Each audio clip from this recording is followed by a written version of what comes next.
The revival of the game commenced with Su-mu possessing infinite skill points from the very beginning. He transformed into a full-time mage. While others were still leveling up, he had already ascended to divinity. Isn't he just a mage? What? Am not being harmed. By the heavens, did he just obliterate us with a single skill? Oh great mage, I beseech you, grant us a chance to survive. As countless masks materialized and ancient deities descended, Su-mu pondered over the myriad skills at his disposal. Which skill should he employ to vanquish them? Chapter 1. Infinite Skill Points? At noon today, the path of divinity is set to commence. We urge everyone to act within their capabilities and refrain from madness. Listening to the incessant repetition emanating from the television, Su-mu raised an eyebrow. Refrain from madness? The entire world has been a frenzy for a month now. He murmured, extending his palm. In the next moment, a diamond-shaped crystal appeared. With just 1 hour remaining, the path of divinity shall soon open. Su-mu recalled the voice that had suddenly resonated in the minds of humanity a month ago. The path to godhood is about to begin. Everyone shall receive the opportunity to ascend to divinity. Each of you will obtain a divine crystal as proof of embarking on the path of divinity. By immersing your consciousness within the crystal, you will gain fundamental knowledge regarding the game. Before the official commencement of the path, you will have a month to comprehend all of this. Soon after, everyone discovered they could summon a diamond crystal out of thin air. Upon immersing their consciousness within, the world erupted into excitement. The so-called Path of Divinity was a game crafted by the supreme deity. Those who excelled within this game would attain divine status. There were no entry barriers to the game from the elderly to infants. All could participate. Furthermore, within the game, everyone could redefine their appearance. The elderly could transform into beauties, children could become robust individuals, and even the disabled could regain their wholeness. Everyone started on an equal footing. Once the game commences, I shall first examine my attributes before selecting a profession. I hope my month of training has not been in vain. Su-mu silently immersed his consciousness into the divine crystal, reviewing the foundational information of the game. Over the past month, he had perused this information countless times. Yet each time, the thrill within him remained uncontainable. The path of divinity will commence in 1 minute. As time slowly progressed, a prompt appeared before Su-mu. That moment, the entire world held its breath, joining in a countdown. 5, 4, 3, 2, 1. The path of divinity is officially open. A flash of white light enveloped Su-mu, transporting him to an ethereal realm. Please set your character's appearance, or you may opt to directly replicate your current body with adjustments. I shall directly replicate my current body and enhance my facial features by 20%. Su-mu declared decisively. Character adjustment successful. You are about to enter the game world. A prompt resounded, and the scene before Su-mu shifted, revealing a bustling square. Newbie village number 9527. In the center of the square stood a stone pillar inscribed with a series of words. Su-mu felt somewhat dazed. Despite his resolute choices, he had still landed outside the top 10,000 in the queue. However, this number bore no significance. According to the game's foundational information, each newbie village would house only 10,000 players, and given the game's immense popularity, the number of newbie villages likely reached into the hundreds of thousands. Quickly, venture forth to slay monsters. Charge, brothers, there are plenty of wolves and not enough meat. Do not hesitate. Any teams forming? Quickly invite me. Let's form a 5-man party. Around him, countless flashes of white light erupted as individuals materialized within the square. Upon closer inspection, Su-mu noticed the frenzy on their faces intensifying. Hearing the clamoring, he hastily opened his panel. Player, Su-mu. Profession, to be chosen level. 100 health, 80 constitution x 10 mana, 100 spirit x 10 physical attack, 16 strength x 2. Magical attack, 20 intelligence x 2 physical defense, 8 constitution x 1 magical defense, 10 spirit x 1 equipment. None. Su-mu squinted. In the path of divinity, as long as one's health did not drop below 1 point, death was averted, and each player possessed 10 resurrection opportunities. Once all 10 were exhausted, the divine crystal would shatter, barring the player from ever returning to the path of divinity. This was the reason why, despite the madness that engulfed the world, order could still be maintained across nations. Su-mu clicked on the profession tab. Several icons appeared. Warrior, archer, assassin, priest, mage. Currently, there were only 5 professions, but according to the information manual, many powerful hidden professions existed within the game, which players would need to discover. On their own, each player's initial attribute has a maximum value of 10. My attributes are already quite commendable. Following my earlier plan, I shall choose the mage profession. With both spirit and intelligence reaching 10 points, Su-mu did not hesitate. Congratulations, you have transitioned to the mage profession and acquired the skill. Fireball. Fireball, upon use, inflicts 100 magical attack damage to the enemy, consuming 20 mana points. with a casting time of 2 seconds, no cooldown, and a range of 10 meters. 5 levels. Having confirmed his profession, Sumu immediately dashed toward the village's exit. Don't shove me. Could you all please queue to exit the village? Hey, who stepped on my foot? That hurts. Truly, this game created by the gods feels so incredibly real. The village entrance was packed with people, creating a truly spectacular scene. Sumu's forehead displayed 3 lines of annoyance. At this rate, he would struggle to exit the village anytime soon, and even if he did, securing a monster would be uncertain. Ding! Your infinite skill points have been credited, and you may learn any skill. At that moment, another voice echoed in Sumu's mind. Infinite skill points? I can learn any skill? His eyes widened in astonishment as he hurriedly opened the skill panel. The skill panel displayed only one skill, the fireball obtained during profession selection, with a note indicating that leveling up required 1 skill point. Yet in the skill points section, a staggering 9,999,999 was displayed. Is this real? Sumu doubted his eyes, repeatedly rubbing them. That number remained unchanged, still 9,999,999. With a mixture of excitement and apprehension, he pressed the upgrade button next to Fireball. Fireball upgrade successful. Fireball, upon use, inflicts 105 magical attack damage to the enemy, consuming 20 mana points, with a casting time of 2 seconds, no cooldown, and a range of 10 meters. 15 levels. Did it actually succeed? This change startled Sumu. According to the information manual, each upgrade typically granted only 5 skill points. Though other avenues existed for acquiring points, the difficulty was evident. Yet here he was, starting with infinite skill points. He glanced at the digits behind the skill points. Even after using 1, it still read 999. An exhilarated expression spread across his face, and he could not help but exclaim, "I'm taking off." Chapter 2, Fireball Spell Level. Hey, what are you shouting about? We can't even leave this beginner village, let alone take flight. Indeed, at this rate, who knows when we'll be able to exit the village? Can you all stop pushing? Can't we just line up? It would benefit everyone. Look, someone is trying to climb over the wall. Sumu's loud exclamation caught the attention of a few nearby players, but it was quickly drowned out by the cacophony of voices. In this bustling beginner village, where everyone was brimming with excitement, his outburst went unnoticed. Regaining his composure, Sumu stifled his surprise and continued to click on the Fireball spell to level it up. Fireball upgrade successful. The number of skill points remained unchanged. Undeterred, Sumu pressed on, fervently upgrading the Fireball. Fireball successfully upgraded to Fireball level. Since there was no way to leave, he thought, why not continue leveling up? The Fireball was a fundamental skill for the profession, immensely useful in the early stages, but most players would surely max it out and then cease further upgrades. It simply wasn't cost-effective. However, for him, there was no such concern. With determination, Sumu continued to upgrade. Fireball, level upon use, inflicts 130 magical damage to enemies, consuming 20 mana points, casting time of 2 seconds, no cooldown, range of 20 meters, level 15. Not bad. Sumu chuckled to himself. Currently, in the realm of Shin 2, item levels were categorized into common, level, level, level, level, level, level, level, level, and divine. He wondered if he could directly elevate this skill to the divine level. The Fireball could be upgraded further, and Sumu felt a surge of ambition. He pressed the upgrade button for Fireball. Fireball level, upgrade successful. Fireball, level upon use, inflicts 135 magical damage to enemies, consuming 20 mana points. Casting time of 2 seconds, no cooldown, range of 20 meters, level 25. Onward. Sumu clicked rapidly, his fingers dancing over the interface. Fireball level has reached maximum level. Would you like to use 2 skill points to upgrade it to Fireball level? Upgrade. Upgrade successful, consuming 2 skill points. Fireball, level upon use. Inflicts 150 magical damage to enemies, consuming 20 mana points, casting time of 2 seconds, range of 20 meters, level 15. I shall continue to upgrade. With an abundance of skill points, Sumu showed no signs of stopping. Fireball level, successfully upgraded to Fireball level. Fireball level, successfully upgraded to Fireball level. Your skill has been upgraded to Fireball spell level, and cannot be further enhanced. No more upgrades? When the skill reached level, Sumu noticed that the upgrade button had vanished.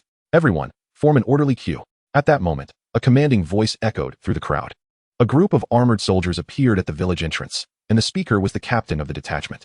Yet, his voice could scarcely penetrate the din surrounding them. Sighing, the captain raised his heavy sword. What do you intend to do? Are you going to kill someone? Surely not. Upon witnessing his actions, someone immediately raised an alarm. In the next moment, the captain of the guard swung his sword towards the wall behind him. Boom. The wall was cleaved open, leaving everyone in the novice village wide-eyed in astonishment. How formidable is he? My greater concern now is his intentions. He can't possibly be aiming to attack us, can he? What are we afraid of?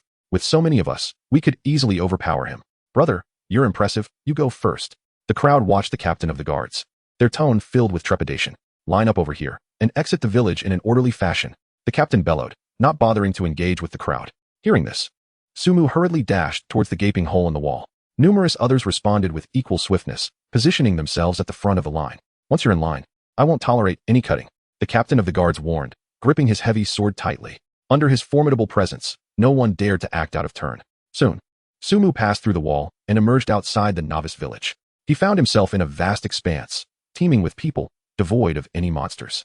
It resembled the bustling launch of a popular online game. As Sumu wandered around, he was moved to tears. The fireball skill level was indeed powerful, yet lamentably, there were no monsters to engage. The nearby forest appeared sparsely populated. It must be a high-level monster zone. Sumu contemplated the prospect of battling monsters beyond his level. After leveling up, the enhancements to skills made a significant difference, and the damage boost from the fireball skill at this level was quite remarkable. Fireball, level upon use, deals 400 magic damage to enemies, consuming 20 mana points, with a casting time of 2 seconds, no cooldown, and a range of 30 meters. With his current 20 magic attack, the damage dealt under the fireball's enhancement would amount to 80 points. Considering the 100 health points of a level 1 monster, he could dispatch it in 2 hits. Even for a level 2 monster, with the fireball's range of 30 meters, wouldn't that allow for easy slaughter? I can do this. Resolving this, Sumu made his way towards the area populated by level 2 monsters. Hey, don't go over there. The level 2 monsters have 200 health points. You won't be able to kill them. Indeed, their attacks are particularly high, and their defenses are not low either. It would be a death sentence. As soon as Sumu approached that area, several voices called out to him. This is no mere online game. Everything experienced here is real, and even defeating a level 1 monster alone is no easy feat. Sumu was determined to venture into the high-level monster zone, which they perceived as a reckless endeavor. I just want to take a look. Sumu replied casually, showing no intention of stopping. This guy is truly reckless, squandering a precious chance at resurrection. Some people are simply impossible to reason with. They only learn through experience when faced with death. Enough chatter. A monster has just respawned over there. Let us go for it. As a creature materialized, chaos erupted in that area. In the forest, Sumu proceeded cautiously. After all, this was the territory of level 2 monsters, and he could not afford to be careless. Before long, a figure appeared in the distance. It was a wild boar, busily rooting around next to a tree. Sumu cautiously edged closer until the opponent fell within the range of the fireball spell. Fireball. After a 2-second casting time, a massive fireball soared towards the wild boar. 80. A damage number emerged above the wild boar's head. Simultaneously, Sumu entered combat mode and beheld the wild boar's attributes. Wild boar. Level 2. Health points 120200. Attack 40. Physical defense 10.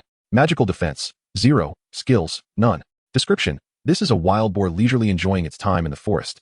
But your arrival seems to have disrupted its idyllic existence, provoking its extreme anger. In its eyes, you are merely a cabbage. Chapter 3. Another skill? Do you regard me as a cabbage? Sumu knitted his brows. Then I shall transform you into roasted pork. Without hesitation, as the wild boar charged, he unleashed another fireball. 80. Another damage number floated above its head. The wild boar was left with only 40 health points. 80. Sumu cast another fireball, denying the wild boar any chance to retaliate. The wild boar's health was instantly depleted, collapsing to the ground. Wild boar slain. You gain 10 experience points. So much. The experience bar increased by 1/10, and Sumu's expression lit up with joy. According to the manual's description, slaying monsters of the same level grants 5 experience points, and only the one who delivers the killing blow receives it. This applies even in teams. Once one's level surpasses that of the monster, the experience gained is forcibly reduced to 1 point, and if one is 3 levels higher, no experience is awarded at all. However, the manual makes no mention of slaying monsters at a higher level, evidently assuming no one could achieve that at the game's outset. 10 experience points, how delightful. Realizing this, Sumu beamed with delight. 1 fireball costs 20 mana points, so 3 would amount to 60. With just over half a bar of mana, he could eliminate a wild boar. Let us see what it dropped. A glowing orb appeared above the wild boar's carcass, and Sumu swiftly approached to collect it. You have obtained 20 copper coins and a worn wooden staff. Worn wooden staff, attack 5, intelligence 2. A splendid find. Sumu promptly equipped the staff. My current intelligence is 12 points, which means a fireball inflicts 96 points of damage. Just one more normal attack would suffice to dispatch the wild boar. This weapon transformed Sumu's approach to defeating the wild boar. 2 fireballs could inflict 192 health points, leaving just 8 points to finish off with a single attack. He stood up and directed a fireball at the nearest wild boar. 96. 96. 2 fireballs struck consecutively, reducing the wild boar's health to 8 points. At this moment, the wild boar's speed also diminished. Sumu was acutely aware that the wild boar had entered a critical state with only 5 health points remaining. its mobility reduced by 50%. Seizing the opportunity, he prepared to deliver the final blow. Seizing the opportunity, Sumu raised his staff and struck the approaching wild boar upon its head. A damage notification emerged, and the boar subsequently collapsed. You have slain the wild boar. You gain 10 experience points. You have acquired 20 copper coins. Sumu replicated the action, dispatching 2 more wild boars. Perhaps due to his advantageous level, fortune smiled upon him, and he uncovered a piece of armor with a defense of 2 and a vitality of 2. He donned it immediately. Is leveling up in this game truly so arduous? To this point, I have yet to lay a finger on a monster. Those upstairs should be grateful. I had a low-health creature snatched from me by others, leaving me with not a shred of experience. Who can argue otherwise? This system is utterly frustrating. I believe we should band together to vanquish higher-level monsters, taking turns to land the final blow. Level 2 monsters? What damage can your attacks inflict? The monsters will strike you just a few times. Ranged attackers can certainly group together, particularly mages, with a 10-meter range, perfectly triggering the monster's attack radius. A flurry of fireballs would accelerate the pace of leveling. The suggestion from above holds merit. It seems that early-stage monsters are defenseless, and we should certainly give it a try. As a mage myself, in Novice Village number 542, are there any other mages looking to form a party? Let us shout in the regional channel. The world channel buzzed with fervent discussions, an incessant stream of messages flashing by. Sumu furrowed his brow upon reading some comments. The notion of mages teaming up to slay monsters is undoubtedly feasible. However, if this occurs, the level 2 area will soon attract other mages, and I might miss out on the monsters. He opened the regional channel, which was abuzz with activity. Are there any mages forming parties to hunt level 2 monsters? All mages assemble at the entrance of the level 2 monster area. Let us form groups of 5 for rapid farming. Seeking a mage to lead. I'm a priest and can heal and support damage. Almighty mage, will you guide this worthless assassin? The mages quickly realized that they could leverage their skills range to obliterate level 2 monsters. Hey buddy, you're a mage, right? Want to team up? We can share the experience. Indeed, with a 5-person team, the last one to cast a fireball can claim the experience. Upon spotting Sumu, they promptly extended invitations to join their group. Those opting to be mages were typically equipped with the maximum intelligence points. A single fireball could inflict 20 damage. A party of 5 mages is undoubtedly the most efficient. No need. Sumu directly declined their advances and turned to venture deeper into the forest. What is this? Not joining a team? Is he courting death by going further in? Does this fool genuinely believe he is playing an online game? Is he willing to risk his life? Let us try to understand. Some individuals are quite peculiar. We still need one more mage. Let us wait a bit. Watching Sumu's retreating figure, the group erupted into laughter. Mages can blast monsters, but a single mage cannot manage it alone. Ignoring them, Sumu focused his aim on a wild boar and unleashed a fireball. After more than 10 minutes, Sumu once again earned 30 experience points. He glanced at his experience bar, 70100. Soon, he would be able to level up. As soon as the blue bar filled, he did not hesitate and immediately rose to seek out prey. After slaying 3 wild boars, his experience points finally reached 100. Congratulations on successfully leveling up. You have earned 10 attribute points and 5 skill points. Congratulations on being the first player to level up. You are rewarded with a profession skill. Please make your selection. The 2 notifications appeared simultaneously. Upon reading the second message, Sumu's expression brightened with joy. Skills were of utmost importance to him. He hurriedly opened the selection panel, which displayed 2 options. 1. Passive profession skill. 2. Active profession skill. How should he choose? Chapter 4. Selling white equipment for 1 billion? The fireball spell's damage was quite considerable. He currently lacked no attacking skills, so he opted for a passive skill. Sumu selected the passive skill. Congratulations. You have acquired Spell Will. Spell Will. The mana gained from your mental strength is now 110/15. Excellent. Seeing this skill, Sumu nodded in approval. He was in dire need of mana, and this passive ability was indeed a timely boon. Moreover, this skill could be upgraded. He wasted no time and immediately began to enhance it. Spell will upgrade successful.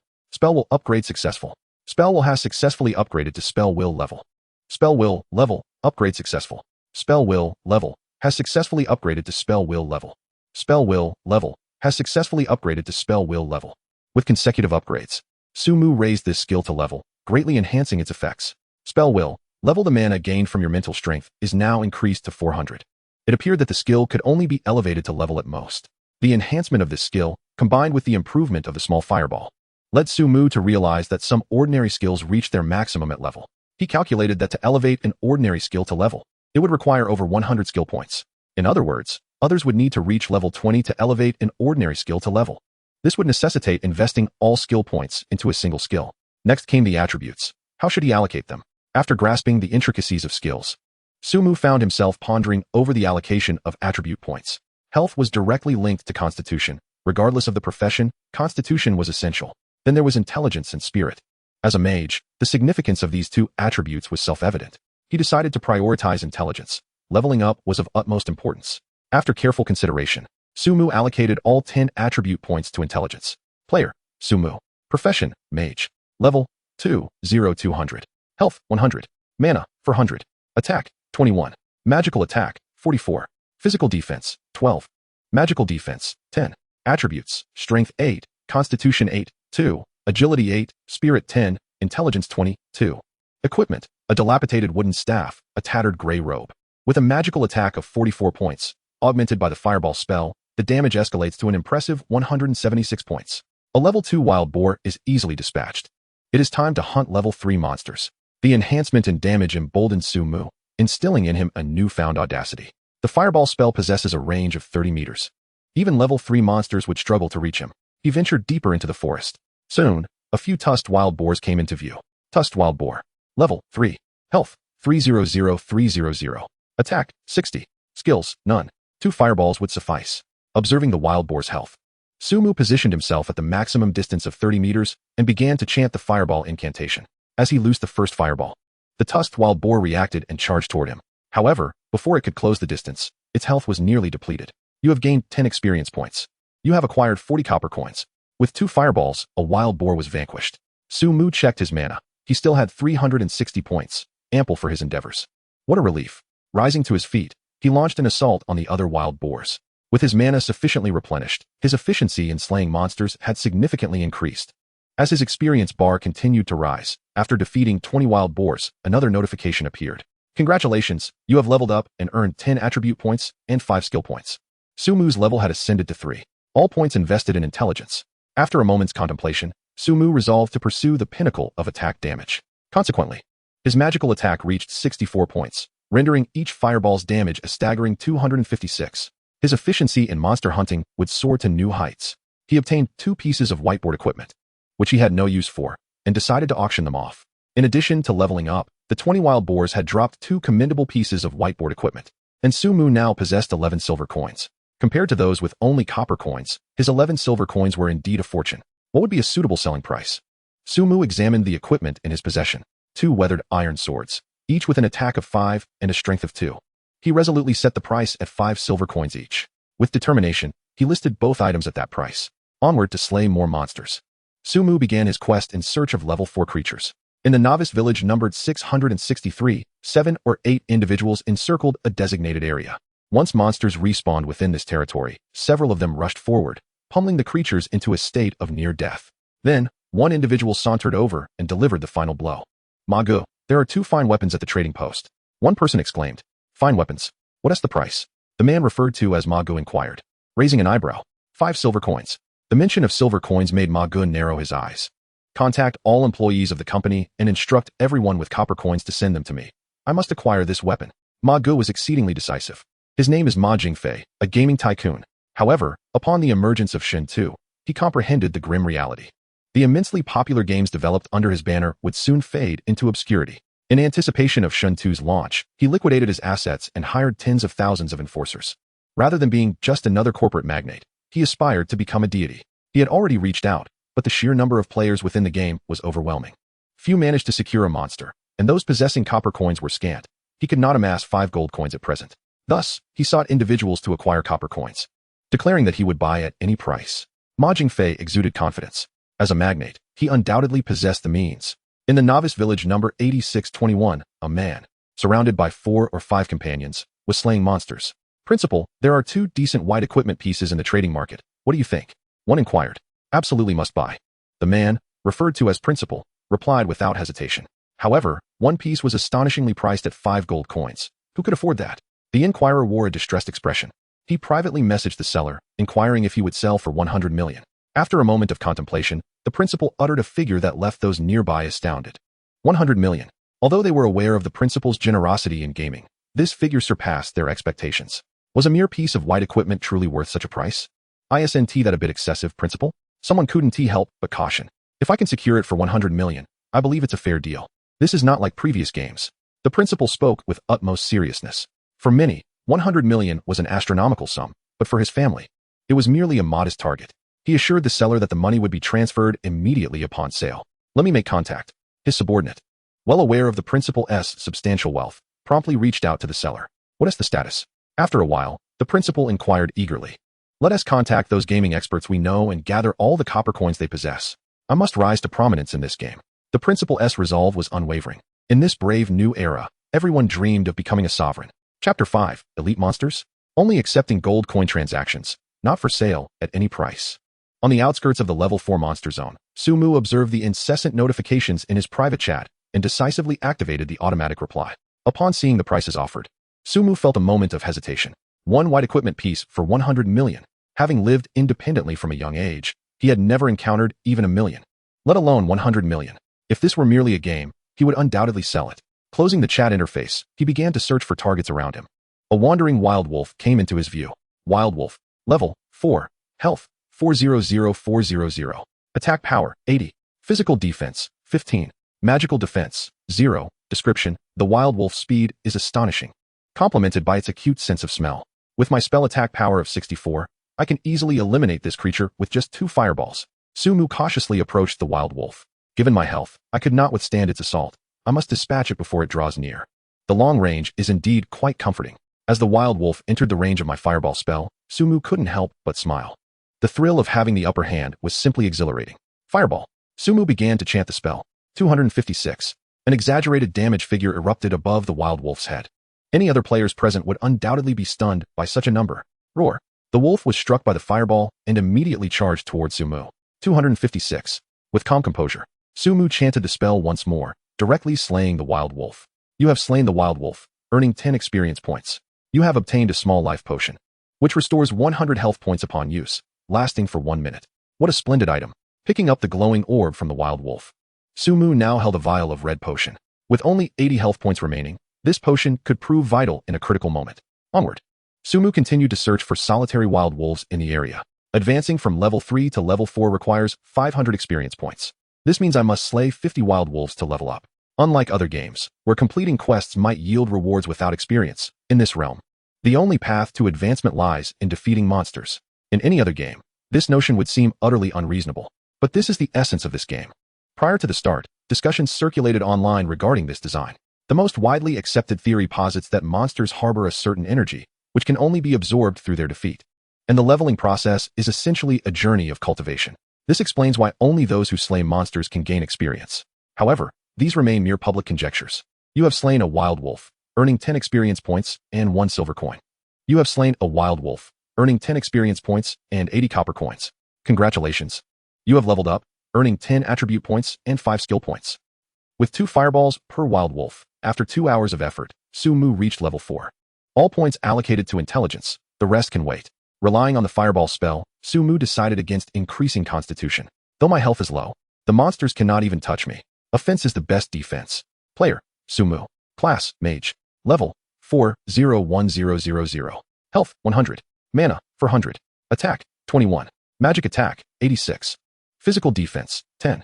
Magic defense, 10. Attributes, Strength 8, Constitution 8, 2. Agility 8, Spirit 10, Intelligence 40, 3. Equipment, Weathered Iron Staff, Tattered Robe.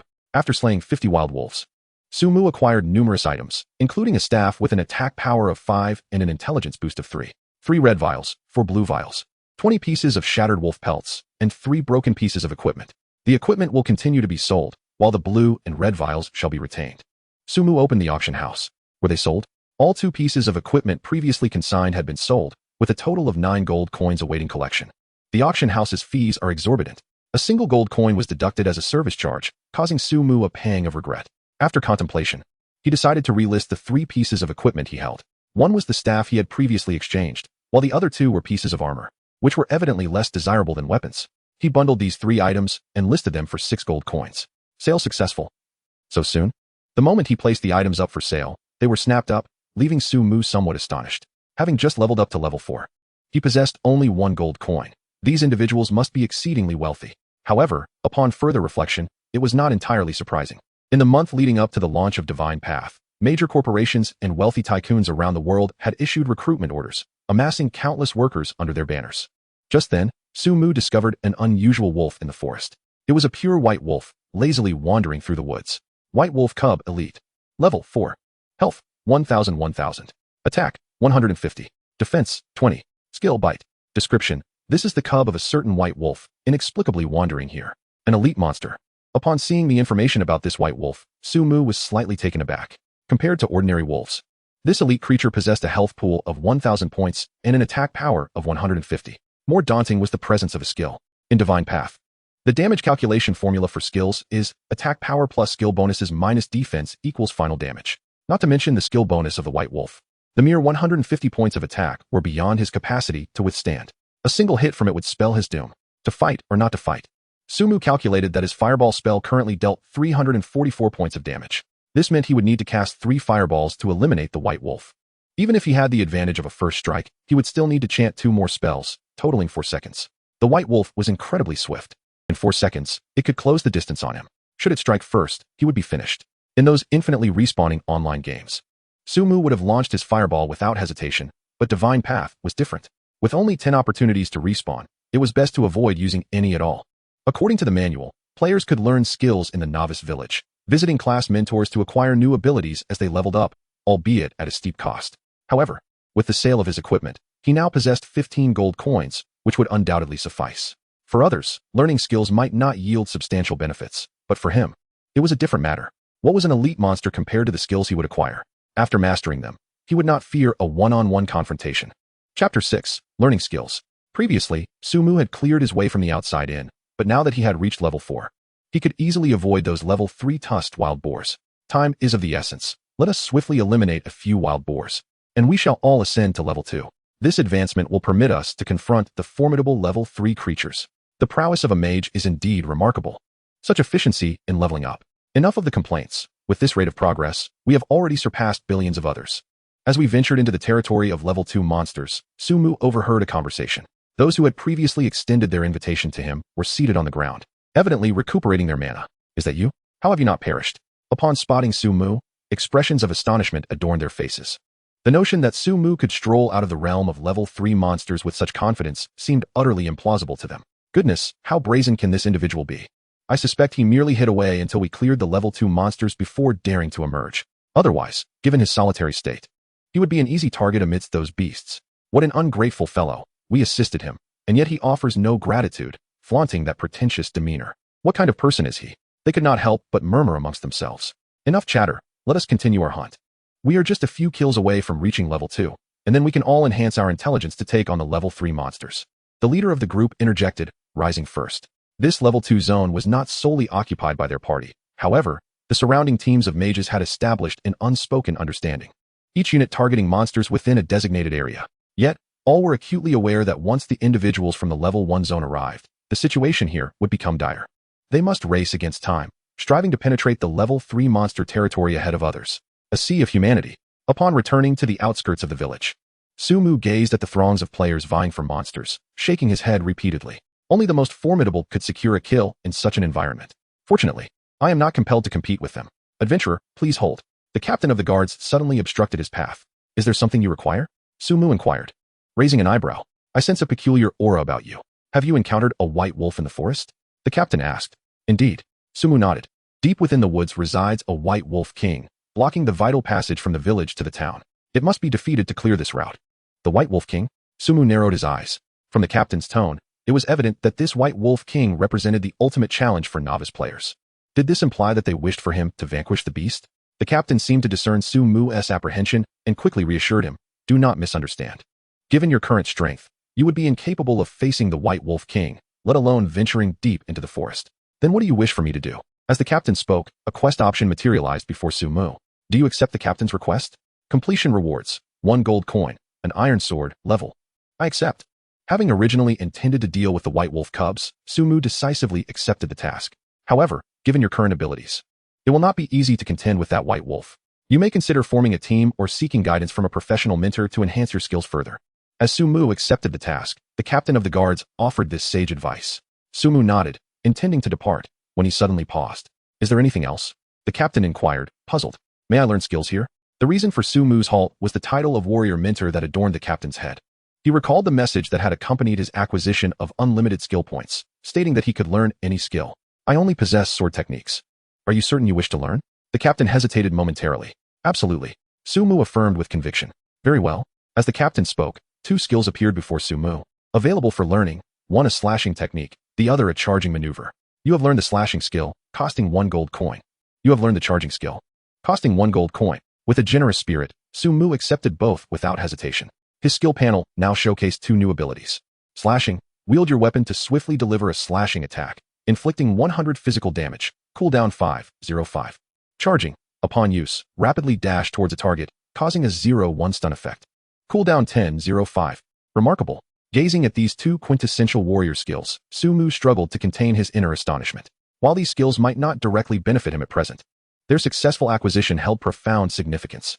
Every profession undoubtedly possesses unique passive skills. Should he master these skills and elevate them to their highest tier, would he not become a full-fledged mage? Farewell. Sumu bid the captain goodbye and continued his search for other professional mentors in the expansive village. The village was vast, filled with numerous locales, and many bore task markers above their heads, yet most had no intention of undertaking quests. The reasons were twofold: a lack of experience in completing tasks and insufficient levels. As Sumu approached an armor shop, a quest prompt illuminated above the proprietor's head. Greetings. Adventurer, do you possess enough wolf pelts? I can craft a wolf pelt leather armor for you. The shopkeeper greeted warmly. Without hesitation, Sumu handed over the wolf pelts he had collected. Congratulations, you have completed the quest Wolf's Hide, earning 1 gold coin and wolf pelt leather armor, level. Wolf pelt leather armor, level 5 spirit, 5 constitution, equipment level 4. What a splendid item. With the wolf pelt armor in hand, Sumu wasted no time and donned it immediately. Exiting the armor shop, he soon spotted a beautiful ranger, bow in hand. Hello, I wish to learn skills. Sumu approached briskly. The lady scrutinized him for a moment, her expression one of mild surprise. Are you certain you wish to learn archery skills? Indeed. Sumu responded with certainty. In the next instant, 2 archer skills materialized before him. Sumu paused for a moment, refraining from choosing to learn. The archer class is distinct from others, as it requires both a bow and arrows. While a warrior can charge forth wielding a staff or strike with it, an archer cannot possibly shoot arrows while holding a staff, can they? Never mind. I shall pursue other skills and revisit this once I acquire some passive abilities. In these early stages, 2 coins are quite precious. Sumu addressed the instructor. I apologize for the misunderstanding. If you wish to learn magical skills, the mage mentor is in the room just ahead. There was no hint of reproach in his tone, merely guidance for Sumu. Thank you. He was genuinely excited about acquiring skills pertinent to his profession. Chapter 7. An adept healer? The door to that room stood ajar. Sumu stepped inside without hesitation. Greetings, young mage. An elderly male mage clad in robes greeted him with a warm demeanor. Hello, I wish to learn skills. As Sumu spoke, 2 skills materialized before him. The Frost Arrow, available at level 2, and the Magic Missile, available at level 4. You have learned Frost Arrow, costing 1 coin. You have learned Magic Missile, costing 1 coin. Without a moment's hesitation, Sumu acquired both skills. Upon completing his learning, he exited the room and opened his skill menu. Frost Arrow, upon use, inflicts 50 magic damage to enemies and reduces their movement speed by 10 for 3 seconds. Consuming 50 mana points, casting time 1 second, cooldown 10 seconds, attack range 10 meters. Magic Missile, upon use, inflicts 100 magic damage to enemies, consuming 50 mana points. Instant cast, cooldown 20 seconds, attack range 10 meters. These skills are quite impressive. A smile crept across Sumu's lips as he reviewed the descriptions of the skills. With these abilities, he could easily handle that white wolf. First, let us level them up.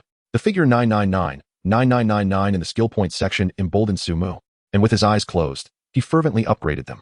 Frost Arrow successfully upgraded to Frost Arrow level. Frost Arrow level successfully upgraded to Frost Arrow level. Frost Arrow level successfully upgraded to Frostbolt level. Frostbolt level upon use inflicts 300 spell damage to enemies and reduces their movement speed by 50 for 3 seconds. Consuming 50 mana points, casting time 1 second, cooldown 10 seconds, attack range 30 meters. Magic Missile successfully upgraded to Magic Missile level. Magic Missile level successfully upgraded to Magic Missile level. Magic Missile level successfully upgraded to Magic Missile level. Magic Missile level upon use inflicts 400 spell damage to enemies, consuming 50 mana points, instant cast, cooldown 20 seconds, attack range 20 meters. This game is absolutely delightful. After mastering 2 skills, Sumu began to contemplate his combo for monster hunting, with the range of Frost Arrow matching that of Fireball at 30 meters. He could first utilize Frost Arrow to slow down his foes, followed by unleashing Fireball, and finally concluding with Magic Missile. This sequence of attacks would likely render even the swiftest monsters unable to reach him. He decided to seek out other class mentors to further learn new skills. As he continued his search in the village, he encountered several quests available for levels 2 and 3, yet he had no intention of undertaking them. The area for level 2 monsters was already bustling with players competing for kills, and soon enough, the level 3 monster area would likely see the same influx. Engaging in quests that required battling for kills seemed a waste of time. Moreover, being at level 4, defeating lower-level monsters would yield meager experience, making it an inefficient endeavor. Although the rewards for those quests included decent equipment, his priority was to level up. Sumu located the assassin class mentor. After their conversation, 2 melee skills appeared before him, but they held little significance for him, and he chose not to squander his gold. Adventurer, may the holy light be upon you. He continued his search and found the priest class mentor. The similarities between mages and priests were evident. Both donned cloth armor and heavily relied on intellect and spirit. Among the 5 main classes, he was particularly eager to learn the skills of the priest. You have learned Healing Spell. You have learned Lesser Holy Light. Healing Spell restores health equal to 100 of your intellect to the target, consuming 20 mana, with a casting time of 1 second, a cooldown of 2 seconds, and a range of 10 meters.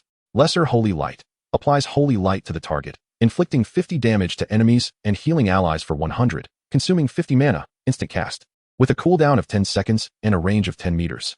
The difficulty of battling with these skills appeared concerning to Sumu. He grimaced at the thought. The priest class indeed seemed to struggle, as their damage output was nowhere near that of mages. Add. Without hesitation, Sumu decisively upgraded the skills. Healing Spell successfully upgraded to Healing Spell level. Healing Spell level successfully upgraded to Healing Spell level. Healing Spell level successfully upgraded to Healing Spell level. Healing Spell level restores health equal to 250 of your intellect to the target, consuming 20 mana, with a casting time of 1 second, a cooldown of 2 seconds, and a range of 20 meters. Lesser Holy Light successfully upgraded to Greater Holy Light level. Greater Holy Light level successfully upgraded to Greater Holy Light level. Greater Holy Light level successfully upgraded to Holy Light level.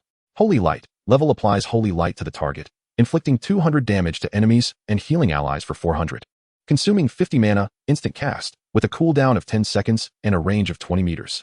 Impressive. Upon the elevation of these 2 skills, one need not mention a mere white wolf cub. Even if another were to appear, Sumu would possess unwavering confidence. He surveyed his current attributes. Player, Sumu.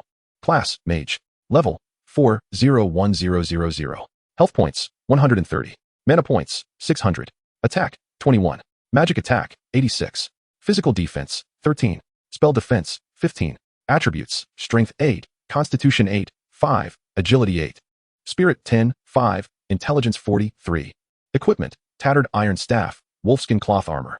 With 600 mana points, it would suffice to unleash all the skills he currently mastered without hesitation. With my intellect, a single cast of the healing spell could restore 108 health points. The Holy Light spell could inflict 172 damage and provide 344 points of healing. Am I now considered a competent healer? Little White Wolf, your brother is coming.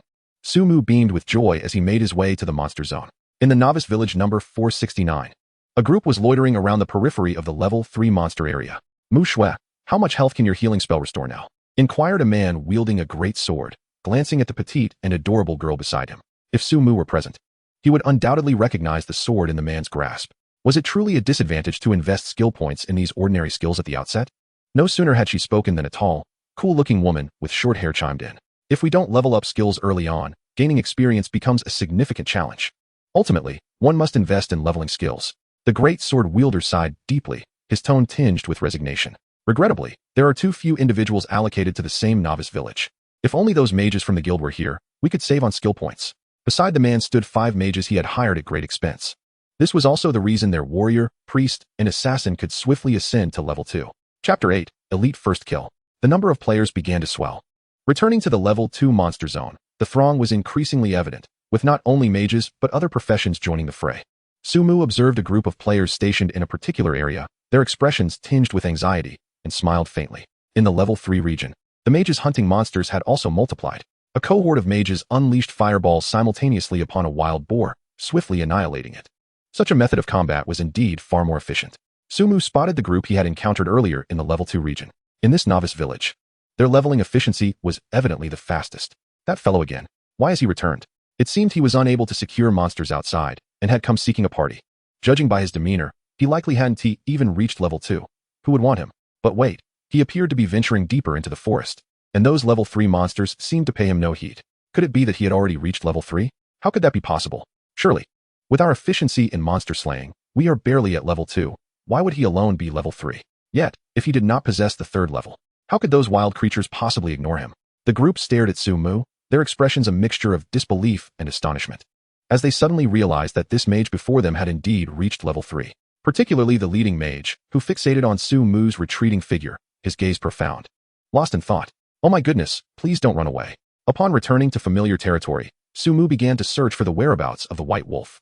Amidst a throng of wild wolves, the appearance of the white wolf cub was strikingly exceptional, and it did not take long for Su-mu to spot it. It lounged lazily beneath a large tree, basking in the sun, completely oblivious to its impending fate. With 1,000 health points and a combination of skills, it was just enough to take it down. Su-mu cautiously approached. As the white wolf fell within his range, he commenced his spellcasting. Frost arrow. A projectile of ice hurtled towards the white wolf at astonishing speed. 258. As a damaged figure emerged, the white wolf became enveloped in frost. Its movement speed reduced by 50%. The slow effect would last only 3 seconds. Without hesitation, Su-mu began to chant fireball. 344. Another damaged figure appeared above the white wolf cub's head. However, the fiery assault caused the icy effect to dissipate completely. Such a setting was unexpected for Su-mu. Watching the rapidly advancing white wolf, he acted decisively and unleashed magic missile. 344. The instantaneous spell left the white wolf with a mere 54 health points. Nevertheless, with a maximum health of 1,000, it had yet to reach a critically wounded state. Its gaping maw was poised to sink its teeth into Su-mu. Holy light. Just as the white wolf was about to land its bite, a damaged figure of 172 floated above its head. In an instant, the white wolf collapsed to the ground. You have slain the white wolf, earning 200 experience points. Instantaneous spells proved to be reliable. Observing the demise of this elite creature, Su-mu could not help but smile. I wonder what treasures this creature might yield. Just as he prepared to claim the light orb from the white wolf's corpse, a series of scrolling notifications appeared before him. Congratulations, player Su-mu, on successfully defeating the first elite creature of the divine path. You are hereby rewarded with an elite weapon. Congratulations, player Su-mu, on successfully defeating the first elite creature of the divine path. You are hereby rewarded with an elite weapon. Congratulations, player Su-mu, on successfully defeating the first elite creature of the divine path. You are hereby rewarded with an elite weapon. 3 consecutive announcements, remarkably striking. My word. Is it truly this impressive? Su-mu placed his hand upon the glowing light, and before him appeared the details of a piece of equipment. Elite staff, level attack 20. Intelligence 25, required level 4. This. The attributes of this staff left Su-mu utterly astounded. A level 4 weapon that grants a full 25 points of intelligence. Truly a testament to its quality.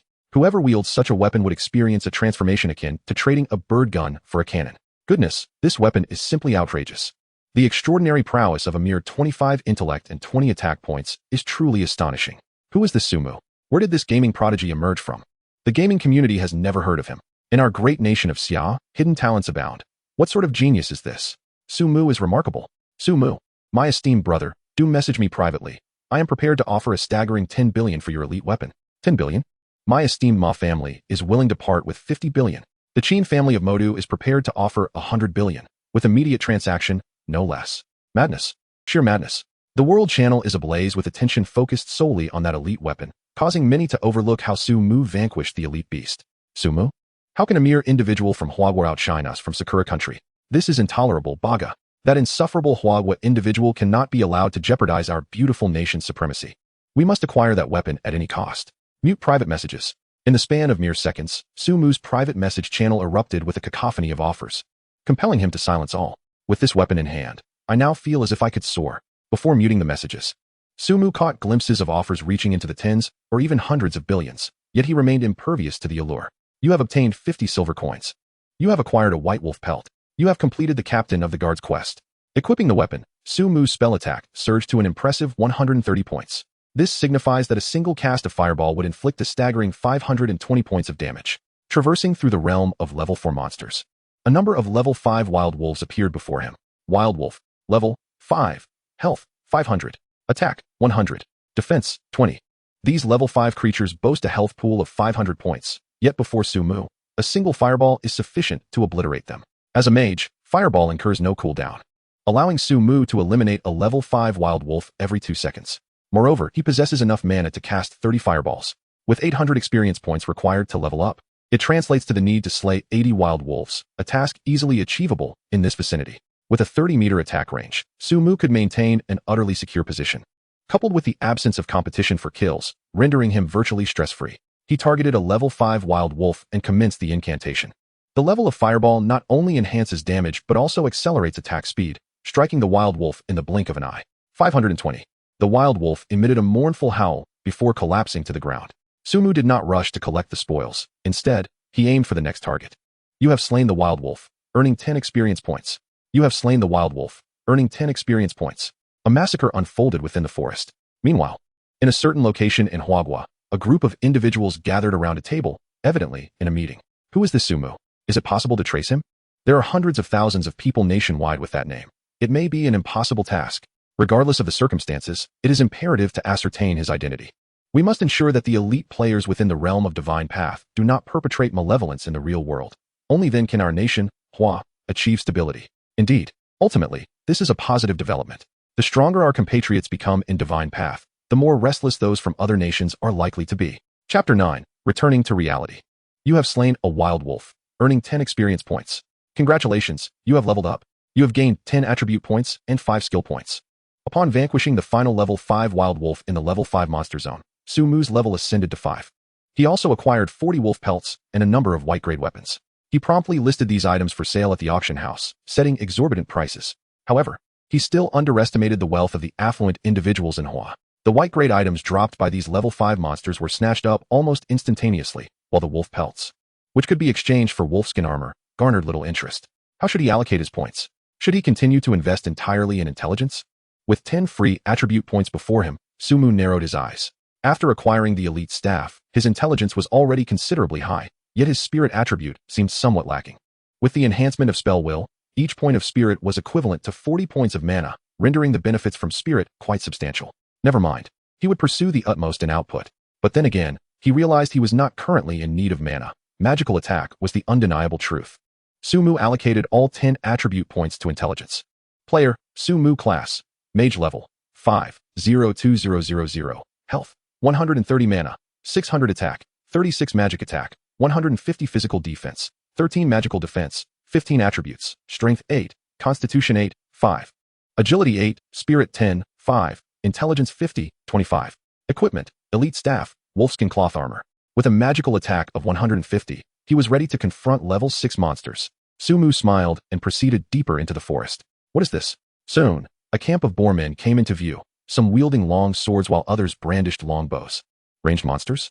He was not concerned about the sword-wielding boarmen. His focus lay on those with bows, as they posed a ranged threat. Sumu approached cautiously, positioning himself within a 20-meter range, and observed the information about the boarmen. Boarman Hunter, level, 6 health, 550 attack power, 150 defense, 20. Boarman Warrior, level, 6 health, 650 attack power, 100 defense, 30. He could eliminate a Boarman Hunter with a single fireball. But the Boarman Warrior would require more effort. Moreover, judging by their positioning, it seemed that the aggro between these two types of monsters was interconnected. The creatures in the Boarman camp were paired closely together. He must not allow the ranged monsters to attack him. Otherwise, even a single ordinary attack would be beyond his capacity to endure. Sumu cast his gaze upon the 2 wild boarmen and unleashed a fireball at the archer among them. A staggering damage figure of 600 erupted above the wild boarman hunter's head, leading to its immediate demise. The nearby wild boar warrior was startled and let out a cry, brandishing its great sword in an assault against Sumu. Frost arrow. Without hesitation, Sumu retaliated with an icy projectile aimed at the wild boar warrior. A damage output of 450 manifested, and a layer of frost enveloped the warrior, rendering it sluggish. Holy light. Another surge of 300 damage was dealt as Sumu raised his hand to cast yet another spell, draining the remaining health of the beast. The entire skirmish transpired within mere seconds, and Sumu effortlessly dispatched both wild boarmen.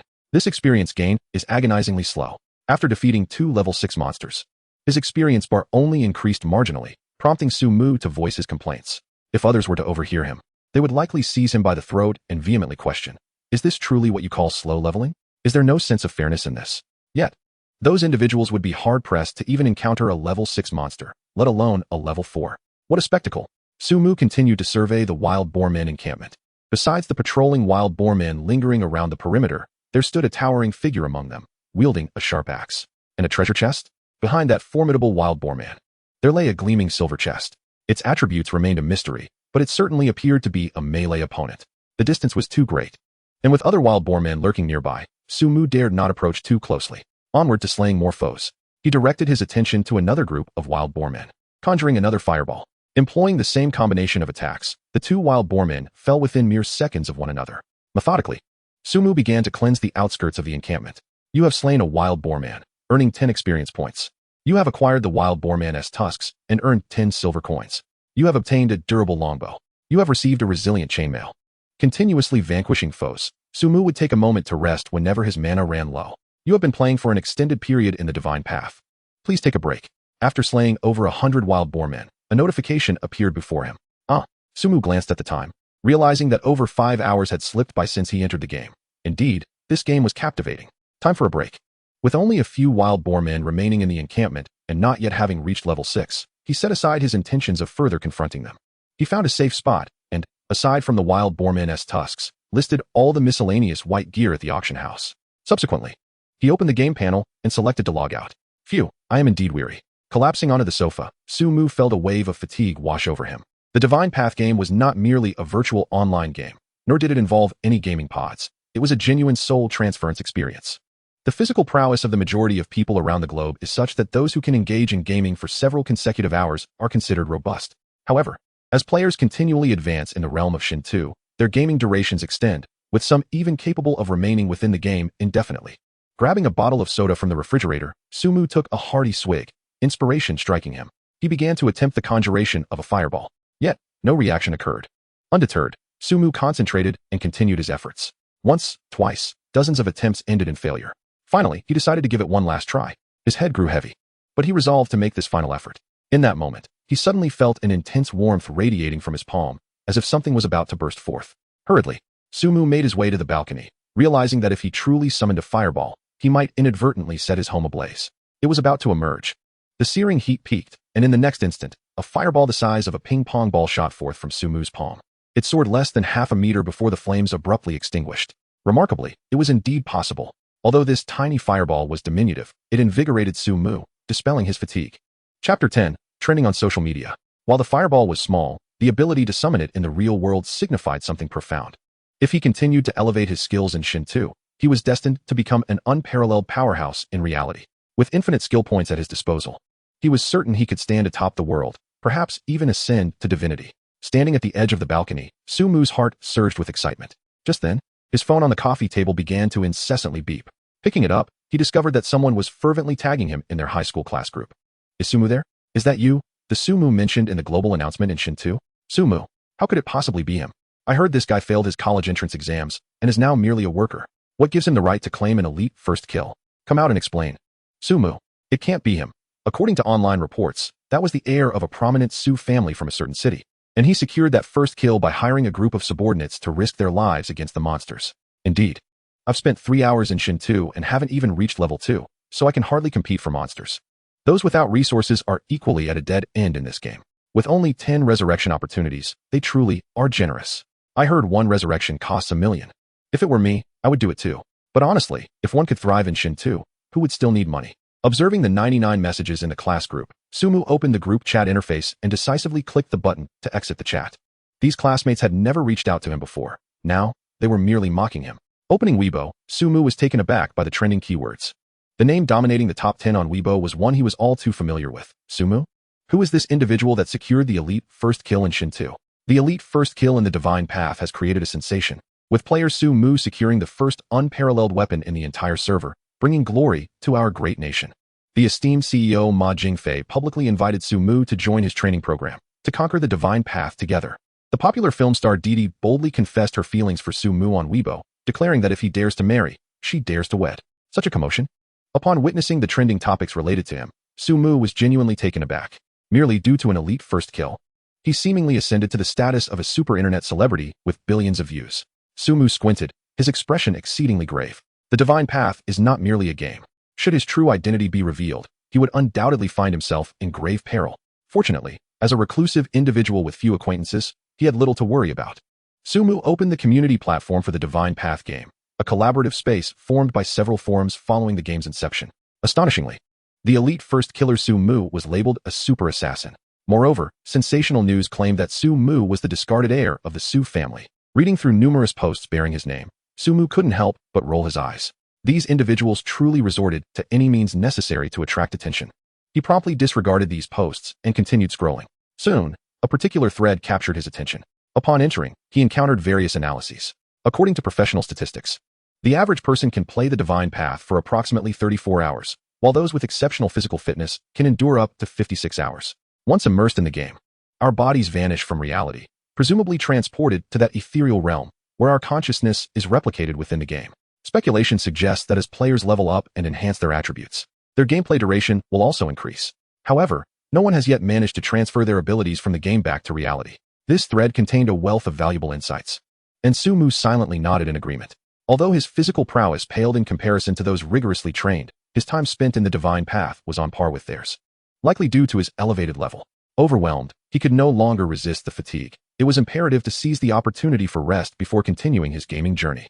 As he perused the threads, the excitement that had previously dulled his weariness began to resurface. Stifling a yawn, Sumu reclined on the sofa, setting an alarm for 5 hours. This duration would suffice for a restorative slumber, after which he would resume his leveling quest. Ding, ding, ding. 5 hours later, Sumu was jolted awake by the urgent sound of the alarm. Yawning, he skillfully boiled water and opened a packet of instant noodles.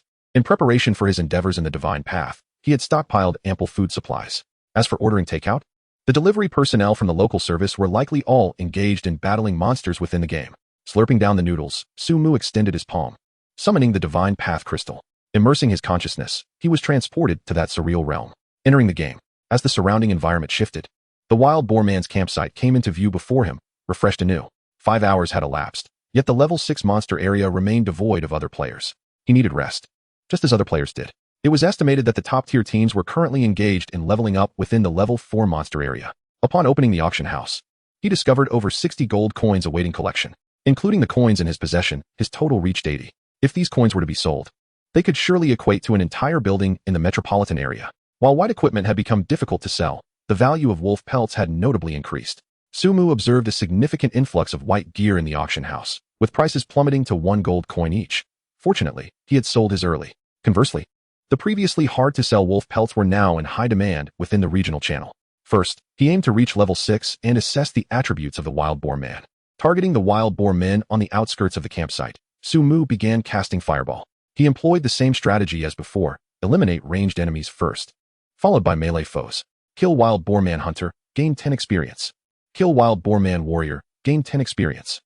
With his exceptionally high spell attack and advanced skills, his experience points surged rapidly.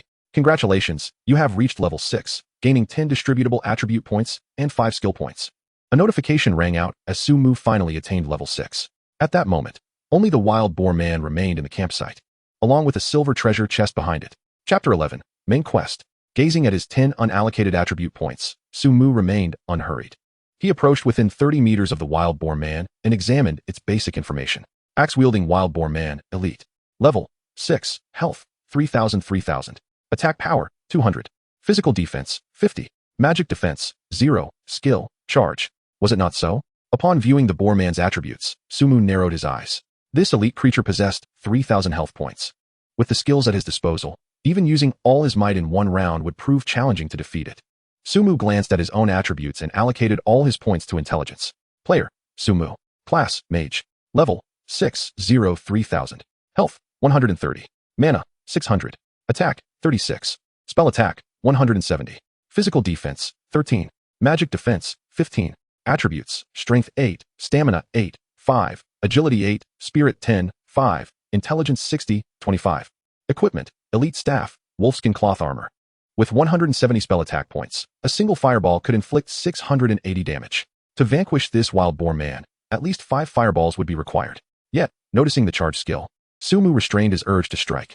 With that charge skill in play, kiting would be difficult. If he could find 2 warriors to draw its attention, the encounter would become significantly less daunting.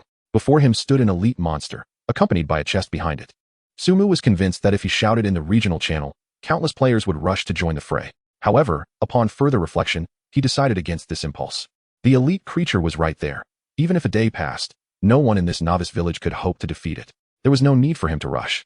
Sumu displayed remarkable patience. Wasting a precious resurrection opportunity due to a moment of recklessness would be a grave mistake. Currently, he possessed 25 red potions and 22 blue potions, which he deemed largely unnecessary and could sell off. Along with these ordinary white gear, he opened his inventory, nearly brimming with items. He glanced at the expansion button behind the inventory section.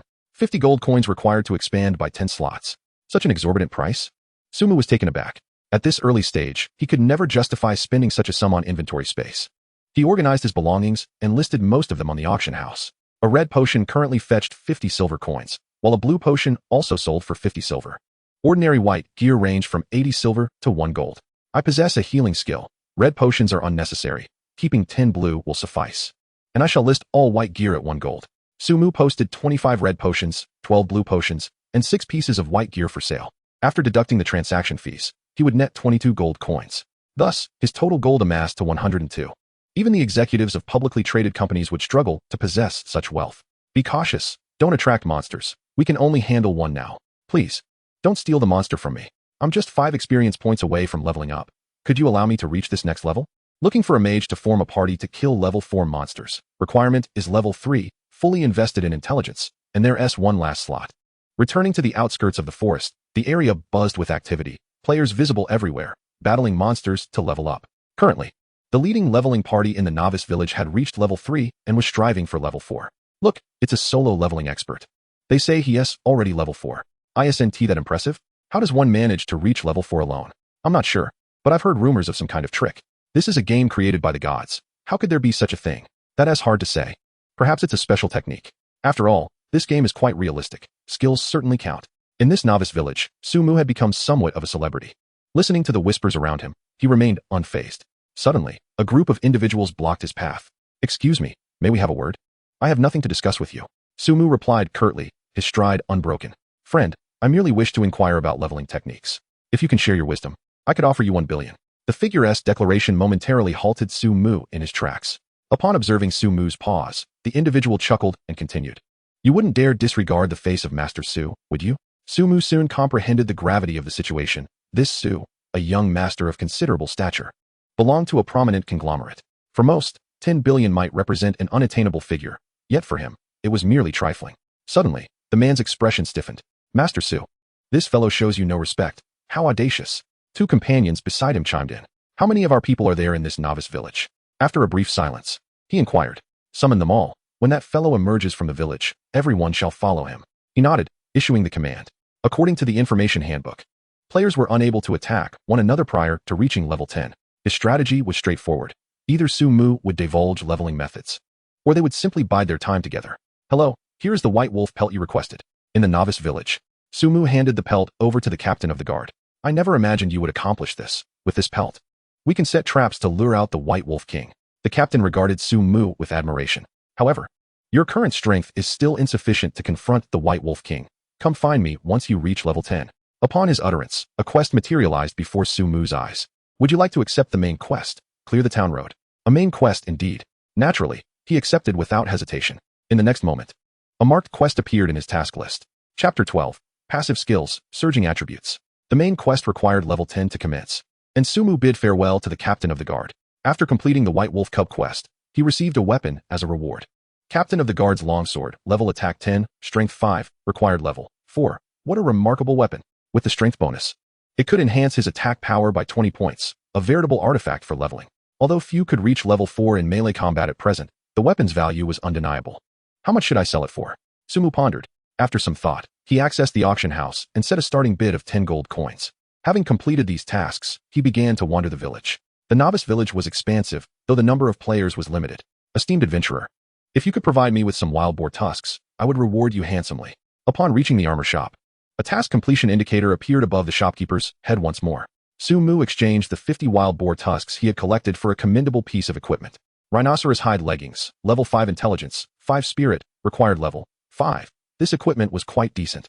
A level piece that enhanced both intelligence and spirit. Without a second thought, Sumu chose to equip it immediately. Next, he dashed towards the room of the mage profession instructor. Hello, I wish to learn skills. As you wish. The elderly mentor radiated kindness. As he began to speak, a skill materialized before Sumu's eyes.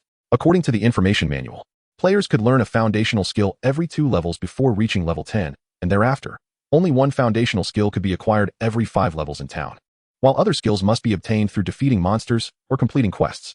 Wisdom of the Mage Apprentice increases base intelligence by 10.05. A passive skill? Upon seeing this, Sumu felt a spark of excitement. This passive skill arrived just in the nick of time.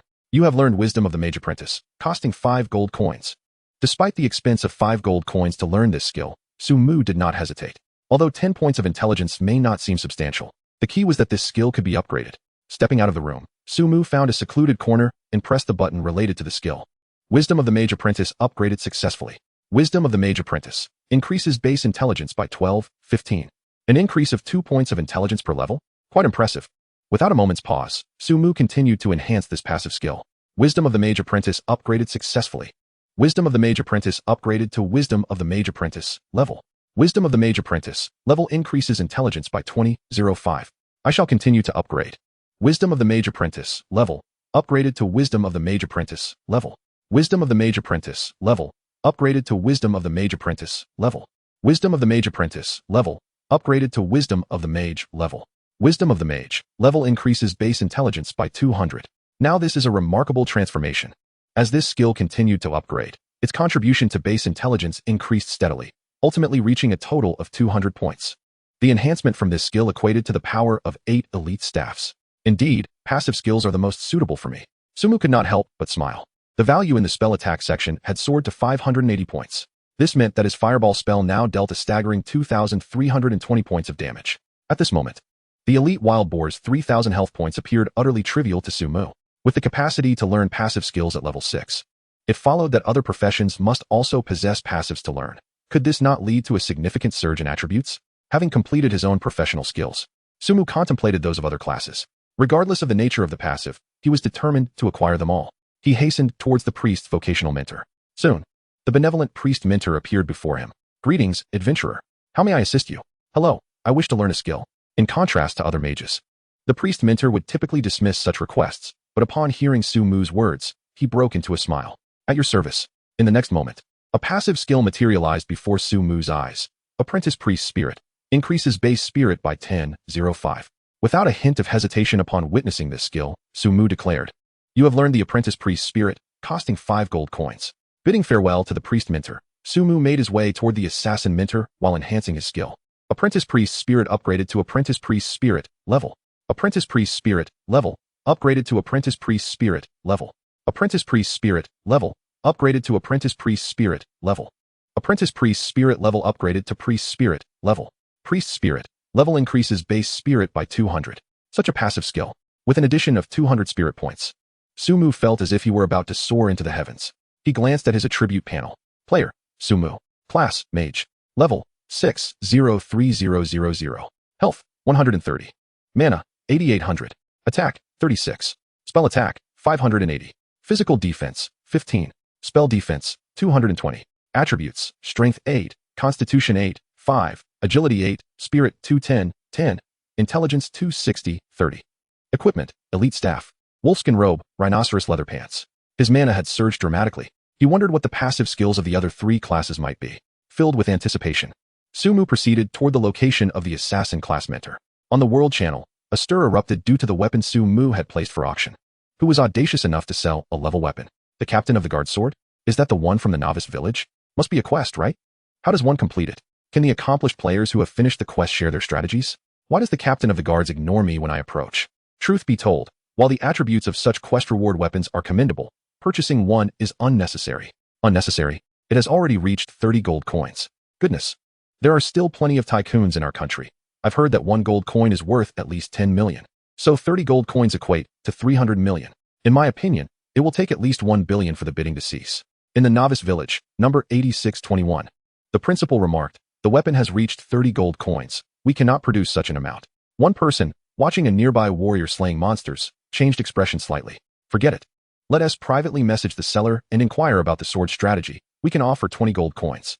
The principal, having dispatched a wild boar with a single strike, turned around. Even with his considerable wealth, in this vast nation, there are countless families with greater financial power, both overtly and covertly. Let us conduct our own research.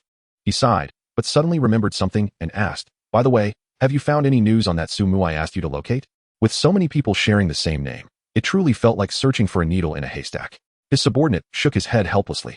The principal fell silent, his expression tinged with bitterness.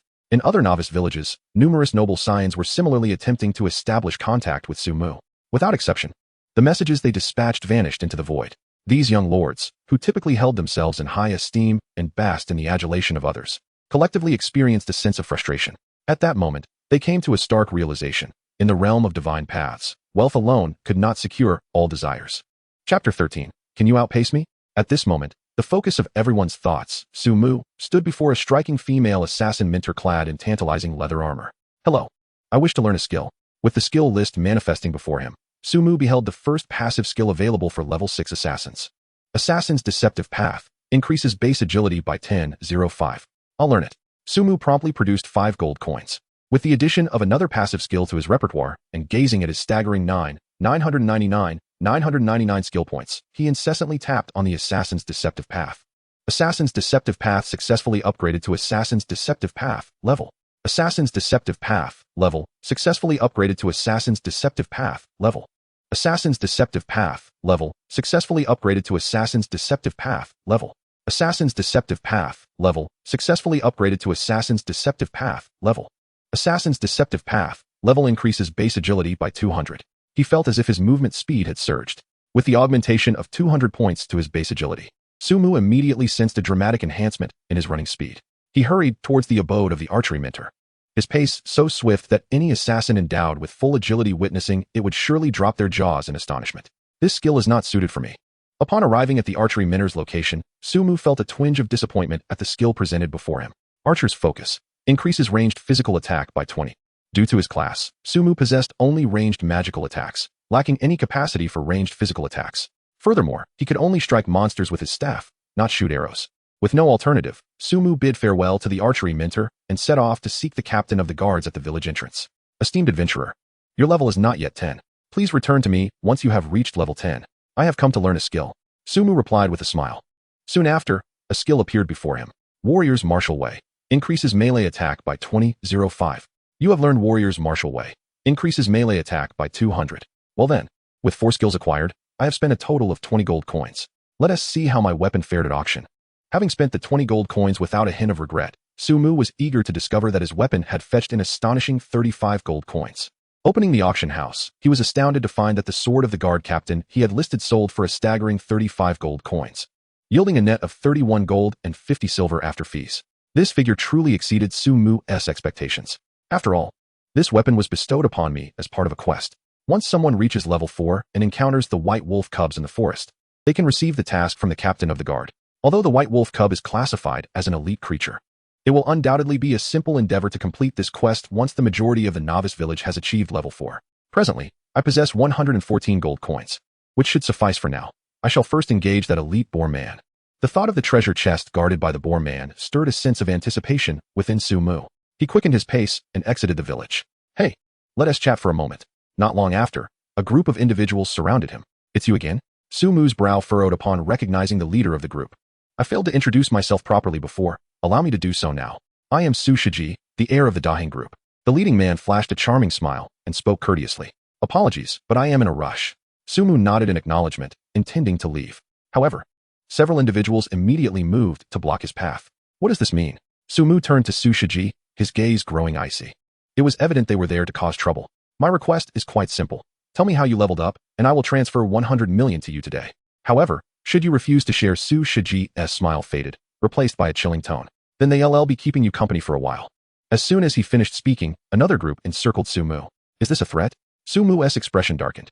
That depends on your willingness to cooperate. Su Shiji was direct. As a member of the aristocracy, there was nothing he couldn't acquire. He had a considerable number of followers in this novice village. Even if Sumu logged out of the game now, they could take turns waiting for him.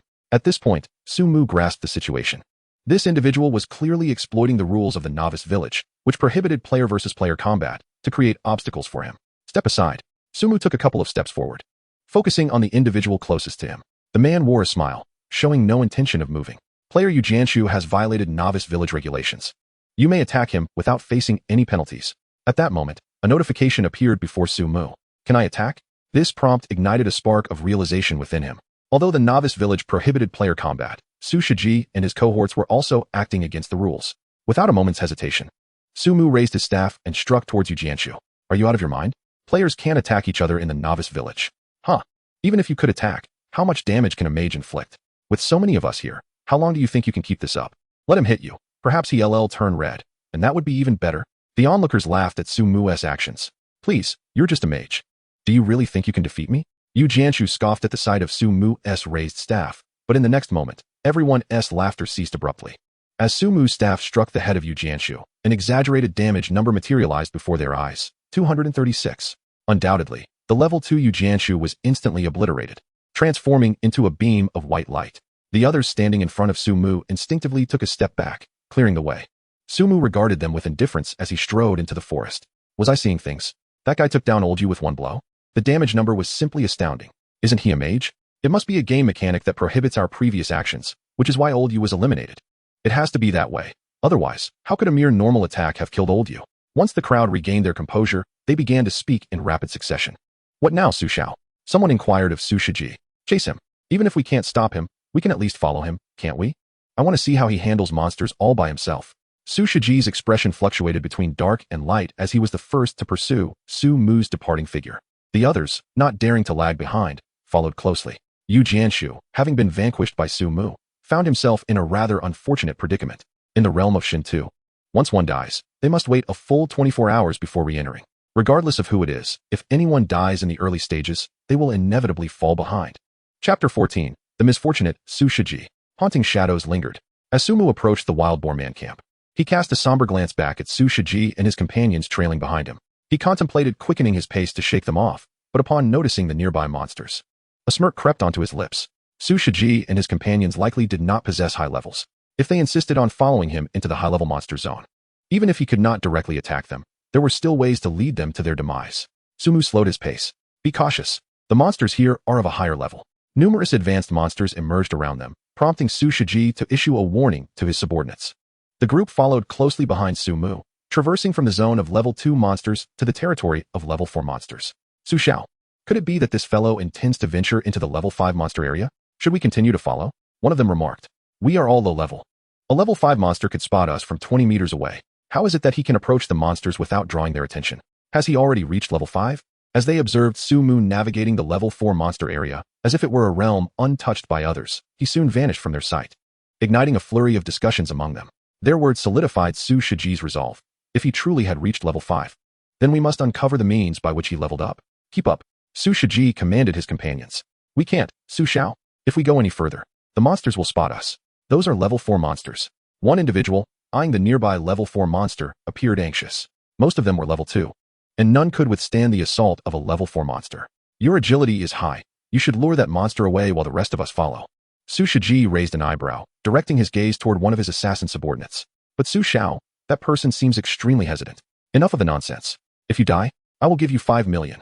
Su Shiji waved his hand grandly, exuding an extravagant aura. Thank you, young Master Su. Thank you, young Master Su. The man quickly replied upon hearing this. For him, exchanging 5 million for a chance at resurrection was a worthwhile bargain. He made his way towards the level 4 beast. And when he was about 17 or 18 meters away, the wild wolf charged at him. Instantly, he turned and fled. Hurry, take this opportunity, Su Shiji shouted. The others rushed towards the path without hesitation. After running for a while, they spotted Su Mu standing not far away. Is this guy waiting for us? What does he mean by that? As they observed the faint smile on Su Mu's face, confusion spread among them, while Su Shiji furrowed his brow in concern. My friend, in the novice village, we cannot attack one another. I suggest you share your leveling methods with us, and I can offer you 1 billion.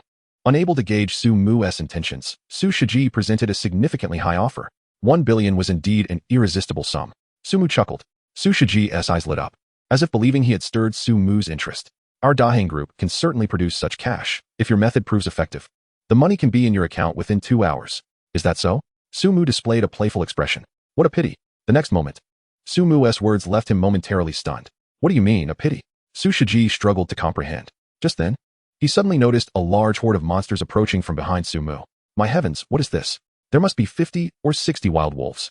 Those are all level 5 beasts. Is this guy seeking his own demise? The others, witnessing the staggering number of wolves trailing behind Su Mu, stared wide-eyed, frozen in place. In stark contrast to their astonishment, Su Mu remained utterly composed. Just moments ago, utilizing his over 200 agility points, he had successfully drawn the ire of most of the level 5 monsters in the vicinity. This was undoubtedly a reckless act. However, with his undeniable speed advantage, Su Mu felt no fear of being caught by the beasts. What do you intend to do? Su Shiji finally sensed something was amiss and questioned him. In response, he was met with Su Mu's indifferent smile. Then, Sumu leaped into the crowd, with a throng of wild wolves hot on his heels. "Run!" someone shouted. And chaos erupted within the team as they scattered in all directions. Yet, their speed could not match that of the level 5 wolves. The wolves were unable to catch Sumu. As soon as the others entered the monster's aggro range, the beasts swiftly shifted their focus. 82, 90, 85. Damage numbers appeared above the heads of the group, and many were quickly transformed into white light. Su Shiji had reached level 3 and had slightly more health than the others, but in the face of the pack of wild wolves, his fate was sealed. "I won't let this go," he shouted bitterly before becoming engulfed in white light. "These fools have wasted so much of my time." Sumu maintained an air of composure, seemingly unfazed by the circumstances. Although Su Shiji and his associates wielded power and influence in the real world, within the realm of Shinto, he regarded them as insignificant. Accelerating his pace, Sumu made his way toward the Boorman camp.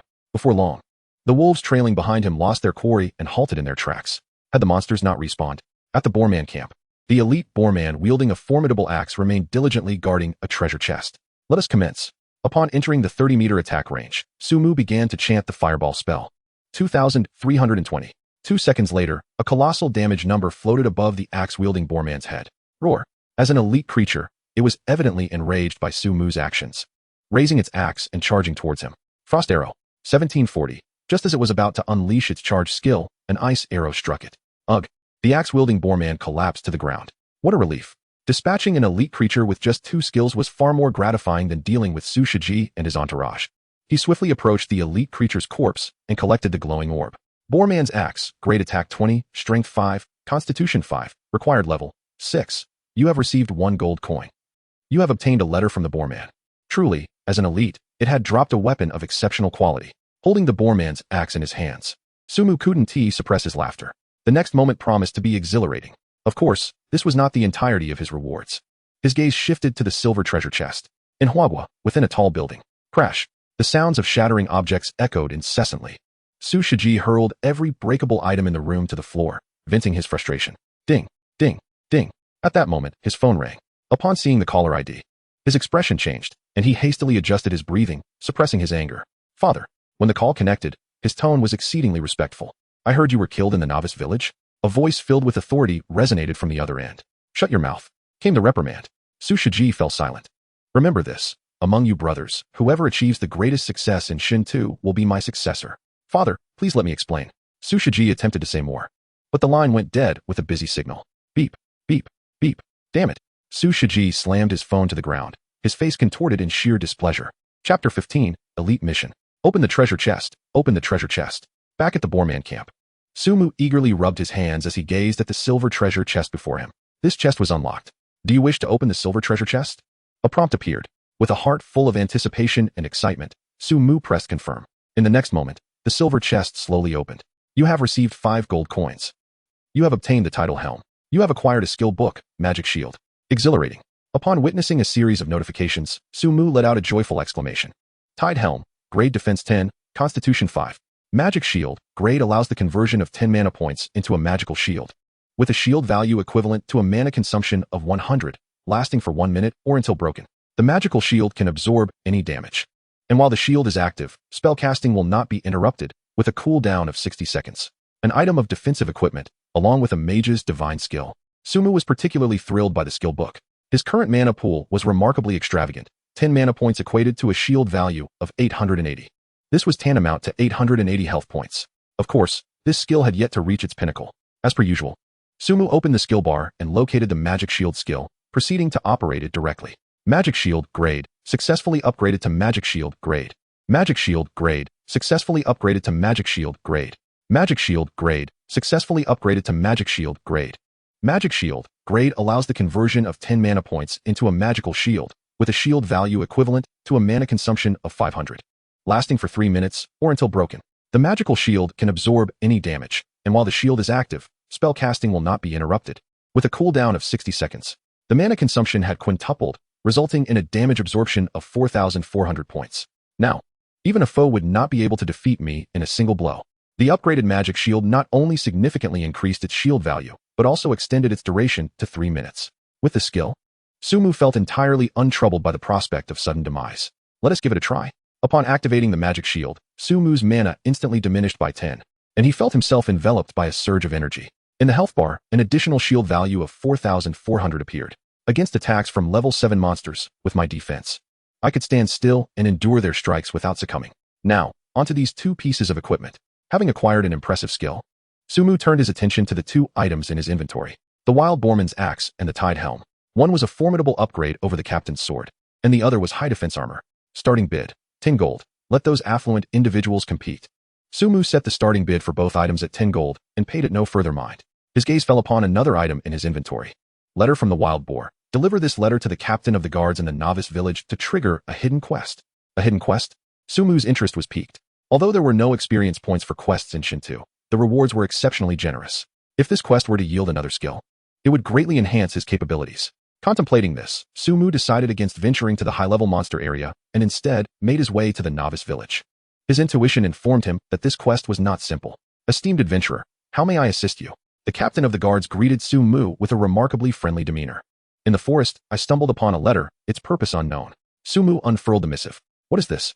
The captain of the guards took the letter, scanned its contents, and his brow furrowed deeply. Those wild boar men had turned to the dark god, establishing an altar deep within the woods, seeking formidable power through their unholy offerings. With the village's manpower stretched thin, penetrating the forest to dismantle the boar men's altar would prove exceedingly challenging. What shall we do? The captain's face bore a troubled expression. Suddenly, he fixed his gaze upon Sumu, hesitating momentarily before speaking. Honorable adventurer, your possession of this letter suggests you may be capable of destroying the boar men's altar. Will you accept the quest? Destroy the boar men's altar, elite? An elite quest? Without a second thought, Sumu resolutely accepted the task. Destroy the boar men's altar. The boar men have constructed an altar in the eastern part of the forest. You must locate and obliterate it to receive a gift from the captain of the guards. The quest is marked as elite difficulty. Advisable for a team of 20 or more. A team of over 20? This task appears formidable. Upon reading the quest description, Sumu narrowed his eyes. This was undoubtedly a team mission. Special skills? Sumu quickly connected the dots. The captain, being a warrior, would impart skills relevant to his class. In other words, this team quest seemed tailored for warriors, seemingly irrelevant to him as a mage. However, since he could learn any skill, he would not let this opportunity slip by. Perhaps this so-called special skill could be upgraded. Rest assured, I shall complete this task. Sumu nodded at the captain and set out in the direction indicated by the quest. Who was that fellow? The captain was exceptionally cordial to him. Indeed, we nearly faced death by sword when trying to converse with the captain, so what gave him that privilege? Was it his handsome visage? But he couldn't possibly be more handsome than I. Perhaps he had triggered some special quest? By the way, do you remember the captain's long sword mentioned in the world chat? Are you suggesting he undertook that very quest? In the novice village, many observed the captain's markedly different demeanor towards Sumu, leading to a flurry of speculation, especially when they believed Sumu had triggered the captain's longsword quest. A fervent gaze enveloped his figure. Acquiring that weapon would ensure a lifetime of prosperity, even if sold. I must seek counsel from the adept. That quest is surely challenging. Perhaps I could assist. By following him, I might glean crucial information regarding the quest from the task's adversaries. He appears to be moving away. Quick, pursue him. In an instant, hundreds from the novice village surged toward the direction Sumu had departed. Chapter 16, The Melee Mage. What are these people planning? A vast throng of people trailed behind Sumu, scratching his head in bewilderment. Could this motley crew have been summoned by Sushiji? There were perhaps 400 to 500 of them, yet their levels appeared rather low. Lured into the realm of level 5 monsters, he could easily dispatch them all. As the crowd drew closer, a murderous intent began to stir within him. Just then, several voices echoed through the air. Esteemed sir, are you undertaking the task of the guard captain? Do you require assistance? I'm a level 2 mage. My damage output is quite decent. Level 2. What are you doing here? I'm a level 3 mage. All points in intelligence. Hey, could you share the guard captain's quest? Surely you can't complete it alone. The clamorous shouts of the crowd caused Sumu to furrow his brows. The guard captain's quest? He quickly pieced it together. Since they were not affiliated with Sushiji, there was no need for him to engage. Murmuring softly to himself, Sumu quickened his pace, soon distancing himself from the throng behind. Wow, this guy moves incredibly fast. Could he be an assassin? With a staff on his back, how could he possibly be an assassin? His level must be quite high. The wild monsters pay him no mind. Damn, we've reached the monster zone up ahead. We can't proceed. Seeing that they could not catch up to Sumu, and with dense clusters of high-level wild monsters emerging ahead, the crowd collectively sighed and began to disperse. In the forest, Sumu hastened his steps towards the eastern direction. The trees grew denser around him, obscuring much of his vision. Suddenly, he heard a peculiar sound. Following the source, he stumbled upon a group of wild boar men. For creatures, there were 4 wild boar men in total, 2 wielding short axes, one with a bow, and another brandishing a staff. Sumu took a few steps closer and beheld the attributes of these wild boar men. Wild Boar Warrior, level, 6 health, 600 attack power, 120 defense. 30. Wild Boar Hunter, level, 7 health, 600 attack power, 170 defense. 20. Wild Boar Mage, level, 7 health, 500 magic attack, 180 physical defense, 10 magic defense. 32 level 6 monsters, and 2 level 7 monsters. With such attributes and health, a mere 10-person squad would hardly stand a chance. The impressive stats of the Wild Boar Man made Su-mu smirk. With 2 melee and 2 ranged attackers, their configuration was undeniably formidable. Even a full 10-member team of level 6 players, without a tank or a healer, would struggle to overcome this challenge. However, I am different. Yet, Su-mu felt no pressure whatsoever. The magical attack of that mage could not breach his magical defenses. Activating his magical shield, Su-mu pressed the button for his latest skill and unleashed a fireball at the hunter monster. 2,320. A colossal damage figure erupted from the head of the Wild Boar Hunter. Humph. At that moment, its 3 companions also reacted. The 2 boar warriors let out fierce roars and charged towards Su-mu. Meanwhile, the mage creature began to chant an incantation. Su-mu disregarded the mage and instead unleashed a fireball at one of the boar warriors. 2 fireballs materialized simultaneously, one of which was hurled towards Su-mu by the boar mage. The mage's fireball failed to penetrate his defenses, while Su-mu's fireball obliterated the other boar warrior in an instant. The remaining boar warrior lunged forward, brandishing its axe and preparing to strike. Given Su-mu's current agility, he could have easily evaded the boar's attack, yet he chose to stand his ground. A damage figure of 155 appeared above his head, with only 130 health points remaining. The boar could have easily dispatched him. However, that 155 points of damage was merely a tickle to Su-mu, who possessed a shield value of 4,400. With a swift stroke, Su-mu refrained from casting any spells and instead raised his staff, striking down on the boar warrior with ferocity. The attack dealt a staggering 914 damage. Bolstered by his exceptional melee prowess and the advanced cleave skill, the boar warrior was swiftly dispatched. Should any other warriors witness Su-mu's triumph over the boar, they would surely gaze skyward in disbelief. Is this truly a mage? Defeating a group of monsters yielded a mere 30 experience points, making the path to leveling up seem arduous indeed. After vanquishing the boars, Su-mu glanced at his experience bar, now reading 520-3000. With his magical shield still active, he pressed on resolutely, searching his surroundings. The magical shield consumed considerable mana, and he needed to maximize the skill's value within its 3-minute duration. You have slain a boar hunter and gained 10 experience points. You have slain a boar warrior and gained 5 experience points. Su-mu proceeded to replicate his success, embarking on a slaughter spree within the monster zone. As his experience gradually accumulated, he drew ever closer to level 7. In the novice village numbered 12580, a level 5 wolf approached a nearby warrior. Just before the wolf could close the distance, a series of fireballs struck it. 150, 150, 150. 3 damage figures emerged simultaneously, and the wolf's health plummeted. At that moment, the warrior raised his longsword and delivered the final blow, extinguishing the wolf's last vestige of life. Phew, level 5 monsters indeed possess substantial health. After dispatching the wolf, the warrior remarked, "You should be content. Our leveling method is undoubtedly the fastest in the world. Soon, you will become the very first to reach level 5. The nearby mage rolled his eyes at this proclamation. The first, you say? I'm curious about how high Su-mu has risen since claiming that elite first kill. The warrior raised an eyebrow. Most of the individuals in this novice village are from our ranks. Our tiered leveling strategy is the most logical. Even if Su-mu secured that elite first kill, his leveling efficiency cannot compare to ours. The mage responded, clearly unimpressed. He is distinct from the warriors, who serve as the backbone of Hwawa's defense. Before the world underwent its transformation, they received special orders to acquire formidable power on the path to divinity. In order to continue safeguarding Hwawa, to achieve this, most of them chose to delay their progress, entering the divine path at a predetermined moment. This decision proved effective, as their numbers swelled to over 4,000 in this novice village. Leveraging their status, they faced no competition from other players for monsters. Dominating the monster resources in the entire novice village, they strategically formed various elite teams to execute their leveling strategy. This is certainly something no consortium or enterprise could achieve. What is your opinion? The warrior inquired upon hearing this. The white fox's health pool was merely 3,000 points. It was said that Su-mu had previously sacrificed the lives of over 100 individuals to slay that fox.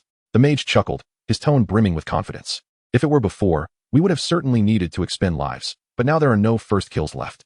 Once our elite mages level up to 4, we can directly send them to take down that white fox.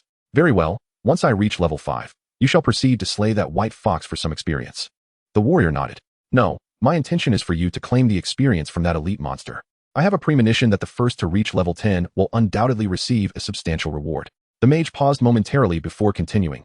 Currently, aside from us, teams from other nations are also racing ahead. the significance of which nation's players reach level 10 first is exceedingly immense. Upon hearing this, the warrior inhaled deeply. Let us hope that the first to achieve level 10 shall be one of our compatriots from Manhwa. Chapter 17, Area Attack Skills. Congratulations, you have leveled up. Reward, 10 attribute points, 5 skill points. Deep within the forest, after dispatching yet another group of wild-born men, a glow of ascension enveloped Sumu. His level had risen to 7. My intelligence is sufficient, it's time to allocate points to vitality. Sumu dedicated all 10 attribute points to vitality. With his current spell attack, he could easily annihilate ordinary monsters. In contrast, his health pool of just over 100 seemed somewhat lacking. Although the presence of a magical shield made it difficult for him to be instantly killed, having more health is undoubtedly beneficial. He opened his attribute panel. Player, Sumu. Class, Mage. Level, 7,04000. Health, 230. Mana, 8800.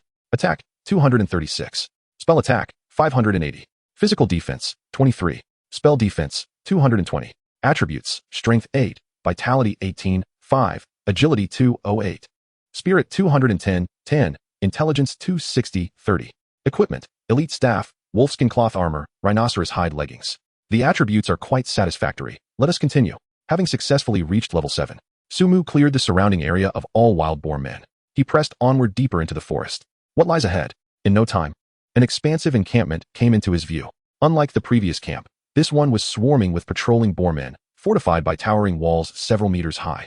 Above the ramparts, a row of vigilant boarmen archers menaced with their drawn bows. Truly, this was a task of elite difficulty, with such an imposing defense. One could scarcely enter the camp without a formidable team of dozens. After a cautious circumnavigation of the perimeter, Sumu refrained from acting impulsively. The encampment housed approximately 400 boarmen. Should they launch an assault, it remained uncertain whether they would all emerge. Alas, lacking area attack skills. He lamented that with his current spellcasting prowess, he could have obliterated them all in one fell swoop. The sheer multitude of boarmen necessitated Sumu's prudent approach, particularly due to the troublesome archers. Activating his magical shield, after careful consideration, Sumu resolved to mount a frontal assault. At the entrance of the encampment, 5 archers stood ready. A volley from them could inflict a staggering 725 points of damage. With his shield value of 4,400, he was confident in his ability to withstand such an onslaught. Thus, the remaining 6 melee foes and 3 spellcasters posed no real threat. Fireball. Sumu unleashed a blazing orb towards a boarman. 2,320. A definitive instant kill. Simultaneously, the other boarmen at the gate reacted. The archers atop the walls drew their bows, aiming at Sumu, while nearby, a mage conjured flames in hand. The boarman warriors below the walls let out a fearsome roar, brandishing their weapons with fervor. Frost arrow. Sumu decisively cast a swift ice arrow at a distant foe. 1740. Another instant kill. 145, 145, 145, 0, 0. A cascade of damage numbers erupted above Sumu's head. Though they appeared substantial, the actual damage dealt was rather modest. Magic missile. Holy light. 2 more instantaneous spells followed, and the archers on the walls fell one after another, leaving only a single boarman archer still knocking an arrow. First, he would deal with the nearby melee foes. Ignoring the distant archer, Sumu turned his attention to the approaching boarman warriors.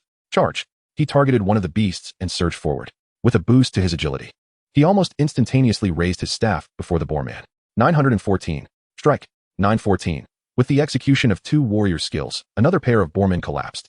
95, 95, 95. At this juncture, the attacks of the remaining 3 boarmen struck Sumu. He disregarded the warriors surrounding him and unleashed another fireball towards the distant archer. 2,320. Following this, Sumu continued casting fireballs at the spellcasters atop the walls, with the remaining 3 boarmen's attack power being relatively limited. He had ample time to eliminate the mages before his shield was compromised. Once the mages were dispatched, the cooldowns for Frost Arrow and Holy Light had also concluded. Sumu swiftly dispatched the 2 wild boar men before him, leaving only one remaining. Let's have some fun, he declared, raising his staff and delivering a decisive blow to the creature's head. The attack dealt 206 damage, reducing the wild boar man's health by a third. Another strike. Another 206 damage. This was not the end. With an agility boost, Sumu's attack speed far surpassed that of the wild boar man. Before the foe could retaliate, he completely depleted its health bar. After 2 rounds of skills, all the wild boar men were vanquished. 5 ranged monsters, 5 melee monsters, and 3 magic users. The level 6 melee monsters granted him a mere 5 experience points, while the remaining level 7 creatures awarded him 40 points. The experience was disappointingly scant. After defeating 13 monsters, his experience bar barely increased, leaving Sumu somewhat discontented.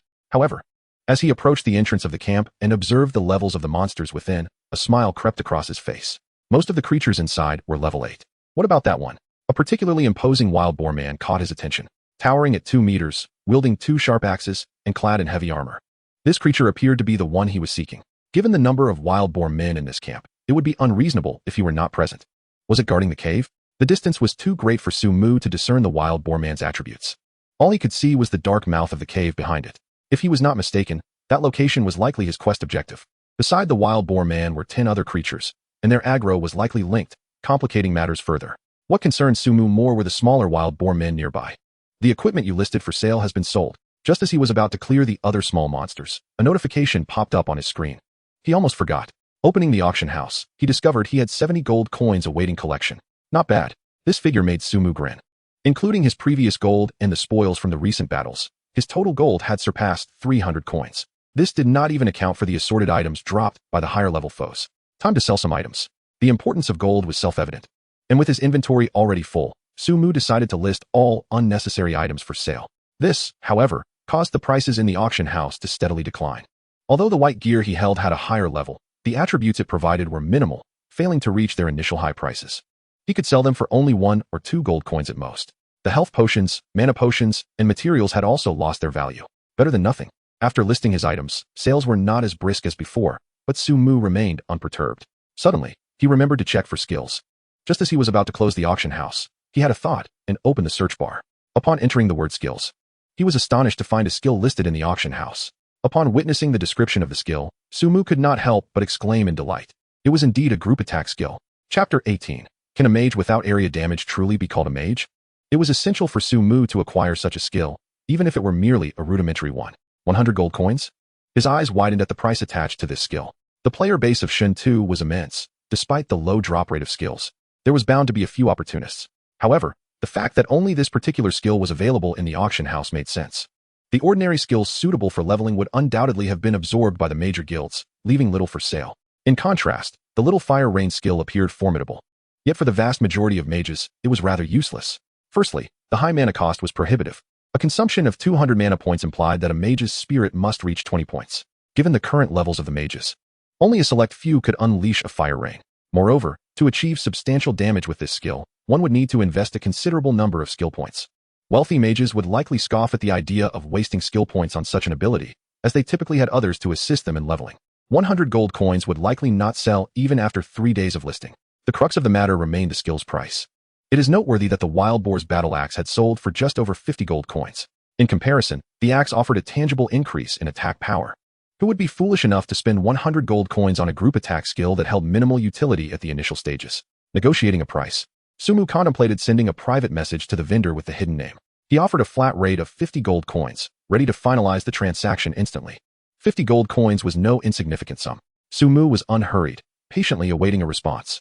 If he could acquire the skill book, his efficiency in dispatching the wild boars in the camp would significantly improve, and this time would be well spent. However, the vendor remained silent, causing Su-mu to feel a twinge of anxiety. If the seller was adamant about the 100 gold coins, he would be at a loss. Sighing, Su-mu lamented that the subtle tactics often depicted in novels seemed to elude him in reality. 60 gold coins were within his acceptable range. Yet if he conceded too readily, the vendor might raise the price. Su-mu pondered deeply.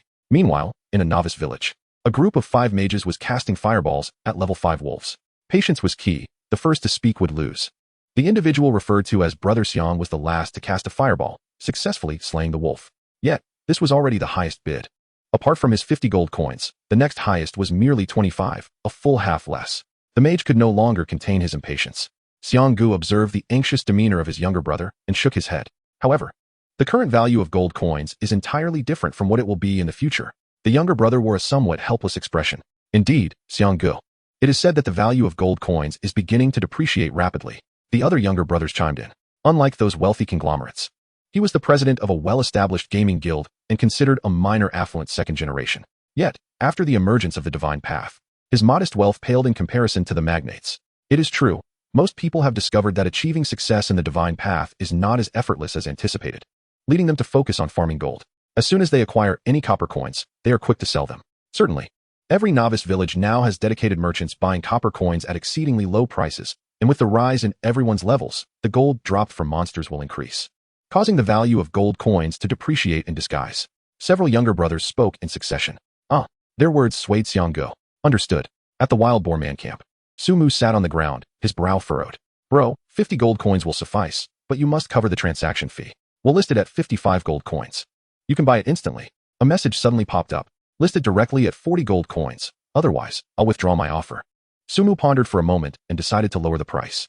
This time, after a few minutes of silence from the other side, a message arrived. Bro, this isn't fair. Why are you lowering the price? Remaining seated, Sumu opened the auction house, waiting patiently. As expected, after more than 10 minutes, the price of the Fire Rain skill was adjusted to 50 gold coins. There is still room for negotiation. Sumu chose not to purchase and continued to wait. After another 10 minutes, the price of the skill indeed dropped to 40 gold coins. This time, Sumu did not hesitate and opted for a direct purchase. After deducting 40 gold coins from his inventory, he had a little over 300 left. Moreover, the skill book was now added to his item list. Would you like to learn Little Fire Rain? Yes. Opening the skill bar, Sumu activated the Little Fire Rain. Little Fire Rain successfully upgraded to Little Fire Rain level. Little Fire Rain level successfully upgraded to Little Fire Rain level. Little Fire Rain level successfully upgraded to Great Fire Rain level. Great Fire Rain level upon release summons a rain of fire within a 30-meter radius at the target location, inflicting 300 magical damage to enemies within, consuming 500 mana points, instant cast, cooldown time 60 seconds. Remarkable. As this skill reached the next level, Sumu could not help but smile. Although the consumption of 500 mana points is considerably high, the tripled magical damage is extraordinarily impressive. The key lies in the 30-meter range, allowing him to envelop both ranged and melee monsters. A mage with area of effect skills is indeed a true mage. Approaching the entrance of the camp, Sumu began to adjust the casting range of this skill. Within 30 meters, he could cast it anywhere. In other words, as long as I position myself at a distance of 30 meters to cast my spell, I can strike monsters located 60 meters away. Fire Rain. Targeting the most densely populated area of monsters, Sumu unleashed a torrent of flames. Chapter 19, Level 8. The 30-meter radius was indeed substantial. Sumu deliberately adjusted the positioning of his Fire Rain skill, ensuring it enveloped dozens of wild boar monsters within its reach. 1740, 1740, 1740, wherever the flames descended, exaggerated damage figures emerged, and without exception, every creature was obliterated. You have slain a Boorman hunter, earning 10 experience points. You have slain a Boorman warrior, earning 5 experience points. You have slain a Boorman mage, earning 10 experience points. A series of notifications appeared on Sumu's interface, and his experience bar surged significantly. How exhilarating. Compared to the previous method of defeating monsters one by one, the efficiency of leveling up now could be likened to riding a rocket. Unable to contain his excitement, Sumu let out a triumphant cheer. At this rate, a mere 7 or 8 more Fire Rain spells would eradicate all the monsters in this vicinity. Given the experience from these creatures, I am certain I can ascend to level 8. As the cooldown for the Fire Rain skill continued its countdown, Sumu surveyed the remaining wild boar monsters in the camp, calculating his next move. There were still over 300 boar monsters left. If I can masterfully position myself within the optimal casting range, I could eliminate dozens in a single strike. The only aspect requiring caution was the specific area itself. Until I am fully apprised of their attributes, I shall not act recklessly. First, I will eliminate all the manageable monsters. The 60 seconds swiftly elapsed. Sumu adjusted his casting direction and began to unleash his skill once more. Fire Rain. Another cascade of flames rained down upon a cluster of wild boar monsters. You have slain a Boorman, earning 10 experience points. You have slain a Boorman warrior, earning 5 experience points. You have slain a Boorman mage, earning 10 experience points. Had I obtained this skill earlier, I would likely have reached level 10 by now. This place truly is a treasure trove for leveling up. Observing the rapidly increasing experience bar, Sumu's expression radiated excitement. The density of wild boar monsters in this camp was remarkable, with many high-level creatures present. Certainly, in other regions, I wouldn't achieve such leveling efficiency. With ample mana, all Sumu needed to do was wait for the cooldown period of his skill.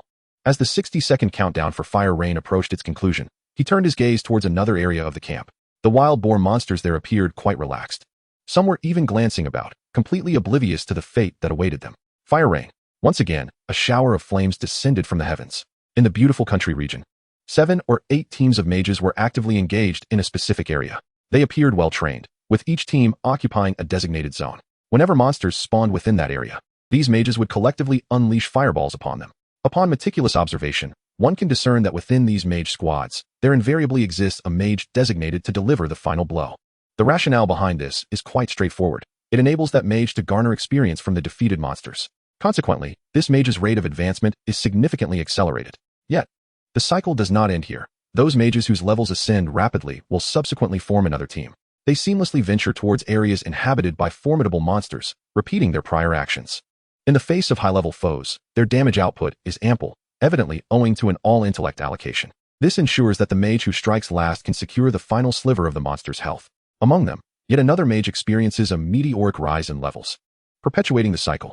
It is noteworthy that these mages engage in this repetitive leveling strategy solely for the benefit of one particular mage in a novice village.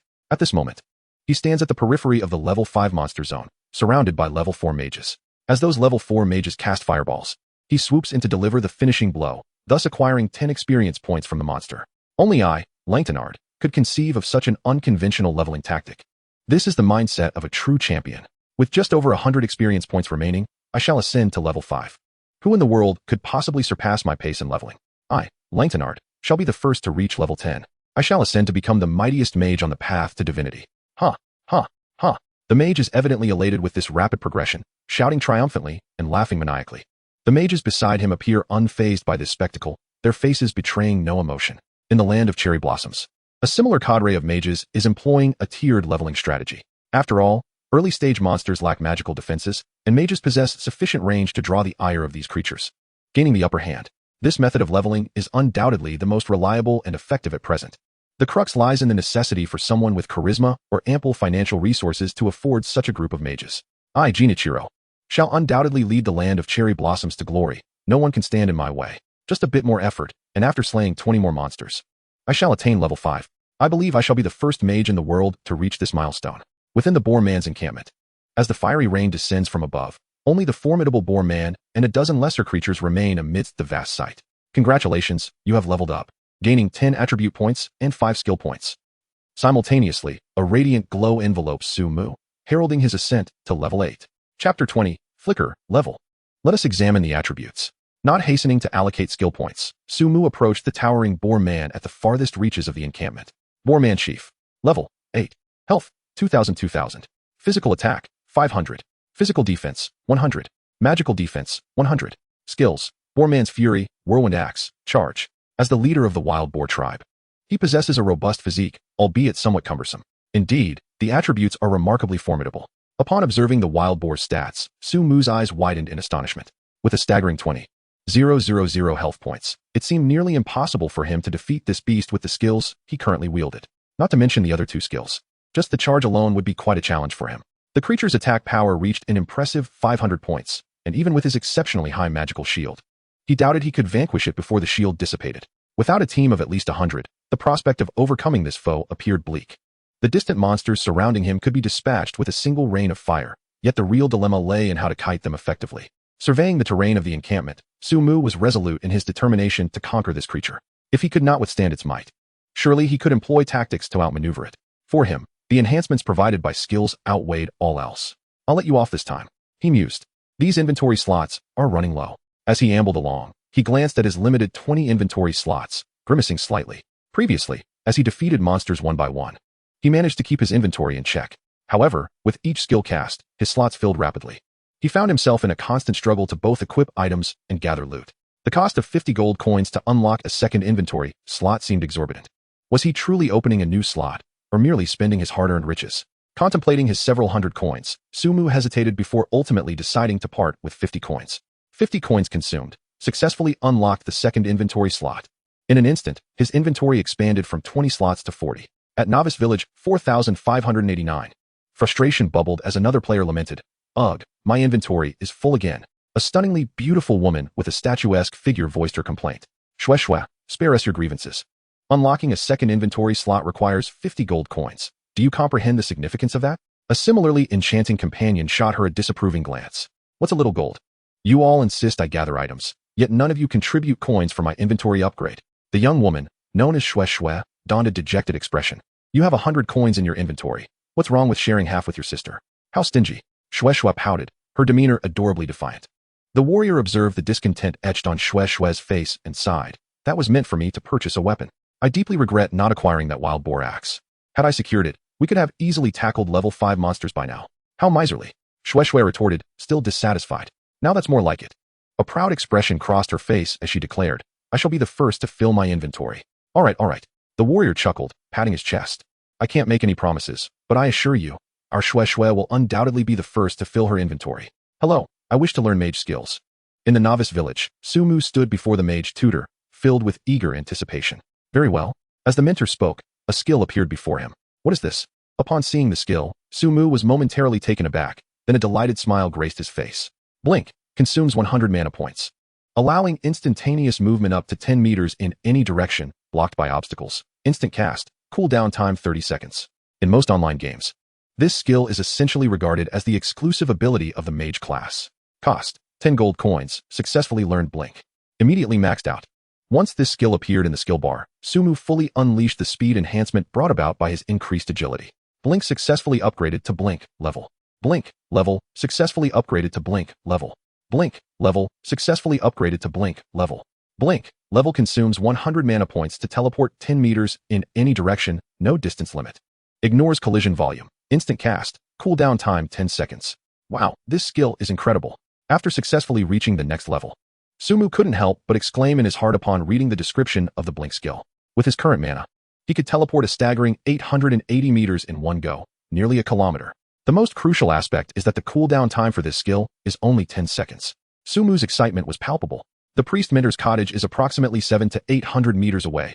I can teleport directly there. Eagerly, Sumu decided to give it a try. Blink. Upon activating the skill, he vanished from the room in an instant. Outside, a mage was wandering around, occasionally casting glances toward the door of the cottage. Su Xiao, I'm keeping an eye on that guy. He must be learning a skill and hasn't come out yet. He opened the chat channel and sent a message. I don't care what happens outside the novice village, but as long as that guy is in the novice village, you must report every move he makes to me. Soon, Su Shiji replied. Don't worry, I will keep a close watch on him, the individual assured. His gaze fixed on the door of the professional mentor's room. Something's off. After more than 10 minutes had passed, he furrowed his brow. If he were merely learning a skill, it shouldn't take this long. He approached the cottage. As a mage, seeking out the professional mentor to learn skills, even encountering Sumu would not raise suspicion. What is going on? Yet, when he entered the room, apart from the amiable professional mentor, there was no sign of Sumu whatsoever. Could it be that this guy can teleport? Chapter 21. First kill? Hello, I would like to learn priest skills. Inside the priest mentor's room, Sumu felt a bit embarrassed as he looked at the elderly priest before him. His sudden appearance in the room had indeed startled the elder. Child, please do not appear so suddenly next time. The elder priest bore no reproach in his tone. No sooner had he spoken than a skill manifested before Sumu's eyes. Powerful healing spell. Restores 200 health points based on the target's spell attack upon use. Consuming 100 mana, with a casting time of 1 and a cooldown of 10:05. A skill that instantaneously heals. This ability caused Sumu to raise an eyebrow. With a magical shield in place, she found pure healing spells somewhat redundant. Instead, abilities that both healed and dealt damage seemed far more practical. Nevertheless, after some contemplation, Sumu resolved to learn this skill. Spent 10 gold coins, successfully learned Powerful Healing Spell. Powerful Healing Spell successfully upgraded to Powerful Healing Spell level. Powerful Healing Spell level successfully upgraded to Powerful Healing Spell level. Powerful Healing Spell level restores 600 health points based on the target's spell attack upon use, consuming 200 mana, with a casting time of 1 and a cooldown of 10. Bidding farewell to the old priest, Sumu made her way to the location of the assassin mentor. She had previously neglected several assassin skills, but with her enhanced melee attack, it was essential to acquire these skills now. Greetings, adventurer. How may I assist you? The alluring assassin mentor greeted her with a smile. I wish to learn skills. As Sumu spoke, 3 skills materialized simultaneously. Backstab, attacks from behind the enemy, dealing 150 physical damage, with a cooldown of 10:05. Kidney shot, strikes the enemy's abdomen, causing 1 second of stun and 100 physical damage, with a cooldown of 20:05. Piercing attack, ignores 30 of the enemy's defense, dealing 100 physical damage, with a cooldown of 30:05. Learning all 3 skills required a cost of 20 gold coins. Without hesitation, Sumu proceeded to learn them, subsequently upgrading each skill to level. Backstab, level attacks from behind the enemy, dealing 600 physical damage, with a cooldown of 10. Kidney shot, level strikes the enemy's abdomen, causing 3 seconds of stun and 500 physical damage, with a cooldown of 20. Piercing attack, ignores 80 of the enemy's defense, dealing 500 physical damage, with a cooldown of 30. The damage output of the assassin's skills was indeed significantly higher. Observing the effects of these skills at level, Sumu nodded in approval. Her own mage skills only offered a 400 damage increase, while the assassin surpassed it by 100. It wasn't hard to comprehend, as in most online games. Assassins have always been synonymous with high burst damage. If their skill enhancements were not superior to those of other classes, it would be quite embarrassing. As for the archer's skills, they held little relevance for her. Sumu chose not to seek out the archer mentor and instead headed towards the village entrance. The captain of the guards offered an opportunity to learn a level 8 warrior skill, but Sumu had no intention of pursuing it. Having mastered the blink skill, she now felt utterly confident in confronting that wild-boar man. Hey there, I see you're a mage. Would you like to team up to hunt level 3 monsters? The team is comprised entirely of powerful mages, and no one is permitted to leave the group before leveling up. My friend, we are in dire need of a mage for our monster hunting endeavors. Are you interested? We require a mage to assist in slaying the creatures. Any mage will suffice as long as they can cast fireball. Upon arriving at the monster area near the village, it was still bustling with activity and many individuals. Upon seeing Sumu carrying a staff, eagerly extended invitations. No need for that. Sumu disregarded their offers and proceeded deeper into the forest with his head bowed. Hey, don't steal my kills. What do you mean by stealing kills? The one who slays the monster rightfully claims it. Do you not understand the rules? Damn it. I had the monster nearly defeated, and you snatched the kill. How is that fair? What now? If it weren't for the restrictions, I would obliterate all your resurrection chances. Oh really? The outcome of this confrontation is far from certain.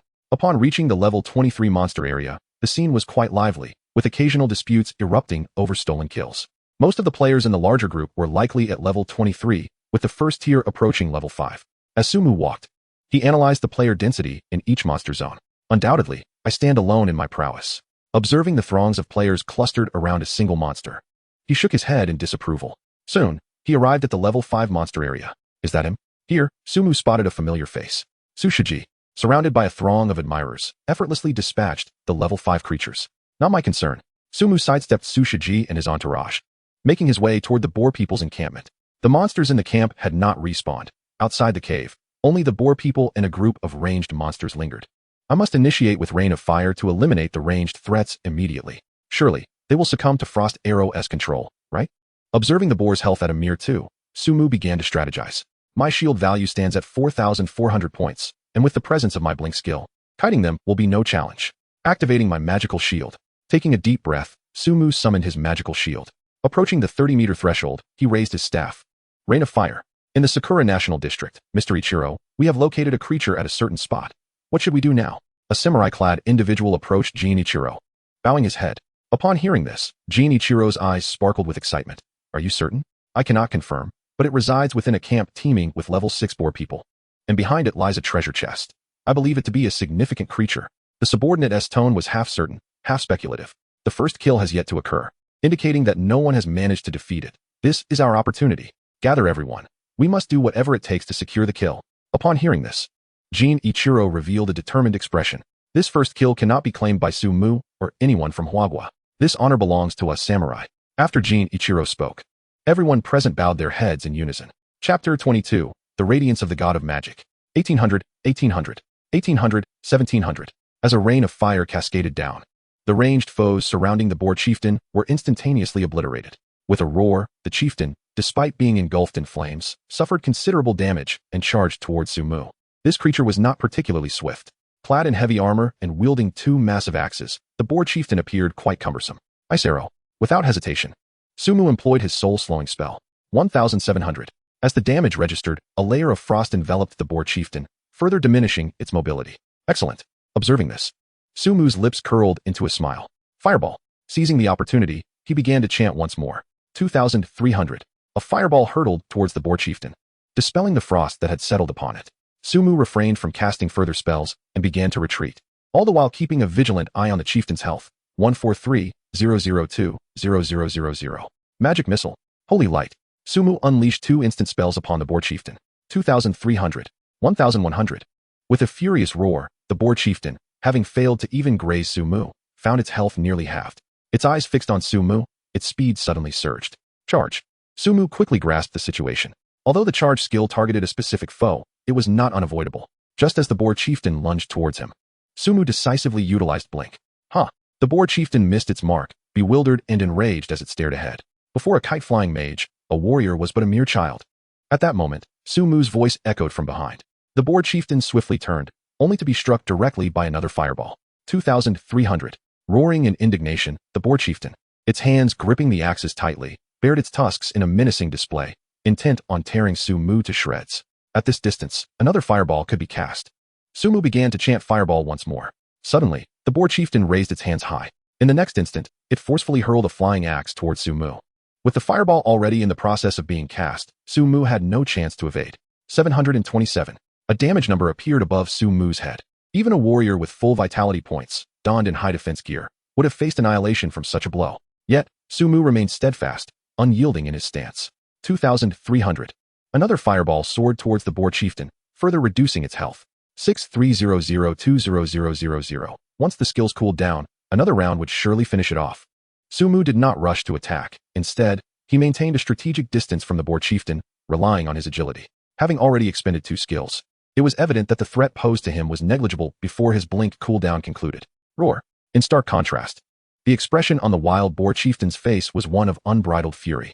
As a dominant force in the novice village, he had never endured such torment. Gazing at the frail figure of Su-mu, he was confident that any of his axes could effortlessly bring about the latter's demise. However, he simply could not catch up. Infused with rage, a peculiar crimson light began to emanate from his form. Was he about to go berserk? Observing this, Su-mu narrowed his eyes. His suspicion was confirmed as the wild boar chieftain became enveloped in a powerful red glow, his eyes transforming into a deep crimson. With a thunderous roar, the chieftain's once cumbersome body became unexpectedly agile. Futile. As the wild boar charged forward at an astonishing speed, Su-mu remained composed. With his agility exceeding 200 points, even with the chieftain's berserk enhancement, he remained untouchable. Moreover, the cooldown for blink was nearing its end. This beast was as good as slain. In the Sakura nation, a considerable number of individuals were gathering. Judging by the distribution of their ranks, most were mages, accompanied by several warriors and priests. Listen closely, everyone. Jin Ikaru addressed the assembly with an air of authority. This time, we face a formidable foe. Be prepared for sacrifice, but rest assured, I, Jin Ikaru, shall not forget your contributions. Anyone who loses a resurrection opportunity in today's battle will receive a reward of 100 million Sakura Nation coins. Upon hearing this, the crowd erupted in unison, exclaiming, "We pledge our service to Lord Ikaru." Very well, let us proceed. Jin Ikaru nodded in satisfaction and led the way towards a designated area. Before long, they encountered a horde of high-level monsters. Kill. Charge. The throng surged into the wild boar encampment. Most of them were around level 23, essentially fodder, their purpose to create opportunities for the higher-level mages behind them. Ha, ha, ha.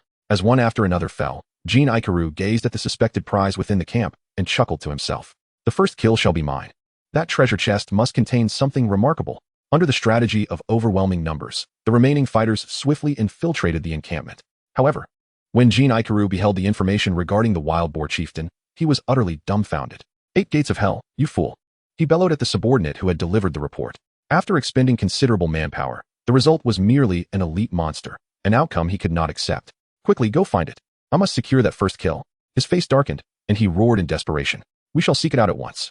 His subordinates, sensing his wrath, lowered their heads and fervently agreed. Before they could take any action, a series of scrolling announcements suddenly appeared.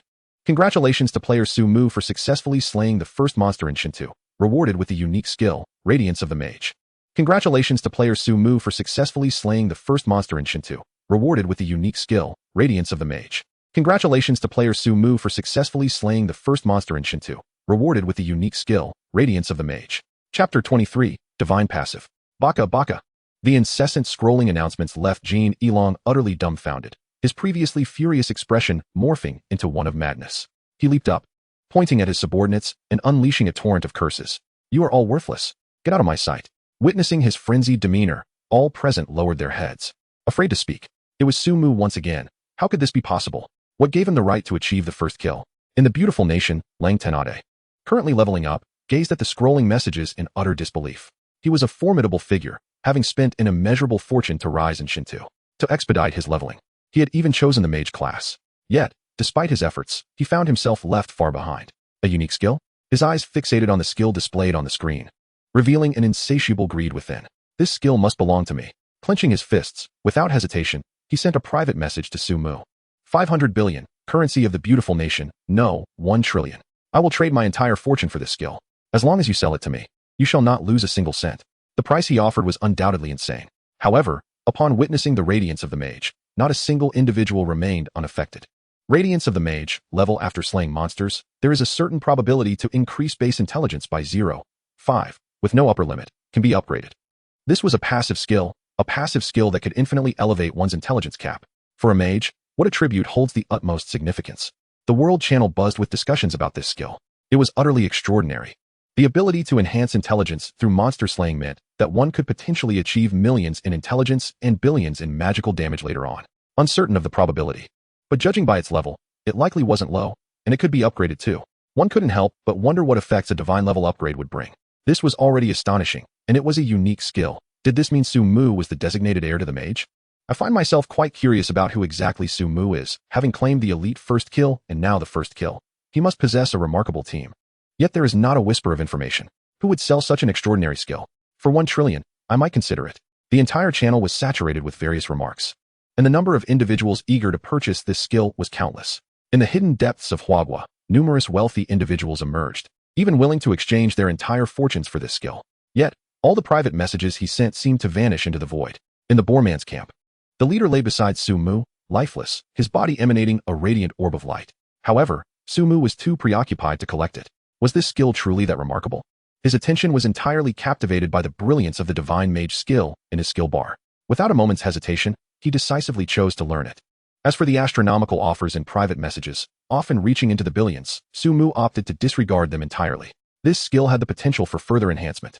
He glanced at the skill behind the divine mage's brilliance. Enhancing the skill requires 10,000 skill points. Do you wish to proceed? For anyone, 10,000 skill points was an exceedingly extravagant figure, yet Su-mu resolutely pressed the upgrade button. Consuming 10,000 skill points, the divine mage's brilliance has successfully upgraded. A prompt immediately followed. Su-mu looked at his skill points, still at the impressive figure of 999. I shall continue to upgrade. The exhilaration of having infinite skill points was simply delightful. He pressed on with the enhancement. Divine Mage's Brilliance, level, successfully upgraded to Divine Mage's Brilliance, divine level. Divine Mage's Brilliance, divine level. You have a certain chance to increase your base intelligence by 1 point upon defeating monsters. Enhancement has no upper limit. Remarkable. He had leveled up 5 times in succession, with the enhancement coefficient rising from 0.5 to 1. Although the skill description did not explicitly mention it, Su-mu felt that the probability of increasing intelligence had significantly improved after reaching the divine level. As for the exact probability of this passive skill, that would require personal verification. There was no rush. The game had only recently commenced, and there was a long journey ahead. This passive skill would undoubtedly prove more advantageous than merely a simple boost. First, let us see what treasures have been dropped. Closing the skill bar, Su-mu steadied his breath and turned his gaze to the Boorman's corpse. You have obtained 10 gold coins. You have acquired Boorman's armor, level. You have obtained Boorman's battle axe, level. Boorman's armor, level increases physical defense by 50 points. Increases magical defense by 50 points, health 500. Required level, 8, heavy armor. Boorman's battle axe, level increases physical attack by 100 points, 10 points of strength, 10 points of agility. Required level, 8, two-handed weapon. 2 pieces of quality gear, excellent attributes. Upon seeing the 2 items in his hands, Su-mu couldn't help but smile. As a mage, he could neither don heavy armor nor wield two-handed weapons. Thus, these items were only suitable for sale. Once listed on the auction house, they would undoubtedly incite a bidding frenzy. However, given that most players were still at lower levels, it would be wiser to wait before selling these pieces. After some contemplation, Su-mu decided not to rush into putting the gear up for auction. Although gold would inevitably lose value over time, it made no difference to him. He had no intention of converting gold into real currency. All he needed was the gold itself. Believing that once those affluent players reach level 8, he could auction off these 2 pieces of equipment for a sum of gold far exceeding their current worth, Su-mu decided to proceed. He could list everything else for sale, retaining only a few blue and health potions. After scouring the battlefield, Su-mu placed all the sellable items from his inventory onto the auction house. There remained numerous unsold items in the auction house, and he felt no urgency. Opening his quest log, he noted that the task to destroy the Boar people's altar had yet to be completed. Su-mu turned his gaze toward the cave entrance on the outskirts of the camp. If all went as expected, the Boar people's altar should be situated within. Once he accomplished this task, he could log off and take a much-needed rest. He strode toward the cave entrance. Despite having just acquired a divine skill, Su-mu remained deeply intrigued by the captain of the guard's secret technique. After all, when it comes to skills, the more, the merrier. Chapter 24, The Complete Fireball in Reality. No monsters? As Su-mu cautiously advanced through the cave, he was surprised to find no traces of creatures before him. Is this the altar? Soon, a mound of withered bones formed into an altar came into view. Su-mu surveyed his surroundings and gradually approached. How to destroy it? With a raised eyebrow, he contemplated the altar before him. According to the conventions of online games, merely approaching the altar should trigger a prompt, asking whether he intended to destroy it. With this thought in mind, he stepped closer to the altar. Do you wish to destroy this altar? As anticipated, a prompt swiftly appeared.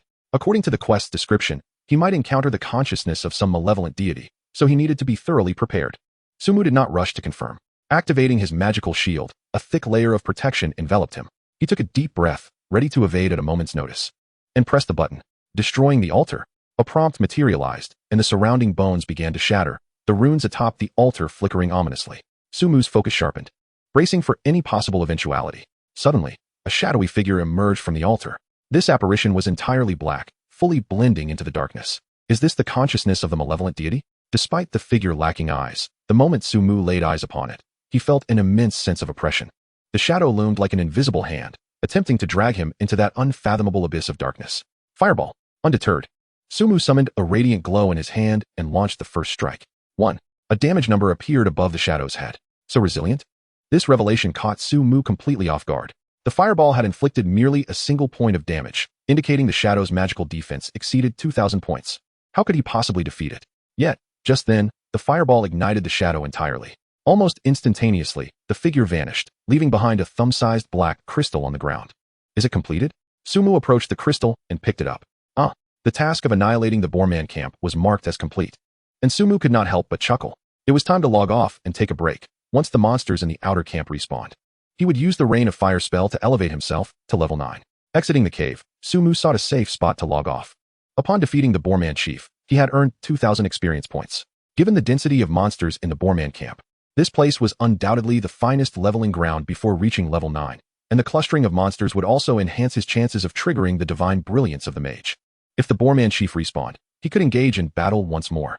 Logging out, the surroundings transformed, and Sumu found himself in the ethereal space preceding his entry into the game. Compared to before, his gaming time had significantly increased, yet he yearned to remain in the realm of the divine indefinitely. Glancing up at the ceiling, Sumu felt a lingering dissatisfaction. With my intelligence now so elevated, I wonder if I can conjure a fireball? At that moment, an idea sparked in Sumu's mind. After augmenting his attributes so considerably, he should be able to cast a complete fireball in reality. He sprang from his bed and dashed to the balcony. Taking a deep breath, Sumu began to regulate his breathing. Reality was quite different from the game. In the game, one merely had to press the skill icon to unleash a spell, but in reality, there were no such icons. What Sumu needed to do was to find that sensation of casting a spell. Here it comes.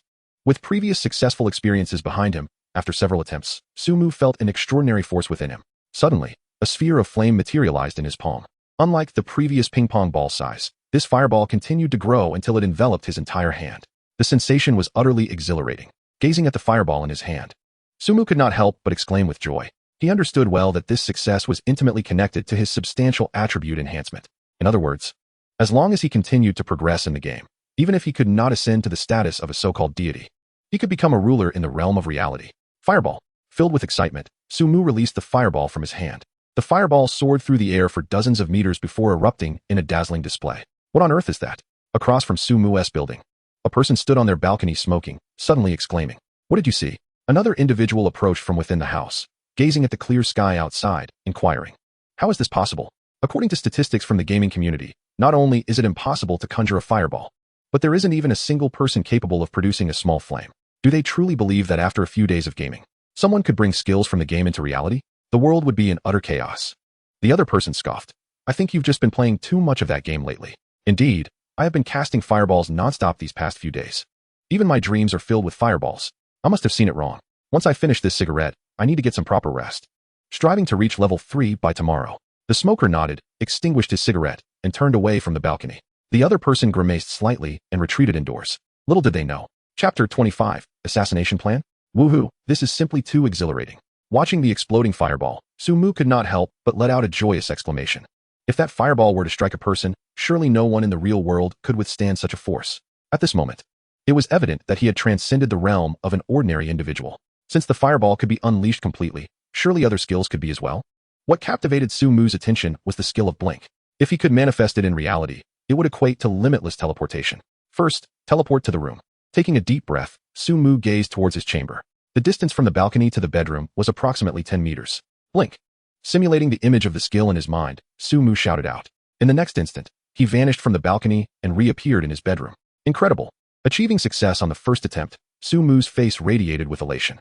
This ability in the real world was undoubtedly an insurmountable force. With my current prowess, surely the most formidable individuals in this world would not stand a chance against me. It was time to treat myself. A nice meal was in order. Changing into a fresh outfit, Sumu picked up his phone and stepped out of the house. Truthfully, he was quite eager to attempt teleporting directly downstairs. However, if someone were to witness it, it would undoubtedly cause a tremendous stir and bring unnecessary trouble upon himself. In a certain location within Manhwa, an urgent meeting was underway. Is it this Sumu again? How on earth does he manage it? Why has not a whisper of information leaked? Indeed, to orchestrate an assassination would require substantial manpower. We have eyes in every novice village. It is impossible that we would not detect any activity. A group of individuals gathered, their expressions etched with bitterness. Compared to the previous elite first kill, this latest first kill bore even greater significance. In my opinion, there must be an exceedingly well-organized group behind Sumu. I share your thoughts. What concerns me is whether this organization harbors any ulterior motives that could threaten the stability of Manhwa. Many faces reflected unease. They understood well that the future world order would undoubtedly be written by the powerful within the Divine Path game.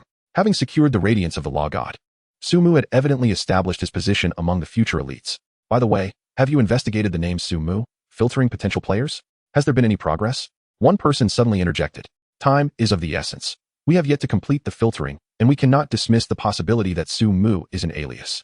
Entering the Divine Path game not only allows for the alteration of appearance, but also for the selection of a new name. Thus, according to their speculation, if there truly exists an organization behind Sumu, then this name is certainly not genuine. Sigh. The Inquirer let out a long breath.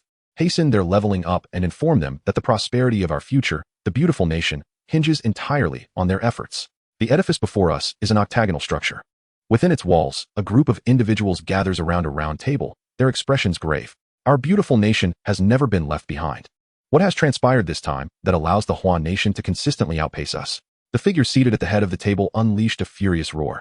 His words rendered the others present speechless. What are you all doing? He bellowed again, sensing their silence.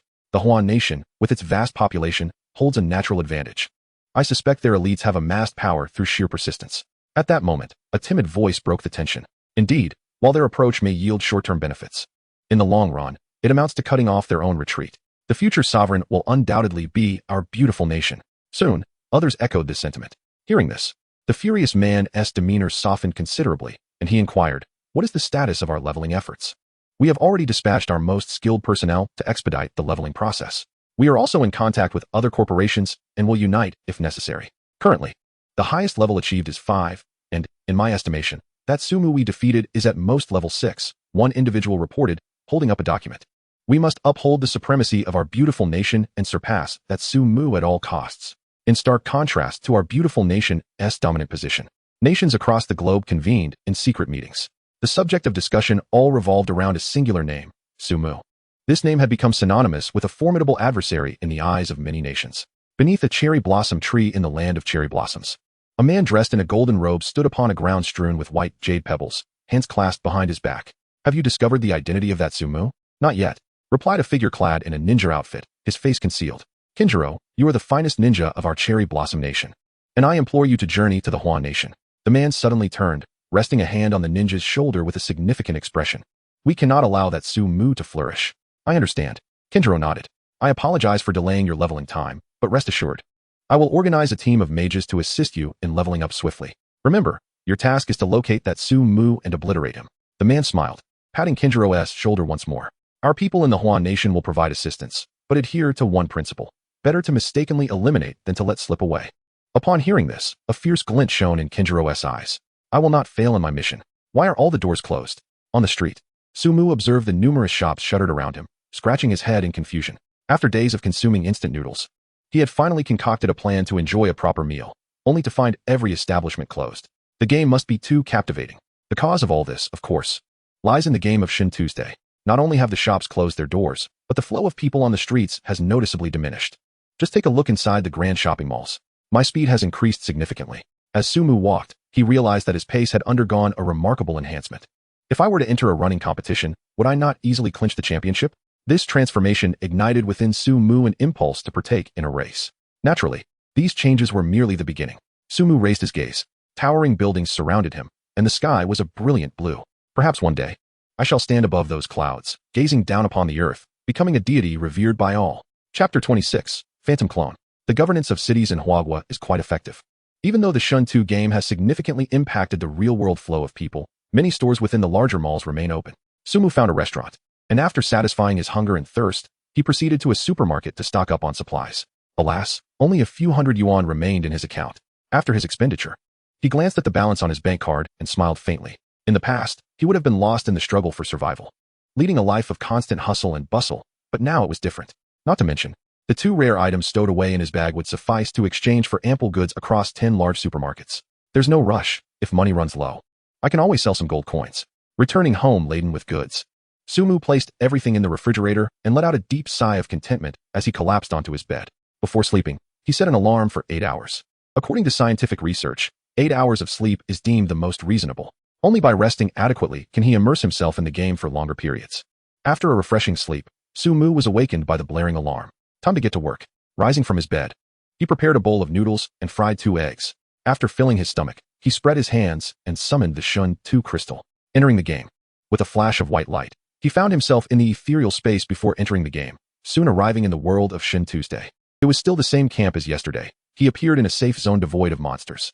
Indeed, the monsters in the camp had respawned, but they seemed to have vanished. Peering into the depths of the camp, Sumu raised an eyebrow. They are gone. My gains in this camp have drastically diminished. Time to level up. Although there were no respawns, Sumu felt helpless yet undeterred. He glanced at his experience bar. Level 8, 2,000 5,000. He needed 3,000 more experience points to level up. Within the entire camp, there were approximately 400 to 500 wild boar men, with more than half at level 8, allowing him to gain 5 points of experience, while the others would yield merely 1 point. The experience was not particularly abundant. However, the density of monsters here is advantageous. I merely need to wait for the cooldown of Fire Rain. Adjusting the casting range of Fire Rain, Sumu wasted no time. Fire Rain. A torrent of flames descended. 2,400, 2,400, 2,400. One after another, horrific wounds manifested as the wild boar men were engulfed in a rain of fire. Swiftly reduced to ashes. Killing a wild boar warrior grants 1 experience point. Killing a wild boar hunter grants 1 experience point. Killing a wild boar mage grants 5 experience points. Gained 1 basic intelligence through the radiance of the god of magic. A series of kill notifications appeared, among which one captured Sumu's attention entirely. This enhances one's intelligence by a point. A deluge of flames had nearly annihilated 50 or 60 wild boar men, and it had also elevated his intelligence by a fraction. If he were to eliminate all the wild boar men here, would he not be able to boost his intelligence by a considerable margin? With this thought, Sumu's expression grew increasingly animated. He fixed his gaze intently on the cooldown timer of the Fire Rain skill, each passing second stretching into eternity. At long last, when the countdown reached 0, he eagerly unleashed the spell in the area most densely populated with monsters. Fire Rain. Once again, flames descended. Sumu hurriedly searched through the series of notifications. No enhancement? Regrettably, this time luck seemed to elude him, as the message indicating an increase in intelligence did not materialize. Onward. After rubbing his nose, Sumu restrained his excitement and proceeded with a more measured approach. Fire Rain. Following a series of fiery assaults, the wild boar men in the camp were systematically cleared. A total enhancement of 5 points in intelligence was a commendable achievement. Sumu noted that the radiance of the god of magic had activated 5 times, bestowing him with a total of 5 points of intelligence. His experience bar had also risen to 3,600 out of 5,000. Only 1,400 experience points remained for the next level. If he were to slay monsters of the same tier, he would need to defeat at least 280, while level 9 creatures required merely 140. Venturing further in, he speculated that level 9 monsters might be lurking ahead. Sumu glanced towards the rear of the wild boar men's camp, where another monster zone appeared to reside. The efficiency of crowd control was astounding. Sumu found himself unable to organize the items in his inventory. Moreover, given the auction house's limit on consignment items, he was compelled to spend 100 gold coins to unlock a 3rd inventory slot. With 60 slots available, he finally felt a measure of comfort. Observing the multitude of unsold materials, blue potions, red potions, and some white gear in the auction house, an idea crossed Sumu's mind. Never mind. If I set up a stall to sell all these items, I would undoubtedly attract attention. The more critical the moment, the more I must remain discreet. Yet, upon reconsideration, he abandoned the notion. Since he had already opened the 3rd inventory slot, selling the items at a slightly lower price over time would suffice. If necessary, he could always spend an additional 200 gold coins to unlock a 4th inventory slot. After all, the gold he possessed was more than sufficient. And once he sold those 2 pieces of equipment, he would hardly be in want of gold. On his way back to the village, Sumu began to adjust the prices of the items listed in the auction house, setting them approximately 10 silver coins below the average market price. Had the red and blue potions sold? Soon, both the red and blue potions were snapped up in an instant. These were essential for leveling up, and their lower prices made them all the more desirable. Then there are those high-level white items. If their prices were lowered, they should be sellable, thus freeing up space in my inventory. Esteemed adventurer, it appears you have shattered the altar of the wild boar men. The captain of the guards greeted Su-mu with a warm smile, personally stepping forward to welcome him. Indeed, this is the dark crystal obtained from that altar. Su-mu revealed the black gem. It is undoubtedly the consciousness of the malevolent deity. Those detestable wild-boar men have forged a pact with the evil god. The captain of the guards grasped the black crystal in his hand, his expression filled with indignation, and with a fierce squeeze, he shattered the gem into fragments. Fortunately, you were here. Otherwise, once the wild-boar men acquired sufficient power from the dark god, the village would be in peril. He regarded Su-mu with eyes brimming with admiration. To express my gratitude, I would like to impart to you a secret technique I learned from a master. Upon hearing the captain's words, Su-mu's face lit up with joy, for he had eagerly anticipated this secret technique. The captain of the guards wishes to teach you a secret technique. Do you accept? Yes. Without a moment's hesitation, Su-mu affirmed his choice. Ding. You have learned the skill, Phantom Doppelganger, level. Chapter 27, Instance Quest. A level skill? At the instant he received the notification, Su-mu's eyes widened. The implications of a level skill are self-evident, and starting at level 1 means it can surely be upgraded. Su-mu promptly opened his skill menu. Phantom Doppelganger, level upon use. You will gain a doppelganger that inherits 100% of your attributes. The doppelganger cannot use skills, only perform basic attacks. Cooldown time, 1 hour. Upgradable. Excellent. The effect of this skill is clear, and Su-mu, well-versed in various online games, understood its significance. In certain specific situations, this skill could undoubtedly yield remarkable results. Truly, it is a special technique. The most crucial aspect remains the indication that it is upgradable. Of course, I must max it out immediately. Su-mu could hardly contain his eagerness to see the effects of the skill once fully upgraded. Esteemed adventurer, I have one more humble request. At that moment, the captain of the guards suddenly spoke. Please, Captain, do tell. Su-mu had to suppress his desire to upgrade and attentively perked up his ears. The wild-boar men's sudden devotion to the dark god's altar must have a reason. There is a valley shrouded in mist behind their encampment that I suspect holds significance. I hope you will investigate it. The captain's expression turned somewhat awkward as he continued. I know that place is perilous, but we must protect the village and cannot spare personnel to assist you, so you will have to rely on yourself. Meanwhile, a prompt appeared before Su-mu. Do you accept the quest? Investigate the Misty Valley? Instance. An instance? Upon seeing the quest description, Su-mu raised an eyebrow. It now seems that this instance quest is a continuation of the task to destroy the altar. Yet, why does this quest not specify any rewards? To Su-mu's astonishment, this skill merely indicated whether it could be accepted, devoid of any reward description. Nevertheless, he decided to proceed. Ding, you have accepted the quest. Investigate the Misty Valley dungeon. I entrust this to you, esteemed adventurer, sighed the captain of the guards. His admiration for Su-mu growing ever stronger. Ah, I wish to learn a skill. Su-mu nodded and spoke, remembering that he still had a warrior skill yet to acquire. At your service. The guard captain beamed with a smile. A skill then appeared before Su-mu's eyes. Taunt. Forces the target to attack you for 10 seconds. Cooldown time 30 seconds. Ugh. This skill rendered Su-mu momentarily speechless. It seemed utterly useless.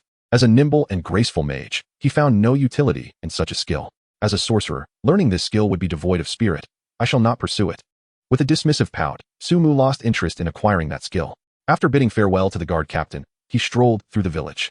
Since it was a dungeon, he felt the necessity to equip himself thoroughly. Many villagers bore task markers above their heads. Although these quests did not yield experience points, they often rewarded commendable equipment. For Su-mu, defeating monsters was a mere matter of a single skill, rendering equipment less significant, hence he felt disinclined to undertake those quests. However, for other players, the value of equipment was undeniably substantial. Whether it be a fine weapon or robust armor, such items provided a significant boost to their leveling journey. Thus, he opted to complete those quests that involved exchanging materials for equipment, especially since the auction house was currently bustling with material sales. After a leisurely exploration of the village, Su-mu accepted all the equipment-related tasks available. In total, there were 3 quests. He procured the materials directly from the trading post, completing the tasks in an instant. He subsequently acquired 3 commendable pieces of equipment. Tide boots, level Constitution 5, Spirit 5, required level 4. Apprentice gloves, level Spirit 5, Intelligence 5, required level 4. Gray cloth hat, level Health 100, Spell Defense 10, required level 4. Unlike the loot from monsters, the rewards from quests predominantly aligned with his profession. Without hesitation, Su-mu donned all 3 pieces of equipment. He opened his character attributes. Player, Su-mu. Class, Mage. Level, 8, 3,605,000. Health, 380. Mana, 9,200. Attack, 236. Spell attack, 620. Physical defense, 28. Spell defense, 240. Attributes, Strength 8, Constitution 18, 10, Agility 208, Spirit 210, 20, Intelligence 275, 35. Equipment: elite staff, wolfskin tunic, rhinoceros hide leggings, tied boots, gray cloth hat, apprentice gloves. His statistics had improved significantly compared to before, bolstering Su-Mu's confidence in venturing into the dungeon alone. He pondered whether there were any skills available for purchase at the auction house. As he made his way out of the village, Su-Mu opened the auction house and directly searched for skills. This time, a plethora of skills emerged, predominantly comprising offensive techniques for physical classes. And their prices were rather steep. Was there no magic user skills available? Su-Mu found this peculiar. Logically speaking, mages should possess an array of ordinary skill books as well. Although these lower-tier skills are deemed transitional and of limited utility, they could be fully mastered in his hands. Had they been purchased by others, or were they simply unavailable? After thoroughly searching the auction house, he still could not find any mage-related skills, which left Su-Mu feeling somewhat disgruntled. He decided to open the world chat channel. High prices paid for copper coins, starting from 10 copper. Contact me at 133. Unlimited purchase of copper coins. Even at 1 copper, the price is absolutely satisfactory. Also buying a large quantity of white gear, preferably for face-to-face transactions to avoid high auction house fees. Is there a team for leveling up? Is there a need for mages? A regular team is fine too. I'm a level 2 mage with full intelligence points. I plead for kind souls to carry this little one. The assassin is in distress. The world channel buzzed with activity, and most messages would swiftly be buried under a deluge of new posts within seconds. High prices paid for mage skills. Any skill will do. Negotiable prices. Gazing at the myriad of messages, Su-Mu rubbed his eyes and composed a message to send out. However, less than a second after dispatching his message, it was quickly overshadowed by the flood of subsequent posts. Frustration brewed within him. He was uncertain if anyone would notice his message. Moreover, there was a time restriction on the world channel, allowing only one message edit every 10 minutes. After waiting a minute or two with no private messages in sight, Su-Mu pouted, realizing that his message had likely vanished into oblivion. Indeed, with the constant stream of advertisements for skills flooding the world channel, it was hardly surprising that his plea went unnoticed. Beep, beep, beep. Just when Su-Mu had lost hope, a private message notification chimed. Chapter 28, Frost Spell. Opening the private chat, a skill caught Su-Mu's eye. Frost Spell, upon casting, freezes all enemies within a 5-meter diameter for 2 seconds, dealing 30 magical damage. Consuming 100 mana points, with a cooldown of 5 minutes. A control-type skill? This particular ability instantly captivated Su-Mu's attention. Based on its description, it was a crowd control skill, and for his current circumstances, such a skill would undoubtedly prove invaluable. How much? Su-Mu remained patient and waited over a minute before responding with a message. Since you are the one looking to sell, you should set the price. If it's reasonable, I will consider purchasing. The other party quickly replied. This individual was undoubtedly an experienced player. Upon reading the message, Su-Mu narrowed his eyes. In the game, the dynamics between the seller and the buyer resembled a negotiation at a table. The one who first reveals their psychological price loses the upper hand in the negotiation. 10 gold coins. Your control over this skill lasts too briefly, consumes too much mana, and inflicts minimal damage. Hardly practical. Su-Mu offered an exceedingly low price. 10 gold coins. Are you jesting, my friend? Others have previously offered me 50 gold coins, and I considered it too cheap to sell. Look closely, this is a crowd control skill. It is evident from the subtext that the other party was growing anxious. I must commend your tenacity, my friend. 50 gold coins, and you still refuse to sell? Who, pray tell, is foolish enough to part with their wealth so easily? You must realize that this skill only freezes monsters within a 5-meter radius. By the time they approach, 3 seconds would scarcely allow me to escape. Su-Mu chuckled, continuing the banter. Ah, you've even devised a sequence of combos for me. Su-Mu laughed heartily. How can you be so certain that a mage possesses a blink skill? Even if they do, it would undoubtedly come at a high price, wouldn't it? Moreover, are you aware that mages nowadays allocate all their points to intelligence? Is their mana even sufficient? His inquiry struck at the heart of the matter.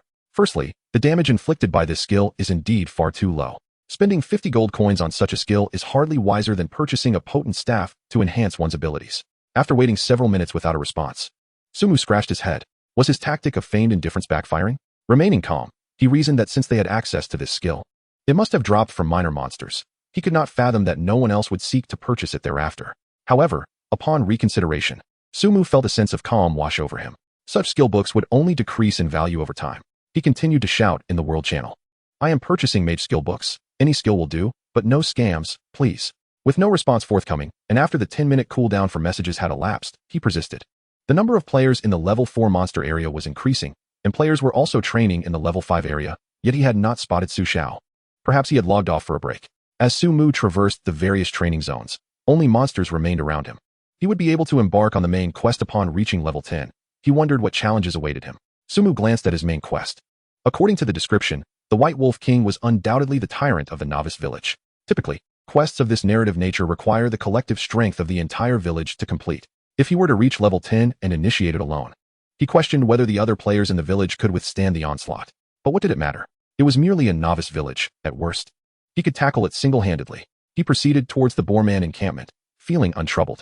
With the radiance of the mage god at his side, once he reached level 10, his intelligence would undoubtedly increase significantly. As long as his spell attack was sufficiently high, what difference would there be between the White Wolf King and the Boorman chief? Just as these thoughts crossed his mind, a private message chimed in. A firm offer, 40 gold coins, and I will list it at the auction house. Upon reading this message, Sumu erupted into laughter. The other party was clearly desperate for gold. Too expensive. Do you realize how much a single gold coin is worth now? I can only offer 20. This skill must surely have dropped for minor monsters, correct? Though the drop rate is relatively low, the vast number of players in Shun 2 ensures that items will continue to emerge. After all, this skill is of little use to me at present, so I can afford to wait. Sumu decisively sent a message. In a novice village, a girl who appeared to be around 16 or 17, with twin ponytails, exclaimed in frustration, Sister Xiao, that guy has haggled again. He claims he can only offer 20 gold coins. What a shrewd merchant. And what of the other buyers? In response to her inquiry, Sister Xiao, a valiant warrior with short hair wielding a longsword, assessed the situation. After polling the crowd, she discovered that the highest offer was indeed 20 gold coins. Shall we list it for 20 gold coins at auction? Once we secure these coins, we can settle our debts. The ponytailed girl clenched her fists, her tone laden with conflict. Sighing, Sister Xiao reflected on her dual fortune and misfortune. Before entering Shin 2, she had been a wealthy young lady. But an unforeseen calamity had left her destitute, burdened by an overwhelming debt. Perhaps due to her tragic background, fate had smiled upon her, allowing her to obtain a skill book while battling monsters. This was indeed her stroke of luck. How many Shin 2 gold coins will suffice to clear my debts? She opened a private chat and sent a message. All right, Shin 2 gold coins are quite valuable now. If you provide me with 25 gold coins, we shall be square. This response made Sister Xiao tighten her fists. Inform that person that for 25 gold coins, they must cover the transaction fee. That is our final limit. She instructed the ponytailed girl. I understand. The girl nodded. 25 gold coins, and I cover the fee? The other party made a counteroffer. And Sumu calculated that purchasing the skill would require 278 gold coins. For many, this sum was astronomical, yet he remained unfazed. Killing monsters for a day will yield far more than this, he thought. 30 gold coins is my acceptable price. That will suffice. He sent a message. List it. Upon opening the auction house, he searched and indeed found the freezing spell priced at 278 gold coins. Without hesitation, he made the purchase. Thank you. May I add you as a friend? More friends mean more pathways. After the transaction, the other party sent another message. Seeing that I possess wealth and strength, you wish to add me as a friend? This unexpected response caught Sumu off guard. However, it was not surprising. Many sought to befriend someone of his prowess. With the skill acquired, who had time to converse further? 2 skills fully maxed out. Chapter 29, Joy. Naturally, the first upgrade would be the secret technique obtained from the captain of the guard. Would you like to upgrade Phantom Clone? This upgrade requires 2,000 skill points. Indeed, as a high-level skill, few could afford such an upgrade. Seeing the prompt before him, Sumu smiled slightly, without a hint of hesitation. Possessing unlimited skill points is akin to being granted the freedom to create without constraint. I shall upgrade. The Phantom Clone has successfully upgraded. This skill can only be enhanced to a certain level, which surprised Sumu, as he had anticipated that it might ascend to a divine tier. However, upon further reflection, it became evident that attaining divine skills is no simple feat yet. One can never predict when fortune might smile upon them again, leading to a moment of triumph and the acquisition of a divine skill. Let us examine the effects. The Phantom Clone allows the user to summon a doppelganger that inherits 100% of their attributes and 200% of their health. The clone is unable to utilize skills, only capable of performing basic attacks, with a cooldown of 1 hour.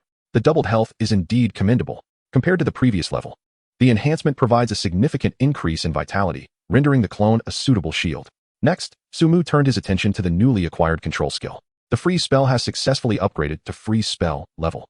The freeze spell level has further ascended to freeze spell level. The freeze spell level has now achieved a successful upgrade to freeze spell level. The attributes of the freeze spell are as follows. Upon casting, it freezes all enemies within a 30-meter radius for a duration of 5 seconds, inflicting 100 points of magical damage, with a mana cost of 500 and a cooldown of 5 minutes. While the range and control duration have expanded, the damage remains rather minimal. Sumu stroked his chin contemplatively. If wielded adeptly, this skill could undoubtedly yield explosive results. Ahead lies the Misty Valley. He jogged swiftly to the rear of the wild boar camp, gazing towards the unexplored region that lay before him. According to the mission description, this area appears to be a dungeon, yet the precise nature of the dungeon has not been elucidated in the Divine Path Information Manual. It is a completely uncharted realm. requiring players to embark on their own explorations. Phantom Clone. After a moment of contemplation, Su-mu invoked the Phantom Clone. The timing of this invocation was primarily to ascertain how long the clone could endure. Soon, he felt a surge of formidable power coursing through his body. And in the next instant, a doppelganger identical to himself materialized before him. Concurrently, he sensed a profound connection between his consciousness and that of the clone. Everything the clone perceived and felt resonated within him. There appears to be no time limitation. This implies that as long as the clone's health does not reach 0, it can persist indefinitely. Upon inspecting the clone's attribute panel, he noted that apart from its health being double his own, there were no other differences in attributes. Nor was there any time constraint. Furthermore, the Phantom Clone skill remained active and had not entered cooldown. According to the mechanics of online games, the skill would undoubtedly enter cooldown upon the disappearance of the clone. What a miraculous ability. Having grasped the efficacy of this skill, Su-mu could not help but applaud in delight. The clone is unable to utilize potions or skills, even with double the health of the original. It appears of little use to a mage. After all, what damage can a mage deal without casting spells? However, for Su-mu, the situation is entirely different. I possess the ability to heal. As long as my vitality increases, this clone can transform into an indestructible tank. With this thought, vivid images began to form in Su-mu's mind.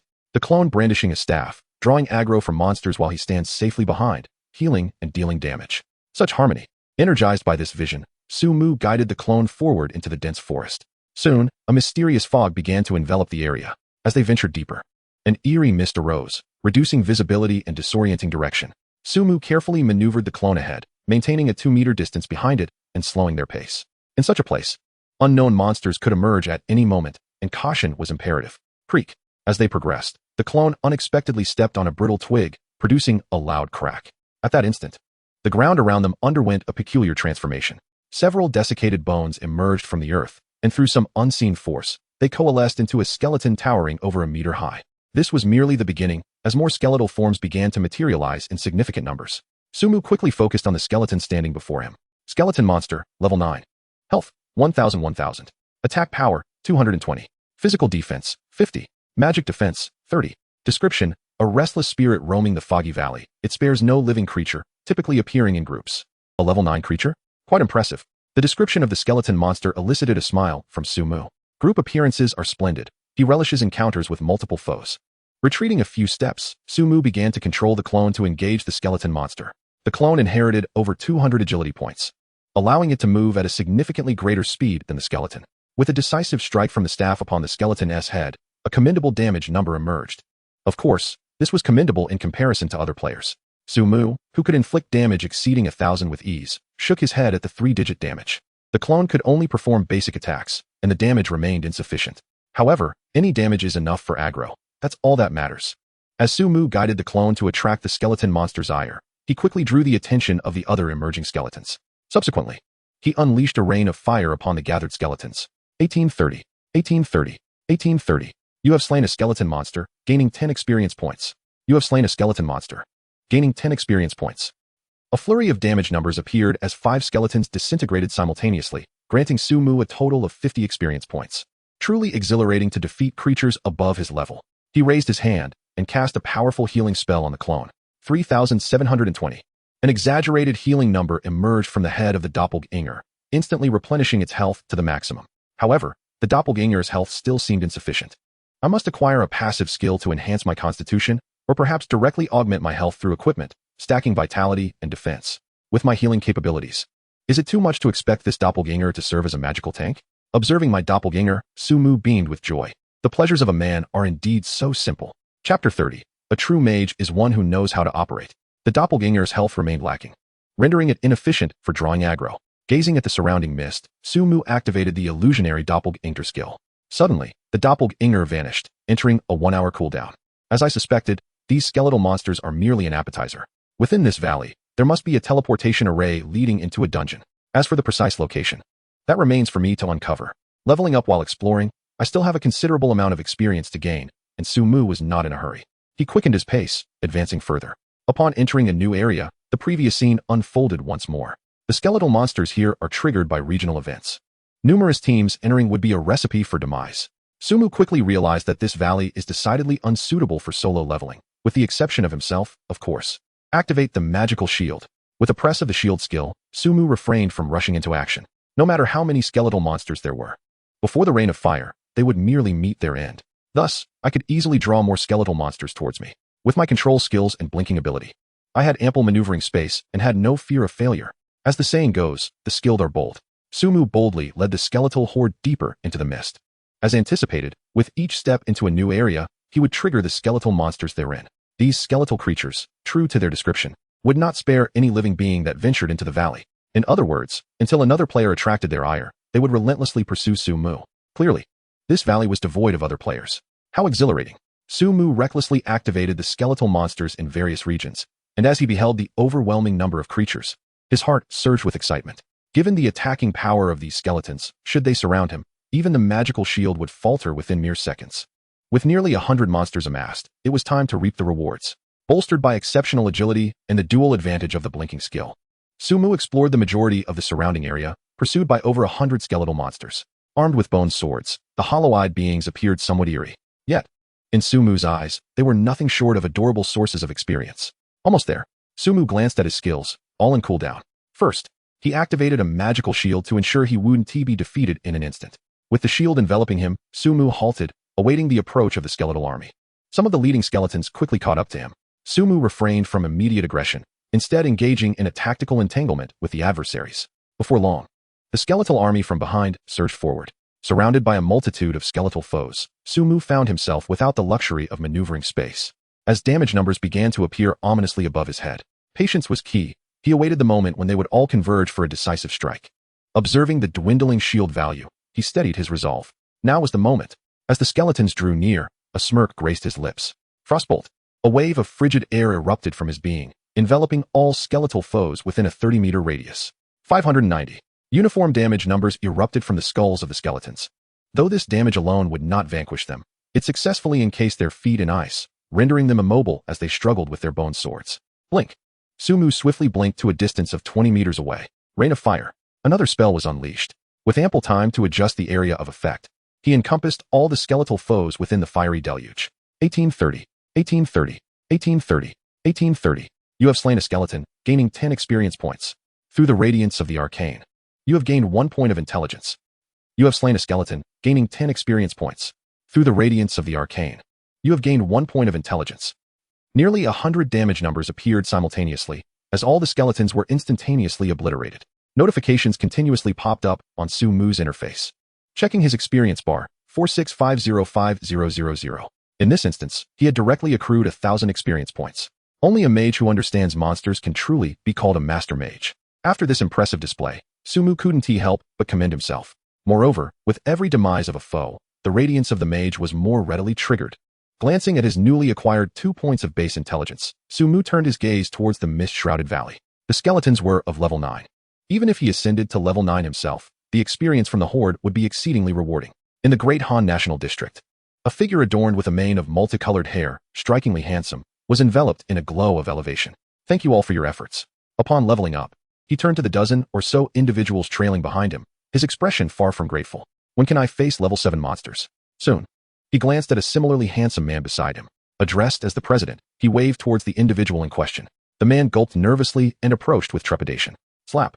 A resounding smack echoed across his face. You have suffered an insult from Zhao Shiwang and may retaliate. A prompt appeared before the man. Yet he showed no inclination to respond. Damn it. After delivering the slap, Zhao Shiwang placed his hands on his hips.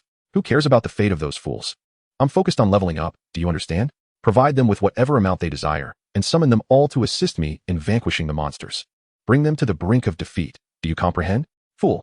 He berated, his voice booming with fury. I understand, President. The man promptly nodded in response. Damn it. Zhao Shiwen glared menacingly at him. If I fail to be the first to reach level 10, I will lose face before that old man. With that, a wicked smile crept across his face. If I lose my reputation, you will pay dearly. Ha, ha, ha. Zhao Shiwen's laughter echoed, wild and unrestrained. No one can surpass young Master Zhao in leveling up. If anyone could, they would surely be dead. After uttering these words, the subordinate lowered his head, remaining silent. His expression grim. Despite Zhao Shiwen's arrogance, his subordinate was acutely aware of the reality. Even though Zhao Shiwen wielded considerable power in the Great Han Kingdom, the world of the game was populated by players from across the globe. The subordinate's only glimmer of hope lay in one fact. Zhao Shiwen's ruthless tactics of intimidation and coercion in leveling up might yield extraordinary results. Chapter 31. Dungeons are the optimal place for leveling up. Congratulations. You have leveled up, gaining 10 attribute points and 5 skill points. You have gained a point of basic intelligence from the radiance of the mage god. In the Misty Valley, as Sumu gathered another wave of monsters with fire rain, he successfully ascended to level 9. This round granted him an additional point of intelligence. In just this brief moment, he had already accumulated 3 points of intelligence. He decided to allocate all the attribute points from leveling up to his constitution. With the radiance of the mage god and his current spell attacks already capable of dispatching monsters in an instant, Sumu directed all 10 points gained from his level up into constitution. Player, Sumu. Class, mage. Level, 906000. Health, 480. Mana, 9200. Attack, 236. Spell attack, 626. Physical defense, 38. Magical defense, 240. Attributes, strength 8, constitution 28, 10, agility 208, spirit 210, 20, intelligence 278, 35. Equipment, elite staff, wolfskin cloth armor, rhinoceros leather leggings. Title boots, gray cloth hat, apprentice gloves. Onward. Leveling from 9 to 10 requires 6,000 experience points. Sumu took a moment to recuperate before continuing his exploration deeper into the valley. What is this? Soon, a massive black stone loomed before him. Behind that stone was a swirling vortex. A dungeon entrance? Sumu's eyes brightened. Drawing from years of gaming experience, he surmised he had indeed located the entrance to a dungeon. Do you wish to enter the skeleton cave dungeon? As expected, upon approaching the stone, a prompt appeared. What else needs to be said? Clicking confirm, the swirling vortex at the cave's entrance activated, creating a distorted passageway for teleportation. Sumu glanced at the cave entrance and strode forward. Passing through the passage, the surroundings immediately plunged into darkness. It was an environment so dark that one could hardly see their own hand. With a flourish, Sumu spread his palm, conjuring a ball of fire that illuminated the surroundings. They found themselves in a damp and shadowy cave. Water droplets occasionally fell from the rocky walls, echoing with a rhythmic patter against the ground. In such an atmosphere, even the ground ahead had become muddy. The creatures within this dungeon would undoubtedly differ from those outside. Caution was imperative. Phantom clone. Summoning a duplicate, Sumu directed it to advance while he followed behind, using the fireball to light their path. The cave was eerily silent, save for the sound of their footsteps. Suddenly, a pile of desiccated bones appeared on the pathway ahead. Sumu raised an eyebrow and immediately ordered his clone to halt. In the next moment, the bones on the ground, drawn by an unseen force, rose to form a skeletal warrior wielding a bone sword. Skeleton warrior, elite, level, 9 health, 6,000 attack, 350 physical defense, 100 magical defense, 80 skill, double strike.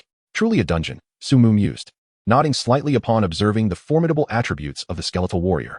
With 6,000 health, high attack and defense, along with a seemingly powerful skill, this foe would not be easily vanquished. Ice arrow. Without hesitation, Sumu unleashed a slowing spell. The damage output was 1798, momentarily halting the skeletal warrior, who had intended to strike at the clone. Seizing the opportunity, the clone delivered a blow with its staff, inflicting a mere 136 damage. Clearly, Sumu did not expect significant output from the clone. Magic missile. Another instant spell was cast, reducing the skeleton's health to a third of its total. At that moment, the skeletal warrior raised its bone sword and struck fiercely at the clone, dealing 312 damage, an impressive figure. Yet, with 960 health points, the clone could withstand another hit. Fireball. Sumu was determined not to grant the skeletal warrior any further opportunities. The fireball soared through the air. Damage registered at 2424. You have slain the skeleton warrior, elite. Gaining 200 experience points. You have gained 1 point of basic intelligence through the radiance of the mage god. As the skeletal warrior collapsed, 2 notifications appeared before Sumu. Indeed, dungeons were the prime locations for leveling up. Based on the experience from elite monsters, defeating 30 creatures would elevate him to level 10. Yet, this was not the crux of his excitement. The heightened probability of triggering the radiance of the mage god upon defeating elite monsters thrilled him. If one elite monster could enhance his basic intelligence by a point, the prospects were immensely promising. Sumu couldn't help but rub his hands together in anticipation. I am certain I shall reach level 10 in this place, and perhaps even boost my intelligence by a substantial margin. One must not become overly complacent. The deeper one ventures, the more formidable the foes encountered. With my current attributes, I cannot yet contend with elite monsters. After a fleeting moment of exhilaration, Sumu steadied his breath and calmed his thoughts. While the dungeon is indeed a treasure trove, it is typically explored by teams. At present, within this vast dungeon, I find myself alone, well, 1.5, to be precise. Completing the dungeon is far from a simple endeavor. Suddenly, a flicker of flame ignited in his hands as Sumu approached the skeletal remains on the ground. You have acquired 1 gold coin and a torch. This will certainly prove beneficial. With the torch in hand, he stowed the fireball. The torch illuminated the surroundings more brightly than the fireball, enhancing visibility. His avatar resumed its forward march. Soon, two skeletal figures emerged ahead. Sumu quickly commanded his avatar to halt. The skeletons remained dormant, clearly not triggered, as his avatar had yet to enter the activation zone. Two elites. With a combined health of 12,000, I'll have my avatar draw one away while I engage the other directly. With a plan in mind, Sumu decisively directed his avatar forward. Magic shield. As he activated the shield, the two skeletons rose to life. Damage numbers flashed. 136. 2,432. The two skeletal warriors each displayed distinct damage outputs. Their aggro was split between Sumu and his avatar. Run. Under Sumu's command, the avatar turned and fled, prompting one skeleton warrior to pursue. Fireball. Meanwhile, Sumu remained rooted, channeling the fireball, with the magic shield in place. The skeleton warrior's attack could not fell him in a single blow. 2,432. Another fireball struck the skeleton warrior, which had swiftly closed the distance. It seemed to recognize Sumu as a formidable opponent, and a phantom blade emerged alongside its bone sword. 312. 312. Two damage numbers appeared above Sumu's head. A double strike? Sumu quickly deduced that this was the skeleton warrior's skill. 2,432. The fireball collided once more with the skeleton warrior. Unfazed, Sumu continued to unleash fireballs. 312. 2,432. The two damage numbers emerged simultaneously, and the skeleton warrior crumbled into a heap of bones. You have slain the skeleton warrior, elite, earning 200 experience points. The flames in his hands did not wane. Sumu directed another fireball towards the skeleton warrior, trailing his avatar. The assaulted skeleton hesitated, disregarding the avatar and turning to charge at Sumu. 2,432. 2,432. Enduring the skeleton warrior's attacks, Sumu unleashed a fireball in retaliation. You have slain the skeleton warrior, elite, earning 200 experience points. Through the radiance of the mage, you have gained 1 point of basic intelligence. This time, both notifications appeared simultaneously. Chapter 32. The mage is ethereal. As anticipated, the probability of triggering the divine radiance from elite monsters was significantly higher. With 3 elite foes enhancing their intelligence by 2 points, Sumu was elated by such odds. The powerful healing spell. 3,780. With a single application of this healing skill, the clone's health was instantly restored to full. Onward. Controlling the clone, a half-human ventured deeper into the cave. After a short while, a mist-like phenomenon suddenly appeared along the path ahead. In the dark valley, could there truly be mist? Sumu couldn't help but make a sarcastic remark. However, at that moment, the clone enveloped by the mist began to lose health. 1. Although the damage was minimal, it was relentless. Poison. Sumu quickly deduced the situation, maneuvering the clone out of the fog.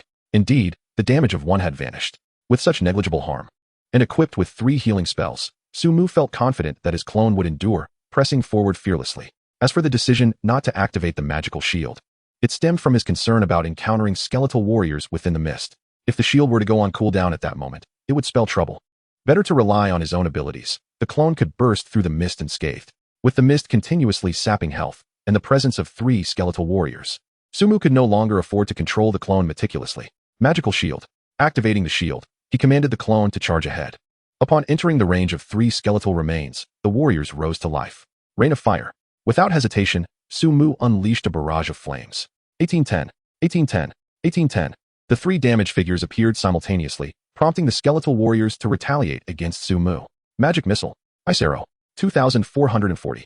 1810. Sumu decisively targeted one of the skeletal warriors, launching 2 instant spells in unison. The skeletal warrior collapsed immediately, yet its companions surged forward to confront Sumu. Kidney strike. Without retreating, Sumu raised his staff and struck at the waist of one of the skeletal warriors. 1,080. A substantial damage figure emerged, and a dazed mark appeared above the warrior's head.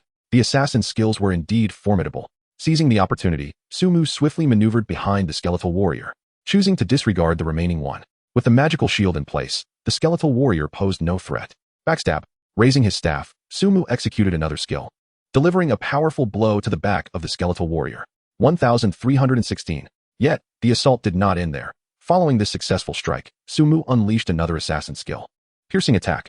1,160. A fresh damage figure materialized above the skeletal warrior's skull. However, it still clung to life, and the dazed mark above its head faded. I still possess warrior skills. A slight smile crossed Sumu's face as he executed a slashing attack, shattering the remaining skeletal warrior with his staff. A brilliant orb of light erupted from the latter, and Sumu seized it in his hand, a surge of magical power manifesting within him. With a flicker, he instantaneously traversed several dozen meters, emerging beyond the veil of mist. His doppelganger had also arrived at this location. Once the skeletal warrior entered range, the finale could commence. Sumu stood still, his gaze fixed intently on the mist behind him. Soon, a silhouette pursued him. Fireball. With the casting of 2 spells. The final skeletal creature collapsed to the ground. You have slain a skeletal warrior, elite, gaining 200 experience points. Through the radiance of the mage, you have acquired a point of basic intelligence.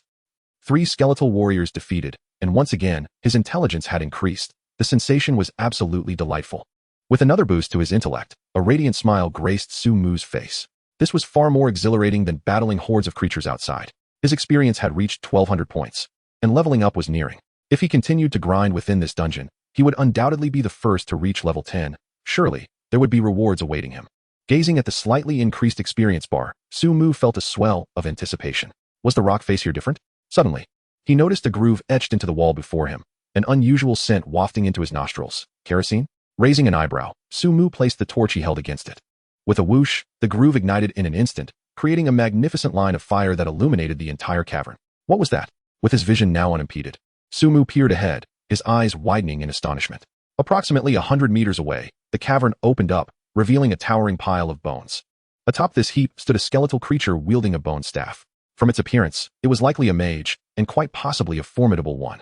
Given the number of desiccated remains, how many skeletal warriors would emerge if he ventured closer? Su-Mu harbored a wariness towards mages, preferring to engage in melee combat. After all, even with high attack power, he could kite melee foes, but magic users were an entirely different matter. A magic user's defensive capabilities would undoubtedly be significant, and the range of their spells could very well exceed his own. He would assess the attributes later. For now, there were 2 groups of skeletal creatures ahead. Su-Mu diverted his gaze from the mage to the 2 piles of bones before him. One contained 4 creatures, while the other had 5. 3 fire rains combined with a freezing spell would swiftly decimate the horde of skeletal monsters. Perhaps it was time for a grand display? The distance between the 2 groups was roughly 30 to 40 meters, making it feasible to trigger one group and then swiftly retreat to the other. Engaging 9 elite monsters simultaneously was undoubtedly a reckless endeavor. Even confronting a single elite creature was no simple task for a 5-member party. Moreover, this dungeon was not designed for a mere 5 players. It was a team dungeon, with a maximum entry limit of 20 participants. In a team dungeon comprising 20 individuals, Su-Mu's solo performance was nothing short of flamboyant. Had there been others present, they would not merely be kneeling in admiration, they would likely be prostrate, exclaiming in disbelief at his prowess.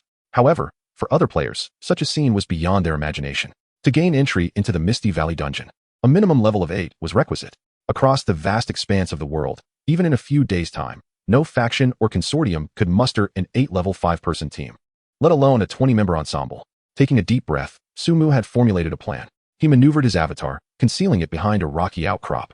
In a situation involving a horde of monsters, the avatar would serve little purpose, but it would prove useful in subsequent confrontations. Should it inadvertently perish, he would face an hour-long cooldown.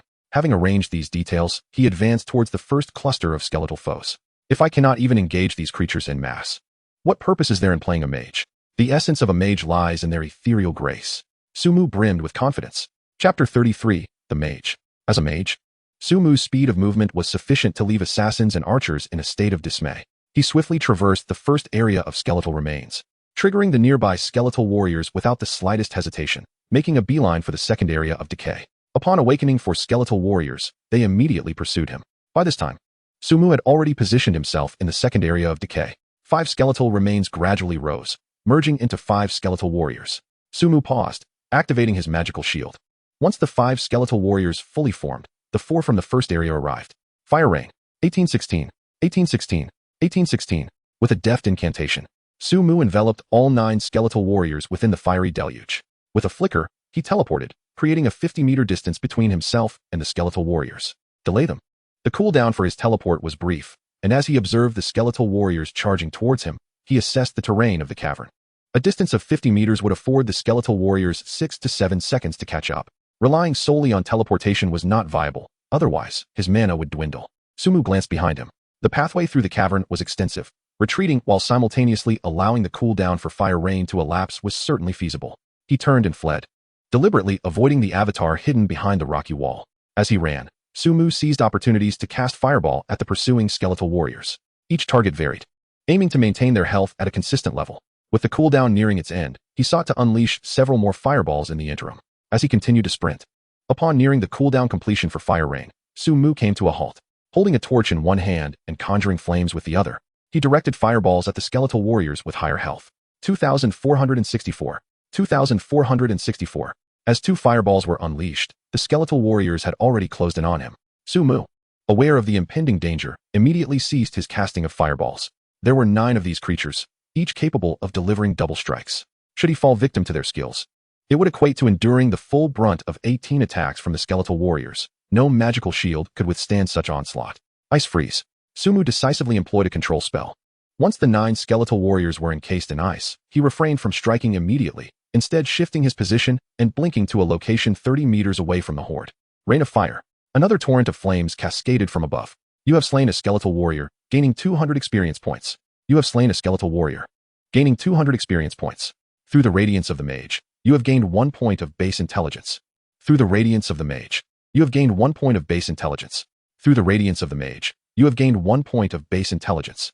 Previously, 5 fireballs had struck 5 different skeletal warriors, and in this round of fire rain, all were swiftly dispatched. Following the defeat of 5 skeletal warriors, Su-mu received a commendable boost of 3 points to his intelligence. The likelihood of triggering the radiance of the mage is indeed higher when facing multiple foes. With 4 skeletal adversaries remaining, Su-mu showed no hesitation. Magic missile, ice arrow, holy light. A flurry of instant spells was unleashed, and the skeletal foes fell one after another. For those with lingering health, Su-mu swiftly executed them using his assassin skills. When all the skeletal warriors lay defeated, Su-mu accrued 1,800 experience points, and the radiance of the mage activated 2 more times. Having vanquished this wave of enemies granted him a total of 5 points in intelligence, a commendable reward. If he could eliminate that remaining foe, he would likely level up. Su-mu glanced at his experience bar, 3,000. His intelligence stood at 286.35. Time to clear the battlefield. Gazing upon the radiant orbs emitted by the 9 skeletal warriors, Su-mu collected them one by one. You have obtained the warrior advancement proof. You have acquired the skeletal bone sword level set. You have obtained the skeletal plate armor level set. Aside from a handful of coins and miscellaneous items, the last 3 treasures captured Su-mu's attention. Warrior advancement proof. Present this to the warrior class mentor after reaching level 10 to embark on the path of advancement. Skeletal bone sword. Level increases attack power by 100. Required level 10. Skeletal plate armor. Level increases health by 500 and physical defense by 50. Required level 10.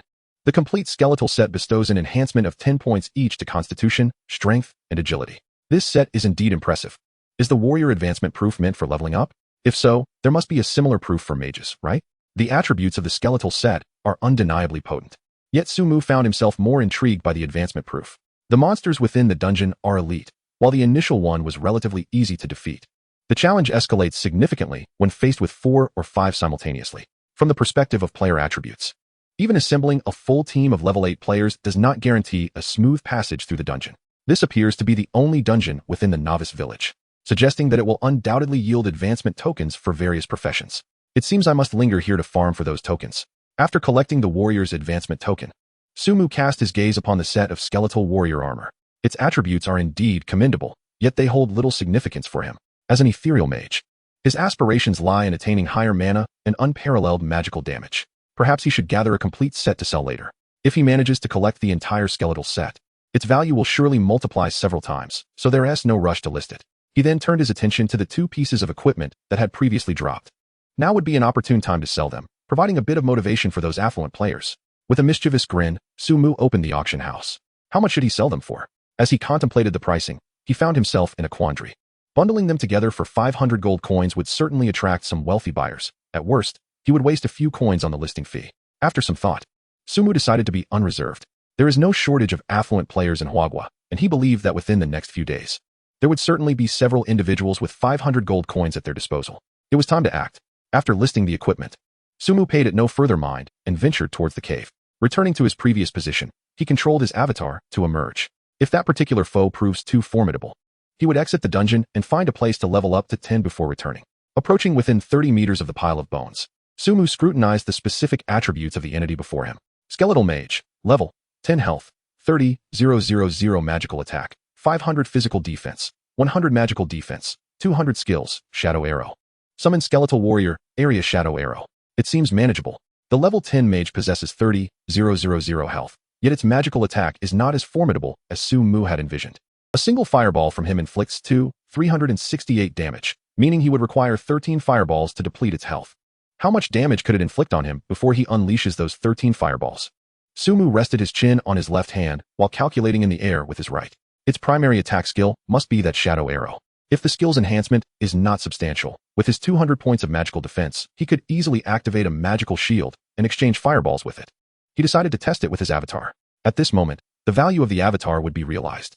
Chapter 34. Let the battle commence. Holy light. Before engaging, Sumu bestowed a healing spell upon his avatar, restoring it to full health.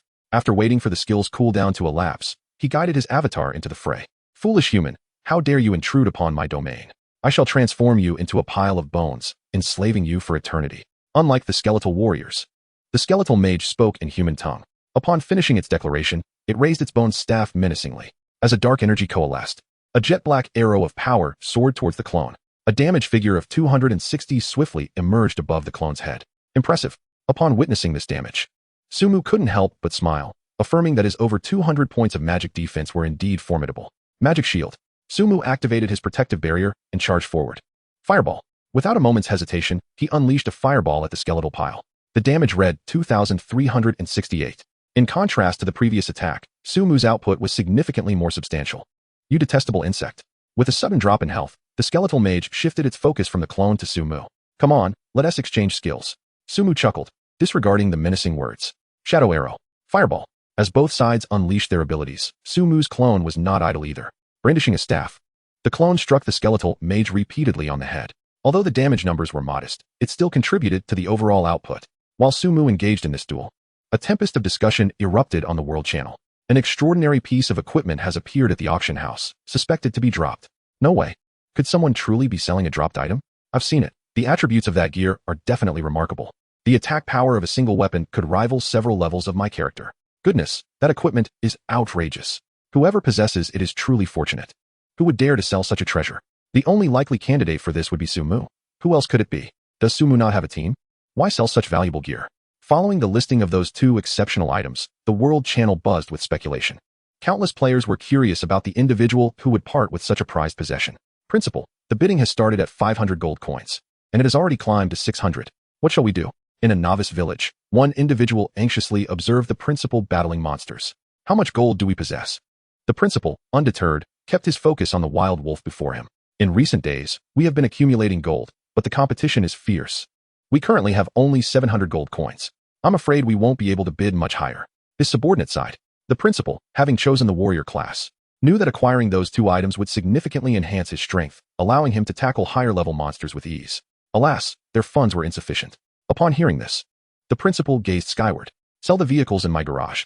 Mr. Ma, we have reached 800 gold coins, but others are still bidding. What do you think? Meanwhile, amidst a throng of admirers, Ma Jingfei, brandishing his long sword, was engaged in single combat with a monster. The moment the creature landed a blow, a priest would promptly heal him, ensuring his health remained secure. Is this even a question? I absolutely must have those two pieces of equipment. Push the bid to 1,000. Ma Jingfei declared with unyielding determination. Compared to the challenging circumstances faced by the Wang group this year, there exists another contender that stands alongside it, undoubtedly in a more favorable position. In terms of financial prowess, he undoubtedly ranks among the elite across the entirety of Huagua. With 1,000 gold coins, there are currently no rivals willing to match the bid. Should no one else place a bid in the next 10 minutes, these two pieces of equipment will belong to you, Mr. Ma. Indeed, continue to send private messages to Sumu, if he is willing to join our group. I can regard him as an equal. Ma Jingfei spoke with a grave tone, entirely devoid of jest. He understood all too well that to maintain his standing in Huagua, there was but one path, to traverse further along the divine road. Within the confines of the skeleton cavern, Sumu was still engaged in a fierce contest with the skeletal mage. The mage's health had already diminished by 10,000 points. How effortless this was.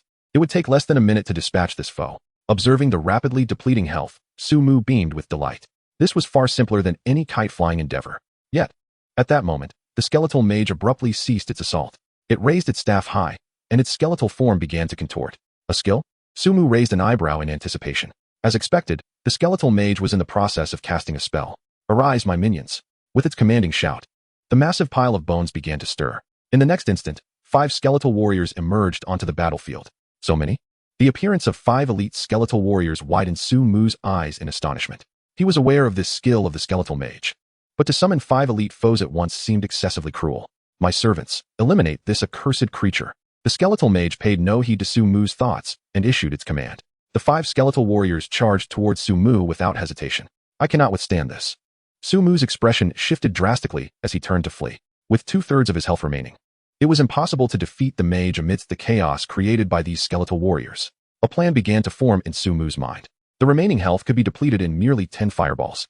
He executed a blink spell, creating a distance of several dozen meters from the entrance of the cavern. Pursue him. The skeletal mage bellowed, remaining unmoved atop the bone pile. Excellent. The skeletal warriors followed closely behind. First, I shall deal with you, wretched insect. After Sumu's departure, the skeletal mage's attention shifted to its minions. The cooldown had elapsed. It glanced back at the 5 skeletal warriors. Frostbolt, blink. With a seamless flow of skills, Sumu controlled the skeletal warriors before turning to dash deeper into the cavern. As the skeletal mage's silhouette came into view, his magical shield had just completed its cooldown. Sumu fixed a steely gaze upon the skeletal mage. Let us determine the victor. Chapter 35, Double Experience. Upon seeing Sumu, the skeletal mage began to chant, and a shadow arrow swiftly materialized. Magic missile, ice arrow, holy light, fireball. Sumu displayed no restraint, unleashing every skill at his disposal upon the skeletal mage. The mage's health steadily dwindled. Fireball. Once most of his skills had cooled down, Sumu began to cast fireballs one after another, each inflicting a staggering damage of over 2,400 points. In contrast, despite the skeletal mage's frantic maneuvers, it had yet to breach the protective shield surrounding Sumu. Come forth, my minions. The mage once again raised its staff, attempting to summon skeletal warriors. Another wave? Sumu furrowed his brows at the sight.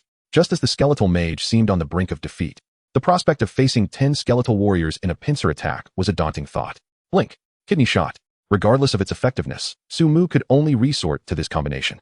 As the kidney shot landed, a dizzying mark appeared above the skeletal mage's head. Unlike the several seconds of daze inflicted by elite monsters, this dizziness lasted merely 1 second. Nevertheless, it successfully interrupted the skeletal mage's skill. Piercing strike. Backstab. Flash. Without hesitation, Sumu unleashed a flurry of melee skills. At that moment, the skeletal mage's health was reduced to a mere 2,000 points. Fireball. You have slain the skeletal mage and gained 3,000 experience points. You have gained 1 point of intelligence through the radiance of the mage. Congratulations, you have leveled up, receiving 10 attribute points and 5 skill points. With a final fireball, Sumu triumphantly defeated the skeletal mage, simultaneously reaching level 10. Yet, this was not the end. A scrolling announcement followed. Congratulations. Player Sumu has cleared the first dungeon of the Divine Path. The Manhwa region will experience double experience for the next 48 hours. Congratulations. Player Sumu has cleared the first dungeon of the Divine Path. The Manhwa region will experience double experience for the next 48 hours. No personal reward? Sumu paused upon reading the scrolling announcement, momentarily taken aback. No reward for reaching level 10? While it was one thing to not receive a personal reward for clearing the first dungeon, at least he had the double experience to look forward to. But to be the first to reach level 10 and receive no announcement at all was disheartening. Sumu couldn't help but roll his eyes dramatically. He glanced at his level, suddenly noticing something amiss. Level 10, advancement pending. There was no indication of the experience required for the next level. Instead, a marker stating advancement pending took its place. This meant he needed to obtain the advancement certificate. Recalling the warrior advancement certificate he had previously acquired, it seemed he would need to tackle this dungeon once more. With only one warrior certificate in hand, Sumu grimaced. He turned his gaze to the radiant orb that had dropped before him. You have obtained the mage's bone sword. You have acquired the skill, summon skeleton. You have received mage's advancement certificate. 3 items in total, each one filling Sumu with immense joy. Mage's bone sword, level attack power 50, intelligence 25, required level 10. Summon skeleton, consumes 100 mana points to summon a skeleton warrior. The summoned skeleton warrior's level matches the player's level. Mage's advancement proof. After reaching level 10, present it to the mage profession mentor to embark on the path of advancement. With this bone sword, I can finally replace my staff. Compared to the elite staff, the bone sword boasts a higher attack power, which aligns more closely with my occasional need for melee skills. This summoning skill is also quite practical. Having a sturdy companion to absorb damage allows me to focus on dealing damage. Sumu directly learned Summon Skeleton and equipped the Mage Bone Sword. Due to the recent demise, a teleportation portal appeared in the cave. Stepping through the portal, Sumu found himself beside the stone at the entrance. Opening the quest log, the task from the captain of the guards had changed to a completed status. This staff can be sold. I'll list it for 300 gold coins. On his way back, Sumu opened the auction house. To his astonishment, so many had sold. Seeing the amount of gold awaiting collection was 900 coins, he was genuinely surprised. Who would have thought those 2 pieces of equipment could fetch 1,000 coins? Surely, the 2 pieces of the skeleton set should sell for even more, right? Now that the entire world knows I've cleared the dungeon, perhaps I should seize this moment to sell the equipment? A fleeting thought crossed Sumu's mind. No. Better to remain low-key. Yet, reconsidering, he abandoned that plan and merely listed the elite staff, setting a starting price of 300 coins. Am I the only one playing this game? I can't even solo a level 2 monster, yet others are clearing dungeons? Sumu is truly impressive. What level must one be to enter a dungeon? Did they use a party or a raid? Can someone tell me where the dungeon is? I wish to try my hand at it. Don't bother asking, you wouldn't be able to enter even if you knew where it was.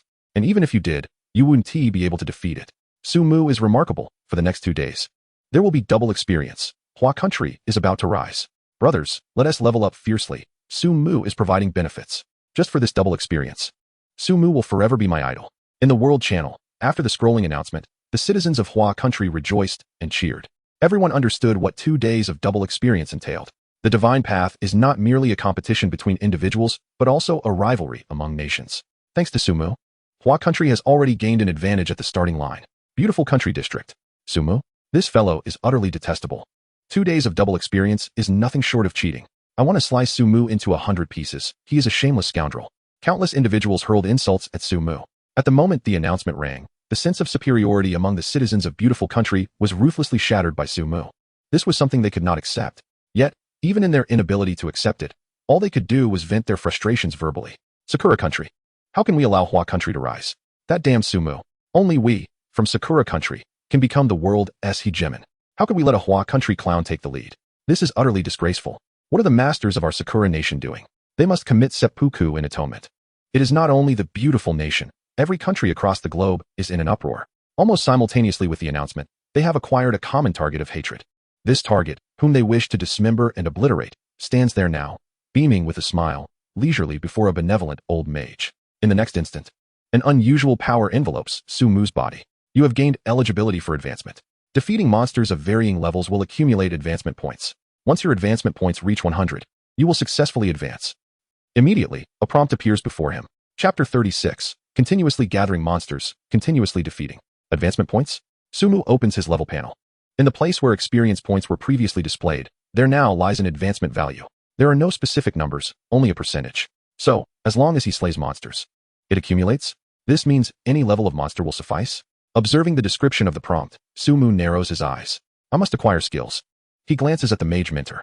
Come back after you advance. The kind mentor smiles and responds. Sumu is momentarily taken aback, then smirks. Since he cannot learn skills from level 10, other classes likely cannot either. He decides to seek out the captain of the guards to complete a quest and simultaneously activate this main storyline. Opening the quest panel. Both tasks are marked as ready for completion. Sumu bids farewell to the career mentor and heads towards the captain of the guards. Esteemed adventurer.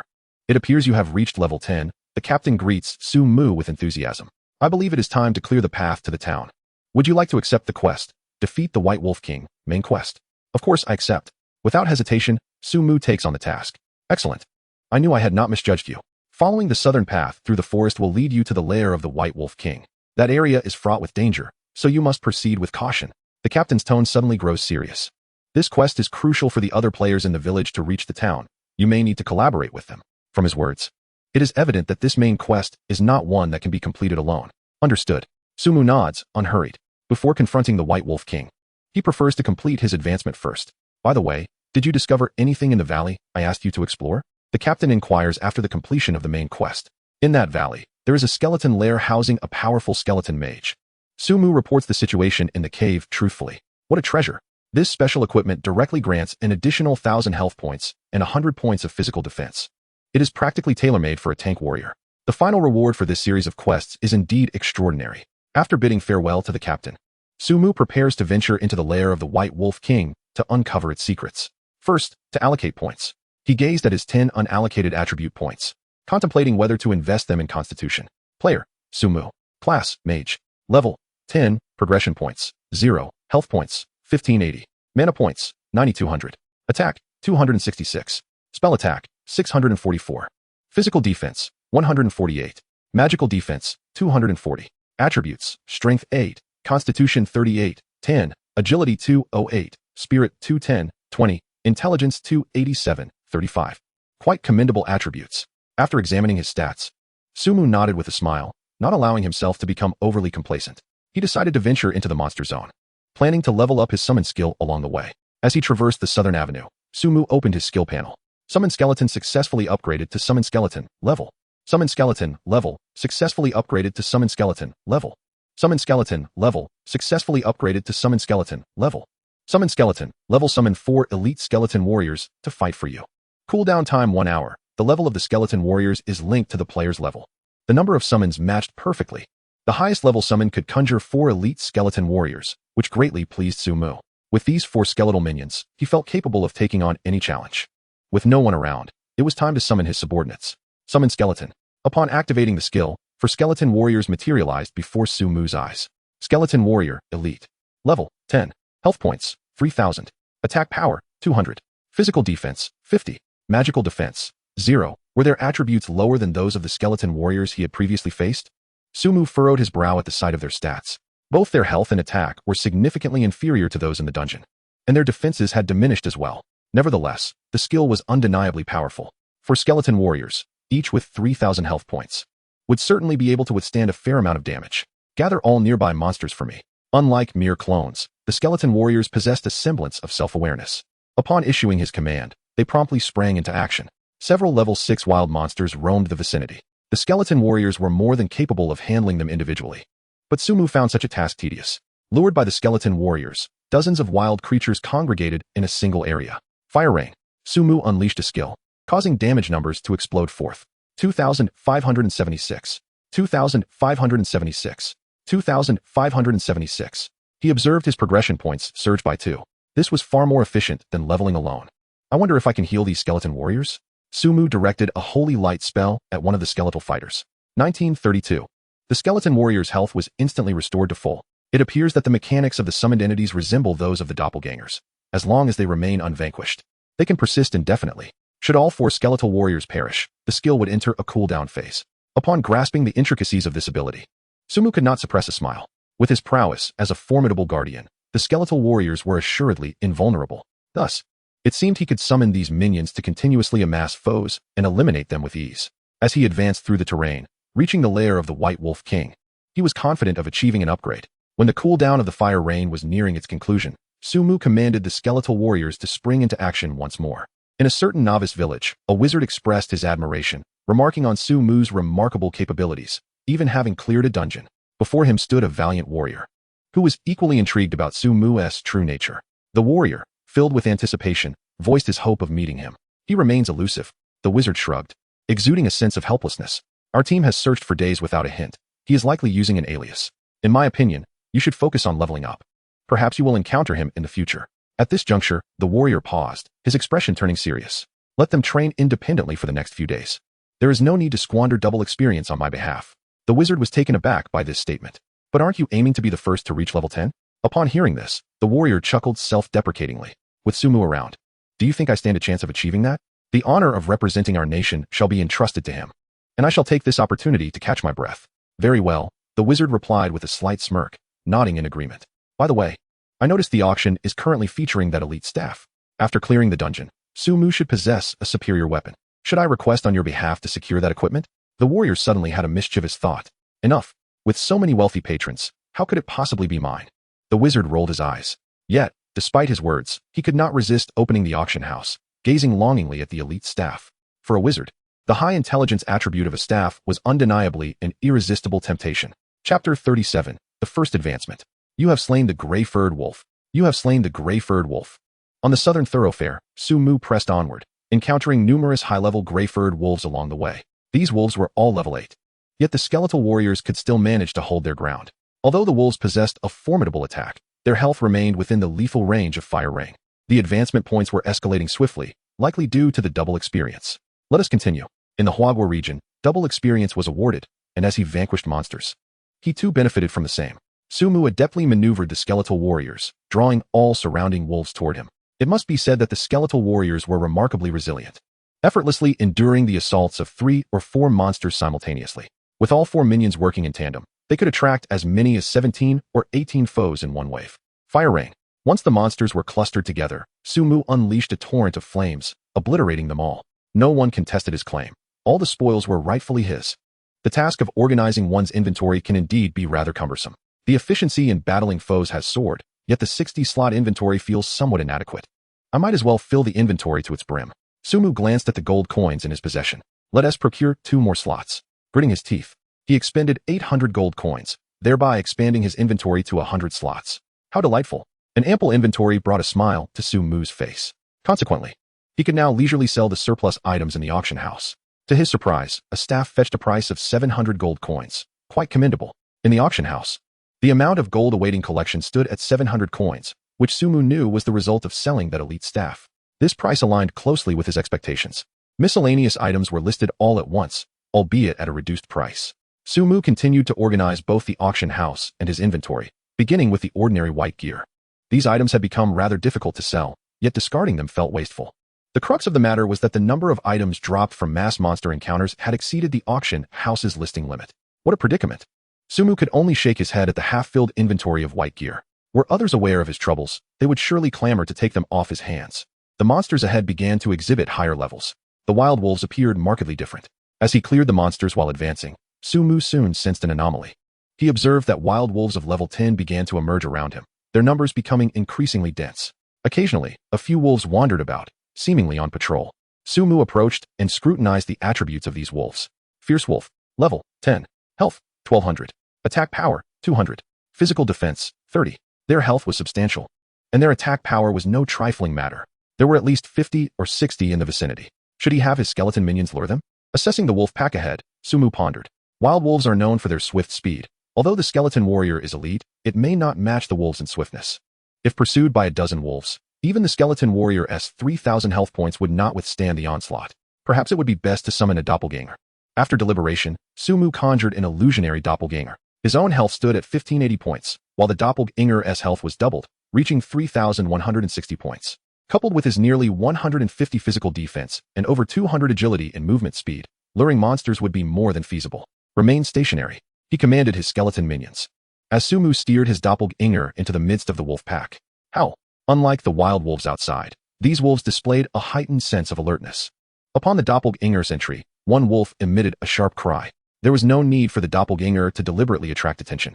The surrounding wolves seemed to receive some unspoken command and charged toward the doppelganger. Of course, not all the wolves engaged. Some remained sprawled on the ground, lazily observing the doppelganger. No more time to waste. Let us go all out.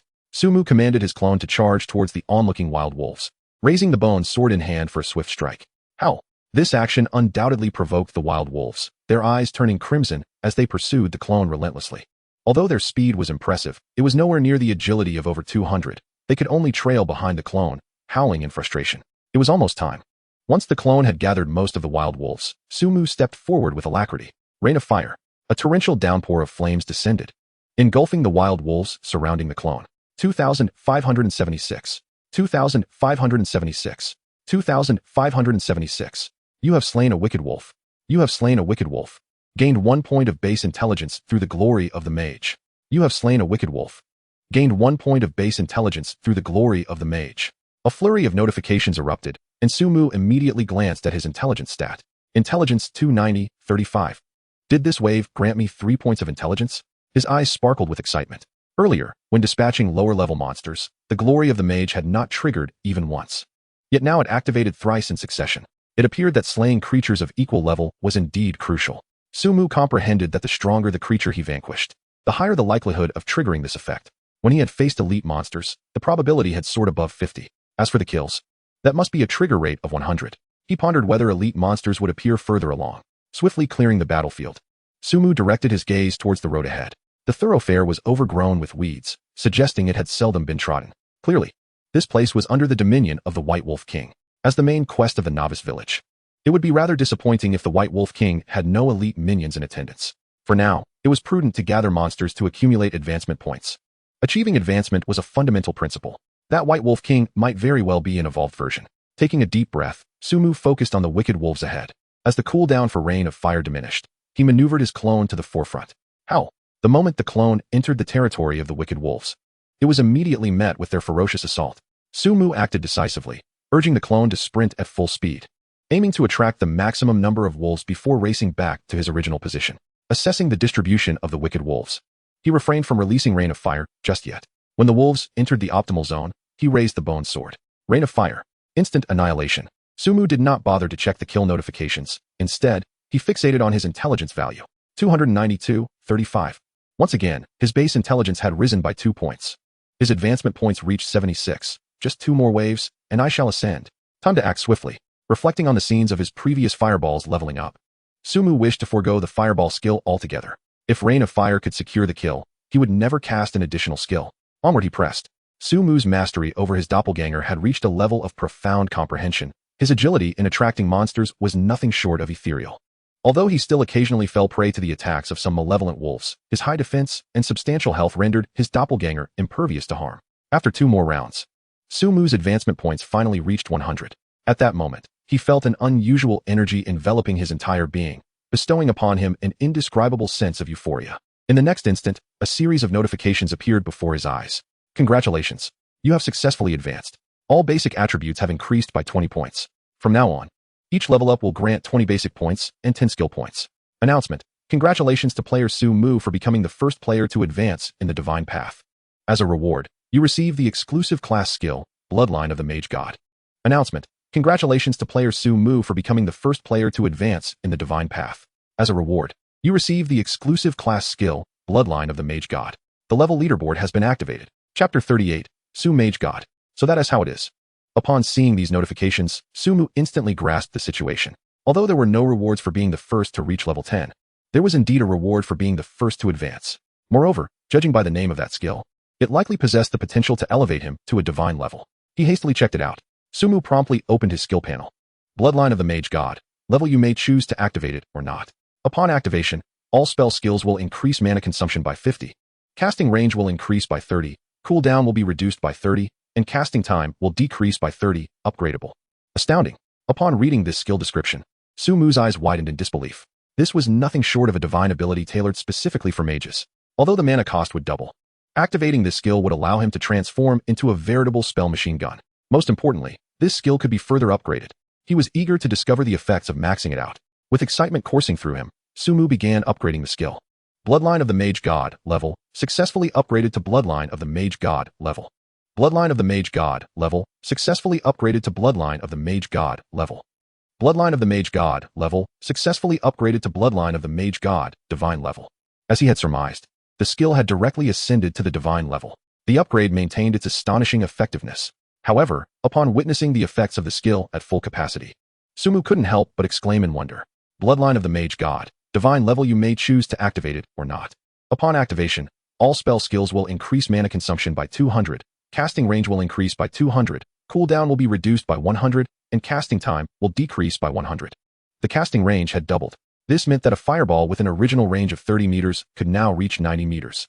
And a fire rain with a 30-meter radius could now encompass all monsters within a 90-meter range. The crucial aspect? Once he activated this bloodline, all skills would be instantaneous, with no casting delay. Truly, it was a divine skill. Sumu was utterly delighted with this skill. Once activated, it rendered spell casting akin to a mere machine gun, truly deserving the title of a magical artillery.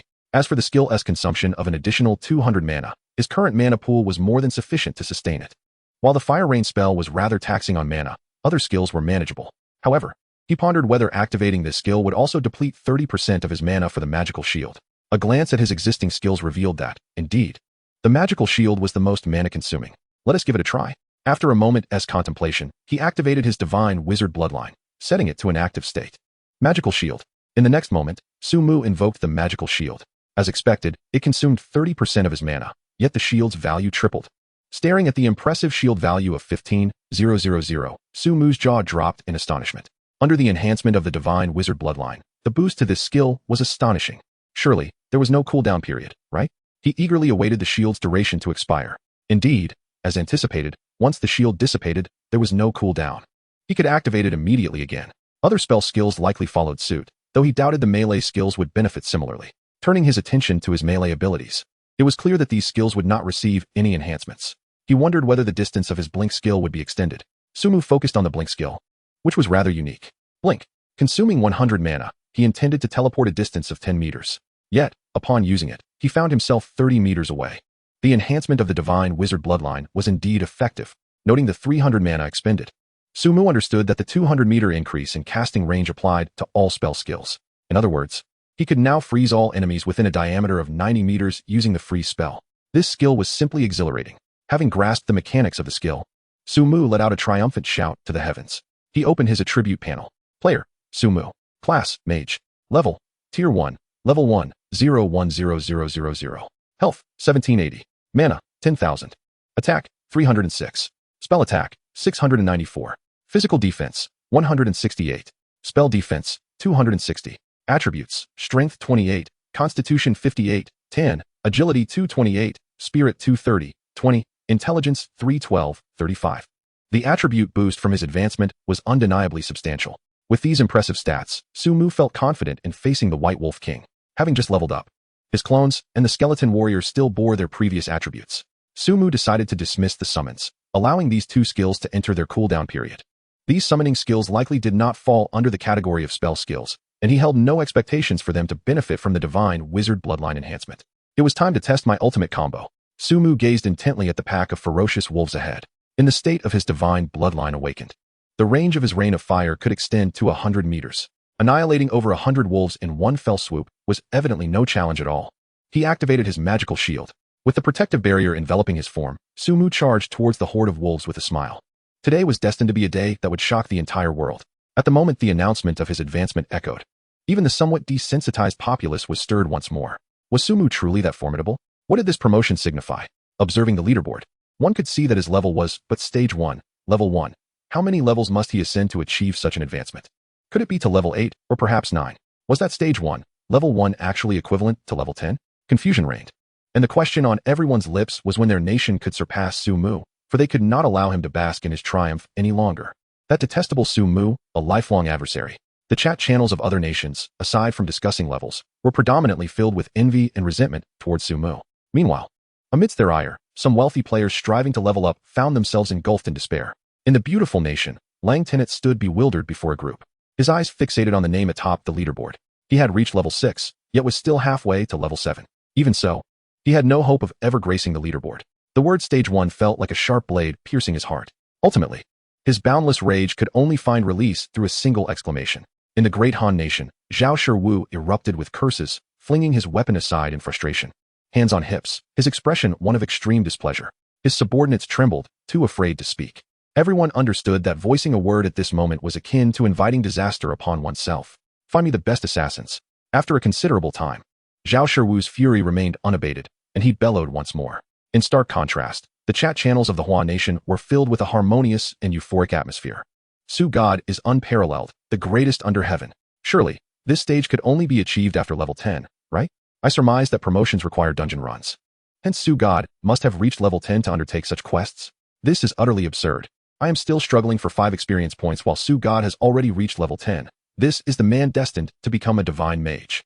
I wonder if Su God's name is perhaps a pseudonym, for how else could there be no news about him? The divine mage is the pride of our Hua nation. From this moment onward, my subordinates shall venerate the divine mage and become your devoted followers. Sumu. A lifelong faith. On this day, Sumu had undeniably become the divine mage in the hearts of Hua nation players. Chapter 39, Wealth and Power. Come here. In the midst of the wolf pack, Sumu sprinted swiftly. With a shield value of 15,000, he felt no fear, allowing the wolves to strike at him. Awoo. The ferocious wolves bared their fangs, seemingly eager to rend Sumu into countless pieces. Yet, their assaults merely struck against his shield, the damage inflicted appearing rather paltry. 32. Given the shield's value of 14,400, it would take a staggering 450 attacks from these vile wolves to breach it. A feat that was utterly unattainable. Dragging the wolves behind him, Sumu resolved to make a grand move. Come here, little one. Brandishing his bone sword, he struck at the nearest wolves. 276. Remarkably, this ordinary damage was not insignificant. The wolves, incensed, pursued him relentlessly. Sumu showed no inclination to halt, continuing his reckless dash into the throng of wolves. Howling, another wave of wolves was drawn to him. There must be over 100 now. That should suffice. Observing the massive horde of wolves surrounding him, Sumu could not help but smile. Were it not for the absence of other foes ahead, he might have aspired to attract 200 or 300 at once. Come forth, come forth. The pack surged towards him as Sumu stood resolute, motionless. As the nearest wolves approached, he remained unhurried to unleash his skills, allowing their attacks to rain upon him. 32. Damage numbers continued to appear above his head, yet the thick shield diminished at a languid pace. Frostbolt. Moments later, as the other wolves closed in, a formidable wave of icy power enveloped Sumu. This frosty force spread throughout the area, creating a chilling zone with a diameter of 90 meters. Howling. All the wolves caught within were frozen solid. Fire rain. Following this, Sumu raised his bone sword, murmuring incantations. A deluge of fire, magnified several times from before, formed and engulfed the entire 90-meter radius. You have slain a wolf.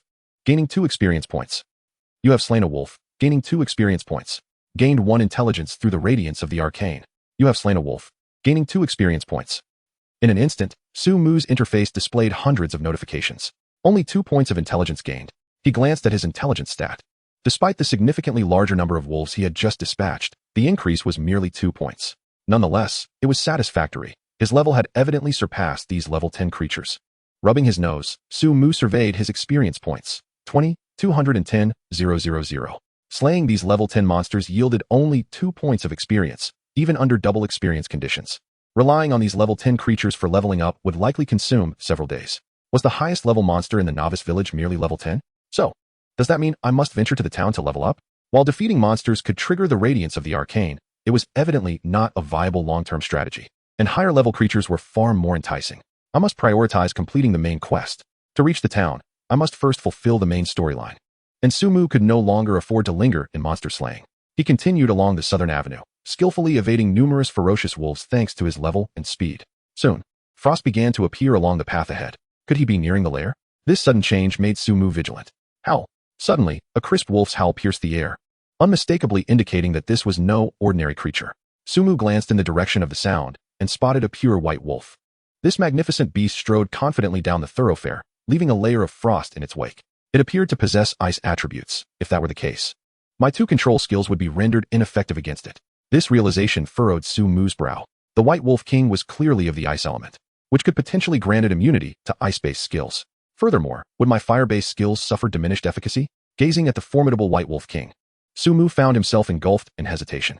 The surrounding wolves appeared distinct as well, likely elite monsters, numbering at least 20.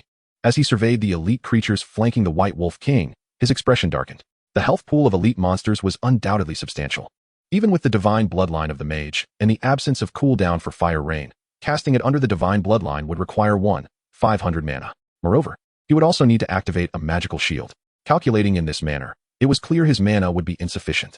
Having just advanced, he should be able to learn a new skill. Perhaps it would be wise to acquire that skill before confronting the beast. Primarily, his phantom clone and skeleton summon were still on cooldown. With 4 minions and a clone, his chances of overcoming the White Wolf King would significantly improve. He pondered what skills he might learn after his advancement. He opened the auction house and searched for skills. Previously, he had acquired both Fire Rain and Freeze from the auction house, indicating that the world likely held many useful skills for the taking. What is this? At that moment, Su Mu noticed a skill being auctioned. Stalwart Physique. Increases Constitution by 10. Class, Warrior, upgradable. A passive skill? This skill immediately captivated his attention. It was indeed a passive skill that enhanced one's constitution. Although it was limited to the warrior class, this restriction held no weight for Su Mu.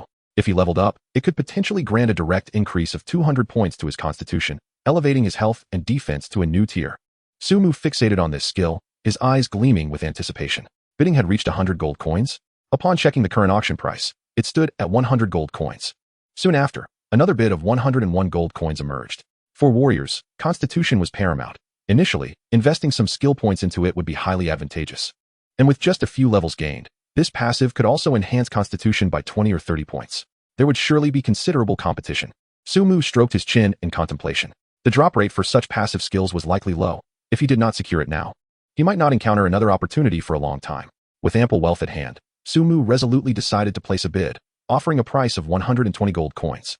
The impact of this bid was unmistakable. For quite some time, no one dared to raise the stakes.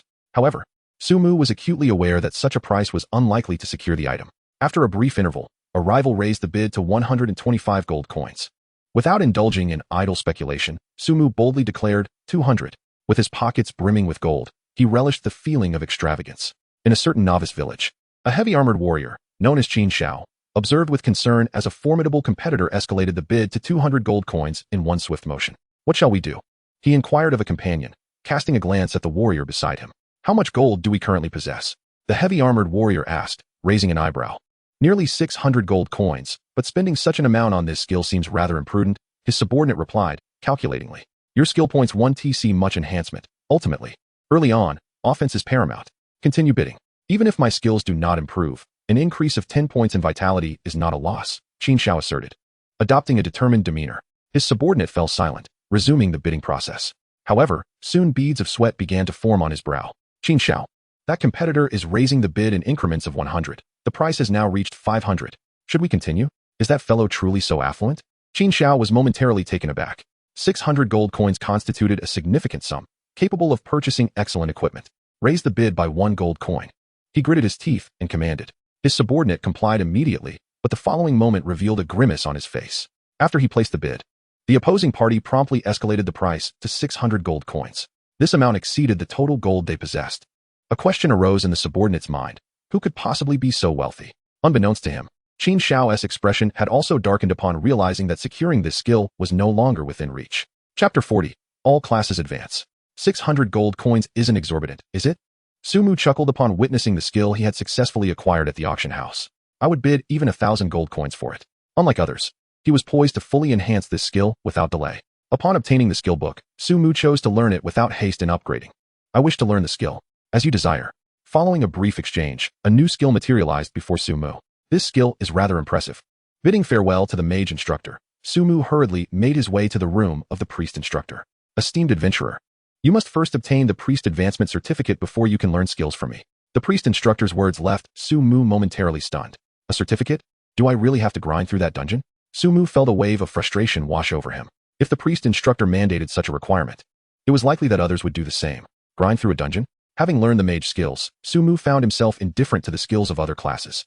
After all, those skills are somewhat dispensable. It is better to dive into the dungeons, as the White Wolf King awaits. Acquiring additional skills would undoubtedly enhance my chances.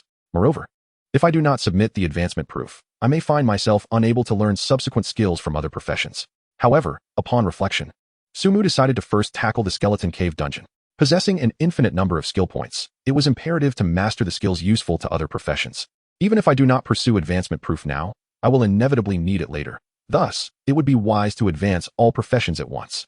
By acquiring the skills from all professions, I would be better prepared to confront the White Wolf King. As he made his way towards the skeleton cave dungeon, Sumu opened his skills interface. Sturdy physique successfully upgraded to sturdy physique level. Sturdy physique level successfully upgraded to sturdy physique level. Sturdy physique level successfully upgraded to sturdy physique level. Sturdy physique level increases base constitution by 200 points. Energy awakening successfully upgraded to energy awakening level. Energy awakening level successfully upgraded to energy awakening level. The maximum effect of sturdy physique granted an additional 200 points to his constitution, significantly enhancing Sumu's health and physical defense. As for the energy awakening skill, Sumu calculated that while he previously had no shortage of mana, the acquisition of the God of Magic bloodline greatly amplified its utility. This skill should not be affected by the God of Magic bloodline. Let's give it a try. While walking, Sumu began to experiment. He activated the magical shield. Upon activating the shield skill, his mana immediately plummeted by 300 points. Energy awakening. He then initiated this new skill. In the next moment, a peculiar energy surged forth, and Sumu felt a certain power infusing his body. His mana began to replenish rapidly, though it was not enhanced by the God of Magic bloodline. However, under the influence of the God of Magic bloodline, this skill had no cooldown. This outcome was entirely as Sumu had anticipated. He quickened his pace, heading straight for the entrance of the Mist Valley dungeon. Upon the appearance of the stone pillar marking the dungeon entrance, Sumu smiled. Would you like to enter the dungeon? Skeleton cave? Confirm. Resolutely affirming. Sumu stepped into the dungeon entrance. The familiar scenery greeted him once more, yet with prior experience, Sumu's strategy was to expedite the run. Let us go. After a brief warm-up, Sumu dashed forward with purpose. Soon, he entered the realm of the first skeleton warrior, activating it. Without pausing, he pressed onward. With the God of Magic bloodline now in effect, the elite monster's high health no longer seemed insurmountable. Sprinting at full speed, Sumu triggered the subsequent elite skeleton warriors in succession. All at once, with a horde of elite monsters in pursuit, Sumu remained unfazed. Upon reaching the campfire, he raised his hand and unleashed a fireball. With a resounding whoosh, the cave illuminated brilliantly. As Sumu triggered the final wave of skeletal warriors, he stood firm in place. He activated his magical shield. Once the shield was in place, with over 300 points of physical defense, Sumu completely disregarded the attacks of the skeletal warriors. There were a total of 15 elite monsters, which could be dealt with in 3 casts of Fire Rain. As all the elite skeletal warriors approached, Sumu made his move. Fire Rain, Fire Rain, Fire Rain. Under the enhancement of the God of Magic's bloodline, Fire Rain had no cooldown period. Even though the mana cost increased, each cast only consumed 1,500 points of blue mana. After 3 casts of Fire Rain, even with the shield consuming 3,000 points of mana, Sumu still had 2,500 points left. 2014. With the 3 casts of Fire Rain overlapping, Each skeletal warrior had the same 3 numbers appear above their heads. Their health was now at 0. You have killed a skeletal warrior, earning 10 experience points. You have gained 1 intelligence point from the god of magic's brilliance. You have killed a skeletal warrior, earning 10 experience points. You have gained 1 intelligence point from the god of magic's brilliance. The continuous notifications of kills appeared, and upon seeing the experience gained, Sumu was momentarily taken aback. These elite monsters only provided 10 experience points, even under the double experience bonus. It seemed that after his advancement, the experience from elite monsters had diminished, and the trigger rate for the god of magic's brilliance had also decreased. Moreover, the 15 skeletal warriors had only triggered the god of magic's brilliance twice. Approaching the corpses, Sumu was still concerned with the advancement proofs for various classes. You have acquired 2 gold coins. You have obtained the skeletal leg guards set. You have acquired 2 gold coins. You have obtained the archer advancement proof. Quite satisfactory. After collecting all the light orbs, aside from the archer advancement proof, Sumu also procured the remaining piece of the skeletal set, allowing him to complete the 3-piece set. The attributes of this set were sufficient to support a formidable warrior. Should I sell it now, or wait a couple of days? Gazing at the 3-piece set in his hands, Sumu narrowed his eyes. With the recent double experience event in Manhwa, it was certain that someone would reach level 8 within these 2 days, thus enhancing the value of this equipment. A complete set could be priced at 2,500 gold coins, enticing those wealthy individuals to pool their resources. Rather than auctioning it, Sumu set an extraordinarily outrageous price.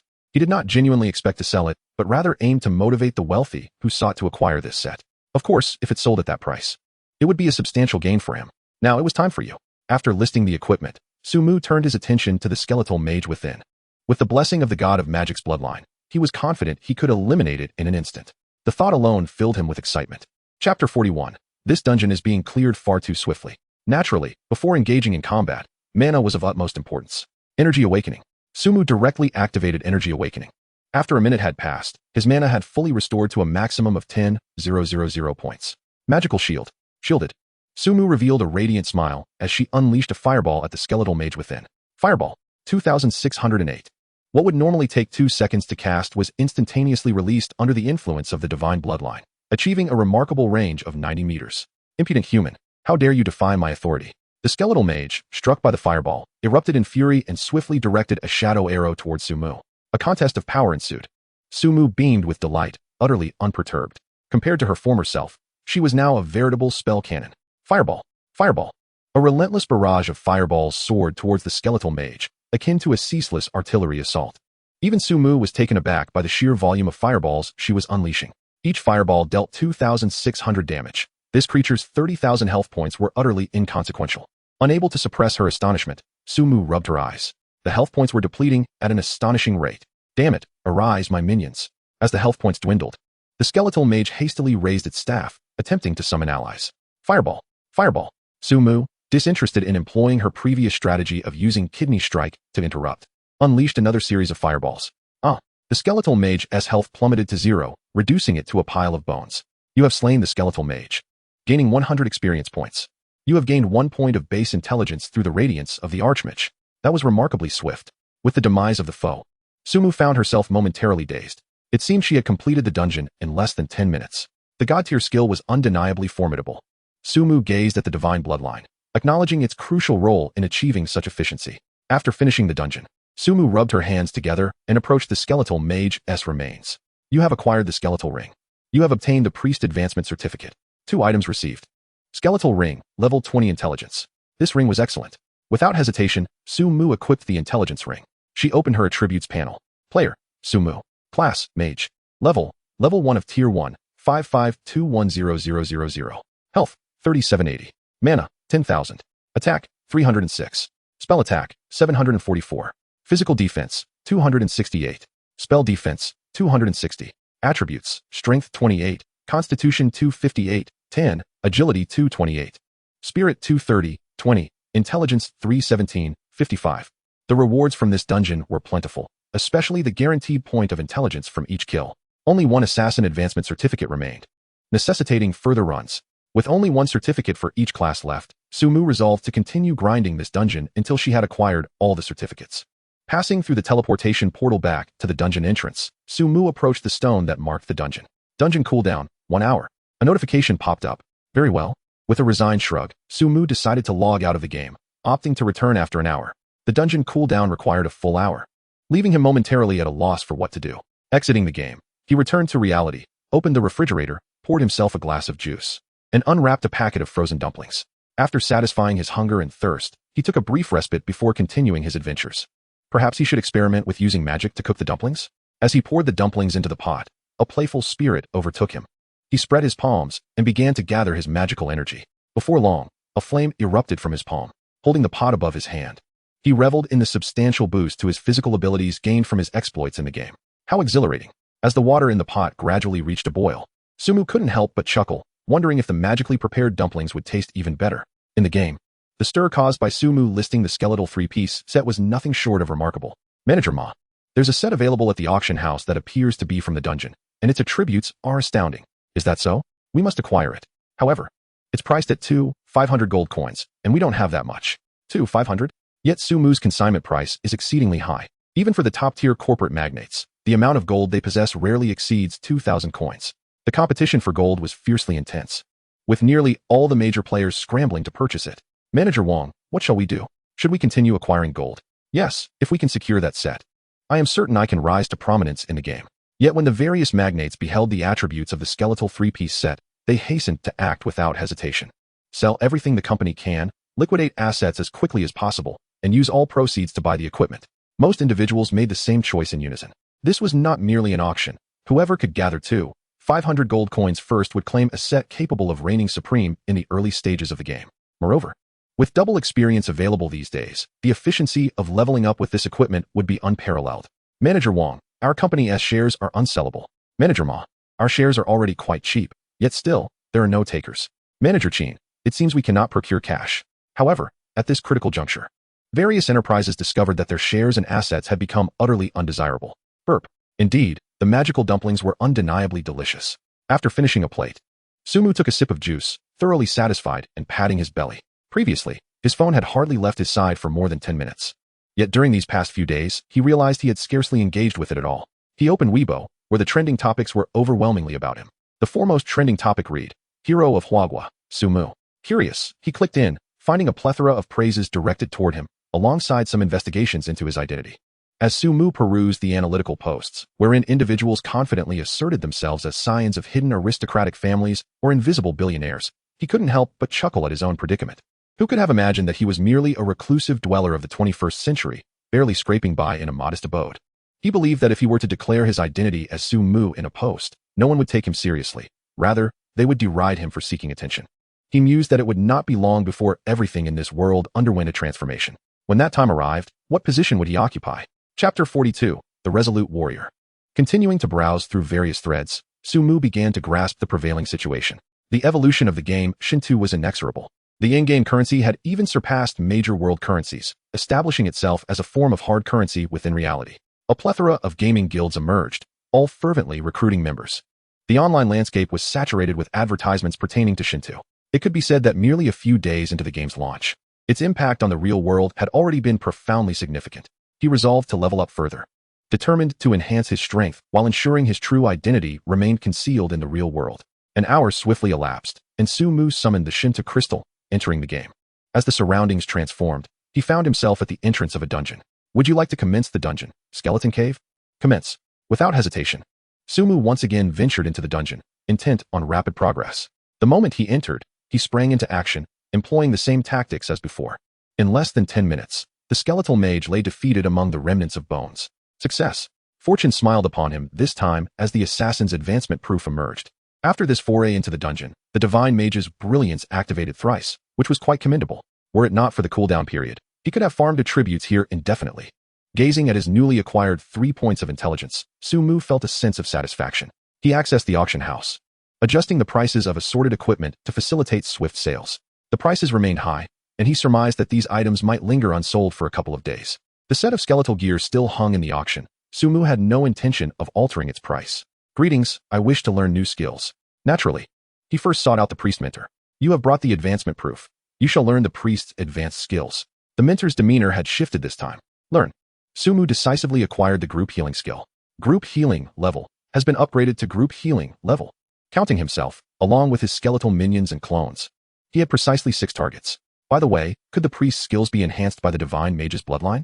With this thought, Su Mu's eyes sparkled with realization. He had overlooked this crucial detail. Enhanced healing.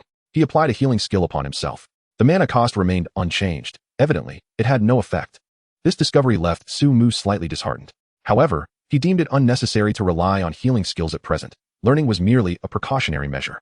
Next, bidding farewell to his mentor, Su Mu arrived at the location of the assassin instructor. Upon witnessing the array of skills available for advancement, his eyes widened in astonishment.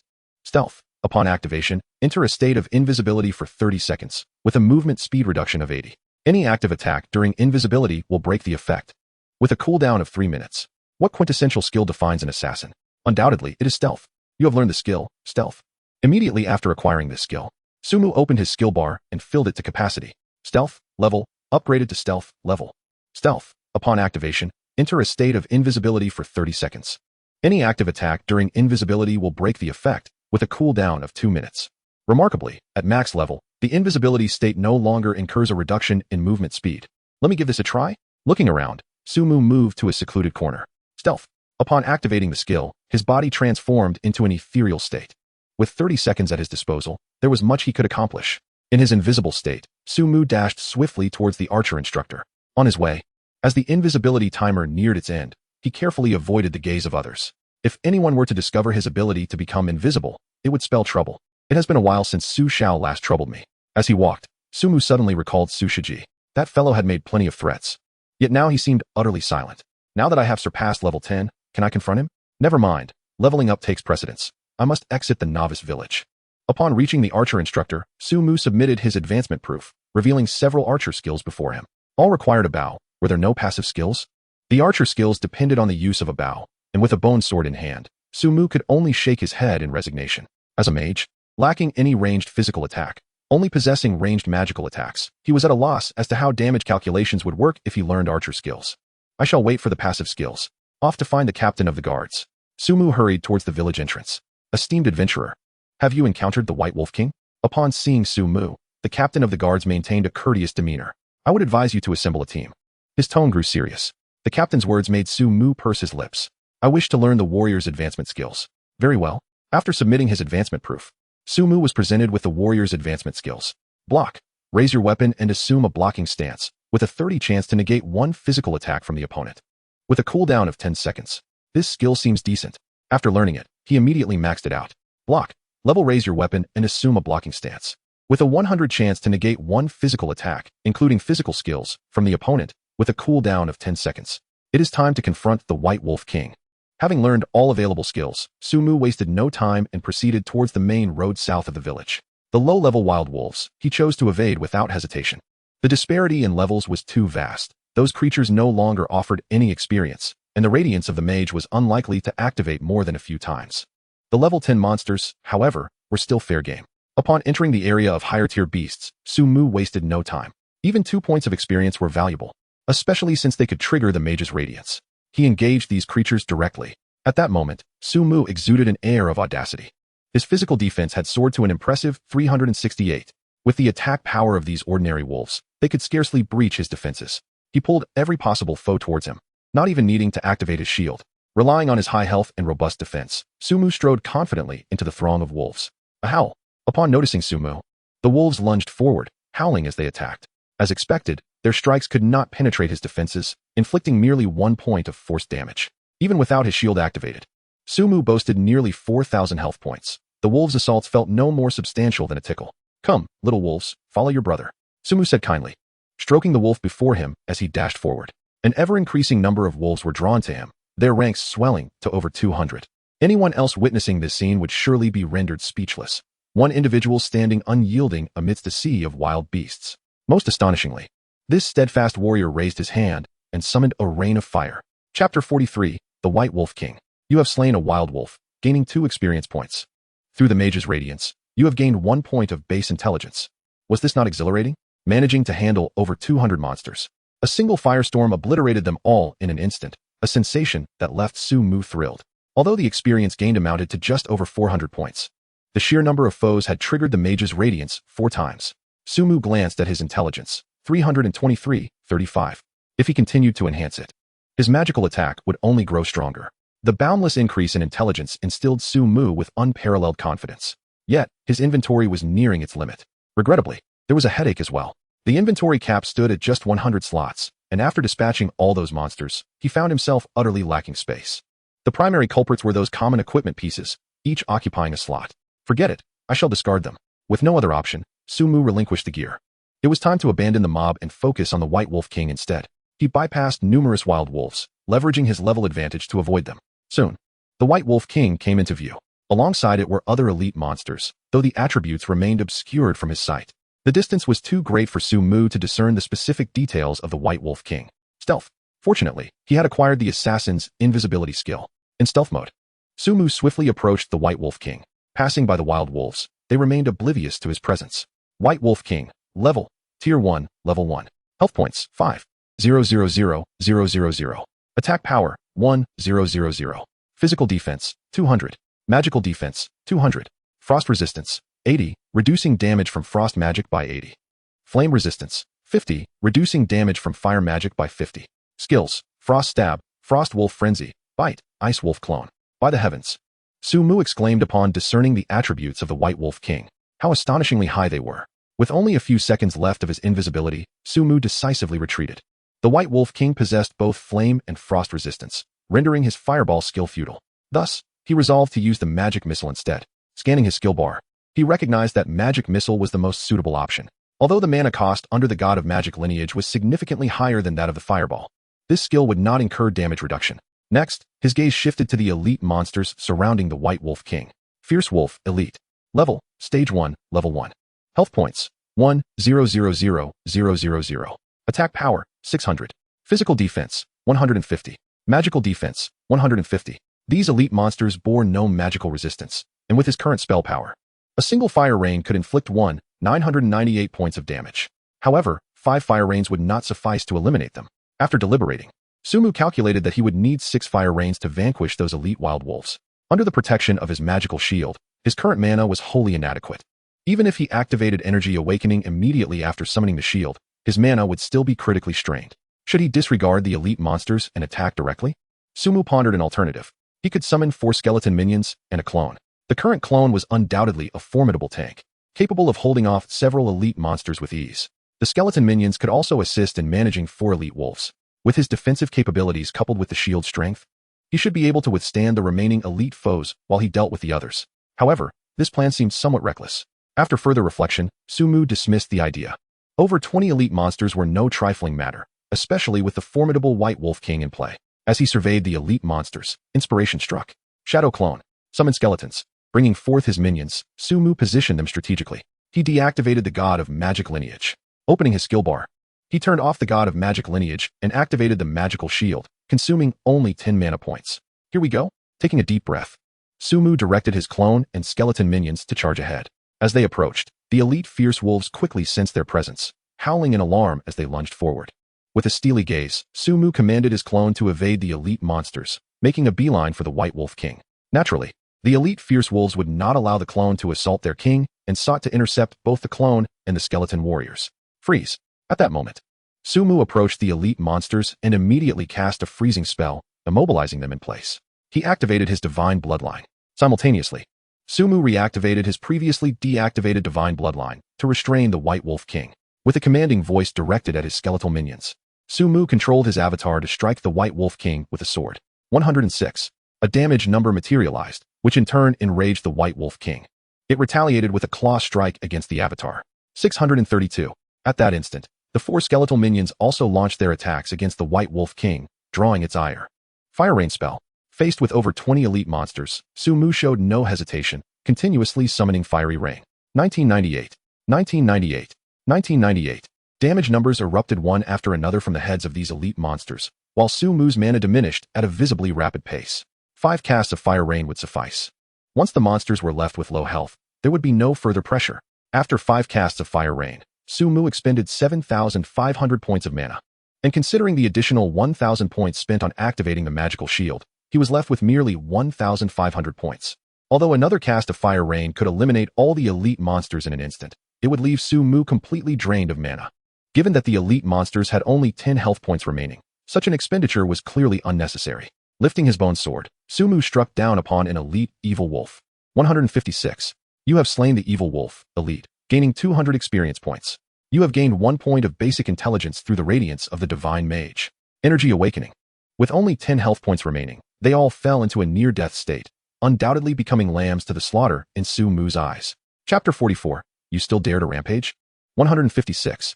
With another strike, Su Mu directly cleaved into the head of an elite evil wolf. You have slain the evil wolf, elite, gaining 200 experience points. 232. 232. Naturally, in this close-range battle, Su Mu was also struck by several attacks from the elite monsters. However, with the shield activated, he was more than capable of enduring these blows. You have slain the evil wolf, elite, gaining 200 experience points. Su Mu continued his assault, methodically dispatching the wounded elite monsters. Meanwhile, on the other side, the White Wolf King's health dwindled slowly under the containment of the Avatar and the skeletal minions. Its physical defense was formidable, and the attacks from the Avatar and the skeletal warriors were insufficient to inflict significant damage. In contrast, the White Wolf King's attacks, which reached a staggering 1,000 points, began to overwhelm the Avatar and the skeletal warriors. Group healing spell. After slaying another elite evil wolf, Su Mu cast a healing skill towards his avatar. 4,308. 4,308. 4,308. With just one skill, Su Mu fully restored the health of both the avatar and the skeletal warriors. It was at this moment that the White Wolf King suddenly turned its gaze towards Su Mu. It seemed to comprehend that Su Mu posed the greatest threat on the battlefield. Under the constraints imposed by the skeletal warriors, it became increasingly challenging for it to approach Su Mu. Suddenly, the White Wolf King split into two, resulting in the appearance of two white wolves on the battlefield, one of which lunged directly at Su Mu. A doppelganger of the White Wolf? Su Mu raised an eyebrow as he observed the wolf charging towards him. He glanced at his mana pool. Thanks to the energy awakening, it had already replenished over 3,000 points. Magic Missile. Utilizing his speed to distance himself from the elite wild wolves, Su Mu unleashed his skill towards the approaching White Wolf. 2,672. A significant damage number erupted from the White Wolf. Magic Missile. Su Mu struck again. 2,672. With a roar, the White Wolf King also lunged towards Su Mu. It opened its massive maw, lunging ferociously to bite into Su Mu's body. This is the true form. Observing the king's actions, Su Mu's eyes widened. Realizing it was clearly a skill. Block. Su Mu hastily raised his bone sword, adopting a defensive posture. The White Wolf King's biting skill was successfully blocked by Su Mu. Go and slay those elite monsters. Su Mu decisively commanded his skeletal minions. The elites were critically wounded, easily manageable by the skeletal warriors, while his phantom doppelganger could hold off the White Wolf doppelganger. Now was the time for a head-on confrontation. Su Mu raised his bone sword, his gaze fixed intently on the White Wolf King. Use potions. Casting a magic missile, Su Mu consumed a blue potion. Although the recovery was minimal, it was better than nothing. With a furious roar, the White Wolf King lunged at Su Mu once more. Its sharp claws, if they found their mark, could inflict considerable damage. Blink. Just as its attack was about to connect, Su Mu executed a blink, positioning himself behind the beast. Kidney strike. Backstab. Piercing attack. Magic missile.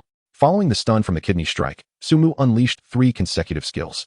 The assassin skills typically dealt moderate damage, yet they required no mana, making them invaluable. Blink. After successfully landing his attack, Su Mu utilized Blink once more to create distance from the White Wolf King. Magic missile. Magic missile. From a secure position, he unleashed a barrage of magic missiles. The White Wolf King's health continued to dwindle. You have slain an elite wild wolf, earning 200 experience points. Through the glory of the mage god, you gained 1 point in basic intelligence. You have slain an elite wild wolf, earning 200 experience points. Through the glory of the mage god, you gained 1 point in basic intelligence. At that moment, under the relentless assault of the skeletal warriors, the critically wounded elite wild wolves began to fall one after another. Su Mu received a flurry of notifications. The skeletal warriors were impressively effective. After dispatching the elite monsters, they charged unceasingly towards the White Wolf King. This was a welcome development. With the distraction provided by his minions, Su Mu could now safely unleash his attacks from a distance. With a staggering 50,000 points of health, as long as my mana is sufficient, this health pool poses no challenge. After all, the moniker of Spell Turret is not without merit. Roar. It seems that the White Wolf King has sensed something amiss, letting out a thunderous roar. In the next moment, a chilling frost manifests around us, swiftly transforming into ice spikes that unleash indiscriminate damage. 2,000, 2,000, 1,740, 1,740.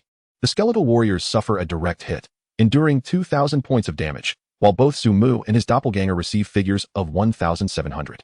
This skill is formidable. Had other players been present, they might have been swiftly annihilated. Su Mu holds a certain admiration for the White Wolf King's ability. I wonder if defeating it will yield this skill as a drop?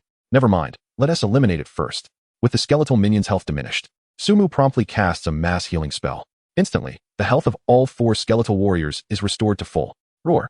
The White Wolf King is utterly enraged. It has unleashed its previous skill, evidently intending to eradicate these troublesome skeletal warriors before launching a fierce assault on Sumu. However, the damage from its ultimate ability is completely negated by Sumu's healing spell. How can it continue to fight?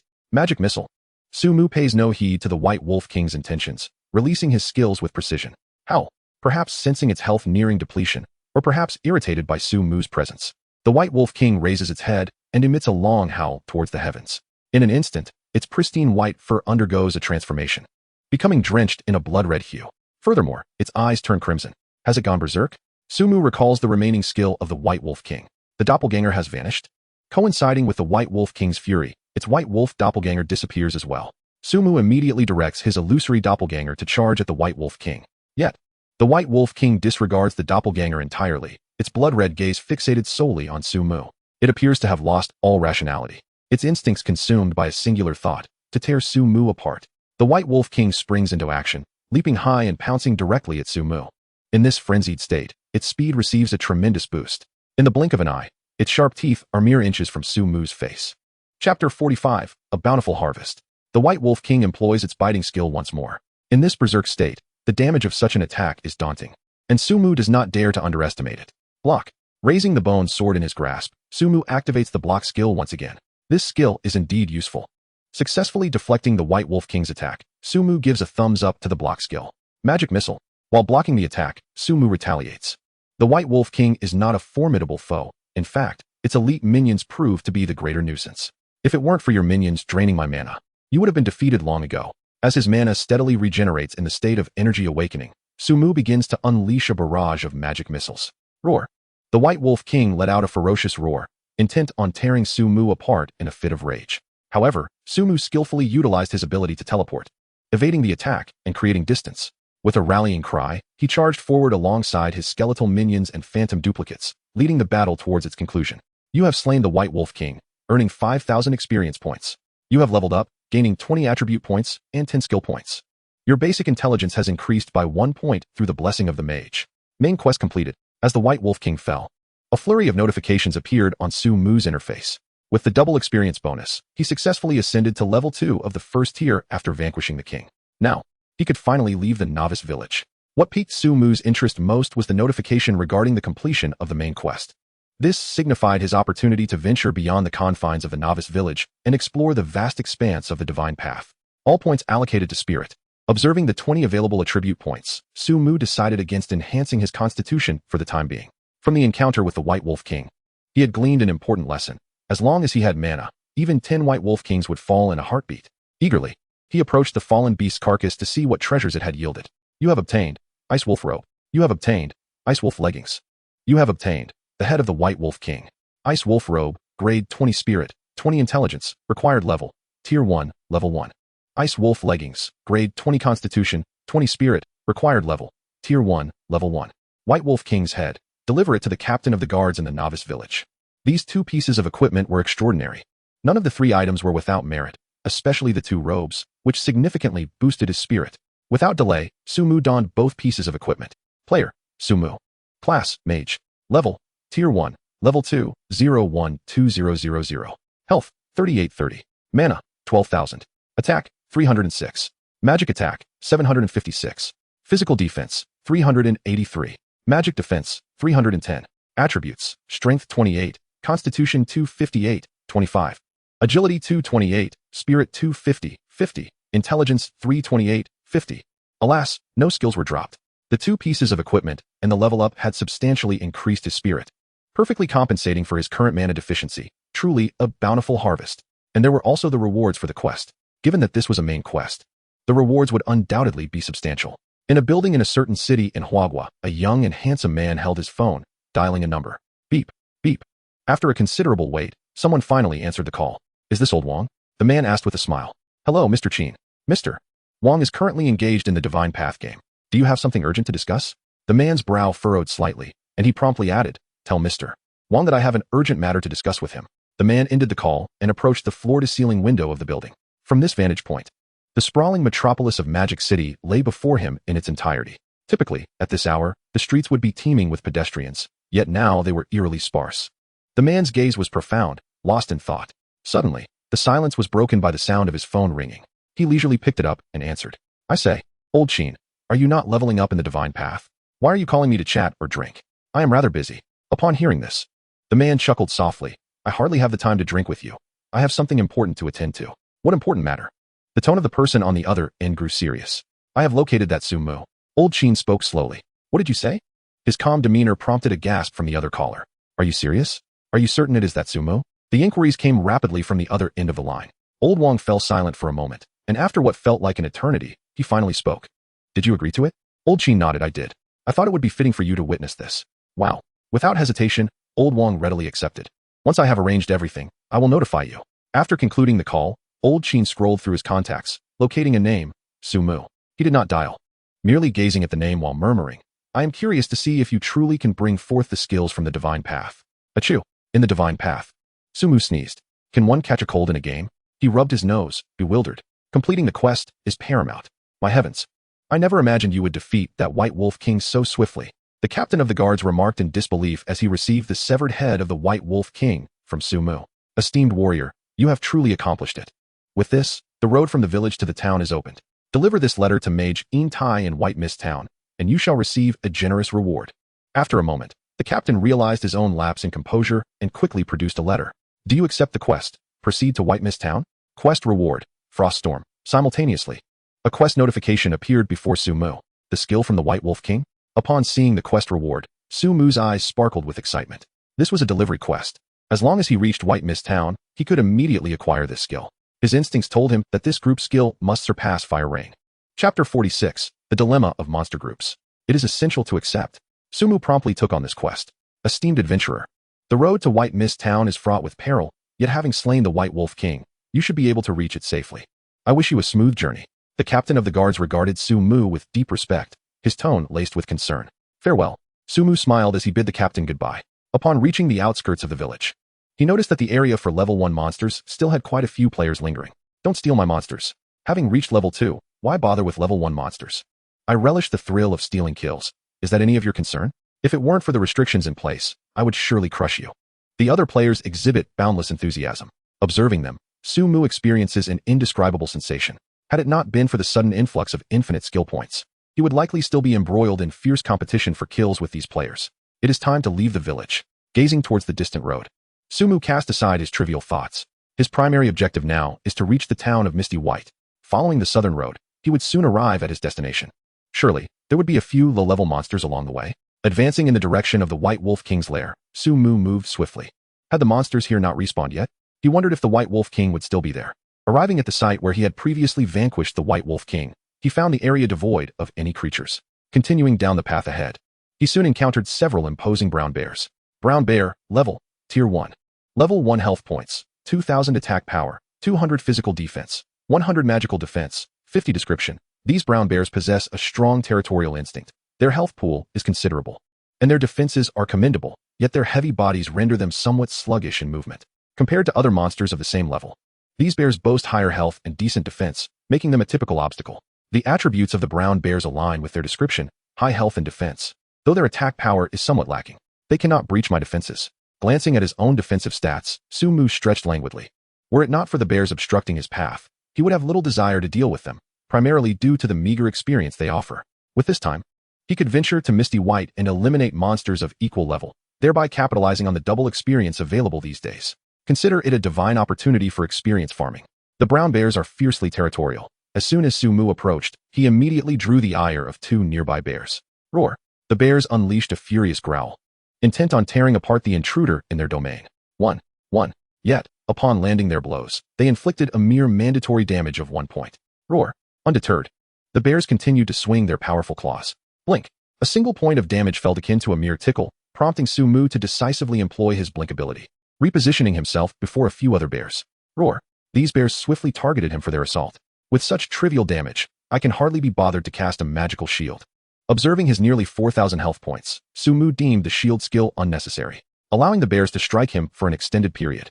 He knew one of his skills would easily restore his health. Indeed, these clumsy bears are dreadfully slow. Standing still, Sumu watched the two bears pursuing him. a look of exasperation on his face. Given the bear's sluggish speed, gathering them together would indeed require some time. With a swift motion, he darted inward, teleporting directly to the heart of the matter, subsequently drawing forth the rear. A single decisive strike would significantly enhance the likelihood of triggering the radiance of the archmage. He teleported again, advancing towards the formidable brown bears. Their territorial instincts were so pronounced that they pursued him without the need for provocation, thus saving him precious time. As the brown bears relentlessly followed, he no longer hesitated. With another flicker, empowered by the bloodline of the archmage, his ability to teleport became a trivial affair. With a staggering mana pool of 12,000, luring monsters was but a trifling task. He could summon as many as he desired. Yet, perhaps he had drawn too many. Should a sufferer of claustrophobia be present, they might well succumb to panic. No need to gather them further. A rain of fire would suffice. The lumbering brown bears trailed behind, forming an elongated line. As the nearest group approached, he smiled faintly and brandished his staff. The next instant, a deluge of flames descended from the heavens. 2,218. 2,218. 2,218. A cascade of damage notifications erupted forth. Every last one of the high health, high defense brown bear foes fell victim to his onslaught. You have slain a brown bear, earning 2 experience points. Through the radiance of the archmage, you gain 1 point of base intelligence. The notifications continued to ring out as he glanced at his intelligence stat. Fortune favored him this time. A single wave of annihilation granted him an increase of 5 points in intelligence. Yet, the spectacle was not over. The remaining brown bears would take a moment to arrive. He chuckled and turned to observe the approaching beasts. Compared to the swift wolves, these brown bears were undeniably cumbersome. He remained unhurried, patiently awaiting their arrival. 1, 1, 1. The leading brown bears finally reached him and launched an attack. He yawned, completely disregarding their efforts. It was nearly time. Once all the remaining brown bears fell within the radius of his firestorm, he unleashed his spell once more. Firestorm. 2,248. 2,248. 2,248. You have slain a brown bear, earning 2 experience points. Through the radiance of the archmage, you gain 1 point of base intelligence. This time, every last brown bear collapsed, leaving a multitude of corpses strewn about, each accompanied by glimmering orbs of light. He gained an additional 7 points in intelligence. Experience points accrued totaled 1080. Surveying his attributes, he noted his intelligence had reached 340/50. In this encounter, he had dispatched over 500 brown bears, triggering the radiance of the archmage 12 times. Indeed, the more monsters one vanquishes, the greater the chances of activating the archmage's radiance. Yet, what to do about his overflowing inventory? While slaying hordes of monsters was undeniably exhilarating, gazing at his packed satchel caused his heart to ache. How he wished for a few minions to assist in collecting the spoils. What a nuisance. With a resigned sigh, he gazed skyward. Chapter 47, Master of Life. Only pick the valuable. Before me lay a multitude of packages, and Sumu diligently began to gather them one by one. Each contained first-tier white gear, significantly more valuable than those encountered previously. Had these potions also ascended in quality, it would be prudent to reserve them, as each compartment could accommodate up to 20 bottles. I shall only collect weapons. All other worthless equipment is to be disregarded. 3 minutes of battling and an hour of looting. After organizing the majority of the spoils, Sumu wiped the sweat from his brow. I must find a way to expand my inventory. Selling these first-tier items will not be easy. With his inventory filled with first-tier white weaponry, Sumu shrugged in resignation. The brown bears along the earlier paths had been swiftly vanquished, allowing him to traverse unhindered. Soon, a dense cluster of buildings came into view. Is that White Mist Town? Sumu glanced at the group of brown bears guarding the town's entrance, raising an eyebrow. At this distance, I can teleport directly into the city. With his inventory brimming, he lost interest in battling further and sprinted towards the buildings. Just as he was about to attract the bear's ire, a spark of inspiration flickered in his eyes. Blink. With his mana fully activated, the vast reservoir of 12,000 blue energy propelled him to a spot over 1,200 meters away in an instant. In a flash, Sumu found himself within the town's confines. What a grand place. This town, steeped in a rustic charm, boasted an impressive density of structures. As a newcomer, Sumu was momentarily at a loss as to where to go. Fortunately, at that moment, a woman clad in farming attire emerged from a nearby house, carrying a basket as if she were off to procure vegetables. Hello. Sumu approached her with brisk steps, his demeanor polite. Might I inquire where I can find Master Intai? He resides in the splendid house to the north of the town. Just follow this direction. The farmer woman warmly directed him. Thank you. After expressing his gratitude, Sumu set off in the direction indicated by the woman. This town is replete with numerous buildings. Is that a blacksmith's shop? A tailor's? And over there, a apothecary? Along the way, Sumu encountered many shops, some of which bore quest indicators above their entrances. I shall seek out Master Intai later. For now, I am intrigued by these establishments. He curiously approached a blacksmith shop. Clang, clang. The sounds of metalworking soon filled the air as several burly blacksmiths toiled diligently. "Greetings, adventurer. How may I assist you?" One of the blacksmiths smiled upon noticing Su Mu's arrival. "If you wish to learn the art of forging, I can teach you." The blacksmith's offer made Su Mu's eyes gleam with excitement. "If I learn the forging technique, can I create my own weapons?" "Indeed. But you must first master the requisite skills." Just then, a prompt appeared before Su Mu. "Would you like to learn forging, beginner?" To learn or not to learn? Su Mu pondered, stroking his chin in contemplation. Clearly, forging is a life skill that would demand a considerable investment of time to master. "I shall learn it first and see where it leads. However, upon further reflection, it matters not to learn first. I can practice in my spare time." Learning forging, beginner, costs 50 gold coins. After confirming, another prompt appeared. Not too shabby. The expenditure of 50 gold coins for acquiring a life skill would be unimaginable to others, yet Su Mu remained unfazed. He opened his skill panel. Forging, beginner, was prominently listed. Can it be upgraded directly?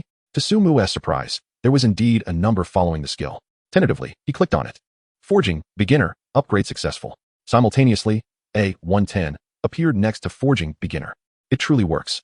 This transformation filled Su Mu with joy. Without hesitation, he began to fervently click on the upgrade option. Forging, beginner, upgraded to forging, intermediate. Forging, intermediate, upgraded to forging, advanced. Forging, advanced, upgraded to forging, master level. In mere moments, Su Mu had fully upgraded this skill. At that moment, an abundance of knowledge regarding forging flooded his mind. "I need to learn forging blueprints to craft equipment. However, I can now directly disassemble weapons." What thrilled him most was the disassembly capability that accompanied the forging skill. Other players had yet to reach level 1, and these pieces of equipment were not easy to sell. I was at a loss for what to do. But now it is resolved. He glanced at the weapons in his inventory. Activating the disassembly function, he selected one of the weapons, and a prompt emerged. "Do you wish to disassemble?" "Disassemble. You have obtained 2 forged iron." In the next instant, 2 steel-like pieces appeared in Su Mu's bag. Continuing to disassemble.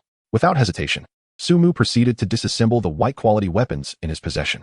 These forged irons could stack up to 100. How delightful. After disassembling a substantial number of weapons, Su Mu acquired 100 pieces of forged iron, occupying only a single inventory slot. Now I need not worry. Forged iron is the fundamental material for crafting weapons. Even if it holds little use for Su Mu at present, once other players level up and require equipment, the price of these materials will undoubtedly soar. Moreover, compared to those white-quality items, I can amass far more forged iron. Since I can learn the forging skill, could I also acquire other life skills? Su Mu gazed toward the other shops in the town. Since I can allocate skill points to max out all skills, why should I hesitate? Su Mu resolutely made his way toward those shops. After engaging in conversation, he learned several additional life skills. Tailoring, the ability to craft armor. Jewelry making, the ability to create various ornaments. Alchemy, the ability to concoct various potions. Skinning, the skill to extract animal pelts. Mining, the knowledge to locate ore veins and gather them. Herb gathering, the skill to identify and collect herbs. All these are life skills, and mastering all of them is by no means a trivial endeavor. Maxed out. However, for Su Mu, matters resolvable with skill points are hardly worth mentioning. Achieving mastery in all skills is simply exhilarating, is it not? After fully leveling up these life skills, a profound sense of satisfaction enveloped him. Although some of these skills require specific formulas to be truly effective, acquiring such formulas is a trivial pursuit, regardless of their immediate utility. Acquiring knowledge is the essence of mastery. Henceforth, I shall be known as the master of life. With expertise in various life skills swirling in his mind, Su Mu could not help but feel a surge of pride. Chapter 48. A hidden profession? It is time to seek out mage in Tai. After meandering through the town and discovering no additional life skills to learn, Su Mu made his way towards the town center. Along the way, he spotted a building emblazoned with the words White Mist Town Inn. Judging by its scale, this inn is quite substantial, capable of accommodating thousands. This town could likely host several novice players. Surely, there must be larger cities or a main city ahead. Following the conventions of online gaming, transitioning to a new map is undoubtedly inevitable. Having barely left the novice village, Su Mu was already contemplating his journey to the main city. Before long, he arrived at a particular building, the Mage Association of White Mist Town. This establishment resembled a grand hall, spacious and inviting, with 2 figures clad in robes standing at the entrance. "Greetings, I seek Mage in Tai." Su Mu approached and spoke politely. "Please follow me." One of the mages gestured, having scrutinized Su Mu for a moment. Following closely behind, Su Mu entered the Mage Association. Upon entering, the air was thick with the essence of magic. The atmosphere of the entire establishment exuded a sense of mystery and antiquity. "Mage in Tai, an adventurer has arrived." Traversing a long corridor, the mage opened the door to a room, reporting to the occupant within. "An adventurer has arrived so soon?" The individual inside stood up immediately, surprise etched upon his face. His words caused Su Mu to raise an eyebrow. a peculiar sensation washing over him. Please, take a seat, adventurer. After a brief pause, Mage Tai regained his composure, gesturing to the chairs and smiling warmly. Without hesitation, Su-mu seated himself. At that moment, Mage Tai waved his hand in the air, and a bowl of tea materialized before Su-mu on the table. What brings you to me? I was sent by the captain of the guard from the novice village. This is his letter for you, Su-mu replied, adhering to the protocols of the quest as he presented the letter. Mage Tai accepted the letter and proceeded to open it, examining its contents with great seriousness. After a considerable time, a look of appreciation spread across his face. To have arrived at White Mist Town so swiftly, your potential is boundless. Su-mu felt a twinge of embarrassment in response to the compliment. Just then, a prompt appeared before him. Quest completed, journey to White Mist Town. Reward, Frost Storm. At this moment, Su-mu's eyes sparkled with excitement. He quickly glanced at the description of the skill. Frost Storm, level consumes 500 mana points, unleashes a tempest of ice within a 50-meter diameter area, lasting for 5 seconds and dealing 100 spell damage per second. Enemies caught in the storm experience a 30 reduction in movement speed, with a cooldown of 90 seconds. Indeed, it is an impressive area of effect skill, and it appears quite potent. Upon seeing this skill, Su-mu could hardly contain his excitement. The Frost Storm is far more powerful than Fire Rain. The crucial aspect is that this skill can be further upgraded. You seem rather exhilarated, young adventurer. Just as Su-mu was preparing to upgrade Frost Storm, Tai stroked his long beard and spoke. Fortunately, Tai had no intention of probing further. Instead, he stated, I see you possess the makings of a talented magic practitioner. I have an item here that may aid you. A quest has arisen. Hearing this, Su-mu narrowed his eyes. However, to acquire this item, you must assist me with a task, Tai teased. What is it? As he continued to stroke his beard, Tai produced a crystal. It was a hexagonal blue crystal, seemingly infused with potent magical energy. Accept quest. Eliminate goblins in the forest. Defeat the goblin mage. Class. A class quest? Su-mu was not surprised by the emergence of a quest. What truly piqued his interest was the labeling of it as a class-related task.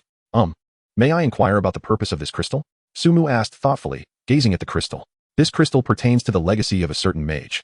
Tai replied slowly. Legacy? The word caused Su-mu's eyes to widen in astonishment. This was nothing short of a hidden class promotion. To transition into a hidden class would undoubtedly allow him to learn a greater array of skills, and Su-mu felt a surge of joy within. He hadn't anticipated such benefits from merely delivering a letter. However, he soon considered that perhaps it was because he was the first to depart from the novice village that he had received this hidden class quest. I understand.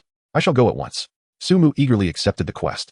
Given your current strength, you may not be equipped to handle those goblins. There is a bounty hall in the town where you can accept various bounty tasks, offering substantial rewards that can assist in swiftly enhancing your abilities. Understood. Su-mu nodded slightly and bid farewell to Tai. With his present attributes, he believed he could handle a goblin mage with relative ease, unless its attributes were exceptionally high. In any case, he resolved to locate the creature first and assess its specific attributes before proceeding. While searching for its whereabouts, he would also level up. He decided to check out the bounty hall and complete some tasks. Exiting the doors of the Mage Association, guided by the mage at the entrance, Su-mu made his way to the bounty hall. Within the Mage Association, Tai held the letter Su-mu had brought. Suddenly, a flame materialized in his hand. As the fire consumed the letter, it gradually turned to ash. The potential of this youth may well surpass my expectations. But can he truly rise amidst this desolate wasteland? Tai clutched the azure gemstone tightly, murmuring to himself. His aged visage bore an indescribable sorrow. In the realm of reality, Qin Fun was meticulously arranging his hairstyle. As a prominent scion of the affluent in Magic City, he had always been notably ostentatious. Has the news been disseminated? Beside him, a phone was connected and set to speaker mode. It has been released, currently. The top 10 trending topics on Weibo are dominated by the announcement of Su-mu partnering with our Qin group for the inaugural live broadcast. The voice on the other end soon inquired, has the location been finalized? Qin Fun applied a touch of hair wax, meticulously styling the edges of his hair to appear exceptionally formal. The conference room in the company's building is set. When do you think we should schedule the live broadcast? Let us set it for 8 o'clock tomorrow evening. Understood, Mr. Qin. Qin Fun promptly ended the call. He then picked up his phone, scrolled through his contacts, and dialed the number for Su-mu. Beep, beep. Mr. Qin, has the venue been secured? Came an accented voice after 2 rings. Sure, but let me remind you, I expect to take half of the earnings from this live broadcast. Rest assured, it's all yours. Qin Fun readily agreed, showing no inclination to negotiate. Collaborating with Mr. Qin is always a pleasure. The voice on the other end responded with delight. Chapter 49, The True and False Su-mu. In the realm of reality, the news that the foremost mage of the divine path, Su-mu, was about to initiate a live broadcast spread across numerous platforms, inciting a considerable uproar. Su God must be extraordinarily handsome, right? I can't wait for the live broadcast. I'm quite curious about Su-God's leveling methods and the team behind him. Didn't you see that he is partnering with the Qin group? Perhaps Su-God is actually the son-in-law of the Qin family? I've heard that this time, Su-God will unleash skills from the divine path in real life. I wonder if it's true. If that is the case, the entire world will surely be set ablaze with excitement. Online, various discussions flourished, and the fervor surrounding this live broadcast eclipsed all previous ones. The reason for such an effect was solely attributed to the name Su-Mu. Achu. In the bounty hall of White Mist Town, Su-Mu rubbed his nose, his brows knitting together in concern. Why do I feel something is amiss? This expansive hall, devoid of any presence save for a few, instilled in Su-Mu a sense of being under scrutiny. Disregarding those thoughts, he began to search for tasks related to the Goblin Forest. Setting aside the miscellaneous distractions, Su-Mu scoured the hall. Almost every task had clearly marked locations. Alongside listed rewards, some offered gold coins, others provided equipment, and a few directly yielded materials. This task suits me perfectly. After a brief search, one particular task captured Su-Mu's attention. Slay the Goblin Berserkers. Elite proceed to the Goblin Forest and eliminate 100 Goblin Berserkers. Reward, 100 gold coins. Goblin Staff, Blueprint. This task does not yield equipment, but rather a blueprint for an item. Goblin Staff, level attack 50, spirit 50, intelligence 50.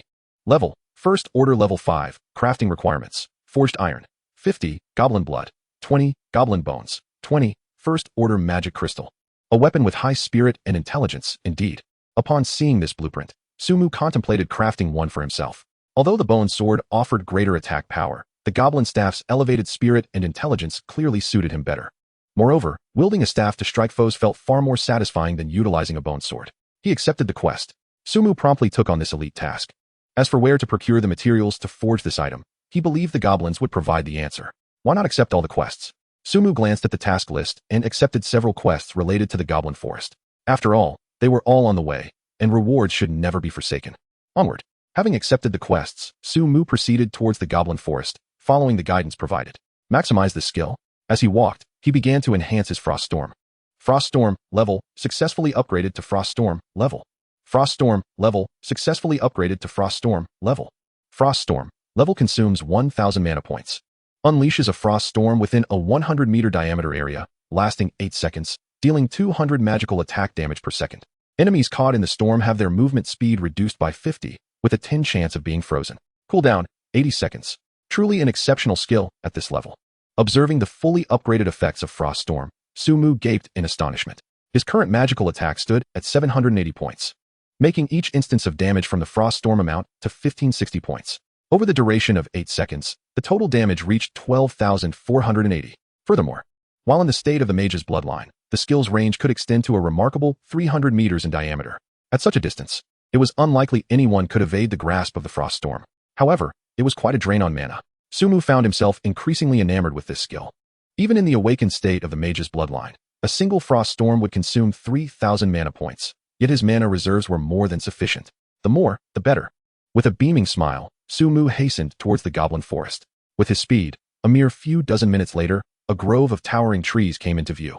Compared to the forests surrounding the novice village, this place was far more lush and dense, with many areas obscured from sight. Rustling sounds echoed as Su-Mu approached. Was there an ambush? With visibility limited, he could not discern the situation of the monsters lurking within the woods. However, given his current defense and health, even if a band of goblins were to appear, he felt no trepidation whatsoever. Exploring the thicket is a perilous endeavor. I shall employ my skills directly instead. However, Su-Mu refrained from venturing into the woods. This was a player's intuition. Time to test a new skill. He gazed into the forest, a smile curling upon his lips. Frost Storm. With the activation of the mage's bloodline, the air within a 300-meter radius suddenly turned frigid. In the next moment, the water vapor in the atmosphere began to condense, transforming into fluttering snowflakes. Whoosh, whoosh. A fierce wind arose, scattering the snowflakes. The extremely low temperature instantaneously affected all creatures caught in the tempest. You have slain a goblin scout, gaining 10 experience points. You have gained 1 intelligence point through the radiance of the mage. You have slain a goblin thief, gaining 10 experience points. You have gained 1 intelligence point through the radiance of the mage. You have slain a goblin warrior, gaining 10 experience points. Moments later, a flurry of notifications appeared on Su-Mu's interface. This sensation was quite exhilarating. With the expansive coverage of the Frost Storm, Su-Mu did not even need to lure the enemies. Most importantly, he had yet to catch a glimpse of what the goblins looked like. In the real world, a man sat on a sofa, occasionally fiddling with a prop in his hand. Fireball, he exclaimed, flicking his left hand. In the next moment, a fireball materialized from thin air, soaring through the air for several meters before vanishing. This trick should suffice to deceive those onlookers. Even if it were uncovered, the Qin family would take the blame anyway. Following his successful attempt, a lewd smile crept across his face. Indeed, he was Su Mu, in contact with Qin Fun, preparing to go live as the mage. After all, in the real world, no one could discern his level, and thus, no one would know if he was the genuine Su Mu. In other words, as long as his magical skills were sufficiently adept, he could fool everyone, including Qin Fun. His sole purpose for this endeavor was simple: money. The mage Su Mu was undoubtedly the hottest topic of conversation at present. Launching a live stream under such scrutiny would undoubtedly yield an inexhaustible bounty. With this wealth, he could acquire a substantial amount of Divine Path gold coins, allowing him to thrive further in the realm of the Divine Path. In preparation for this live stream, he practiced the art of conjuring fireballs countless times, rendering failure an impossibility. Thank you, Su Mu, my brother. Though it is only fitting, as we fortuitously share the same name. On his desk lay an identity card, prominently displaying the name, Su Mu. This was also the greatest reason he dared to engage in this ruse. Chapter 50, Ambush. Goblin Forest. After a series of notifications concluded, Su Mu glanced at his experience bar. 3,120 12,000. There remained a considerable distance until his next level up. This wave of over 200 monsters had triggered the radiance of the mage 5 times. Observing his intelligence stat, he noted 345, 50. Overall, the probability of triggering the radiance of the mage when defeating monsters of equal level was quite favorable. Time to loot the spoils. Within a radius of 300 meters, all the goblins had been dealt with, and Su Mu strode confidently into the forest. Soon, beside a thicket, he beheld the lifeless bodies of goblins sprawled upon the ground. True to the typical depiction of goblins in most anime, these creatures were somewhat taller, wielding an array of weapons. Due to their demise, Su Mu could not discern their specific attributes. The scattered remains made looting more cumbersome than battling, concealed beneath the dense foliage. Su Mu struggled to identify suitable spots for looting, having to search each corner individually. He amassed a collection of over a dozen white gear items, all of which he dismantled. Additionally, he obtained 3 goblin bloods and 5 goblin bones, which felt rather meager in terms of drop rates. After tallying his gains, Su Mu scratched his head. In a traditional online game, he would undoubtedly earn the title of wall hugger. Yet, who could possibly resist the joy of being a wall hugger? Speaking of which, how did I acquire this cheat? Do I possess some sort of system? Opening his forging skills, Su Mu contemplated while utilizing the dismantling function. Enough pondering. He resolved to continue his ascent. He dismissed further thoughts, believing that once he ascended to godhood, all challenges would become trivial. After dismantling the weapons, he turned to his tailoring skills to deconstruct armor. Observing the white armor pieces in his bag, Su Mu proceeded with the dismantling. Dismantle successful. You have acquired 1 arcane cloth. Dismantle successful. You have acquired 1 arcane cloth. Much like forged iron, these arcane cloths could stack up to a maximum of 100. He resolved to keep them, as they could be sold even if not immediately useful. His inventory was now sufficiently filled. With the acquisition of these 2 crafting skills, Su Mu felt liberated to collect more white gear. After slaying 26 goblin scouts, 47 goblin thieves, and 18 goblin warriors, he would complete 3 tasks. Each task rewarded 100 gold coins, which was quite substantial. He glanced at his task list. Aside from the elite quest, the other 3 required the extermination of 100 goblin scouts, 100 goblin thieves, and 100 goblin warriors. Having unleashed a blizzard earlier, he was nearly finished. He decided to advance further, planning to unleash his skills in a more populated area. The forest terrain was intricate and overgrown with weeds. Su Mu made his way toward a patch of thickets. Although he could clear a path with a blizzard, looting proved to be a tedious endeavor. He aimed to locate a few goblins to examine their attributes first. However, just as Su Mu approached, a goblin suddenly emerged behind him. You have been stunned. In the next moment, a wave of dizziness washed over Su Mu, leaving him momentarily dazed. Simultaneously, a damage notification appeared above his head. 67. After a brief moment, Su Mu regained his senses and spotted the creature behind him. It was a goblin thief, brandishing a dagger. Goblin thief, level 1. Tier 2 health, 1500 attack power, 300 physical defense, 50 magical defense, 50 skill, ambush. Description: these goblin rogues have mastered the art of stealth within the forest, boasting formidable attack power that can incapacitate their foes. You worthless wretch, you can't handle this. How dare you ambush me? Although the damage inflicted by the goblin rogue upon itself is minimal, being ambushed by such a rogue is a source of great irritation for Su Mu, a graceful mage. I shall slay you. Su Mu raised his bone sword and struck down at the goblin rogue. The numbers 256 and 1 appeared simultaneously. Without the enhancement of skills, the goblin rogue's basic attack could only inflict a trivial amount of force damage on Su Mu, whereas Su Mu's own attacks significantly diminished the rogue's health. Kidney strike, backstab, piercing attack. Su Mu relied solely on the assassin's skills, refraining from utilizing any others. This was a duel between rogues. You have slain the goblin rogue. With the goblin's fall, Su-mu emerged victorious. He extended his hand to collect the spoils dropped by the rogue. You have acquired the skill, Ambush. Had a skill been obtained? Su-mu was incredulous upon seeing the new addition in his inventory. This was his first experience with acquiring a skill. Had Lady Luck finally smiled upon him? Ambush, level while in stealth. The first attack on an enemy will stun them for 1 second and deal 150 physical damage. A skill of such caliber. It was instantly maxed out. This skill, dropped by the goblin rogue, was a quintessential assassin-s ability. After all, without the ability to become invisible, one cannot wield this skill. Fortunately, Su-mu had already learned to sneak. Ambush, level, successfully upgraded to ambush, level. Ambush, level, successfully upgraded to ambush, level. Ambush, level while in stealth. The first attack on an enemy will stun them for 3 seconds and deal 600 physical damage. Quite impressive. This skill could even inflict 1 second of stun on an opponent, couldn't it? Imagining the synergy of the ambush skill with stealth. Vivid images began to form in Su-mu's mind. The assassin class has always been the nemesis of the mage class. But what if this mage surpassed even the assassins in their own domain? At the Magic City airport, as a top-tier tycoon, private jets were a standard luxury. Old Wong. It's been a while. Qin Fan sat aboard his aircraft, warmly embracing the man in his 30s before him.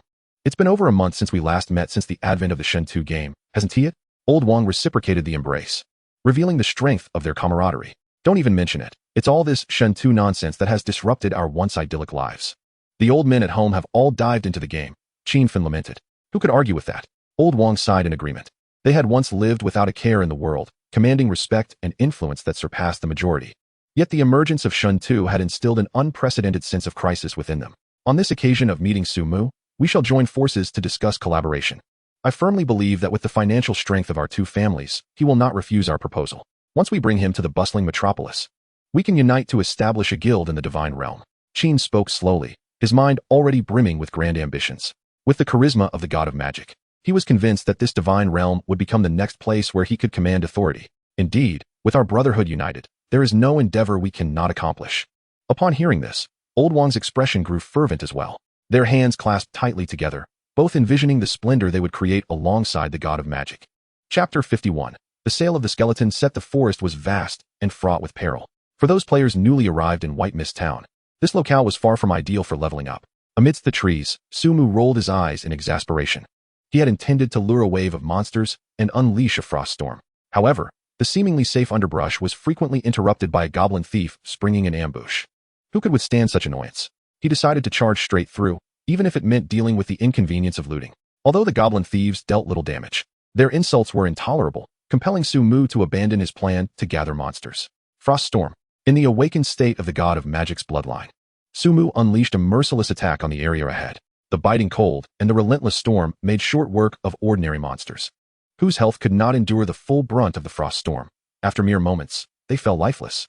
The goblin thieves, hidden among the thickets, revealed their corpses upon defeat. You have slain a goblin scout, earning 10 experience. You gained 1 intelligence from the radiance of the god of magic. You have slain a goblin thief, earning 10 experience. You have slain a goblin warrior, earning 10 experience. Only a mere 1,400 experience points. The radiance of the god of magic activated twice. This time, the monsters in the area ahead were evidently less concentrated. Energy awakening. Flicker. Beep. Beep. Beep.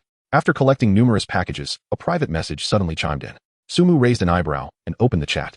The chat settings of the divine realm were remarkably intelligent.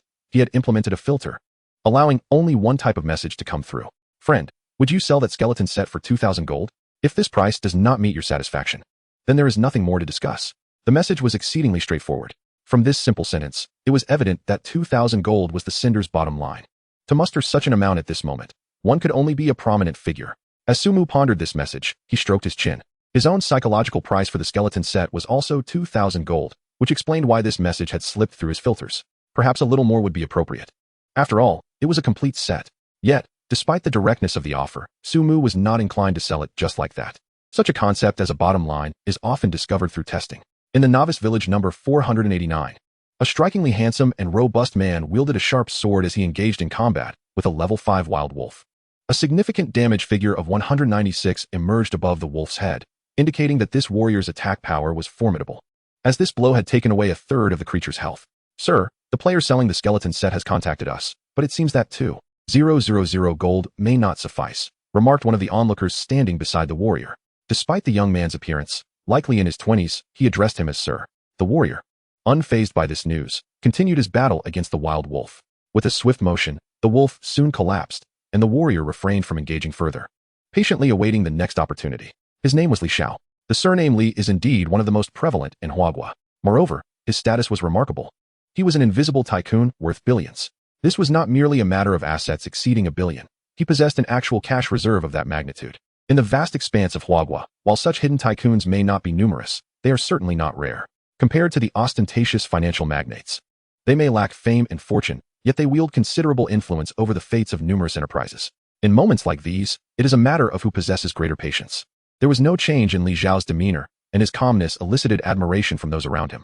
Every invisible tycoon with $1 billion net worth is undoubtedly shrewd and seasoned in capital matters. Negotiation is their forte, and Li Xiao was particularly adept in this arena. However, as time passed without communication, his composure began to waver. The advantages conferred by the skeleton set were undeniable. Any warrior donning this equipment would find their subsequent leveling in the world of Shin-Tu to be exceptionally smooth. Yet, this was not merely a game. At over 60 years of age, Li Xiao felt his vitality waning each day. The Shin-Tu game offered him a chance to rejuvenate, presenting a new glimmer of hope, rejuvenation, and immortality. How many gold coins do we possess in total? He inhaled deeply, his earlier calm dissipated. Inform that individual that we are willing to pay 200. Let us secure the auction immediately. Li Xiao clenched his fists, for the first time in his life, choosing to compromise. 200? Upon reading the private message, Su Mu's eyes sparkled with calculation. This price was certainly not negligible. Selling now would surely yield a profit.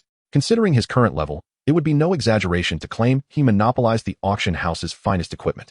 By the time most players could wear the skeleton set, he would likely have obtained even superior gear. When he listed those items, the allure of the skeleton set would inevitably diminish for those affluent players. Thus, Su Mu decisively made his move to sell.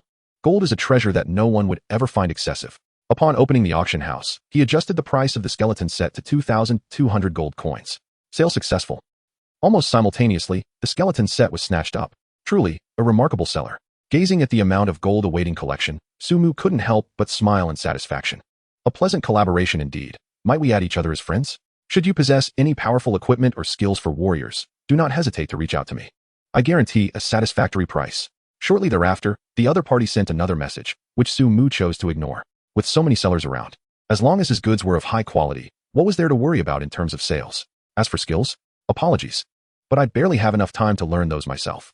La, la, la. While humming a little tune, Su Mu continued to blink through the forest. If other mages were to witness Su Mu using blink merely to expedite looting, they would likely roll their eyes in disbelief. Is this the capriciousness of the god of magic? Chapter 52. In the forest. In Huagua, a group of individuals stood by the stone railing along the riverbank. The online buzz was palpable, as news spread that Su Mu intended to collaborate with the Qin family for a live broadcast. This matter needed careful management. Rest assured, our people are already there, negotiating with the Qin family. It seems this live broadcast has captured the attention of the entire world. I am quite curious about the gimmick of this broadcast. Can skills from the game truly manifest in reality? Tomorrow evening shall reveal all. The group exchanged remarks, their expressions grave. You have obtained goblin blood. You have obtained goblin bones. The materials were nearly complete, yet the first-tier magic crystal remained elusive. As Su Mu rummaged through the corpses of the goblins, he squinted at the pile of materials in his bag. Clearly, acquiring this magic crystal would not be a simple task. Unfortunately, the Divine Path crystal only recorded basic game information, leaving much to be desired. He was not a reincarnated gaming deity, so he could only rely on years of gaming experience to navigate this realm. The primary objective remained leveling up. A higher level was the ultimate truth. After collecting all the nearby loot, Su Mu proceeded to the edge of the previous Frost Storms area. Although the exact number of goblins in the woods was obscured, wielding the indiscriminate damage of Frost Storm, he was determined to leave no foe unscathed. Frost Storm. With resolute action, Su Mu disregarded the high mana consumption of his divine bloodline. You have killed a goblin scout, earning 10 experience points. Through the radiance of the god of magic, you have gained 1 point of intelligence. A flurry of notifications quickly appeared on the screen. In contrast to the Fire Rain's range, the true power of the Frost Storm skill was fully manifested at this moment. As long as Su Mu desired, he could eradicate every monster within this entire goblin forest. With such high-intensity crowd control capabilities, Su Mu's experience was rapidly increasing. The only lingering trouble remained. The act of scavenging is indeed a bittersweet experience. As Su Mu dismantled the white packaging within the parcel and organized the materials at hand, he shrugged in resignation. Some of the more remote goblins had vanished before he could even collect their remains. Never mind, he would only gather the more conspicuous items. Su Mu felt no inclination to meticulously collect every single package. He would simply retrieve those that were easily noticeable along his path. Froststorm. Upon entering the woods ahead, he unleashed yet another tempest without hesitation. In a hotel within the magical metropolis, Lord Kinjiro was informed that Su-mu would be conducting a live broadcast the following evening. Everything was arranged, and he could enter at the appointed time. However, should a confrontation arise, my associates would likely be unable to assist him. For the honor of Sakura country, I shall never allow that Su-mu to survive, even if it costs me my life. Kinjiro gazed at the individual beside him. A peculiar expression of obsession etched upon his face. His fixation on so-called honor had reached an almost fanatical level. Then I entrust this matter to you. This is the honor of a samurai. Kinjiro's eyes fell upon the security uniform draped across the bed, his fists clenched tightly. Congratulations, you have leveled up, gaining 20 attribute points and 10 skill points. At last, he had leveled up. Surely the double experience bonus was nearing its end? As the radiant glow of his upgrade enveloped him, Su-mu examined his intelligence. 360/50. The trigger for the god of magic's brilliance seemed to occur quite frequently, and with the enhancement of this passive skill, his spell attacks would undoubtedly increase. What was that? After collecting the majority of items in this area, Su-mu spotted a figure in the forest ahead. Aside from himself, there would be no other players here, so could it be? The appearance of the silhouette caused Su-mu to narrow his eyes. Generally speaking, such a presence in a perilous forest indicated that a quest was imminent. He decided to investigate further. He approached the figure briskly. The silhouette remained stationary, unperturbed. As Su-mu drew closer, he discerned that the individual was shrouded in a long black cloak, rendering their features indistinguishable. Greetings, he called out. HM. The figure seemed startled by Su-mu's sudden appearance and began to scrutinize him from head to toe. Are you an adventurer? Indeed. Su-mu nodded. After a moment of contemplation, the figure spoke again. Adventurer, within the camp ahead lies a particularly formidable goblin. If you can bring me its head, I shall reward you handsomely. A quest indeed. Upon hearing this, Su-mu's face broke into a smile. A prompt appeared before him. Do you wish to accept the quest? The enraged goblin. A quest? This revelation filled Su-mu with delight.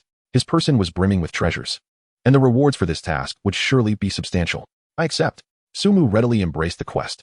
Without further ado, the figure beneath the dark robe appeared somewhat enigmatic. Their demeanor prompted Su-mu to ponder deeply. This appears rather enigmatic. Could it possibly be a hidden quest? Regardless, I shall first attend to this task. As I proceed towards the camp, I dismiss such thoughts. A quest, after all, is worthwhile as long as it yields rewards. Should I allocate all my points to spirit, or divide them equally between spirit and intelligence? As I walk, I glance at the newly acquired 20 attribute points. With a confrontation imminent, it seems that spell power would be of greater utility. I shall invest the entirety into spirit, under the influence of the god of magic's bloodline. My mana consumption is excessively high, and I remain oblivious to the foe's health. Thus, I allocate all 20 points to spirit. Player, Su-mu. Class, Mage. Level, 1st tier. 3rd level, 12, 814, 000. Health, 3, 830. Mana, 12, 800. Attack, 306. Spell attack, 820. Physical defense, 383. Spell defense, 330. Attributes, Strength 28, Constitution 258, 25, Agility 228. Spirit 270, 50. Intelligence 360, 50. With an impressive spell attack of 820, a single fireball inflicts 280 points of damage. The enemy's spell defense likely does not exceed 300 points, allowing me to deal at least 3,000 damage. With Froststorm at my disposal, even accompanied by elite minions, I can unleash my power freely.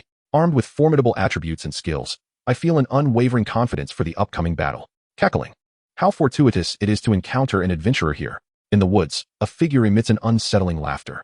He extends a hand, gesturing in the air, and a magical rune materializes. Should Su-mu be present, he would undoubtedly be astounded. The hand emerging from beneath the cloak does not belong to any ordinary individual. Yet, as the magical rune pulsates, those hands gradually transform into smooth arms. Following this, he removes his cloak, revealing a strikingly beautiful woman. Chapter 53, Thunderous Radiance. Splendid. The quest objective is indeed here. At the perimeter of a vast camp, Su-mu gazes at the goblins meandering within, his expression one of delight. Goblin Berserker, Elite. Level, 1st tier, 2nd level. Health, 1, 500, 000. Attack, 650. Physical defense, 150. Spell defense, 100. Skills, Berserk Throwing Axe, Blood Fury. Description, these goblins are fervent warriors, possessing robust physiques and showing no mercy to intruders. Judging by the size of this camp, there must be hundreds of elite monsters present. Even with the god of magic's bloodline activating Froststorm, it would take several attempts to vanquish them. The Goblin Berserker wields a sharp axe and dons simple armor, showcasing high attack but low defense. The challenge lies in their health. I possess a spell attack of 820. Each strike of Frost Storm inflicts 540 points of damage. Even over 8 hits, I can only deliver a total of 320 points. The Goblin Berserkers still possessed over 2,000 health points. With the combination of Fire Rain, eliminating them was not a challenge. Naturally, Sumu had more than just Frost Storm in her arsenal. During the activation of Frost Storm, Fire Rain could effectively fill the gap in damage output. The pressing question was whether to unleash a single massive attack or to strike in several waves. Observing the state of her divine bloodline, Sumu contemplated, stroking her chin. Frost Storm and Fire Rain were sufficient to annihilate a multitude of Goblin Berserkers within a single area. However, Fire Rain's range was inferior to that of Frost Storm, necessitating a slight gathering of the foes. My mana is sufficient. If necessary, I can directly awaken my energy when the time comes. Let us make it grand. Gazing at the encampment ahead, Sumu exemplified what it meant to be audacious with skill. She deactivated her divine bloodline, activated her magical shield, and then reactivated her divine bloodline. After all, as long as her maneuvers were precise, the Goblin Berserkers would be unable to reach her. The shield was merely a precaution for absolute safety. Energy Awakening. Sumu activated her Energy Awakening, then adjusted the casting range of Frost Storm. Half of its area was placed outside the encampment, while the other half encompassed nearly 100 elite goblins within. This strategy was intended to grant her greater maneuverability. Unlike Fire Rain, which directly calculated total damage, she had to contend with the Goblin Berserkers during the full 8 seconds of Frost Storm's release. Frost Storm. Ugh. Under the onslaught of Frost Storm, the goblins within the encampment turned their gazes towards Sumu, murmuring in an unintelligible tongue. They raised their axes high, intent on cleaving this intruder in two. 1,540. 1,540. 1,540. However, as damage numbers appeared above their heads, a layer of frost enveloped the goblins, slowing their movements. Some were completely encased in ice. Clearly, this indicated the activation of Frost Storm's freezing probability. Observing the sluggish goblins, Sumu swiftly advanced. Fire Rain's range was relatively small. She needed to encompass more goblins within its reach. Fire Rain. 2,360. 2,360. A cascade of flames descended. Yet the damage inflicted by this skill seemed insufficient against the high health of the Goblin Berserkers. Furthermore, the flames melted away the frost that clung to the Berserkers. Sumu had anticipated this and promptly blinked backward to create distance. These Goblin Berserkers possessed skills as well. While an individual attack might be low in damage, 100 goblins unleashing their abilities together would be overwhelming, even with a magical shield. Maintaining a safe distance, my mana is sufficient to deal with them. As Sumu retreated, the goblins charged toward her once more. 1,540. 1,540. 1,540. The damage from Frost Storm struck again. The most formidable aspect of this skill lies in its ability to inflict damage with each jump, simultaneously triggering effects of slowing and freezing. As the Goblin Berserker suffered this damage, its mobility was immediately compromised. What an opportune moment. Sumu seized the opportunity and unleashed a rain of fire. Alas! At that moment, the Goblin Berserker let out a fearsome roar, as if its very blood were boiling. A skill? Sumu recalled the Blood Fury ability. Unaffected now? Indeed. Upon activating this skill, all slowing and freezing effects on the Goblin Berserker vanished, and its speed increased. Brandishing their axes, they stood poised to strike. I cannot allow their throwing axe skill to hit me. In such a scenario, conserving mana was unnecessary. Sumu remained remarkably composed. He anticipated a Fire Rain aimed at his rear position. Fire Rain. 2,360. 2,360. In the awakened state of the mage's bloodline, the area of effect of the Fire Rain remained vast, encompassing more than half of the Goblin Berserkers. Coupled with the damage from Frost Storm, the health of these elite goblins plummeted rapidly. Fire Rain. Sumu meticulously maintained a distance that prevented the Goblin Berserkers from executing their throwing axe attack, relentlessly casting Fire Rain despite the significant mana expenditure. You have slain a Goblin Berserker, earning 200 experience points. You gained 1 intelligence point through the radiance of the mage. You have slain a Goblin Berserker, earning 200 experience points. You gained 1 intelligence point through the radiance of the mage. You have completed the quest, Extermination of the Goblin Berserkers. As his mana dwindled, and after the 8-second duration of Frost Storm concluded, over 100 Goblin Berserkers lay defeated upon the ground. The exhilaration of vanquishing such a horde of elite monsters was simply indescribable. What thrilled Sumu even more was the significantly higher probability of these elite foes triggering the radiance of the mage compared to ordinary monsters. From this wave alone, he had directly gained 15 intelligence points. However, he needed to remain cautious. Drawing aggro in the presence of such elite foes could lead to trouble. So many coins and high-quality equipment. What a delightful bounty. As he gathered the spoils, a smile of excitement spread across Sumu's face. These elite monsters were truly a cut above the ordinary. Soon, after collecting the majority of the drops, a prompt suddenly appeared. You have acquired the skill, Thunderstrike. Chapter 54. Are you the mage god? A new skill? Sumu hurriedly opened his inventory. A skill book lay quietly in one of the slots. Thunder Strike. Level consumes 300 mana points. Summons a lightning strike at any location within a radius of 100 meters, dealing 300 spell damage to enemies. With a 2-second casting time and a 60-second cooldown. To think it was a level skill, and the initial damage boost was quite impressive. Upon reading the skill's description, Sumu's eyes widened in astonishment. Truly, as an elite monster of the first tier, the rewards were exceptional. At this moment, I find myself in need of a powerful offensive skill. What incredible fortune! Sumu gently rubbed the back of his head, once again feeling the favor of the goddess of luck. Successfully learned Thunderbolt Lightning. Thunderbolt Lightning, level, successfully upgraded to Thunderbolt Lightning, level. Thunderbolt Lightning, level, successfully upgraded to Thunderbolt Lightning, level. Maxed out. Upon elevating this skill to its zenith, Sumu discovered he could no longer enhance it. Thunderbolt Lightning, level consumes 500 mana points, summons a lightning strike at any location within 1,000 meters, inflicting 1,000 magical attack damage on the enemy and paralyzing them for 3 seconds.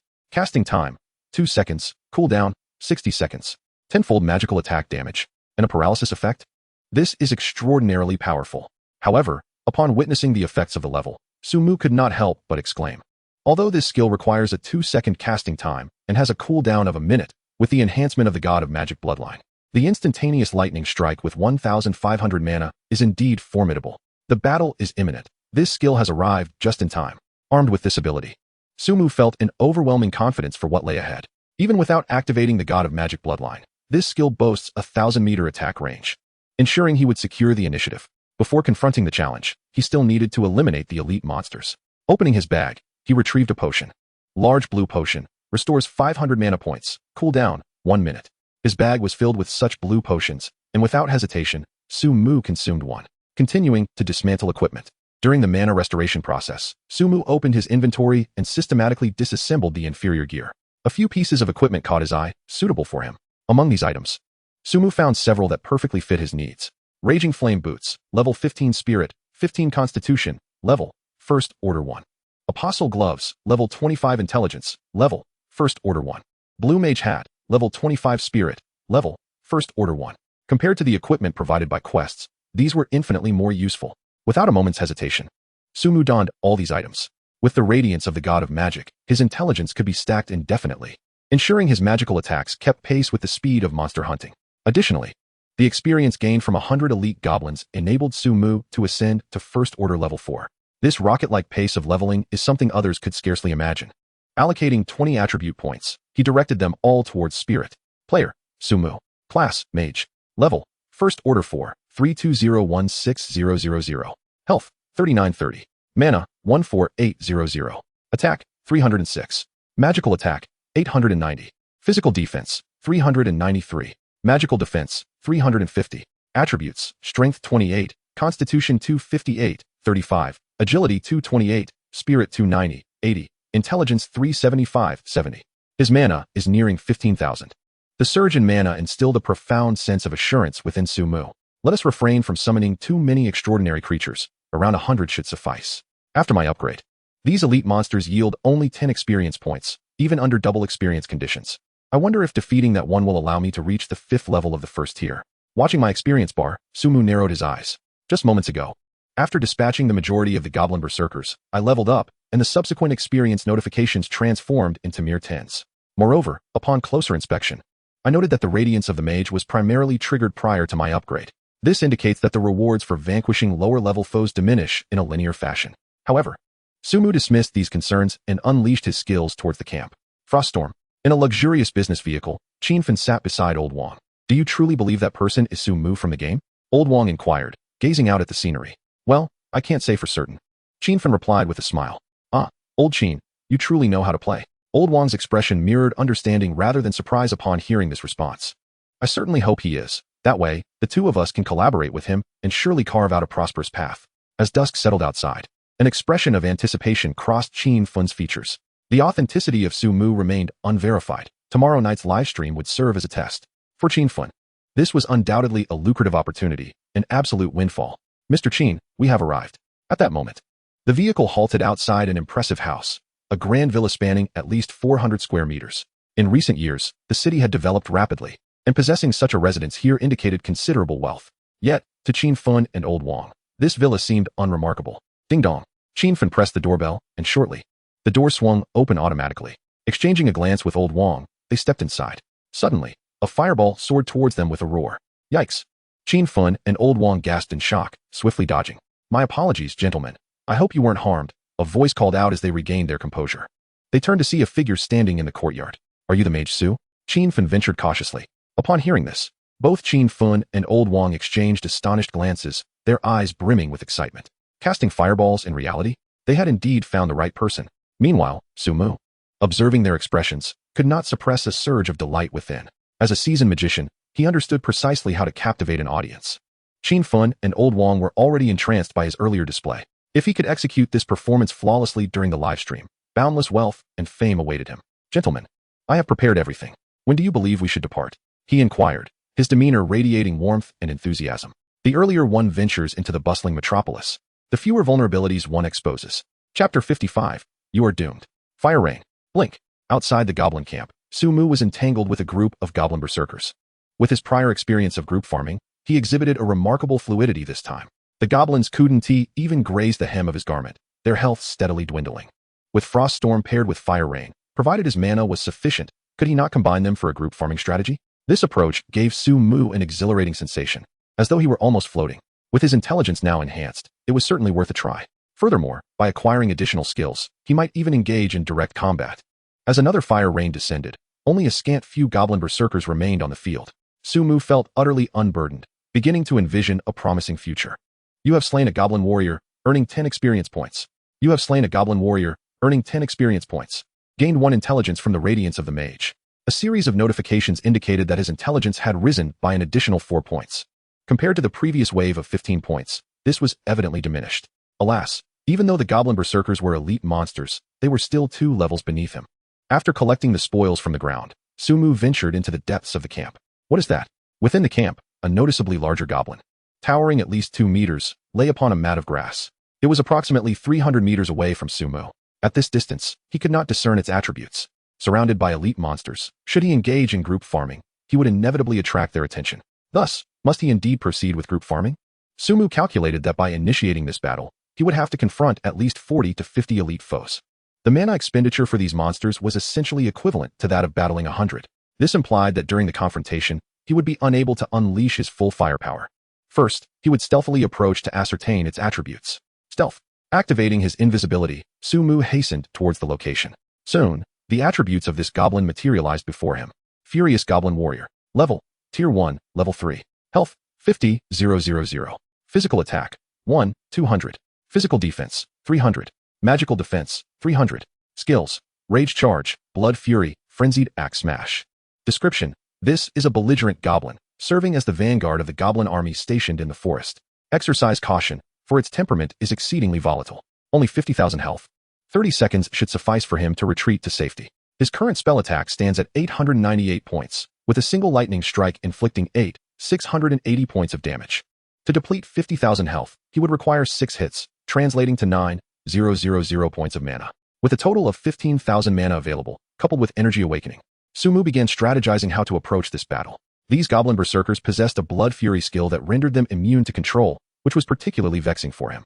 If they approach while I unleash my skills, I fear that dozens of flying axes may soon be hurled at my face. What manner of skill is that frenzied axe shock? What truly concerns Su Mu is the third skill. Typically, skills imbued with shock possess controlling effects. Should I find myself under control, the situation would become perilous. I must summon my minions first. Shadow Clone. Summon skeletons. In no time, 5 minions appeared beside Su Mu. After my level up, the attributes of the skeletal warriors have also increased, with their health astonishingly reaching 5,000. Su Mu was pleasantly surprised to find that the health of the skeletal warriors had risen by 2,000 compared to before. Clearly, this was due to his ascension to level 4 of the First Order. Using Frost Storm to stall the minor creatures, I will allow my minions to buy me time. And I shall unleash a 5 Thunder Strike directly. This plan is virtually foolproof. With the enhancement of the bloodline of the mage god, the skill Thunderbolt can be activated as long as the adversary is within my line of sight. Although casting the lightning will incur a brief moment of stiffness. As long as I position myself safely, I can release 5 consecutive thunderbolts, which would provide ample time. Within that span of 10 seconds, the creature cannot approach me at all. Even if my minions were to be overwhelmed and perish at the hands of elite monsters, I would still manage to escape and engage in mass elimination myself. Let us proceed with this. Magic Shield. Energy Awakening. Initiating with the shield followed by the awakening. Sumu consumed another blue potion. In a certain novice village, a group of individuals was diligently leveling up. They were well-trained, exhibiting remarkable synergy. Their current position had already reached the periphery of the skeleton cave dungeon. With this double experience, their leveling speed was astonishingly rapid, and they were on the verge of reaching level 8. As a creature fell, someone could not help but speak up. We truly ought to express our gratitude to Sumu. A mage, donned in traditional garb, spoke with a smile, then turned to the warrior in the team, Long Fei. Have you secured the entry ticket for tomorrow's live broadcast? Yes, I got it. The Qin group is quite accommodating. The warrior nodded. I genuinely wish to meet that Su mage god, to learn from him how to play as a mage and perhaps obtain an autograph. The mage expressed with a hint of nostalgia. Well, I know your character well, which is why they sent me. The warrior scoffed, a worried expression crossing his face. I have a nagging feeling that something will go awry tomorrow. With you present, what is there to fear? The mage replied dismissively. The issue is, I am merely an audience member. The Qin group has restricted my participation, and the personnel I dispatched can only guard the perimeter. The warrior sighed. The safety of Su Mu is paramount. Do you think I am merely going for leisure? The burden is heavy. All right. I shall ensure you receive all the experience. Attending the live broadcast tomorrow means you will have less time to level up. The mage also retracted his carefree demeanor. May all proceed smoothly. The warrior's expression remained grave, softly murmuring. In a luxurious villa in a beautiful country, Lang Tenard seethed with rage.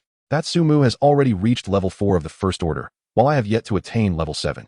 If this continues, the gap will only widen. Could those mages who have reached the next tier not ascend any more swiftly? His roar reverberated throughout the entire villa. How have you fared with your tasks? Lang Tenard turned his head, his eyes almost ablaze with fury. Upon hearing this, his anger seemed to subside somewhat. He yanked off the tie around his neck, his voice chillingly cold. Chapter 56, Control Skills.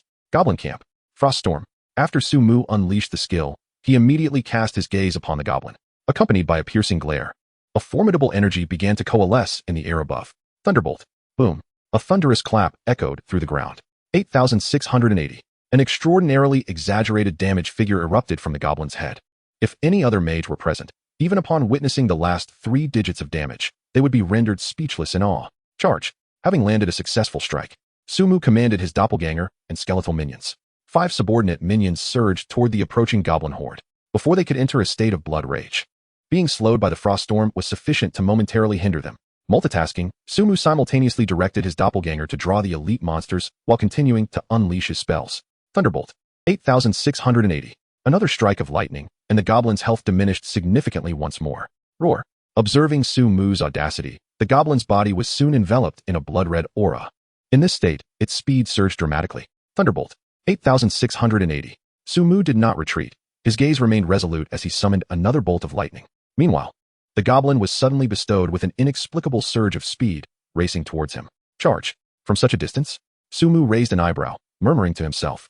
There was at least 100 meters separating them, making this charge skill quite impressive. Blink. Fortunately, this distance granted Sumu ample time to react. Dodging the charge was not a novel maneuver for him. In contrast, upon reaching Sumu's previous position, the goblin abruptly lost its target, momentarily bewildered. Thunderbolt. 8,680. Seizing the opportunity, Sumu was unrelenting. Beneath 3 strikes of lightning, the goblin's health had already plummeted by half. Roar. Seemingly aware that the situation had turned dire, the goblin raised its axe high. Was it about to throw its axe? Sumu kept a keen eye on the weapon, prepared to evade at a moment's notice. Yet, in the next heartbeat, the goblin forcefully smashed the axe into the ground. Instantly, the earth trembled violently. The surrounding area, spanning hundreds of meters, was affected by the quake. You have been stunned. Duration 3 seconds. Not only was Sumu stunned, but the skeletal warrior and doppelganger were also incapacitated. 2007. A substantial damage figure appeared above Sumu's head. However, this damage failed to breach his magical shield. As the 3 seconds dragged on, the goblin charged directly towards Sumu. 807. 807. In a state of fury, its attack speed was alarmingly high, continuously inflicting considerable damage upon Sumu. Fortunately, Sumu was shielded by a magical barrier, remaining unperturbed in the face of such assaults. To his astonishment, the range of this control skill was quite extensive. Once the stun wore off, Sumu promptly executed a blink. Thunderous lightning. After creating some distance, a bolt of lightning descended once more. Roaring with ferocity, it charged directly at Sumu. Thunderous lightning. Another flash of lightning struck down. Boom. The colossal figure collapsed onto the ground. In addition to the damage from 5 bolts of lightning, it continued to suffer from the effects of the frost storm. Its 50,000 health points had been utterly depleted. It was vanquished. Sumu maintained a calm demeanor. This battle was, in truth, not particularly challenging. Frost Storm. Mass healing. Without pausing to loot the spoils, Sumu unleashed another frost storm towards a different battlefield, simultaneously healing 5 of his companions. Rain of Fire. With some mana still at his disposal, Sumu conjured a rain of fire. You have slain a goblin berserker, earning 10 experience points. You have slain a goblin berserker, earning 10 experience points. You have gained 1 intelligence point through the radiance of the mage god. A series of notifications appeared, and within the vast encampment, all the goblins had been dealt with. This yielded a total of 4,000 experience points, suggesting that leveling up would take until tomorrow. Sumu glanced at his experience bar, 618016000. He still needed 10,000 points to level up. The sky was beginning to darken. Looking up, he noted that the time in the Divine Path world was synchronized with reality. It was now evening. Feeling a wave of fatigue, he decided to turn in his quest and log off. Sumu approached the fallen goblins, collecting the glowing orb. You have received 100 gold coins. You have obtained a goblin battle axe. You have acquired the head of the frenzied goblin. You have learned the skill, Frenzied Axe Shock. A few items appeared in his inventory, and Sumu was pleasantly surprised by the skill. He decisively chose to learn it. Maxed out. Frenzied Axe Shock, level, has successfully upgraded to Frenzied Axe Shock, level, now at maximum. Frenzied Axe Shock, level upon release. Inflicts 300 physical damage on enemies within a radius of 300 meters and stuns them for at least 3 seconds. The higher the strength, the longer the stun duration. After maxing out this skill, he raised an eyebrow. This skill could only reach level, and while its damage was not particularly high, its control effect was quite substantial. Alas, his strength was too low. He wondered if he could find a passive ability to enhance it. Wait a moment. This skill is called Frenzied Axe Shock. Can I use it without wielding an axe? Sumu couldn't help but glance at the axe that had dropped. The class was limited to warriors, which he could not fulfill. He decided to give it a try. Reluctantly, he attempted to release the skill, raising his bone sword and striking it forcefully against the ground. A tremor rippled through the surroundings. I can unleash it? This outcome ignited a spark of excitement in Sumu's eyes. Since he could use it with the bone sword, wielding a staff should pose no issue either. Go find him. I wonder what rewards he will bestow upon me. Sumu beamed with delight as he grasped the goblin's head and made his way back to the location where he had previously encountered it. On board a private jet, the descent was imminent. Su-Fa-shun, Chinfen remarked with a smile while gazing out at the scenery. The city was not far from the magic capital, and possessing a private jet meant that traveling between the 2 locations required little time at all. Once we arrive at the hotel, I shall level up. Sumu nodded solemnly. Chinfen and Old Wang observed his demeanor but chose not to interrupt further. Unbeknownst to them, Sumu was inwardly anxious. He had been closely monitoring the fluctuations in the level rankings. Thus, upon arriving in the magic capital, he needed to enter the game without delay, at the very least. He must ensure that he was within the game before any changes occurred in Su-Fa-shun's level. I hope Su-Fa-shun reaches level 5 before tomorrow's live stream. That way, I won't encounter any issues during the broadcast. He murmured as he gazed at the bustling magic capital below. For him, the risk of revealing his identity was never insignificant. Yet, this was a gamble. Winning would yield everything he desired, but losing would merely offend the Qin family. At worst, he could retreat into the Divine Path game. No matter how influential the Qin family was, could they really pull him out of the game? Chapter 57. I am going to start a live stream? How was I not informed? Where is everyone? He scratched his head and began to search around. Are you looking for me?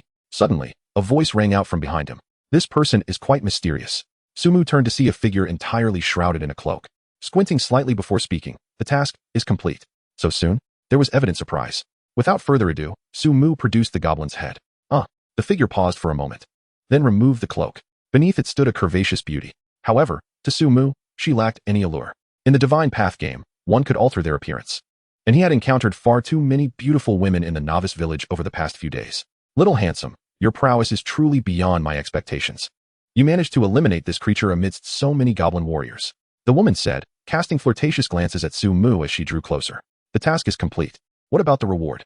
Sumu took a step back, creating distance between them. If you can assist me in assaulting the goblin stronghold, I assure you that you will receive a bountiful reward. The woman replied slowly, her tone laced with temptation. It is a reward beyond your imagination.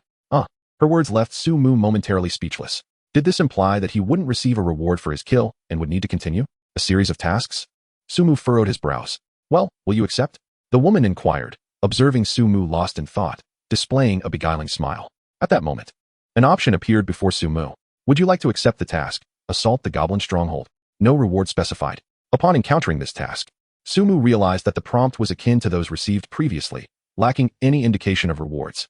Having completed numerous tasks, he found such a situation rather uncommon. Nevertheless, he decided to accept it, reasoning that there was little to lose. After a moment's contemplation, Sumu took on the task. Dear adventurer, I entrust this to you. The woman cast a flirtatious glance at Sumu. He chose to ignore her and turned away. Once he reached a secure location, he opted to log off. In the forest, shortly after Sumu's departure, the woman's appearance abruptly transformed. Her once smooth skin became wrinkled and was marred by dark spots. The beautiful visage morphed into a grotesque mass of decay, reminiscent of a ghoul. The subsequent actions were even more chilling. She cradled a goblin's head and began to gnaw on it voraciously. Delicious. A raspy voice emerged, revealing an insatiable desire in her gaze. I hope this adventurer can help me gather more food. With that, my strength can be restored. She cast her eyes toward the direction Sumu had departed. It had been ages since she savored the taste of a mage. In the real world, Sumu opened the refrigerator, preparing to cook. His culinary skills were modest, producing merely edible fare. Soon, the aroma of his cooking wafted through the house, spicy stir-fried meat and scrambled eggs with tomatoes.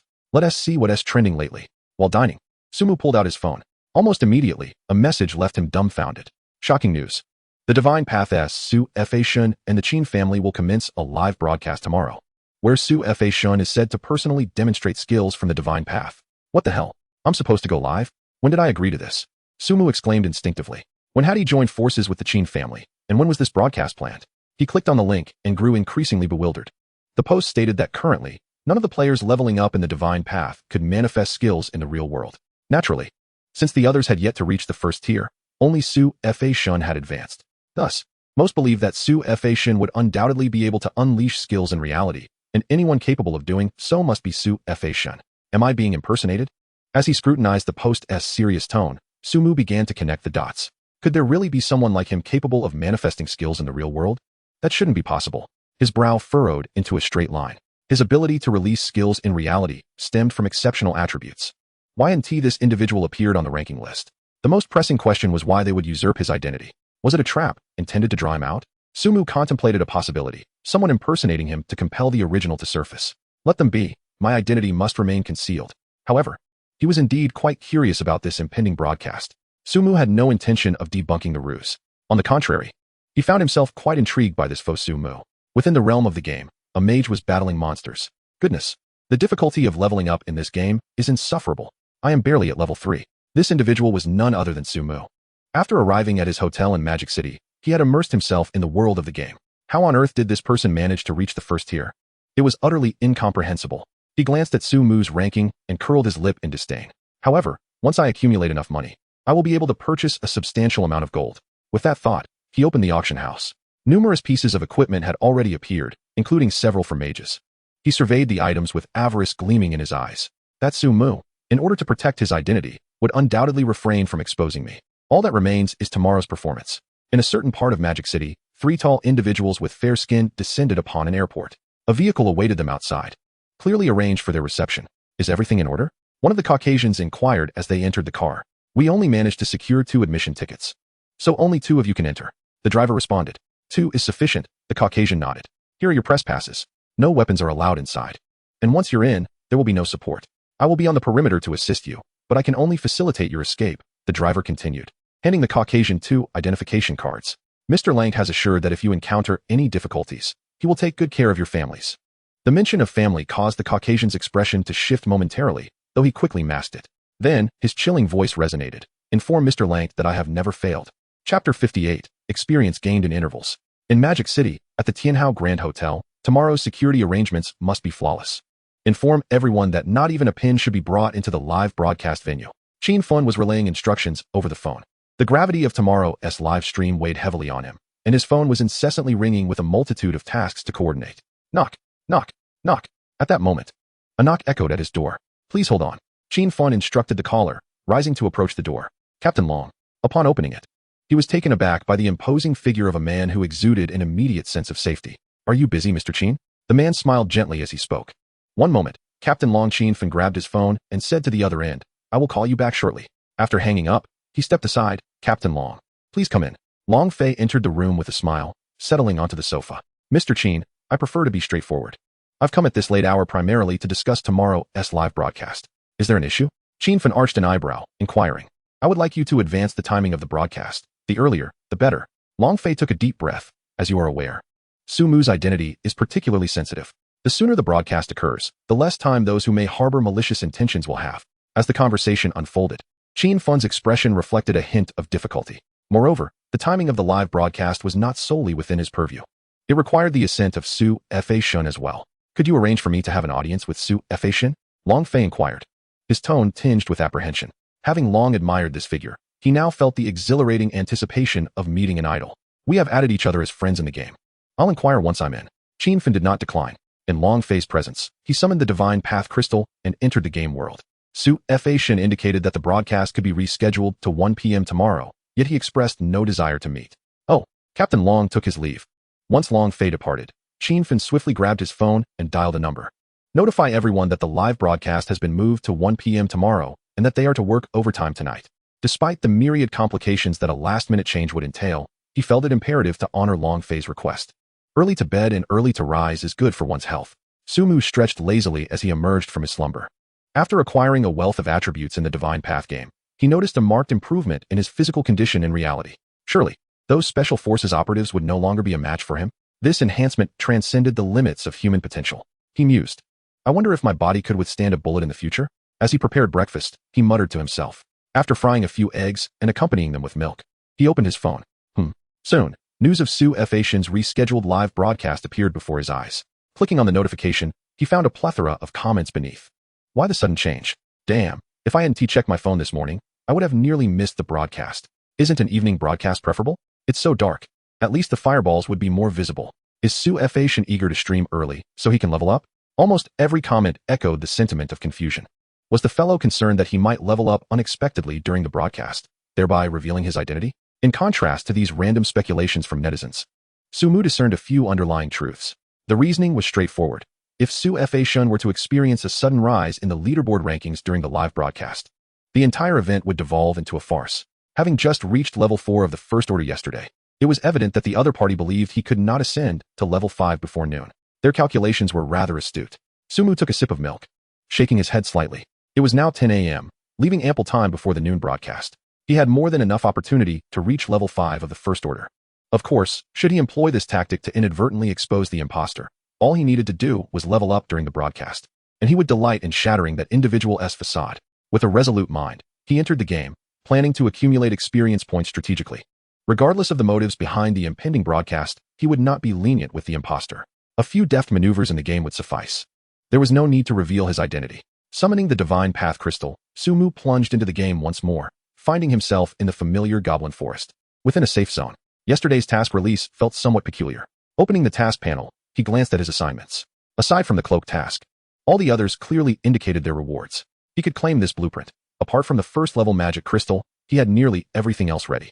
But where could he procure this crystal? The Goblin Staff significantly enhanced his spirit and intelligence, which would greatly aid him in his upcoming endeavor to eradicate the Goblin Stronghold. The dilemma lay with the first-level magic crystal. Following the conventions of most online games, did it require the disassembly of a first-level weapon? Sumu's gaze fell upon the first-level axe that had dropped yesterday. His master-level forging skill could indeed dismantle it, since it wouldn't T-sell anyway. It was worth a try? A first-level axe, even if listed in the auction house, would find no buyers. Rather than selling it cheaply, he might as well validate his hypothesis. Would you like to disassemble? Disassemble. You have obtained a first-level magic crystal. As expected, observing the crystal emanating a faint glow in his inventory, Sumu couldn't help but smile. He hastened towards White Mist Town. There was no rush to level up. First, he would craft the Goblin Staff. In the Magic City, at the Tianhao Hotel, Sumu stood before the mirror in the presidential suite. His complexion appeared somewhat haggard. He had tossed and turned throughout the night. He had agreed to stream earlier, convinced that Su Fa-shun could not possibly level up so late at around 1 o'clock. His plan was to remain in the room until just before 1, making it seem as if he were leveling up in-game, and then head to Qin's group for the live broadcast. After performing the fireball, he would conclude the stream as swiftly as possible and dive into the Shin 2 game. In the game, although Qin had him as a friend, he wouldn't be able to see his level. He had confirmed this detail multiple times before orchestrating this ruse. Once he secured enough funds from Qin, he could make his escape. The success of this gamble would determine his fate. Sumu repeatedly splashed cold water on his face, forcibly suppressing his rising anxiety. This high-stakes gamble, pivotal to his life's trajectory, was about to commence. Chapter 59, the live stream commences. Task completed. Obtain the blueprint for the Goblin Staff. Learn crafting. Upon acquiring the blueprint in the task hall of White Mist Town, Sumu immediately opted to learn it. His master-level forging skill now included an additional crafting option. Would you like to craft the Goblin Staff? Craft. Soon, the materials fused in his hands, transforming into a long-handled staff. Without hesitation, he chose to equip it. His physical attack was reduced by 50 points, yet his intelligence rose by 25 points, and his spirit increased by 50 points. He reviewed his attributes: spirit 290, 130. Intelligence 382, 95. Both his mana and spell attack had significantly risen. He began to explore other tasks available in the Goblin Forest. The task hall was replete with a myriad of assignments. In addition to the monster-slaying tasks, there are also several gathering quests. Previously, Sumu had been disinclined to undertake these gathering tasks, primarily due to the inconvenience they posed. However, now that he needed to manage his experience levels, he decided it was time to engage in these tasks. Would you like to accept the quest to gather green mushrooms from the Goblin Forest? Accepted. Would you like to accept the quest for goblins mixed soup? Accepted. Does this task provide a blueprint? Continuing to browse, a particular quest captured Sumu's attention. Gather 100 blue berries from the depths of the Goblin Forest. Reward: Super Mana Potion, Blueprint. Super Mana Potion requires a large blue bottle, a mana herb, and a vitality vine. Restores 2,000 mana points with a cooldown of 1 minute. This blue potion is quite impressive, compared to the large blue bottle in his inventory. The Super Mana Potion offers a remarkable restoration even for Sumu at this stage. Surely, there must be herbs to gather in the Goblin Forest? He had previously overlooked this aspect. Glancing at his master-level herb-gathering skill, Sumu smacked his forehead. Upon activating this skill, he would be able to identify the herbs scattered throughout the forest. Off he went, after clearing out his inventory to maximize space. Sumu made his way back to the Goblin Forest. He also activated his mining skill. Upon entering the Goblin Forest, Sumu wasted no time. Frost Storm. He unleashed a skill, and a series of notifications chimed in. All were worth 2 experience points, and the Divine Light did not trigger. These monsters were rather unremarkable. Numerous notifications appeared, but the experience remained a mere 2 points. This was under the double experience scenario. Normally, defeating them would yield only 1 point. If Sumu's level continued to rise, these creatures would eventually grant no experience at all. Nonetheless, the purpose of clearing monsters was merely to facilitate better material collection in the forest. You have gathered a green mushroom. You have gathered a vitality vine. You have collected a mana herb. As expected, the forest was rich in herbs. Sumu diligently gathered quest items and herbs while simultaneously looting the spoils from the defeated goblins, hardly taking a moment's rest. You have acquired forged iron. You have obtained magic pattern cloth. Once his inventory filled up, he would dismantle the white grade items. As for the higher level equipment, Sumu kept them all. Once those affluent players reached a higher tier, the market for these items would arise. A bountiful harvest, with several stacks of herbs added to his inventory. Along with an abundance of forged iron and magic patterned cloth, Sumu beamed with joy. He wondered if there was a storage facility akin to a warehouse in White Mist Town. Given his efficiency in monster slaying, his inventory would soon be insufficient. Of course, the persistent issue of his inventory space plagued Sumu. There was little he could do. His leveling efficiency was simply too swift. And the equipment he looted was beyond the grasp of most players. It was time to venture deeper for more experience. After clearing the forest's periphery, Sumu proceeded inward. Were the monsters not respawning yet? Arriving outside the elite camp from yesterday, he found nothing there. Was the respawn time truly this slow? This caused Sumu's brow to furrow. He had initially intended to engage with the elite monsters once more, perhaps even to slay another. However, he had no choice but to proceed further into the forest. Unlike his previous cautious approach, he now strode boldly ahead. Even though the monsters deeper within the woods were of a higher level, they would not be able to defeat him, a fragile mage, in an instant. After walking for over 10 minutes, he encountered an obstruction along his path. It was a barrier formed by a large tree bristling with thorns, effectively blocking his way forward. Flanking the barrier were 2 goblins armed with bows. Moreover, behind the blockade, he could discern several goblins wielding staffs, as well as some robust goblin warriors. If he pressed on, he would likely reach the goblin stronghold. His hidden job quest must be completed beyond this point. Sumu gazed into the distance. Behind this barrier lay numerous additional obstructions, and the path ahead was practically teeming with goblins. The herbal resources in this area appeared to be more abundant. Additionally, Sumu spotted quite a few herbs. He planned to clear the area first, then utilize a frost storm to gain experience before logging off to check the livestream. Such barriers did not concern Sumu in the slightest. He could simply traverse them using his blink skill. He took a few steps forward. Deactivate the God of Magic's bloodline. Frost Storm. The reason for disabling the God of Magic's bloodline was to control the experience points accrued. You have slain a goblin hunter, gaining 10 experience. You have slain a goblin mage, gaining 10 experience. You have gained 1 intelligence through the radiance of the God of Magic. A series of notifications appeared. From the experience gained, it was evident that these goblins were of the same level as Sumu. Under the effects of his area attack skills, the radiance of the God of Magic triggered twice. Blink. After dispatching a cluster of goblins, Sumu swiftly used Blink to gather the loot. Time passed gradually, and he was nearing the hour mark. Su, you need not worry. Everything has been arranged on site. There will be no issues. In the office of the president of the Qin Group in the Magical City, Qin Fan stood before Su Mu. Though he verbally expressed his lack of concern, his tightly clenched fists betrayed him. I have confidence in you, President Qin. Observing Su Mu's expression, Qin Fan instinctively furrowed his brow, revealing a look of perplexity. President Qin, everything is ready and can commence at any moment. Just then, someone entered the room. Qin Fan nodded, refraining from further comment, and turned to exit. Upon his departure, Su Mu adjusted his tie, exhaling forcefully. He removed his suit jacket and adjusted the fireball mechanism on his hand. Soon, he donned his suit jacket once more and stepped out of the room. Qin Fan and several others were waiting outside. Upon seeing him, they stepped forward. Su Mu followed closely behind. The group arrived at the entrance of a conference room. Qin Fan gestured to the person beside him, who then forcefully pushed the door open. The grand conference room was filled to capacity with attendees, predominantly journalists from various media outlets, including several foreign correspondents. Qin Fan was the first to step inside, gesturing towards the entrance and addressing the assembly. Ladies and gentlemen, the live broadcast is about to commence. Let us welcome Su Fazhan. Upon hearing Qin Fan's voice, Su Mu took a deep breath and entered the room. Greetings, everyone. I am Su Mu. He politely greeted the crowd. A camera was trained on him, and a large screen appeared behind him. Is this really Su Fazhan? Doesn't he look quite as I imagined?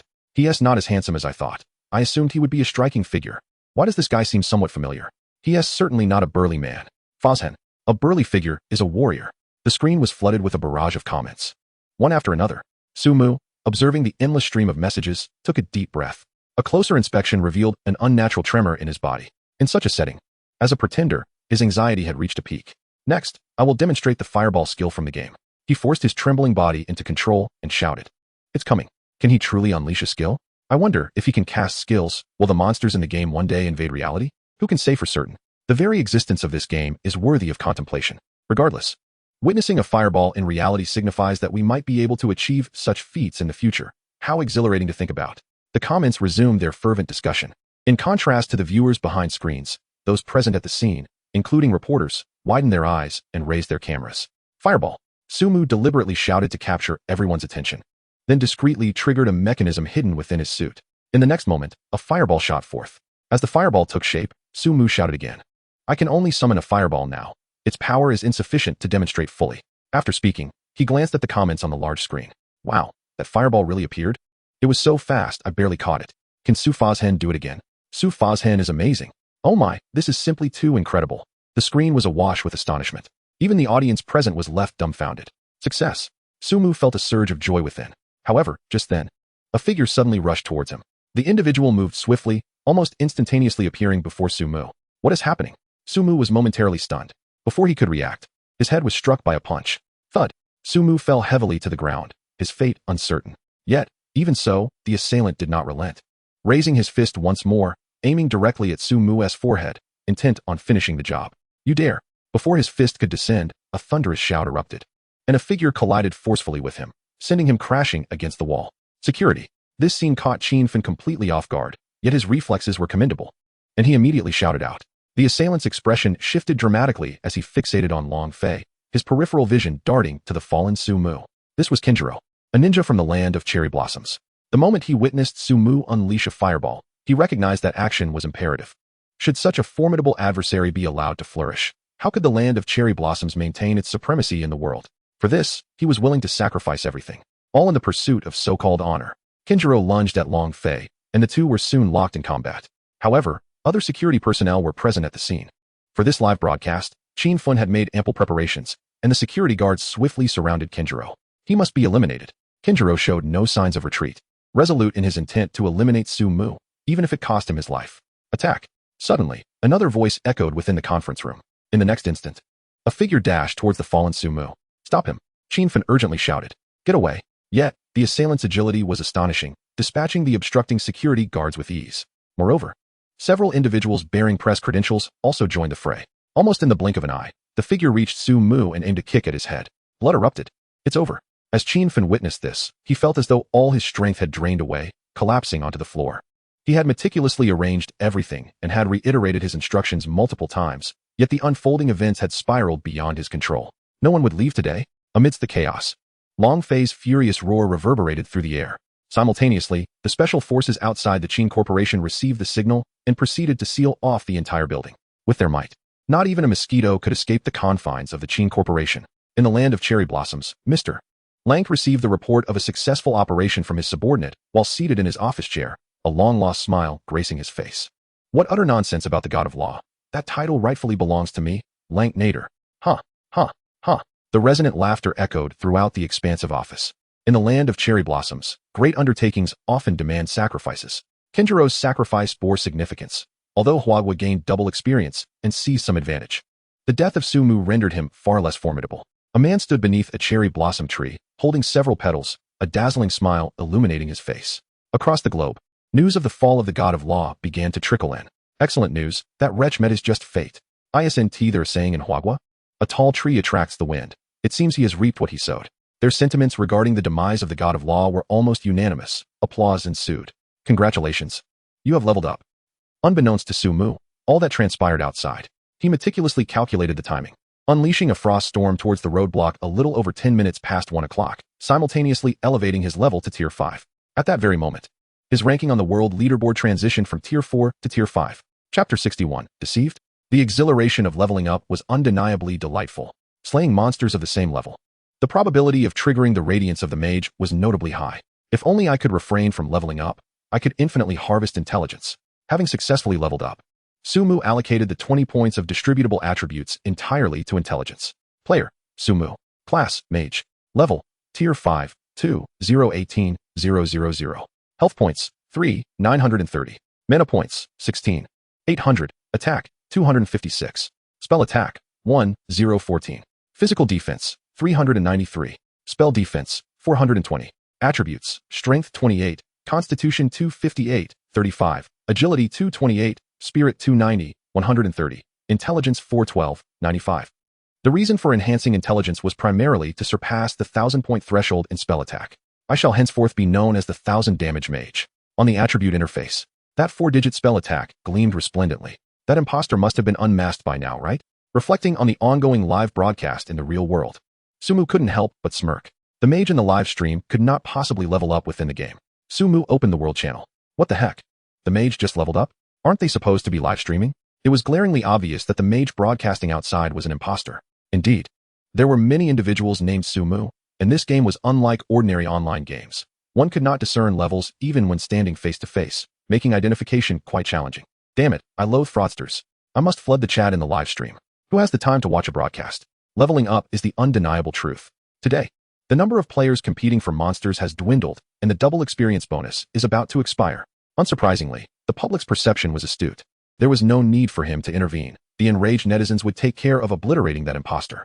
Of course, Sumu could also choose to ignore the fraudster, allowing him to divert public attention. However, upon further reflection, this individual was exploiting his identity to swindle others, and ultimately, the repercussions would fall upon him. He did not wish to be the scapegoat. Unbeknownst to Sumu, there was no need for netizens to take action. The imposter had already been thoroughly dismantled. Following such a significant event at the live broadcast site, the internet descended into utter chaos. Could it be? The mage was defeated? That was the pride of our nation. My youth has been shattered. Why did this happen? The entire network was engulfed in lamentations. Yet, amidst these cries of despair, distinct voices began to emerge. The one live streaming is an imposter. The mage just leveled up in the game. Just check the leaderboard. Indeed, while the ranking board does not reflect the presence of the divine Su Fa, the levels continue to fluctuate. I suspect that Su Fa has deliberately chosen to level up during the live broadcast of the imposter, a calculated move to humiliate him. It is utterly amusing. Has that charlatan truly brought about his own demise? I can't help but laugh. That fellow has truly taken the brunt of the situation. And Su Fa must conceal himself well. I believe that if Su Fa were to make an appearance, those individuals would surely find themselves at a disadvantage.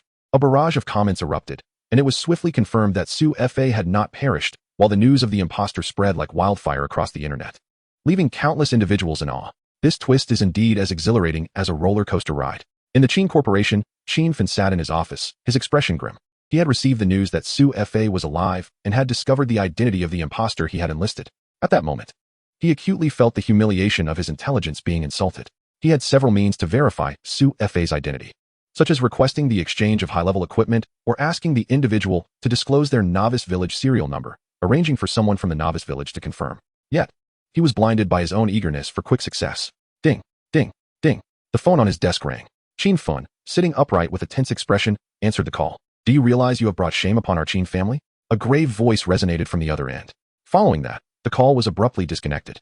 Qianfen fell into a brief silence before he erupted in fury, forcefully casting everything off his desk onto the ground. Brother, you only know how to flaunt your power. I will ensure you understand that I am the most promising heir of the Qin family. In beautiful country, the office of Lang Tenard was filled with cheerful music. A bottle of exquisite red wine resting on his desk, its value discernible from the vintage label. He was thoroughly enjoying himself. Suddenly, a knock echoed at the door. Lang Tenard furrowed his brow and turned off the music. Come in. As the door swung open, the individual who had earlier reported Su Fa's death entered. His expression noticeably troubled. What troubles you? Lang Tenard inquired. The news has just arrived. The one who died was the imposter. It is said this was a scheme devised in Dragon Country, and moreover, Su Fa leveled up after the live broadcast, his subordinate reported nervously. I must have fallen into a trap. What did you say? Upon hearing this news, Lang Tenard's eyes widened, and his face flushed with anger. He attempted to voice his thoughts, but suddenly felt darkness envelop him, collapsing to the floor. Call an ambulance, quick. The office was left echoing with the frantic cries of his subordinate. In Cherry Blossom Country, a man sat contentedly beneath a cherry blossom tree, savoring sashimi and sipping sake. Before long, another individual rushed in. Your Highness, we have been deceived. He reported anxiously, completely losing his composure. This move should be termed closing the door to catch the thief. It is a classic trap, and Kinjiro has met his end. A crisp sound resonated through the air as the man's cup shattered into several fragments. His resplendent kimono was drenched in the spilled drink. Baka, Su Fazhen, I shall ensure your demise. Beneath the cherry blossom tree, an indignant roar echoed relentlessly. Chapter 62. Can one remain in the game indefinitely? In White Mist Town, within the Mage Hall. Greetings, I wish to learn the skills of a mage. Sumu stood before a mage, smiling as he spoke. May the will of the mage god guide you. Upon the mage's utterance, a skill materialized before Sumu. Ring of Repulsion, level. Learning this skill required 10 gold coins, yet with thousands of gold coins in his inventory, Sumu felt no pressure. In fact, he was eager to acquire more skills. Level up. Ring of Repulsion, level consumes 300 mana points upon use. It pushes enemies within a 10-meter radius away. Distance pushed is enhanced by intelligence, dealing 300 spell damage, instantaneous, cooldown time, 30 seconds. After fully upgrading this skill, its effects were quite impressive. Sumu exited the Mage Hall and proceeded to the halls of other professions. White Mist Town was vast, with each profession housed in a building that was quite impressive in its own right. Closest to the Mage Hall was the Priest Hall. Unlike the Novice Village, the Priest Hall was populated with numerous young, beautiful maidens. May the holy light envelop you. Under the serene smiles of the maidens, a skill appeared before Sumu. Holy Light Missile level. Without hesitation, Sumu learned and fully upgraded it. I no longer require the priest's skills to deal damage, but acquiring them is certainly better than not having them. Regarding this priestly skill, Sumu found it rather mediocre. As of now, the skill he utilized most frequently was still the group heal. Next, following the signs in the town, Sumu arrived at the Archer Hall. Hello, adventurer. Upon entering, a gallant female archer greeted him enthusiastically. I wish to learn skills. Very well. Soon, a plethora of skills appeared before Sumu, including those he had not learned in the Novice Village. Now that finances were no longer a concern, he decided to learn them all. After some contemplation, Sumu selected each skill for learning. Soon, he reached a skill that required level 5 in the first tier to acquire. Eagle Eye, level upon activation. Increases vision range by 100 meters and bow range by 10 meters. Duration, 1 minute. Cooldown, 5 minutes. This skill appeared promising. A smile spread across Sumu's face as he beheld it. His current normal vision range was approximately 300 meters. Although the Thunderbolt skill could strike targets from 1,000 meters away, the target appeared quite blurry at that distance. Level up.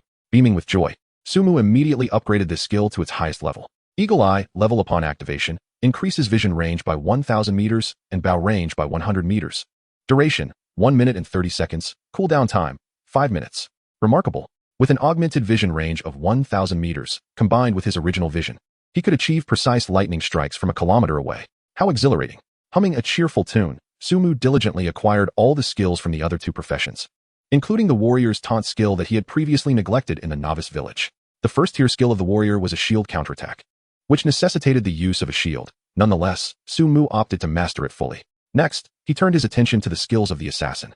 Grapple, level a powerful strike to the head inflicting 200 points of physical damage, rendering the target unconscious for 60 seconds. Any attack during this state will awaken them. A commendable initiating skill indeed. A staff can certainly be regarded as a club.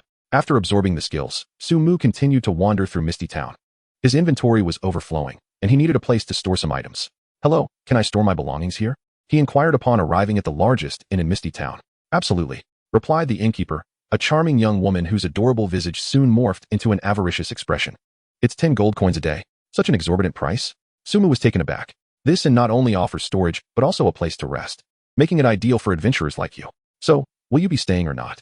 The innkeeper asked with her hands on her hips. Then I shall rent for a day. Intrigued, Sumu produced 10 gold coins. Here is your key. The innkeeper promptly presented him with a key marked with the number 206. Taking the key, Sumu ascended to find his room. The furnishings were quite simple, resembling that of an ordinary inn, with a bed and a large locked chest. Sumu tried the key in the chest, which opened to reveal a storage compartment with 100 slots. 10 gold coins a day for storage. This price would be unaffordable for most, Sumu muttered. However, according to the innkeeper, he could stay at this inn without logging out. What about food? He pondered. After placing a substantial amount of wrought iron, magic-patterned cloth, and some first-tier equipment into the chest, he glanced at the bed behind him. Lying down felt rather comfortable. After organizing his inventory, Sumu exited the room and locked the door. He could conveniently store the key in his inventory, occupying only a single slot. Here are 90 gold coins. I'll rent for another 10 days, he stated after descending the stairs, finding the innkeeper once more. Wow. The innkeeper's eyes sparkled at the sight of the coins. You are quite the wealthy individual. So, is there food available? Sumu shrugged and inquired. Of course. My culinary skills are exceptional. Given your generous expenditure, this meal is on me. Please, have a seat and wait a moment. The innkeeper beamed as she busily prepared the meal. Sumu was in no rush and settled at a nearby table. Soon, a fragrant feast was presented before him, featuring unknown roasted meats and a bowl of soup. Delicious. Sumu nodded in approval after tasting the food. Every sensation within this game felt remarkably real. After consuming the meal, he could distinctly feel his stamina replenished. He wondered if this would have any repercussions in reality. Having left the inn, Sumu was struck by a sudden thought. To exit the game, he promptly logged out. I am quite satiated. This implies that as long as one possesses sufficient gold coins, anyone can linger indefinitely within the game. Moreover, if one's health remains above 1 point, does that not suggest the possibility of immortality? Chapter 63, The Goblin Village. The moment this notion crossed his mind, Sumu felt a burgeoning sense of feasibility. Leaving aside others, achieving immortality for himself in the divine path is undoubtedly within reach. My ambition is to ascend to divinity. I must persist in my endeavors. Taking a deep breath, Sumu sought to calm his racing heart. What predicament might that imposter be facing now? Just as he was about to re-enter the game, he suddenly recalled the matter of the live stream. Rushing into his bedroom, he picked up the phone resting on his bed and opened Weibo. Upon encountering descriptions of that live stream, his eyes widened in disbelief. So many individuals wish to see me perish? The imposter's demise left Sumu profoundly shaken. I must ensure that my true identity remains concealed. Clenching his fists, his gaze hardened. At this moment, he lacked the power to transcend all. However, as long as he continued to advance in the divine path game, there would be no entity in reality capable of posing a threat to him. The journey ahead is still long. Sighing softly, Sumu summoned the divine path crystal and re-entered the game. In the vast white mist town, he was the sole player present. First, he would tackle the goblin forest, completing the associated quests along with the hidden profession task. What could this hidden profession entail? Ultimately, it mattered little, as he could learn any skill. Reflecting on the crystal that mage Intai had shown him, Sumu raised an eyebrow. The skills of a hidden profession should be quite impressive, I presume. Making his way towards the goblin forest, Sumu quickened his pace. Eagle Eye. Upon entering the woods, he activated the Eagle Eye skill. His vision expanded instantaneously. With the enhancement of this skill, his surroundings became remarkably clearer. Even the patterns on the trees hundreds of meters away were distinctly visible. By observing keenly, Sumu circumvented several outer goblins, heading straight for the location of the main camp. Those low-level creatures no longer yielded significant rewards. Slaying them would only clutter his inventory. He casually gathered herbs and quest items along the way. Of course, if he spotted any herbs or quest items, Sumu would still pause to collect them. Quest completed. Gather green mushrooms in Goblin Forest. Quest completed. Goblin's mixed soup. Before long, the 2 collection tasks were completed, leaving only the final task of gathering blueberries. He had not encountered those blueberries on the outskirts of the forest. It appeared that he must reach the goblin stronghold to collect them. Continuing deeper, he arrived at the site of the previous obstacles. The ordinary goblins along the path had respawned. Activate the god of magic bloodline. Sumu decisively unleashed the god of magic bloodline. Frost Storm. In the blink of an eye, a frost storm enveloped the goblins nestled within the nearby barricades. You have slain a goblin hunter, earning 1 experience point. You have slain a goblin mage, earning 1 experience point. You have gained a point in intelligence through the radiance of the arcane deity. Under the severe damage inflicted by the frost storm, ordinary creatures found their health depleted in mere seconds, unable to escape its grasp. The double experience bonus had concluded. Observing his accumulated experience of 70 to 80 points, Sumu could not help but curl his lip. Had it not been for these past 2 days of double experience, he surely would not have attained level 5 of the first tier. The radiance of the arcane deity had only activated once. Low-level creatures simply could not suffice. Although his intelligence had increased slightly, Sumu felt a tinge of dissatisfaction. Fortunately, dispatching these goblins had not consumed much of his time.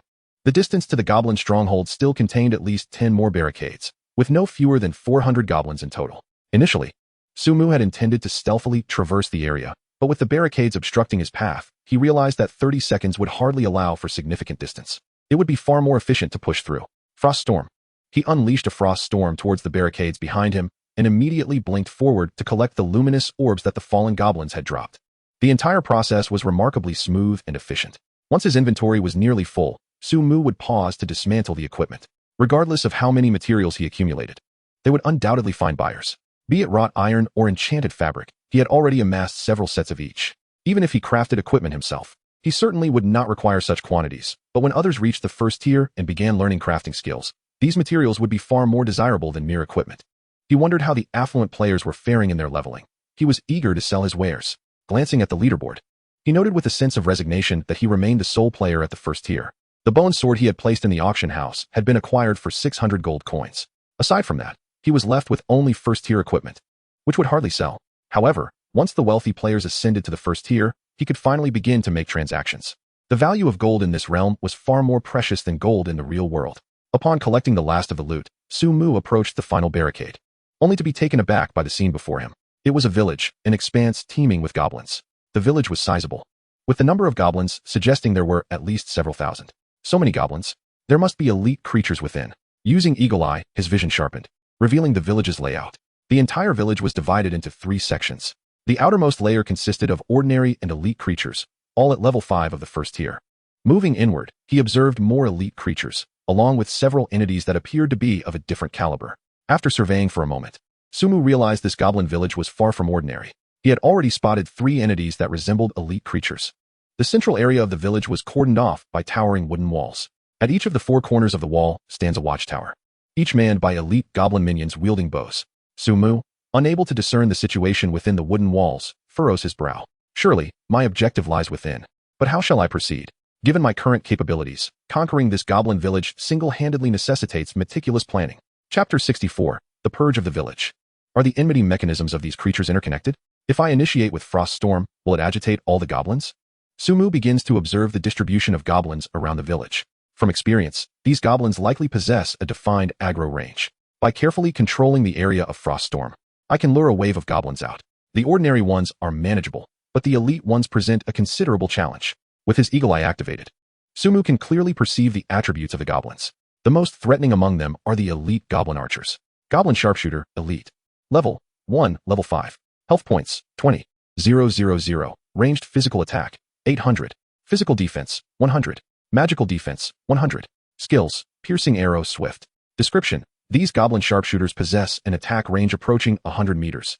Coupled with keen insight, once within their range, one is bound to be riddled with arrows. Ranged foes are the most challenging to kite, compared to melee opponents. Sumu finds ranged foes particularly vexing, especially elite ranged ones. While the sharpshooter's defenses are not formidable, their health pool is substantial at 20,000 points. Sumu glances at his intelligence stat, 415, 95. With a spell attack of 1,020, Frost Storm inflicts approximately 1,940 damage per cast. Over a duration of 8 seconds, a single Frost Storm will not suffice to eliminate these goblin sharpshooters. One sharpshooter inflicts 407 points of damage with a basic attack. To effectively engage, I must lure at least 20 of them. Even without utilizing skills, a volley could potentially drain 8,000 of my health points. Thus, I shall employ 2 Frost Storms. After careful contemplation, Sumu devises a strategy. Within the same area, the damage from Frost Storms does not stack. But once the first Frost Storm has fully dealt its damage, casting the second will pose no issue. Although this method is considerably slower than intertwining Fire Rain, it offers a greater sense of security. With a casting range of 300 meters and the added slow effect, as long as I continue to maneuver, those sharpshooters will be unable to strike me. First, I shall address the outer ranged foes before confronting the initial one. The goblins within the village are positioned separately, maintaining a significant distance from one another. Luring them out one at a time is entirely feasible. Of course, Sumu could opt to engage 3 simultaneously. Let us commence. Taking a deep breath, Sumu strides toward the village's outskirts. Bolstered by the power of the bloodline of the arcane, Frost Storm possesses absolute initiative. The air around the village abruptly cools as frost and gales assail the goblins. 1990, 1990, 1940, 1940. In succession, injuries erupted from the heads of the goblins. Simultaneously, Their target of animosity shifted towards Sumu. A cacophony of goblins clamored as they charged forward. Yet, under the disturbance of the frost storm, their movement speed was significantly hampered, with some even frozen into statues of ice. As they drew near, it was the opportune moment to unleash a second frost storm. Sumu retreated, his gaze fixed on the goblins ensconced within the tempest. What was that? Suddenly, he perceived that the speed of the sharpshooters had markedly increased. Though they were afflicted with a slow status, they moved swifter than before. A skill? Sumu quickly deduced that this must be the elite monster's swift ability. 30 sharpshooters. If I were to enter their range, it could spell trouble. In their swift state, some of the sharpshooters were nearing the outskirts of the frost storm. Another one. Without hesitation, Sumu conjured a second frost storm in that very area. Those goblin sharpshooters that had just escaped the storm's grasp were immediately ensnared once more by the second frost storm. Blink. Seizing this moment, Sumu deftly blinked backward, distancing himself from the goblin's range. The goblin sharpshooters could only helplessly endure the brunt of 2 frost storms. You have slain a goblin warrior, gaining 5 experience. You have slain a goblin warrior, gaining 5 experience. You have gained 1 intelligence through the radiance of the mage god. A cascade of notifications appeared as the ordinary goblins fell before him. You have slain a goblin sharpshooter, gaining 100 experience. You have gained 1 intelligence through the radiance of the mage god. You have slain a goblin sharpshooter, gaining 100 experience. Subsequently, the elite sharpshooters began to fall one after another. This strategy proved to be reliable. The monsters could hardly approach me. The 2 frost storms had laid down a 600-meter path of ice, coupled with substantial damage. It was utterly delightful. My intelligence increased by 5 points. Indeed, the rewards from elite monsters are significant. Once I eliminate all the minor foes in this area, I could gain at least another 20 points in intelligence. My intelligence stat now stood at 420/95, while my experience counter had surged to 338/618,000. Energy awakened. Blink. You have acquired a goblin iron bow. You have obtained 3 gold coins. You have gained agile boots. You have learned swift.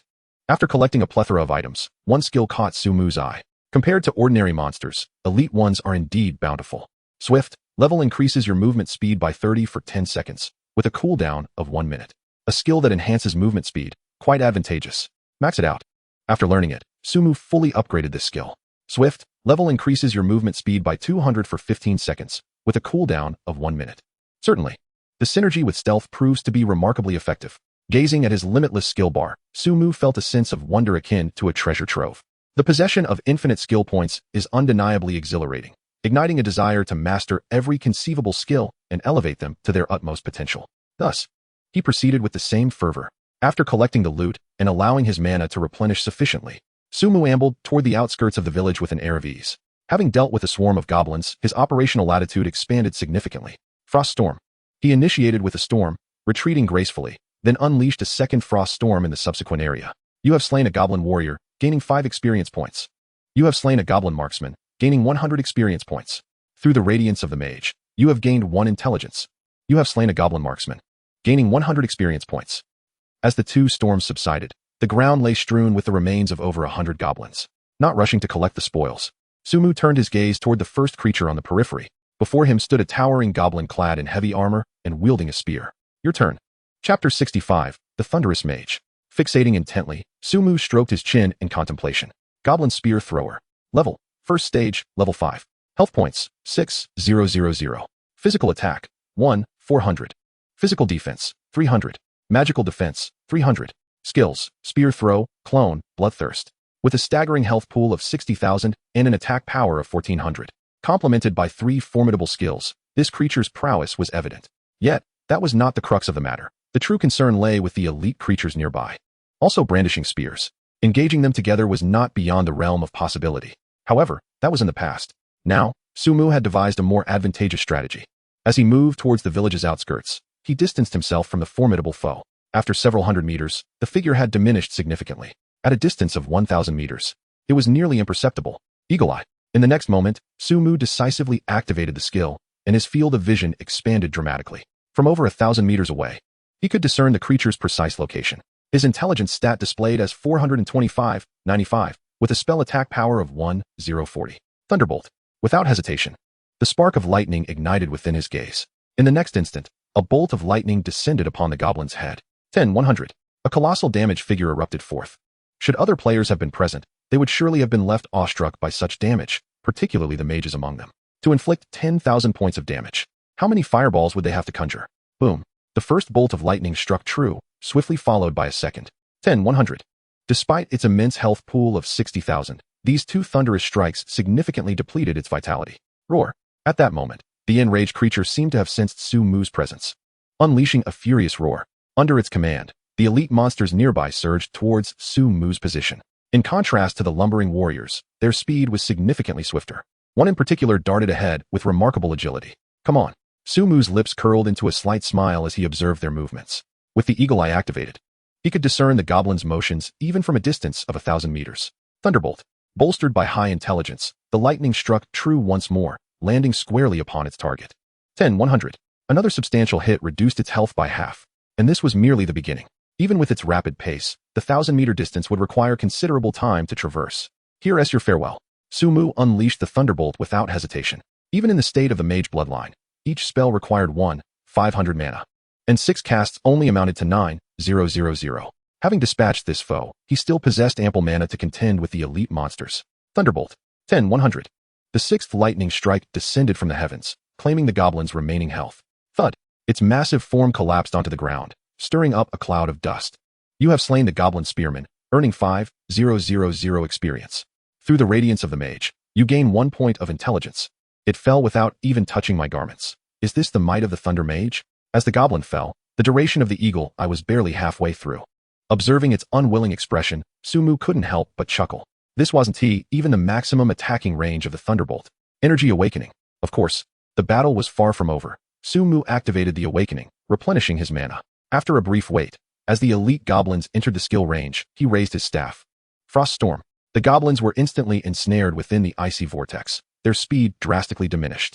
Fortunately, their health was substantial enough to withstand the damage from the initial storm. Yet, as they barely escaped the first tempest, the second storm followed closely behind. Arg! The goblins shouted in dismay, seemingly cursing. You have slain the goblin thrower, earning 100 experience. You have slain the goblin thrower, earning 100 experience. Through the radiance of the mage, you gain 1 point of intelligence. Dozens of elite monsters fell simultaneously, causing Su Mu's experience to surge dramatically. 1,686,018,000. Just a few more elite monsters needed to level up. Activate Swift Loot. Su Mu promptly employed the newly acquired swiftness skill. In an instant, his feet felt enveloped by a peculiar force, propelling him forward at great speed. How swift! He covered several hundred meters in mere seconds. Su Mu began collecting from the corpses of the elite goblins. 2 pieces of first-tier equipment emerged, quite commendable. I wonder what else might drop. Could there be skills? What truly piqued Su Mu's anticipation was that particular goblin. You have obtained the head of the goblin spearman. You have acquired the goblin spear. You have acquired the blueprint, bloodthirsty potion. You have obtained iron helmet heavy armor. A severed head, evidently a quest item. Then there are 2 pieces of first-tier level 5 warrior equipment. What piques Su Mu's interest is that blueprint. Bloodthirsty potion requires 2 blood orchid and 2 revitalizing grass. Effect, upon use, enters a bloodthirsty state, increasing attack speed by 50 and casting speed by 50. This potion is rather formidable, although it holds little utility for me. I shall learn it. Later, I can craft it and sell it for profit. With the bloodline of a mage god, Su Mu is entirely unconcerned about casting time. However, should he ever feel inclined to wield his staff in battle, this potion would prove somewhat beneficial. Of course, the primary value of this blueprint lies in the ability to manufacture and subsequently sell the potion after learning it. As for those herbs, once the entire goblin village is eradicated, will they not be ripe for the picking? Let us proceed. In a certain hospital within the beautiful kingdom, Langtonard lay on the couch of his exclusive hospital room, his face haggard as he slowly opened his eyes. Mr. Langtonard has awakened, doctor. A voice immediately rang out. Soon, several doctors rushed in to examine Langtonard. There is no serious issue. One of Langtonard's subordinates exhaled in relief. At this moment, he heard Langtonard murmuring from the bed. Mr. Langtonard, what do you wish to say? He immediately inquired, leaning closer. Mobilize all our forces in Huagua. Spare no expense to find that person. I want him completely obliterated. Langtonard's voice was exceedingly weak, yet it carried an air of undeniable authority. Understood. I shall employ our secret weapon. The subordinate nodded earnestly. Rest assured, within a month, he will undoubtedly meet his demise. Chapter 66. The Thief. Next is the second line of defense of the village. Having dealt with the first, Su Mu shifted his gaze toward the second. Before him stood a diminutive goblin clad in leather armor, wielding a dagger. Goblin Thief Commander. Health points, 5,500. Physical attack, 1,500. Physical defense, 200. Magical defense, 200. Skills, stealth, backstab, kidney shot. A quintessential assassin class. Although its attack is formidable, its defense is somewhat lacking. Beside this creature are dozens of elite assassin-type monsters. This individual can stealth. Thus, long-range attacks become less effective. Additionally, those elite assassins are rather troublesome to contend with. The village is teeming with goblins. To delve deeper, one must systematically clear them out, as a haphazard approach is futile. Combat is certainly feasible. Initiating with Thunderbolt to deplete their health, one can strike a few times before unleashing a blizzard. Even if those goblin thieves can stealth, they cannot escape the Tempest's reach. After a moment of contemplation, Su-mu devised a strategy. However, prior to engaging, a portion of lesser foes must be dispatched. No need to rush. Let us take our time, for today's objective is merely to eradicate this goblin village. In this manner, my hidden class quest can be completed alongside those enigmatic tasks. Su-mu remained composed, meticulously adjusting the casting range of his frost storm according to the proximity of the goblins, ensuring he would not inadvertently engage in battle.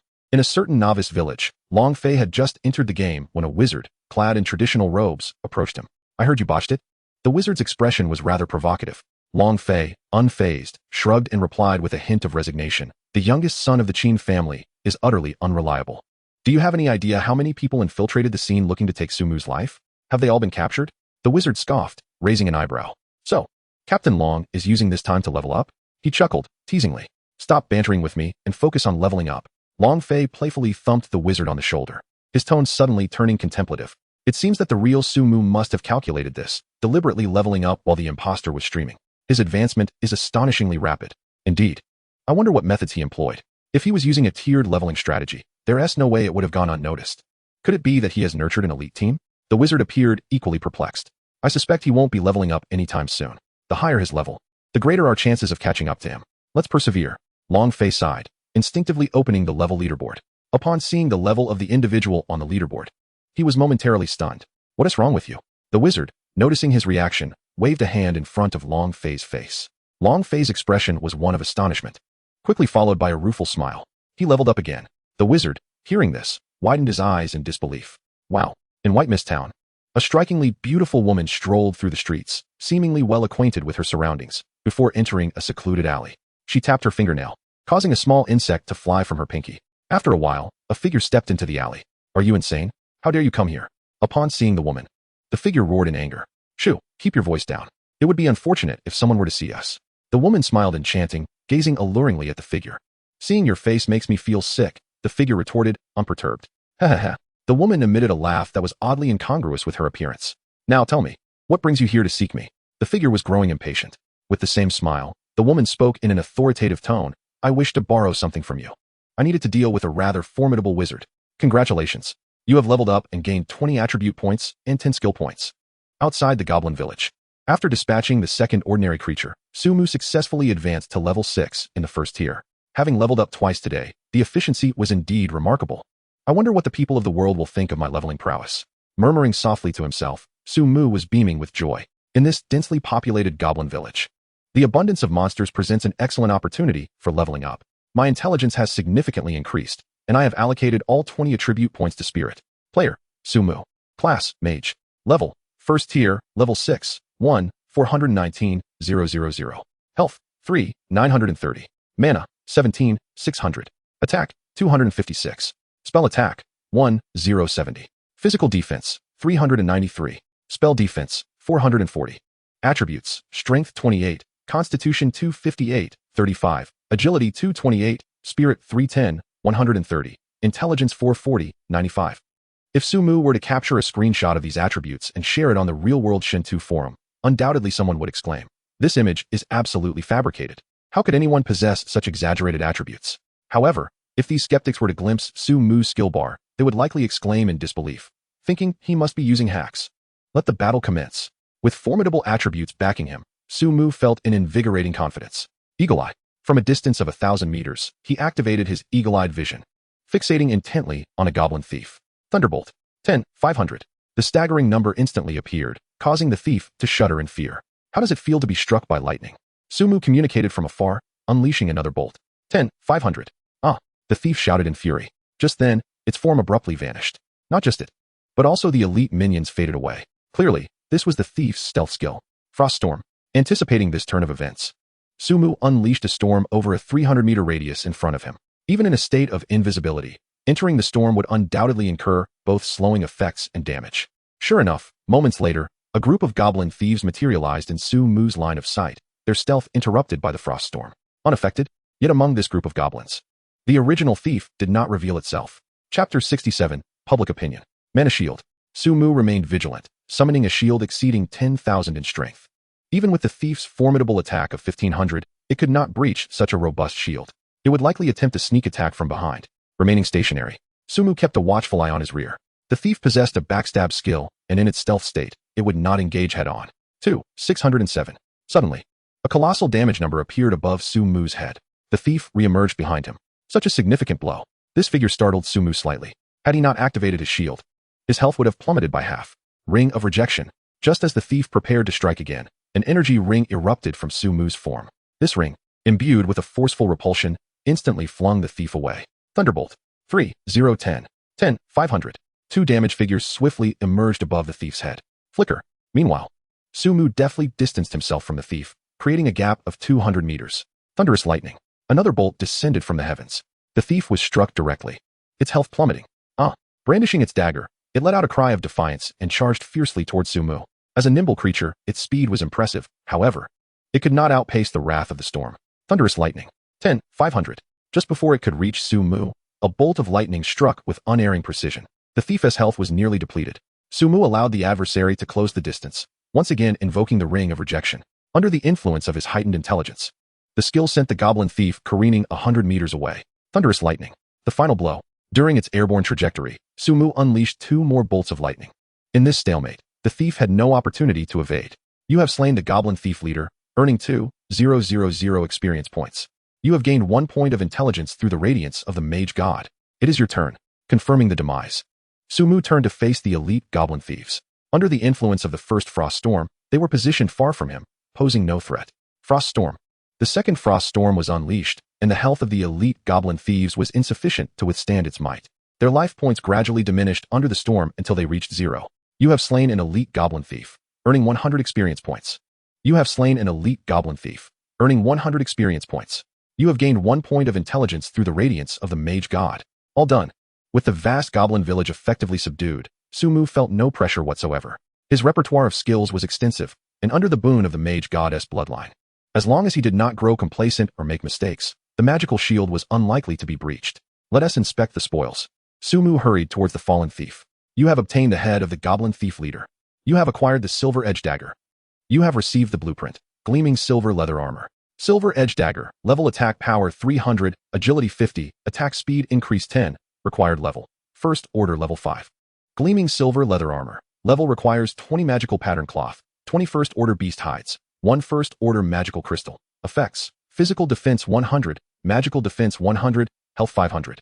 Agility 30, required level, first order level 5. 1 piece of equipment, 1 blueprint. Sumu immediately learned the blueprint and placed the dagger into his inventory. The dagger boasted high attack power and an increase in attack speed, and once those assassin bosses reached first order level 5, he would surely fetch a handsome price for it. The leather armor was evidently a valuable item as well. Having mastered the skinning technique, acquiring materials from the first order beasts would be a trivial matter. When the time came to sell this leather armor, it would surely yield a substantial profit. I ponder whether, once my finances are sufficiently replenished, I shall indulge in a shopping spree within this world. For instance, might I acquire that in? The mere thought of amassing gold coins until my hands ache fills Sumu's eyes with a gleam akin to gold. The White Mist Town marks my inaugural departure from the novice village, and given the vastness of this divine realm, there are undoubtedly grander cities awaiting. To thrive in such urban expanses, gold coins are indispensable. That goblin appears to be a formidable warrior, easily dealt with using my ranged lightning spells. However, the village center is ensconced behind towering walls, obscuring my view of the situation within, which presents a challenge. Judging by the attributes of the 3 creatures outside, it is evident that the guardian of this village is no ordinary foe. Moreover, based on my quest, that creature is likely a spellcaster. Yet, there is no need for trepidation. When it comes to casting spells, it shall surely not be my match. Energy Awakening. The village is home to a few scattered ordinary monsters, which I choose to temporarily disregard. Once I handle the main threat, those ordinary creatures will be easily vanquished with a frost storm. In the real world, various forums and discussion boards are abuzz with chatter regarding the live broadcast by the Chin group. I nearly believed that the Su-Fa god had truly faced a grave predicament, only to discover it was an elaborate ruse. What a masterstroke. Those with ulterior motives ought to be unmasked. The Su-Fa god represents the hope of our nation, and it is only natural that envy would rear its head. Su-Fa god. Remain hidden and do not allow yourself to be discovered. Initially, the sentiments expressed online leaned heavily in favor of Su-mu, for he had activated double experience points in the Hwagwa region, benefiting many. Yet, amidst these discussions, discordant voices began to surface. Did you know? A magician friend of mine remarked that during the broadcast, he discerned that the fireball was merely a magical trick. Why hasn't he, the Su-fa god, clarified this? Allowing such a farce to persist? TSK, ponder this carefully. This broadcast appears to be a scheme to profit while remaining in the shadows. How could he possibly expose that individual? Such a person hardly deserves the title of God of Magic. Indeed, at first, I believed it to be a coordinated effort. But upon reflection, it became clear that Su-mu simply sought to profit from the broadcast. Such behavior is utterly repugnant. I surmise he invested heavily in leveling up. And now, likely out of funds, he has conspired with the Qin family to orchestrate this charade, fearing exposure and thus employing a substitute. Su-fa god, you must provide us with an explanation. Amidst the cacophony of public opinion, the tide shifts rapidly, with nearly the entire internet exerting pressure for the Su-fa god to personally emerge and offer a reasonable account. Chapter 68, Clarification? Non-existent. Public opinion has always wielded a sharp weapon, one with the potential to utterly crush many. The overwhelming discourse online serves but one purpose: to overwhelm Su-mu, to compel the Su-fa god to reveal himself in order to quell the ensuing controversy. Yet, this is merely the beginning. The situation is gradually extending into the realm of the Divine Path game. In the chat channel of the Hwagwa region, messages surged forth one after another. Su-fa-hen. Come out and clarify. What's Su-fa-hen? To me, he is merely a turtle hiding in its shell. I have always suspected that this name is but a facade. How dare you disparage my idol? Regardless, my idol has bestowed upon us double experience, unlike you keyboard warriors. So what if I criticize? If you have the guts, let your Su-fa-hen come and deal with me. Regardless, Su-fa-hen, step forward and elucidate the matter. Is this all prearranged with the brokers? The number of onlookers in the chat channel grew, the screen awash with messages, nearly every one containing the name Su-fa-hen. Eagle Eye, Thunderbolt. At this moment, the besieged Su-mu, criticized by the masses, stood 1,000 meters away, unleashing Thunderbolt. The remaining adversary was a warrior class with a staggering health of 60,000 points. However, compared to the previous two opponents, this warrior's speed was considerably slower. Before he could reach Su-mu, he was swiftly dispatched by 6 thunderbolts. The elite monsters accompanying him also succumbed to the onslaught of Frost Storm, falling one by one. With an additional 10 points in intelligence, this place suited me splendidly. After vanquishing these foes, Su-mu's experience bar surged by half, 926, 019, 000. His intelligence rose to 450, 95. Beyond the loot dropped by the elite monsters, he also obtained fine treasures. Goblin Warrior Captain's Head. Goblin Warrior Captain's Shield. Level Physical Defense 200, Magical Defense 100, absorbs 10 points of physical damage. 5 points of magical damage, required level. First Order, level 5. Goblin Captain's Chain Iron Boots. Level Constitution 50, Strength 30, Movement Speed 5, required level. First Order, level 5. For a warrior, these two pieces of equipment are quite remarkable, especially that shield, which is quintessential for a defensive warrior. Once most players reach the First Order, I can begin selling these items. The loot obtained should fetch at least 10,000 gold coins, if not more. Besides the gear in my inventory, I have also stored a considerable amount of First Order equipment in the tavern's warehouse. As players level up, the monsters they can defeat become more formidable, yielding greater wealth. Compared to before, the value of gold has begun to depreciate. For some affluent players, accumulating over 10,000 gold coins is hardly a challenge. With an abundance of blue and red potions, these First Order potions have no usage restrictions, allowing even those below First Order to use them. It's time to sell some. Noticing that my inventory was becoming cramped, Su-mu opened the auction house and listed some potions, freeing up considerable space. He then opened the chat channel, intending to announce that his potions were being sold at a bargain, only to be inundated with a deluge of comments concerning himself. Am I manipulating? Am I profiting? And now I must clarify?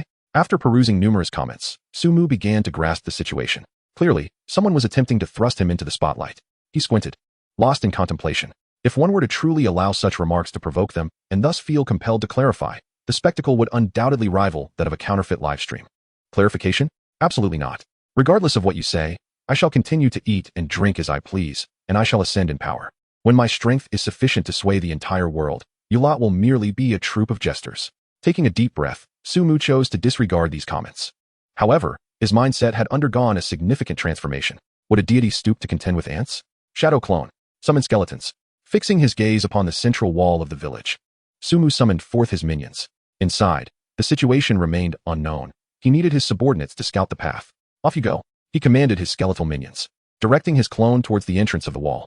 It was a suspended gate, seemingly requiring destruction for entry. The skeletal minion charged ahead, racing towards the gate, with the clone following closely behind. Su-mu himself maintained a distance of 1,000 meters, remaining stationary. While controlling the clone, he could perceive everything it witnessed. From the perspective of others, the clone appeared indistinguishable from his true self. Of course, the clone was unable to speak. Soon, as the skeletal minion approached the grand door, the elite goblin archers perched atop the wall immediately launched their assault. They stood at a height, and the skeletal warriors could only endure the onslaught of arrows. Suddenly, a bolt of lightning struck, hitting one of the goblin archers on the wall. This was not the end. Another lightning bolt descended, taking out a goblin archer entirely. The storm of lightning continued. Standing 1,000 meters away, Su-mu unleashed a ranged attack. The goblin archers were incapable of reaching such a distance, and one after another, they fell victim to the electric fury. The skeletal warriors and the clone were thus freed from pressure, exerting their full strength to dismantle the suspended gate. With a resounding thud, the gate collapsed. In eagle-eye mode, Su-mu clearly perceived the scene within. A single goblin sat upon a throne, wielding a uniquely designed staff, intently watching the skeletal warriors and the shadow clone. Beside it, dozens of goblin mages raised their staffs in unison. In the next moment, a barrage of fireballs surged directly towards the skeletal warriors and the clone. Chapter 69. Collaboration is out of the question. The damage from these fireballs was immense. The two skeletal warriors at the forefront fell almost instantaneously upon being struck. Good grief. Su-mu observed this scene from afar, unable to suppress his astonishment. If he were to approach and be caught in such an onslaught, his magical shield would likely be reduced by half. Not to mention that the goblin had yet to make its move. Given the current situation, the skeletal warriors and the shadow clone had no choice but to retreat. The gate had been breached, yet Su-mu remained out of combat mode from 1,000 meters away. He guided the clone closer to the goblin archmage. Goblin archmage. Level, first rank 6. Health points, 5,000, 500. Spell attack, 1, 500. Physical defense, 300. Spell defense, 300. Skills, spell resistance, summon fire rain, fireball. The goblin evidently took notice of the clone and swiftly unleashed a fireball. 2, 560. An exceptionally high damage figure erupted above the clone's head, indicating that the fireball's damage multiplier had reached 200. Such formidable damage. Su-mu's eyes widened in astonishment. The clone possessed the same defense as himself. Had that fireball struck him, it would similarly inflict 560 points of damage. Not to mention, the elite monsters nearby were not to be underestimated either. If he were to stand and trade blows with them, he would undoubtedly be the one to perish. That spell resistance. Did it imply that this creature could mitigate magical damage? What intrigued Su-mu even more were the skills. The names were quite self-explanatory, but he wondered how much damage his thunderbolt would be reduced. 2, 560. Mere seconds later, another fireball struck the clone, instantly transforming it into a burst of white light. Su-mu stood 1,000 meters away, refraining from making a move. The cooldown for his eagle eye was about to expire, and he needed to wait for the next opportunity. In a novice village, dozens gathered outside the skeleton cave dungeon. Boss Ma, everyone is arranged. One team of powerful healers and the rest are strong damage dealers. We are ready to tackle the dungeon. These individuals were all elite trainees nurtured by Ma Jingfei. Besides reaching level 8, they had each enhanced their skills and donned some decent equipment. Uncertain of what awaited them inside the dungeon, Ma Jingfei instructed, if we encounter difficulties, everyone must cover my retreat. He spoke with authoritative confidence. Boss, Tier 1 potions have appeared at the auction house with no level restrictions. Should we procure them? Just as the group prepared to enter, one subordinate called out, Tier 1 potions? Ma Jingfei raised an eyebrow and promptly accessed the auction house. Deep in thought, he stroked his chin. This must be something that Su-mu is selling. He quickly realized the implications. With these potions, we would be far more assured in our dungeon run. A smile spread across Ma Jingfei's face, yet he did not hastily acquire all the potions. Friend, I'll take all your potions at 5 gold each, he messaged the nameless seller. Outside the goblin village, as Su-mu ready to act, a private message popped up. 5 gold each. I sell them for only 3 gold at my auction house. What's this fellow's game? Stunned by the offered price, Su-mu paused. In this day and age, was there someone willing to raise the price? However, after a moment's contemplation, he understood. There is no such thing as a free lunch. This individual was clearly targeting him. What do you want? He replied. No need for that. 3 gold each. Buy if you wish, or don't. Su-mu scoffed, showing no inclination to engage further. Opening his inventory, he noted that the gold count stood at 45,869. The efficiency of my monster hunting is remarkable. I have already collected over 40,000 gold coins just from the loot. This does not even account for the high-value equipment in my inventory. Once I sell those items, I am certain to surpass 100,000 gold coins. There is truly no need to engage in frivolous conversations with those wealthy bosses. Are you the god of law? Su. At this moment, another message arrived. Su-mu was not surprised. If the other party had not guessed his identity, how could they possibly bestow gold upon him? It is I, Sumu readily acknowledged. God of Law, are you aware of the magnitude of the current public discourse? My name is Ma Jingfei. You must have heard of me. I can assist you in silencing the critics and even organize a press conference to ensure that those voices online are quelled. I have but one request. I wish to collaborate with you. If you agree, I shall share everything with you. A torrent of messages flooded in. Sumu glanced at them, his brow furrowed. Previously, he would not have been worthy to carry Ma Jingfei's shoes, yet now. The undertone of subservience in the tycoon's words was palpable. Block the messages. Having sent this message, Sumu disregarded Ma Jingfei's thoughts and proceeded to block him. While Ma Jingfei might be a valuable buyer, he had no shortage of prospective clients for his wares. Collaborating with such profit-driven merchants could lead to unforeseen betrayals. Even if Ma Jingfei's influence could help him quell the public outcry, so what? They would not relent until they had forced him into the spotlight. Nothing would deter me from fighting. Sumu gazed toward the distant goblin village. Without activating Eagle Eye, he could only see the indistinct outline of the walls. Arcane Shield. Energy Awakening. Eagle Eye. Activating 3 skills in succession, Sumu's gaze crackled with lightning. Boom. A thunderclap resounded as a bolt of lightning descended upon the goblin mage. 8,480. In the next moment, a damage number appeared above the goblin mage's head. In the real world, within a grand villa, a man beamed at the multiple computer screens before him. He picked up his phone and dialed a number. The groundwork has been laid successfully, under such public scrutiny. I believe it will not take 3 days for that fellow to succumb to the pressure and surface. You have done well. I will transfer the funds to you. The voice on the other end was deep and resonant. I do not require money. I seek 500 gold coins, the man replied with a smile. The call was swiftly terminated, and the man's smile grew even brighter. He stood up and walked to a nearby cabinet, retrieving a bottle from within. God of Law? I am eager to see how long you can withstand the pressure. As he murmured to himself, he poured himself a glass of wine and downed it in one gulp. Chapter 70. A Bountiful Return. Has the spell damage been reduced by 20? In the state of Eagle Eye, Sumu clearly observed the damage inflicted by the thunderous lightning. Given the mage's health, at least 7 strikes of lightning would be required to bring him down. However, the speed of spell casting is still sluggish. The time for the 7 bolts of lightning was more than sufficient. With a slight shrug, Sumu showed no courtesy towards the goblin archmage. Thunderous lightning. As the foe rushed towards him, his keen eyesight flawlessly captured every movement, each strike of lightning landing with impeccable precision. 8,480. As a damage number emerged above his head, the goblin archmage was left lamenting in defeat. You have slain the goblin archmage, earning 5,000 experience points. You have gained 1 point of intelligence through the radiance of the archmage. As a powerful archmage, its skill range extended at least 200 meters. Yet, it failed to land even a single fireball upon Sumu. If it could articulate human speech, it would surely exclaim, "You can't play at this level." Indeed, range is the ultimate truth. Watching the greatest of foes collapse to the ground, Sumu erupted with laughter. The extraordinary range of the lightning, combined with his keen eyesight, rendered those with slower movement speeds utterly defenseless. The remaining foes were hardly a threat. Froststorm. With ease, Sumu showed no mercy to the elite mages. Shielded by a magical barrier, he blinked directly before the archmages, initiating a storm and then unleashing a rain of fire. No pressure. Possessing high magical defense. Even with the multitude of elite creatures, Sumu was able to dispatch them all before they could breach his shield. You have slain the goblin elite mage, earning 100 experience points. You have gained 1 point of intelligence through the radiance of the archmage. You have slain the goblin elite mage, earning 100 experience points. The experience gained was astonishingly rapid. After defeating these foes, Sumu noticed that his experience bar had surged once again. He was aware that he had already leveled up twice today. Looting, my task is complete. With an exhilarating smile, Sumu dashed towards the archmage. You have acquired the goblin archmage's head. You have obtained the goblin archmage's staff. You have acquired the goblin robe.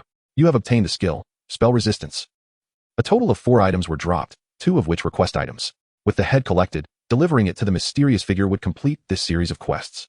He wondered what rewards awaited him. However, the hidden class quest took precedence. He needed to present this staff to the Scholarine Tai. In his quest log, both tasks were marked as completed. Sumu was quite intrigued by the prospect of transitioning into the hidden class. He gazed at the newly acquired equipment. Goblin robe, level health 500, spirit 50, intelligence 50, with a 1 chance to restore 500 mana upon casting a skill. Quite impressive. He could sell the white wolf robe he had been wearing. Sumu donned the new robe and placed the old white wolf robe on the auction house. This skill was truly remarkable. Now, only the skill remained. Spell resistance, level reduces magical damage taken by 10. The goblin's unexpected skill release truly filled Sumu with a sense of delightful surprise. Learning maxed out. Spell resistance, level, upgraded to spell resistance, level. Spell resistance, level, maxed out.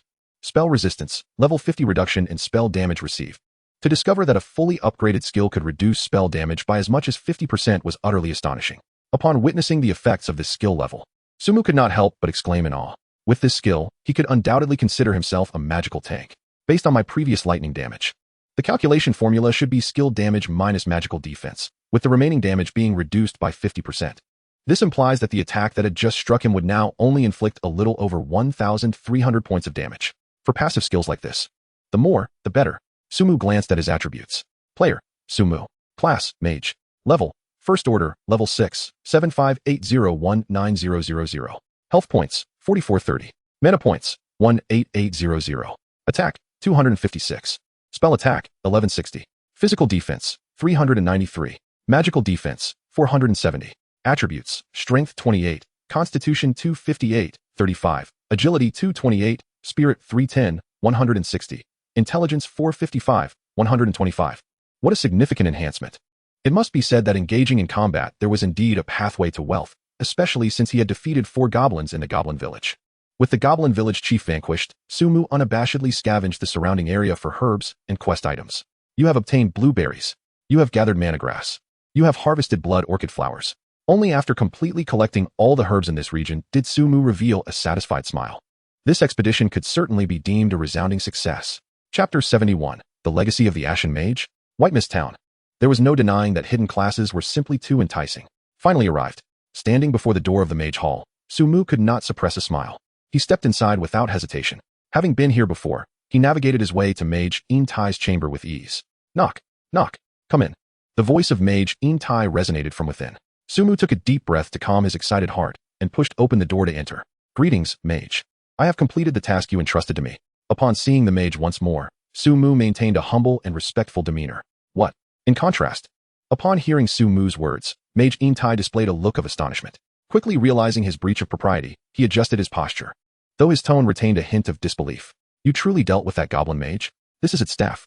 Sumu nodded and presented the quest item. How did you manage that? The appearance of the staff caused Mage Eentai's eyes to widen once more. He seemed well aware of the circumstances surrounding the goblin village. Thus he was intensely curious about how Sumu had conquered the village. To assert that one has fought their way through, claiming that the goblin mage did not even graze their attire before being struck down by lightning?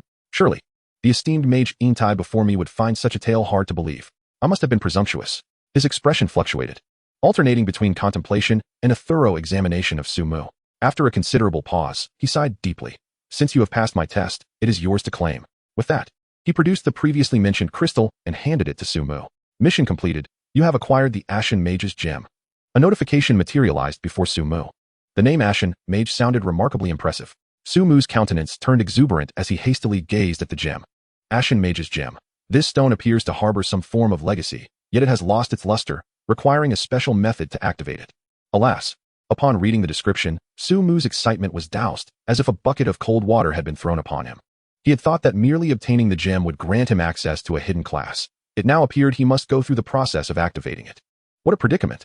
Sumu turned to Mage Eentai, reasoning that since this was bestowed by him, he must possess knowledge on how to activate it. Mage Eentai, how might one access the legacy within? To his surprise, Mage Eentai displayed a bewildered expression. Sumu felt a wave of frustration wash over him. This was unreliable. However, he pondered that since it was related to the legacy of the Ashen Mage, perhaps utilizing an item imbued with fiery energy could facilitate its activation. Noticing the potentially lethal look in Sumu's eyes, Mage Eentai gulped nervously. An item imbued with fiery energy? Sumu's brow furrowed into a straight line. Very well. I shall take my leave for now. Regardless, he had secured the gem. The matter of activation could be addressed later. Adventurer, I have one more favor to ask of you. Just as Sumu prepared to depart, Mage Eentai's voice resonated once more. Sumu halted, turning to regard the unreliable figure with narrowed eyes. Would you accept the quest, the magic crystal mine of the Misty Mountains? Understood. Initially reluctant to accept, Sumu's interest was piqued by the mention of a spell skill, and he ultimately agreed to undertake the quest.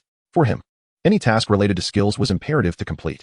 As for the reward of skill points, there were numerous quests in the mission hall offering skill point rewards, and Sumu couldn't be bothered to even glance at them. After bidding farewell to Mage Eentai, Sumu proceeded to the mission hall. You have completed the quest. Acquiring the recipe, Super Mana Potion. Upon receiving the potion recipe, Sumu promptly chose to learn it. What a tiring endeavor. At this moment, Sumu felt the weight of exhaustion settle upon him. He resolved to seek out that individual tomorrow. Today had proven to be too taxing. He wondered if resting at the inn would yield the same results. As Sumu entered, the innkeeper greeted him with a beaming smile and warm hospitality. In this vast town of white mist, he was the inn's sole guest. "Innkeeper, could you prepare some food and drink?" Sumu said with a smile. Hee. The innkeeper chuckled, rubbing her fingers together. "Here you go." Sumu, unfazed, produced several gold coins. "Please wait a moment, dear guest, it will be ready shortly." The innkeeper swiftly took the coins and busied herself. Before long, a sumptuous feast was laid before them, accompanied by a delightful, unknown beverage. As Sumu indulged in the exquisite food, he felt invigorated, and his fatigue dissipated significantly. Indeed, the meals here were far more delectable and abundant than those he prepared himself. However, despite the culinary delights, staying at the inn felt rather monotonous. In the goblin forest, within a certain cave, a striking woman was arranging something within the shadows. After a while, a chilling smile graced her face. "Once I lure that adventurer mage in here, he shall be ensnared in my grasp. Surely, he would be far more delectable than those goblins." A sinister laughter echoed in the cave. Chapter 72, The Trap. In the real world, Sumu lay in bed, scrolling through his phone. He had tested the comfort of the inn, and indeed, resting there provided ample rejuvenation. Yet, no matter how splendid the inn may be, it could never rival the comfort of his own bed. The public sentiment surrounding him had grown increasingly intense. Judging by the current situation, they would not relent until they forced him out into the open. Most of the trending topics he encountered on his phone were related to him, yet Sumu chose to ignore them. With the vastness of China and his generally low profile, it was implausible for anyone to track him down. Even if someone did seek him out, they would hardly suspect that a recluse residing in a modest dwelling could be the infamous sorcerer Su stirring up the storm. Unless he were to unwittingly reveal his skills before their eyes, he would merely be an insignificant figure sharing the same name as the legendary sorcerer Su. Sleep, sleep. As for the comments, Sumu opted to remain blissfully unaware. Somewhere in China, a group of individuals convened, their expressions laden with anxiety. Given the uproar online, should we not intervene to quell the situation? One proposed, "I reckon letting them stir the pot might just coax that sorcerer Su out." Another countered, "Yet, that seems rather precarious, does it not? We must find him and ensure his safety through our protection." "That is not protection, it is coercion." Discontent among the group swiftly escalated, with some individuals arguing heatedly. "Enough with the bickering." A commanding voice resonated, silencing the others. "This matter is undoubtedly more complex. Let us first calm the public sentiment." The speaker's words established a resolution for the meeting. Early to bed, early to rise, such is the path to good health. The following day, Sumu awoke, feeling exceptionally refreshed. Perhaps due to a significant enhancement in his attributes, his condition was remarkably well. After preparing a hearty breakfast for himself, Sumu entered the game. Why are these first-tier potions in such high demand? Upon opening the auction house, he discovered that all the potions listed yesterday had been sold out. A total of 5 sets, each containing 100 potions, priced at 3 gold each, totaling 1,500 gold coins. There are still a few other matters at hand. The auction house currently holds a sum of 2,800 gold coins awaiting collection. The maximum limit of gold coins remains unknown to Sumu, who refrains from withdrawing these funds, as they incur no handling fees when left untouched. First, let us craft some greater mana potions. Activating his alchemical skills, he noted the recipe available for creation. You have crafted a superior mana potion. You have crafted a superior mana potion. Having gathered a substantial quantity of herbs in the goblin forest yesterday, Sumu successfully concocted 80 bottles of superior mana potions. He listed half of them for sale at the auction house, pricing them at 10 gold coins per bottle, while retaining the remainder for future necessities. It's time to seek out that individual. After organizing his warehouse and inventory, Sumu set off toward the goblin forest. The mysterious figure awaited his task completion. Arriving at the site of his previous encounter, he found it deserted. Sumu was not surprised and began to search the surroundings. "Greetings, adventurer." Before long, she appeared unexpectedly. "I have completed the task. Here are the items you requested." Sumu smirked as he presented the severed heads of several goblins. "You truly are remarkable. I never expected you to finish so swiftly." Her excitement was palpable as she flashed an exuberant smile. She gazed at Sumu with a charming look and said, "Not far ahead, within a cave, lies a treasure chest. Your reward awaits you inside." With that, she pointed in a direction and threw him a flirtatious wink. For some reason, goosebumps prickled Sumu's skin. Why do I feel something is amiss? As he walked toward the cave, he furrowed his brow. According to the usual task protocols, rewards are typically granted immediately upon completion. Is this perhaps the last step of a series of tasks? Yet, after their exchange, he received no task notification. There must be something wrong. Sumu halted in his tracks. Since the first moment he encountered her, an unsettling feeling had lingered in his mind. Eagle Eye. Moving to a distance, Sumu decisively activated his Eagle Eye skill to search for the truth. What is this? In a short while, his eyes widened in shock, his entire body trembling. The alluring figure had vanished, replaced by a grotesque creature with a hideous visage, ravenously gnawing on the goblin heads. What in the world is happening? The scene before him left Sumu utterly bewildered. Have I been deceived? Quickly, he realized that this was likely the reason for the absence of a task reward. There must be something within that cave. What should I do now? Faced with this revelation, Su-mu found himself in a dilemma. It would be prudent not to confront this creature without understanding its strength. Should he pursue other tasks or venture into that cave? He glanced in the opposite direction, using his eagle eye to locate the cave's entrance. Found it. The cave was not far off, just 500 or 600 meters ahead. Upon observation, Su-mu did not detect any ambushes at the cave's entrance.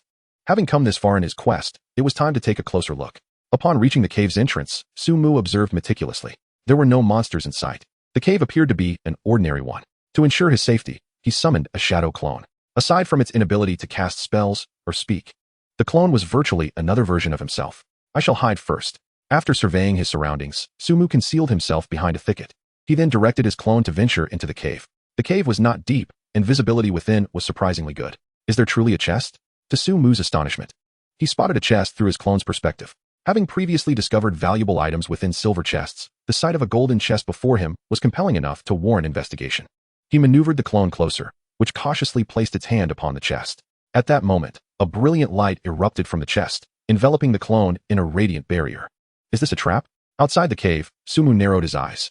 The clone was ensnared by the barrier, unable to escape, indicating that the chest was not intended to offer any reward. Rather, it was a cunning ruse designed to lure him into a trap. Fortuitously, he had sent the clone ahead to scout, thereby avoiding the snare. Hidden within the thicket, Su-mu's expression darkened. I shall uncover your true intentions. Chapter 73. The Secrets of This World? Within the cave, Su-mu commanded his clone to raise its staff and strike against the glowing barrier. The space for movement within the confines of the barrier was exceedingly limited. Su-mu guided the clone as it struggled against its confinement. Suddenly, a chilling laughter resonated through the air. The clone froze, transfixed, as it focused on the source of the laughter. A moment later, a grotesque creature made its entrance into the cave. What's the matter? Don't you recognize me? Rasped a hoarse voice. Thud. The staff struck the barrier and was repelled. The laughter echoed once more as the creature approached the clone. At that moment, Su-mu caught sight of the creature's information. Ghoul. Level 1. Rank 5. Health 5,000. Unknown. Only its level and health were visible.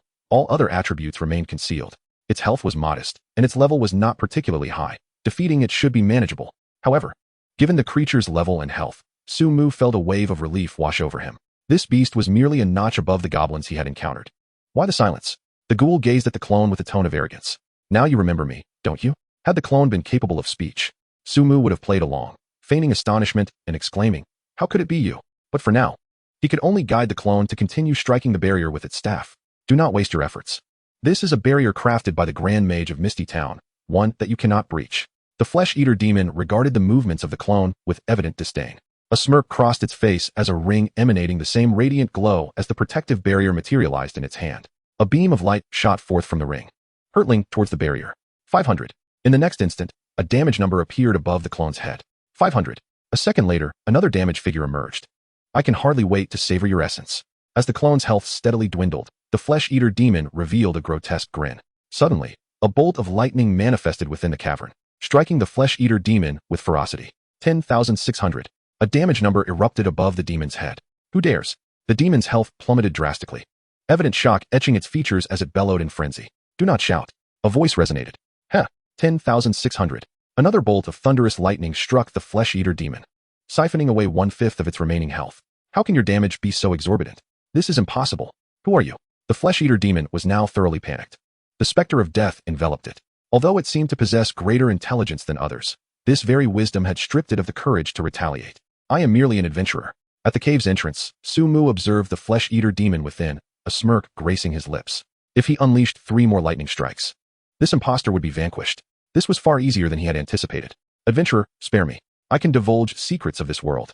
Just as Su-mu prepared to continue his assault, the demon's voice caused him to hesitate. Secrets of this world? Regarding the Divine Path game. From the moment I set foot here, I have known that matters are far from straightforward. Who would have thought I might now have the opportunity to uncover these secrets? Speak. Su-mu commanded, halting his attack. I shall tell you. The flesh-eater demon appeared ready to divulge information. However, at that moment, it suddenly lunged towards Su-mu with uncanny speed. Trying to deceive me? Su-mu's brow furrowed, fury igniting in his gaze. This creature was no stranger to trickery.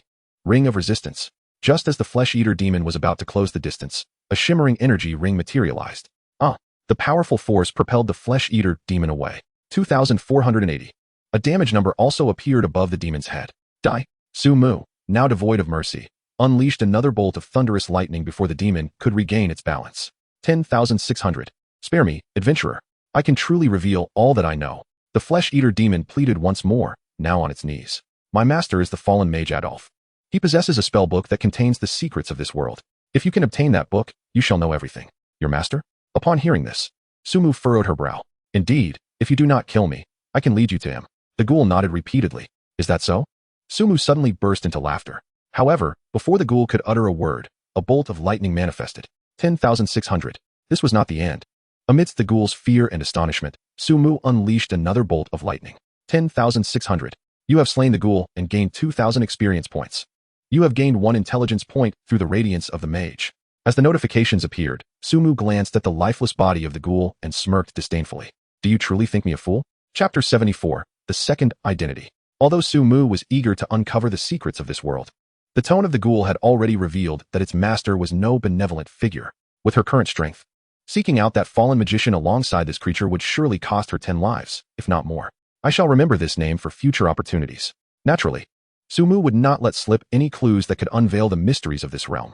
Who knows what treasures this being might yield? She approached the corpse. Judging by the experience points, this creature was of considerable level, though far too cowardly. You have obtained the Azure Ring. You have acquired the skill, shape-shifting. Is that all? Upon seeing the 2 notifications, Sumu felt a tinge of disappointment. Opening her inventory, she examined the ring.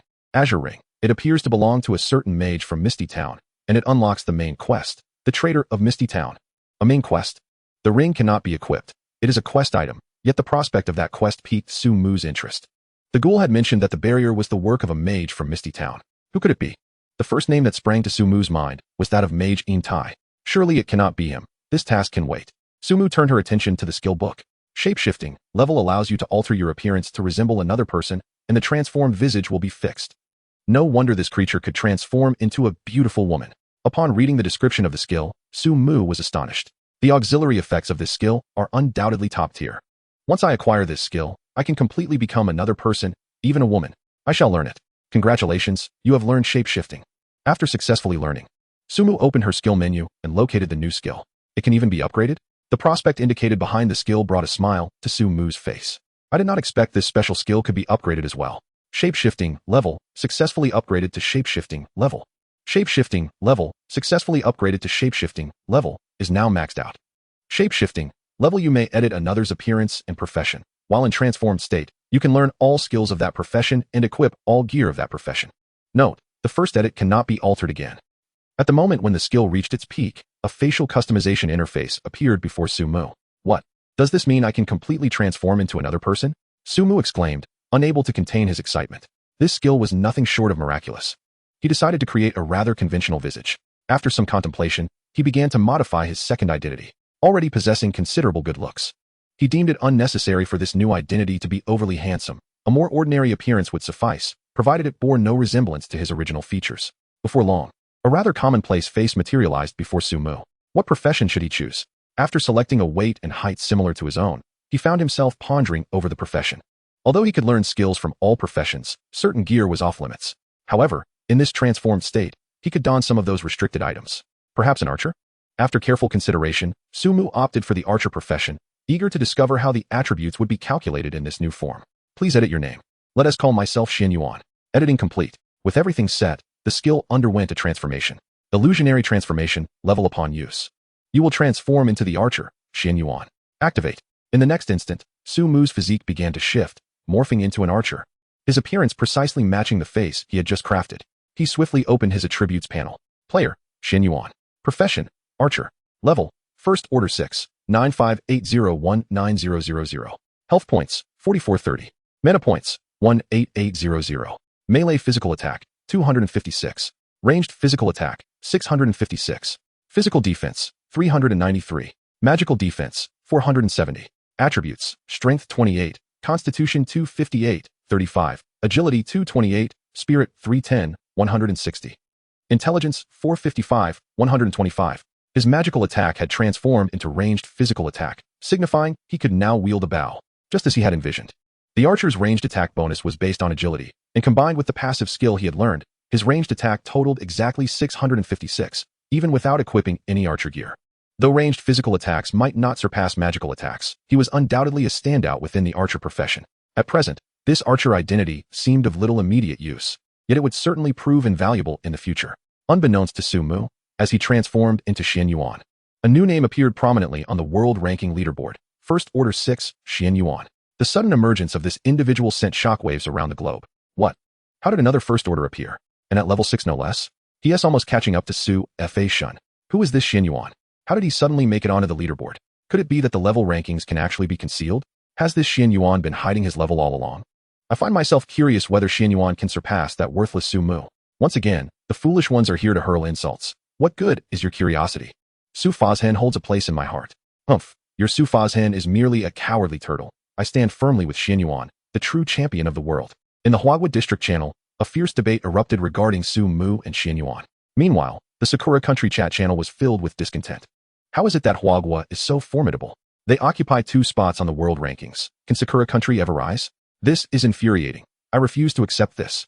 Is there not a single person from Sakura Country who can make it onto the list? Or have they concealed their levels? At such a time, there is no need for secrecy. Come forth. Why are the Huagua players leveling up so swiftly? Is there some special method at play? Why can we not uncover it? You lot, lend a hand. It is not just Sakura Country. Everywhere across the globe, people are astonished by the sudden emergence of Xian Yuan. They realize that within the realm of the Divine Path game, there must be some extraordinary method of leveling up. If they can uncover this method, they too can ascend the ranks. Chapter 75. What right does a mage have to lead a team through the dungeon? In White Mist Town, Su Mu pondered and ultimately approached Mage Intai with the ring in hand. You mean to say you encountered a ghoul outside the town? And that it conspired with the mages within the town to bring about your demise? Upon learning of the events, Mage Intai's expression turned grave. Indeed, this ring was found on that ghoul, Su Mu stated, presenting the ring to Mage Intai. It contains a surge of magical energy. It certainly appears to belong to a mage, but I have never seen it before. After scrutinizing the ring, Mage Intai shook his head. Moreover, I do not believe there are any traitors within the Mage Guild. This statement left Su Mu at a loss for words.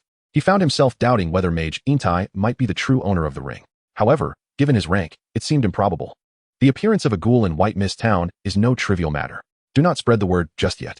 I will confer with the town mayor before making any decisions. For now, I will keep this ring. Mage Intai continued. At that moment, a prompt appeared before Su Mu. Accept main quest. Trader of White Mist Town. Return to discuss further matters with Mage Intai after he confers with the town mayor. Upon seeing this task, Su Mu felt a slight relief, his suspicions towards Mage Intai diminishing significantly. As long as this quest had been successfully activated, progressing further would surely reveal the true culprit behind the scenes. Then I shall venture into the Misty Mountains, he declared. There are many magical beasts within. You must exercise caution, Mage Intai replied, concern evident in his tone. Su Mu smiled in acknowledgement and departed from the Mage Guild, not rushing towards the Misty Mountains. He instead made his way to the quest hall. He accepted every task related to the Misty Mountains.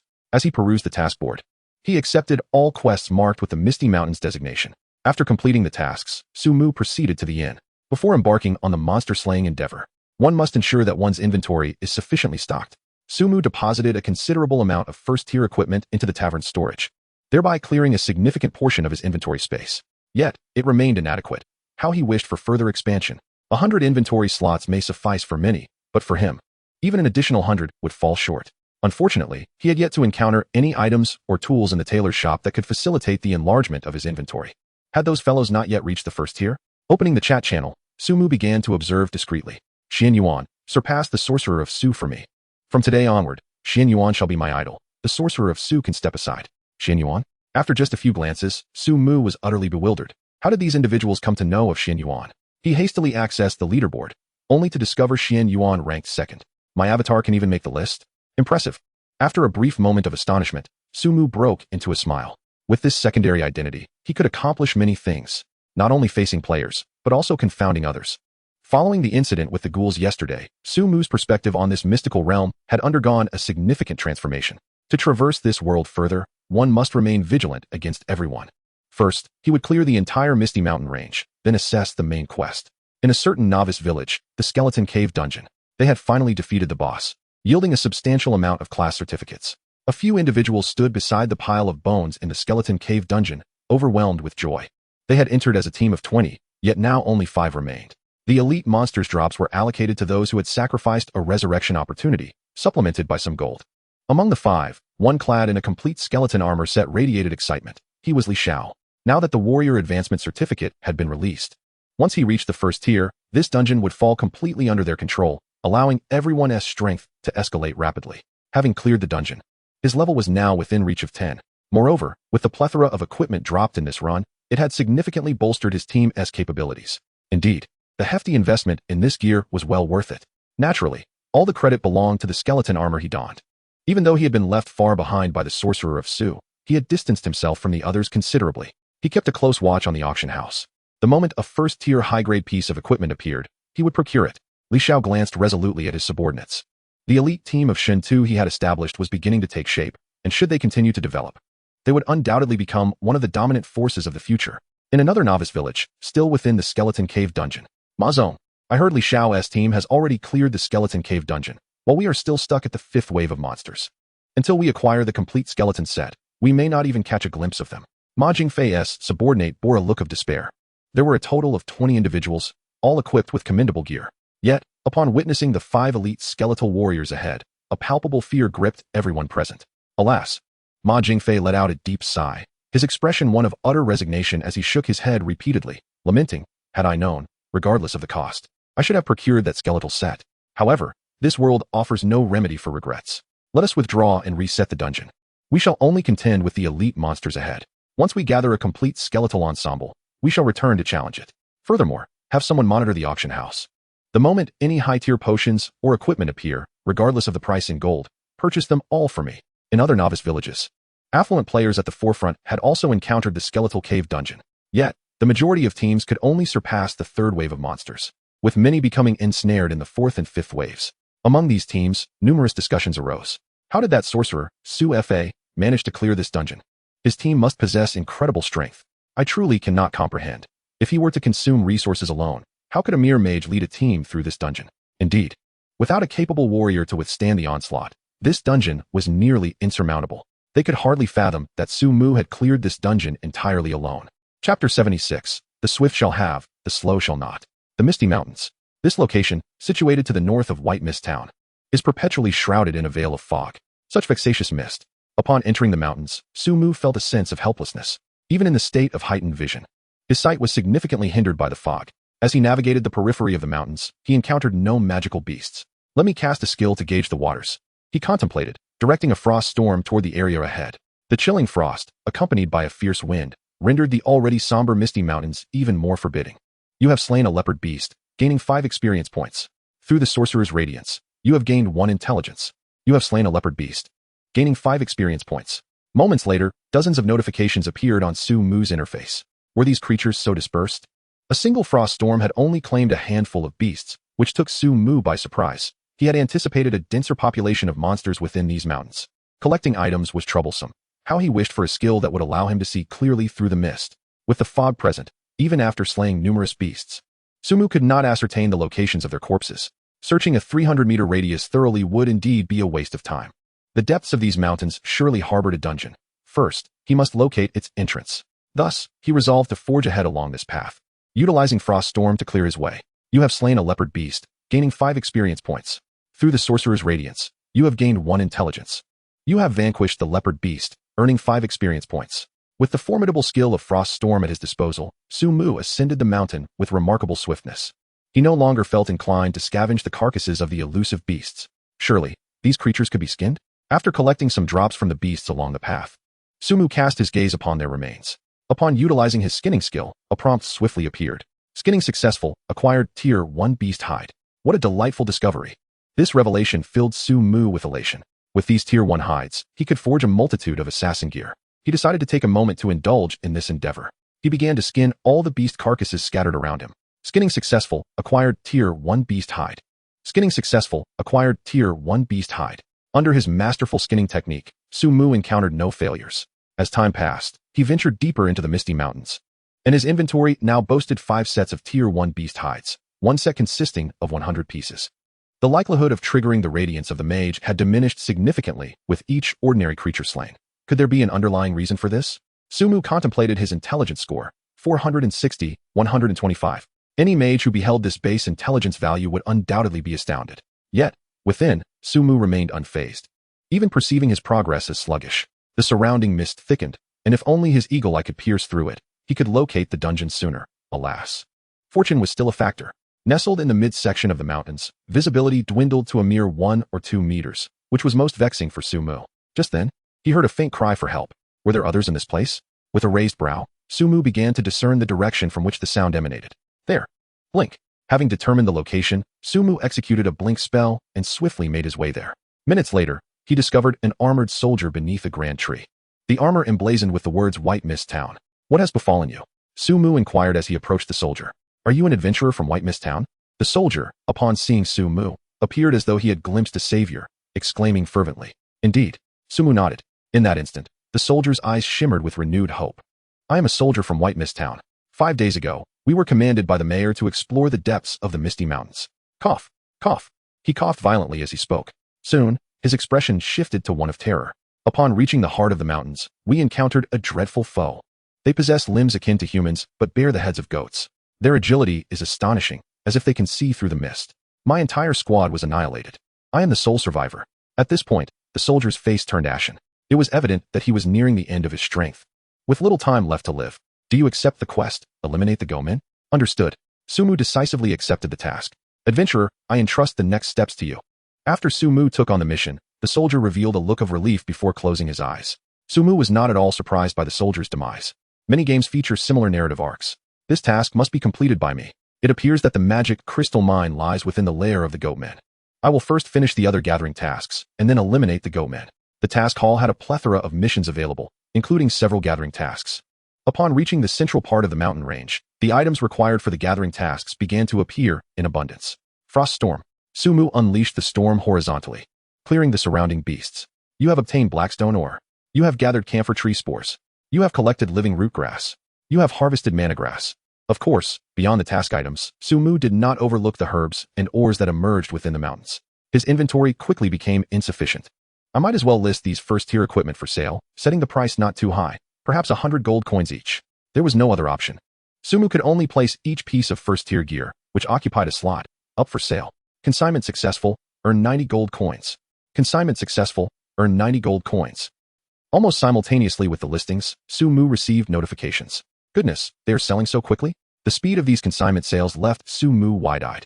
The leaderboard displayed only himself and his alternate account, indicating that no one else had reached the first tier yet. Yet, judging by the pace at which his equipment was being sold, it was practically being snatched up. First-tier equipment has appeared at the auction house. Hurry and grab it. The owner declared that as soon as it's listed, it must be bought immediately. Who has such swift fingers? I couldn't snag even a single piece. And now the owner will be furious. The group had some gold coins on hand. Let us collectively seize the equipment. Unbeknownst to Sumu, countless eyes had zeroed in on the auction house the moment he listed those first-tier items. Each piece he placed for sale was akin to releasing a red envelope in a crowd of thousands. The swift would thrive, while the slow would miss out. Chapter 77, Level Mechanism. Is first-tier equipment really this easy to sell? Watching the amount of gold coins awaiting withdrawal at the auction house steadily increase, Sumu couldn't help but click his tongue in astonishment. The items he initially believed would not sell in the short term had unexpectedly become bestsellers. Had he known, he would have brought all the equipment from the inn. After selling dozens of pieces, Sumu found himself out of stock. He continued his ascent towards the Misty Mountains. Frost Storm. Once again, he unleashed the storm, and then looted the spoils. No notifications? However, once the duration of the Frost Storm ended, no prompts appeared on Sumu's interface. He glanced at his intelligence, 465, 125. With 1,180 points of spell attack, the maximum damage of Frost Storm reached an astounding 11,800 points. Ordinary monsters could hardly withstand such power. Could it be an elite monster? Sumu quickly grasped the situation. While the health of ordinary monsters was manageable, elite monsters were an entirely different matter. He must have ventured into the territory of the elite ones. Gazing around, he was enveloped in dense fog, obscuring his ability to discern the positions of the creatures. Standing still, he noticed some disturbances nearby. Crack! Something crunched underfoot, snapping a twig, followed by an incessant series of sounds. Clearly, the monsters, agitated by the storm, had come seeking him, and there were quite a few of them. Let me unveil your true forms. Arcane Shield. Raising a protective barrier, Sumu refrained from any unnecessary movements. He was eager to witness the appearance of these goat-headed beings. Here they come. Soon, he discerned figures emerging from the fog. Humanoid yet possessing goat heads, they moved with remarkable speed. As they approached, Sumu beheld the true visage of these goatmen. Goatman Elite. Level 1, Stage 7. Health 672, 024, 000. Attack power 950. Physical defense, 150. Magic defense, 200. Skills, swift. Stealth, horn charge. Description, malevolent horned beings, monsters dwelling deep within the mountains. It was astonishing that they truly existed. They were one level above him. So the experience gained should be significant, right? Upon understanding these monsters' attributes, Sumu smiled slightly and unleashed a tempest centered around himself. Under the onslaught of the first frost storm, the health of the goatmen dwindled to mere remnants. 2,160. 2,160. After a series of damage notifications, the goatman before Sumu collapsed to the ground. You have slain a goatman, earning 200 experience points. Gained 1 intelligence from divine radiance. You have slain a goatman, earning 200 experience.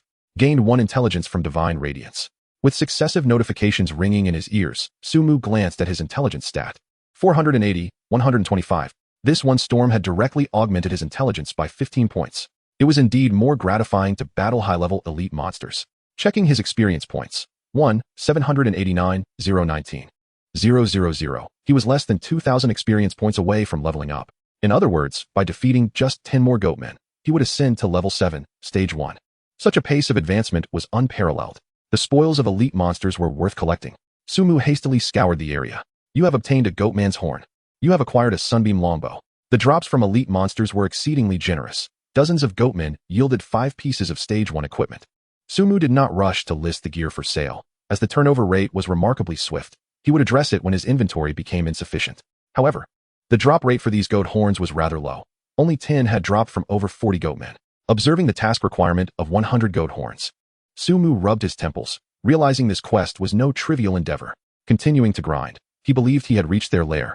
Continuing onward, Sumu employed the same strategy, Frost Storm. The tempest swiftly enveloped a radius of 300 meters, eroding the health of the surrounding goatmen. Such skills are indeed effective. Even without sight of the foes, one can still unleash them. Remaining stationary, Sumu patiently awaited the arrival of his adversaries. As the goatmen suffered from the assault, all their aggro turned towards him. Being melee attackers, they would inevitably find their way to him. Here they come. The goatmen were remarkably swift. After the first frost storm ceased, their movement speed returned to normal, and soon they had converged upon him. Mana Shield. Energy Awakening. With both abilities activated, Sumu was fortified with a shield exceeding 10,000, while his mana steadily replenished. 557. 557. The first wave of 7 or 8 goatmen had reached Sumu, relentlessly launching their attacks. Their attack speed was quite brisk, and the damage was not negligible. However, they would not breach his shield. Sumu had no intention of retaliating just yet. He was waiting for the remainder of the goatmen to arrive, so he could ensnare them all with his second storm. At last, the remaining goatmen emerged into his line of sight. Frost Storm. You have slain a goatman, earning 200 experience points. Through the radiance of the arcane, you have gained 1 point of intelligence. You have slain a goatman, earning 200 experience. Through the radiance of the arcane, you have gained 1 point of intelligence. Congratulations, you have leveled up, gaining 20 attribute points and 10 skill points. Once all the goatmen lay defeated, Sumu ascended to level 7 of the first tier. He was on the brink of reaching level 10, at which point he could transition to the second tier. Surely, this dungeon could yield the advancement certificate for tier 2, he mused, beaming with joy. While others were still yet to reach the first tier, he was poised to step into the second. This sensation transcended mere elation. It was ineffable. Oh, I have leveled up. Does that mean my avatar's level on the leaderboard has also increased? Suddenly, a thought struck Sumu. He hastily opened the world leaderboard. The avatar's level remained unchanged. It still displayed 2 individuals. The first was himself, level 7 of the first tier, and the second was Xianyuan, level 6 of the first tier. This indicated that as long as he did not transform into his alternate identity, the avatar's level would remain static. After a moment of contemplation, Sumu realized that Xuanyuan's sudden appearance on the leaderboard was due to his use of the transformation technique. If he could shift into Xianyuan at the right moment, he could create the illusion that Xianyuan was in pursuit of him. Sumu's mind was now made up. Next came the allocation of points. Chapter 78, The Arcane Perspective. He resolved to allocate all points to spirit. After reviewing his current attributes, Sumu decided against increasing his constitution. With the radiance of the arcane in effect, his intelligence growth was assured. Thus, he allocated all 20 attribute points to spirit. Player, Sumu. Class, Mage. Level, first rank 7, 3100200000. Health points, 4430. Mana points, 19600.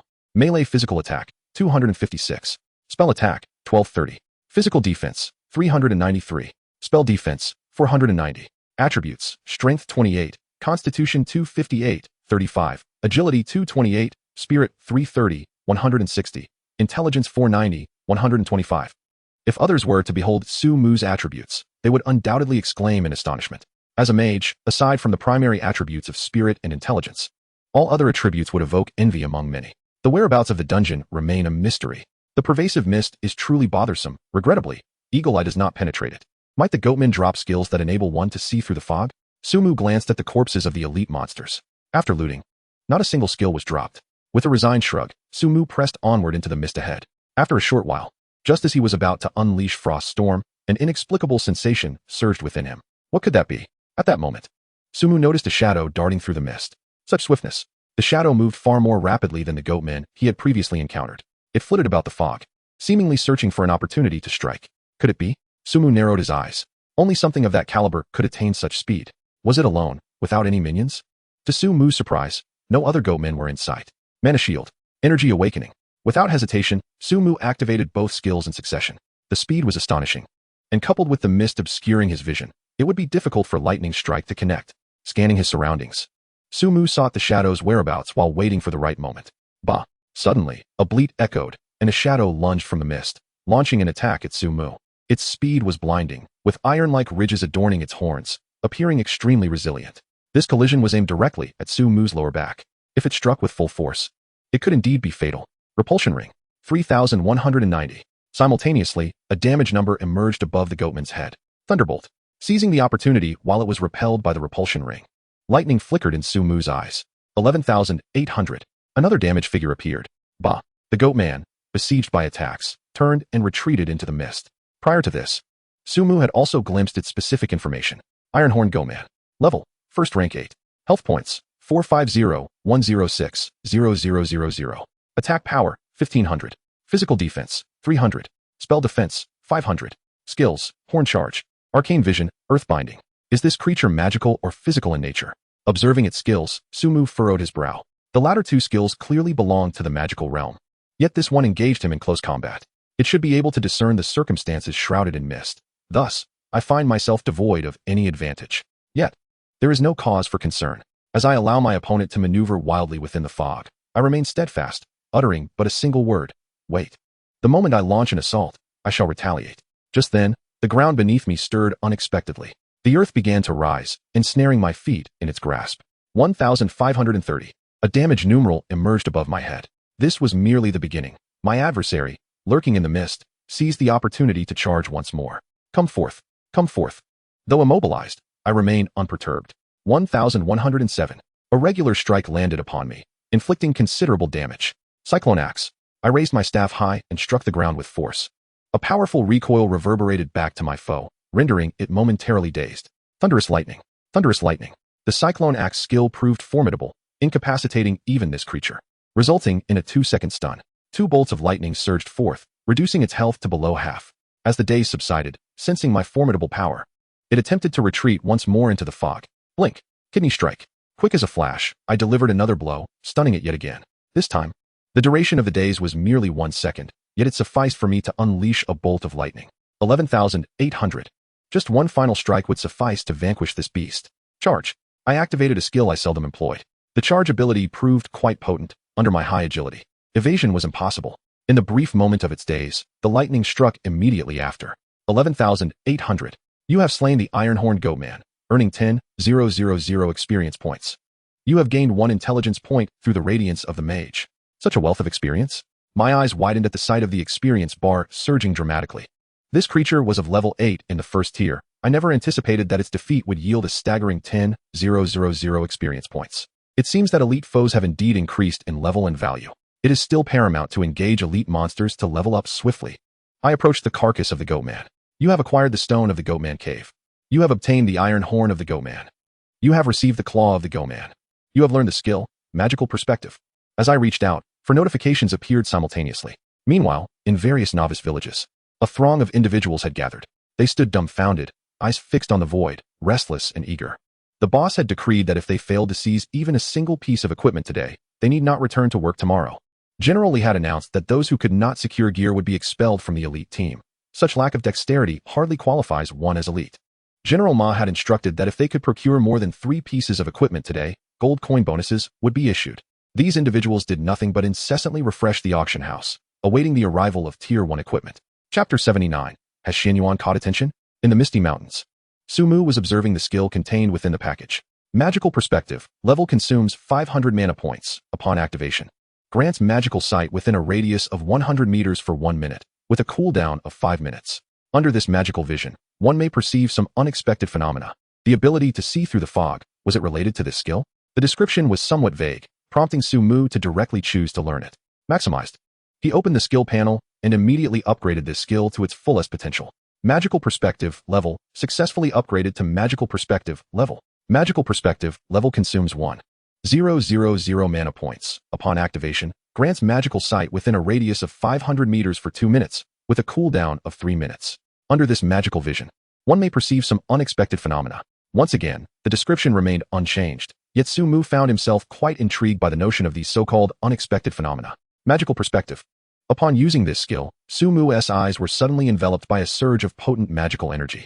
In the next moment, the world before him transformed dramatically. The surrounding fog vanished, revealing a scene of remarkable clarity. Within this perspective, he could even discern the trees around him emanating a vibrant green energy.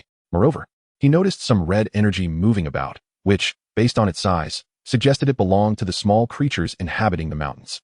I can perceive the energy signatures of living beings. This surpasses even thermal imaging. Su-mu couldn't help but marvel.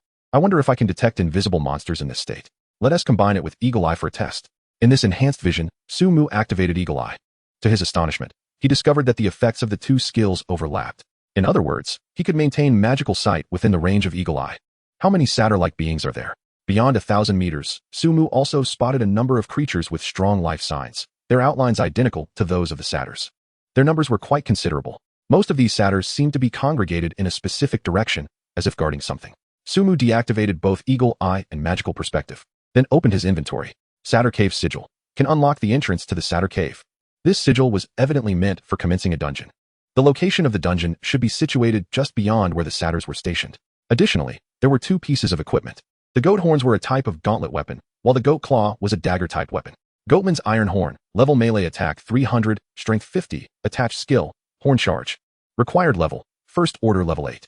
Goatman's Claw, level melee attack 300, agility 50, attack speed 10, with an attached bleeding effect, required level, first order level 8. Both pieces of equipment boasted high attack values and attributes. One came with a skill, while the other featured an attack effect, categorizing them as exceptional melee gear. These items would surely attract the attention of affluent players. Placing these 2 pieces of equipment in the bottom slots of his inventory, Su-mu had no immediate intention of selling them. After clearing the remaining elite goatmen, he would sell off some gear before diving into the dungeons. With the advantages of magical vision and Eagle Eye, he could efficiently dispatch all the monsters ahead in one go. The fog that once posed a hindrance was no longer a concern. Su-mu was poised for a significant onslaught. Whether facing a single foe or hundreds, he knew that the more adversaries he encountered at once, the better. With over 60 goat horns still needed for the quest, eliminating all the monsters here would almost complete his task. In the Great Han Kingdom, a man clad in the garb of an archer fixated on the world leaderboard. His eyes ablaze with fury. Shiba, I am the mightiest archer in this realm, and I shall not permit anyone to surpass me. Archery had always been a strong suit in the Great Han Kingdom, leading many to select the archer class in the Gameshin Tuesday. Thus, as he glared at the second-ranked Xianyuan, he felt an intense desire to dismantle him piece by piece. The title of top archer must belong to me, Xianyuan, is it? You will soon learn what a true marksman is. Yet, with the vast disparity in levels, no matter how infuriated he felt, he could only mutter a few harsh words. Meanwhile, in Huabwa, somewhere hidden away, ding, ding, ding, a phone on an office desk rang incessantly. The man seated in the chair wore a grim expression, holding a cigar from which he took a deep drag before finally answering the phone. The public outcry has been quelled. It seems Su-mu will not show his face. What do you intend to do? Came a low voice from the other end. Do not worry, I will devise a plan. The man's face was equally somber. I suggest you come up with something, otherwise. The tone from the other side turned icy. This statement only deepened the frown on the man's face. I actually have an idea, but it will require your resources. After a lengthy silence, he finally spoke. What is your idea? The voice on the other end perked up with interest. Currently, aside from Su-mu, there is another individual named Xianyuan on the leaderboard. Perhaps we can target him. The man articulated slowly. Do as you wish, it's worth a try. Even if we cannot locate Su-mu, finding Xianyuan would suffice. However, mark my words. If neither of these individuals is found, the voice on the other end trailed off, abruptly ending the call. The man stared blankly, allowing the ash from his cigar to fall to the floor, muttering to himself repeatedly, Xianyuan, Xianyuan. Chapter 80. The Mayor? Eagle Eye. Magical Perspective. In the Misty Mountains. Once the cooldowns for both vision skills expired, Sumu decisively activated them. Time was of the essence. Suddenly, everything before him expanded, and he moved swiftly. Blink. With a series of blinks, he arrived near the Goatmen. Frost Storm.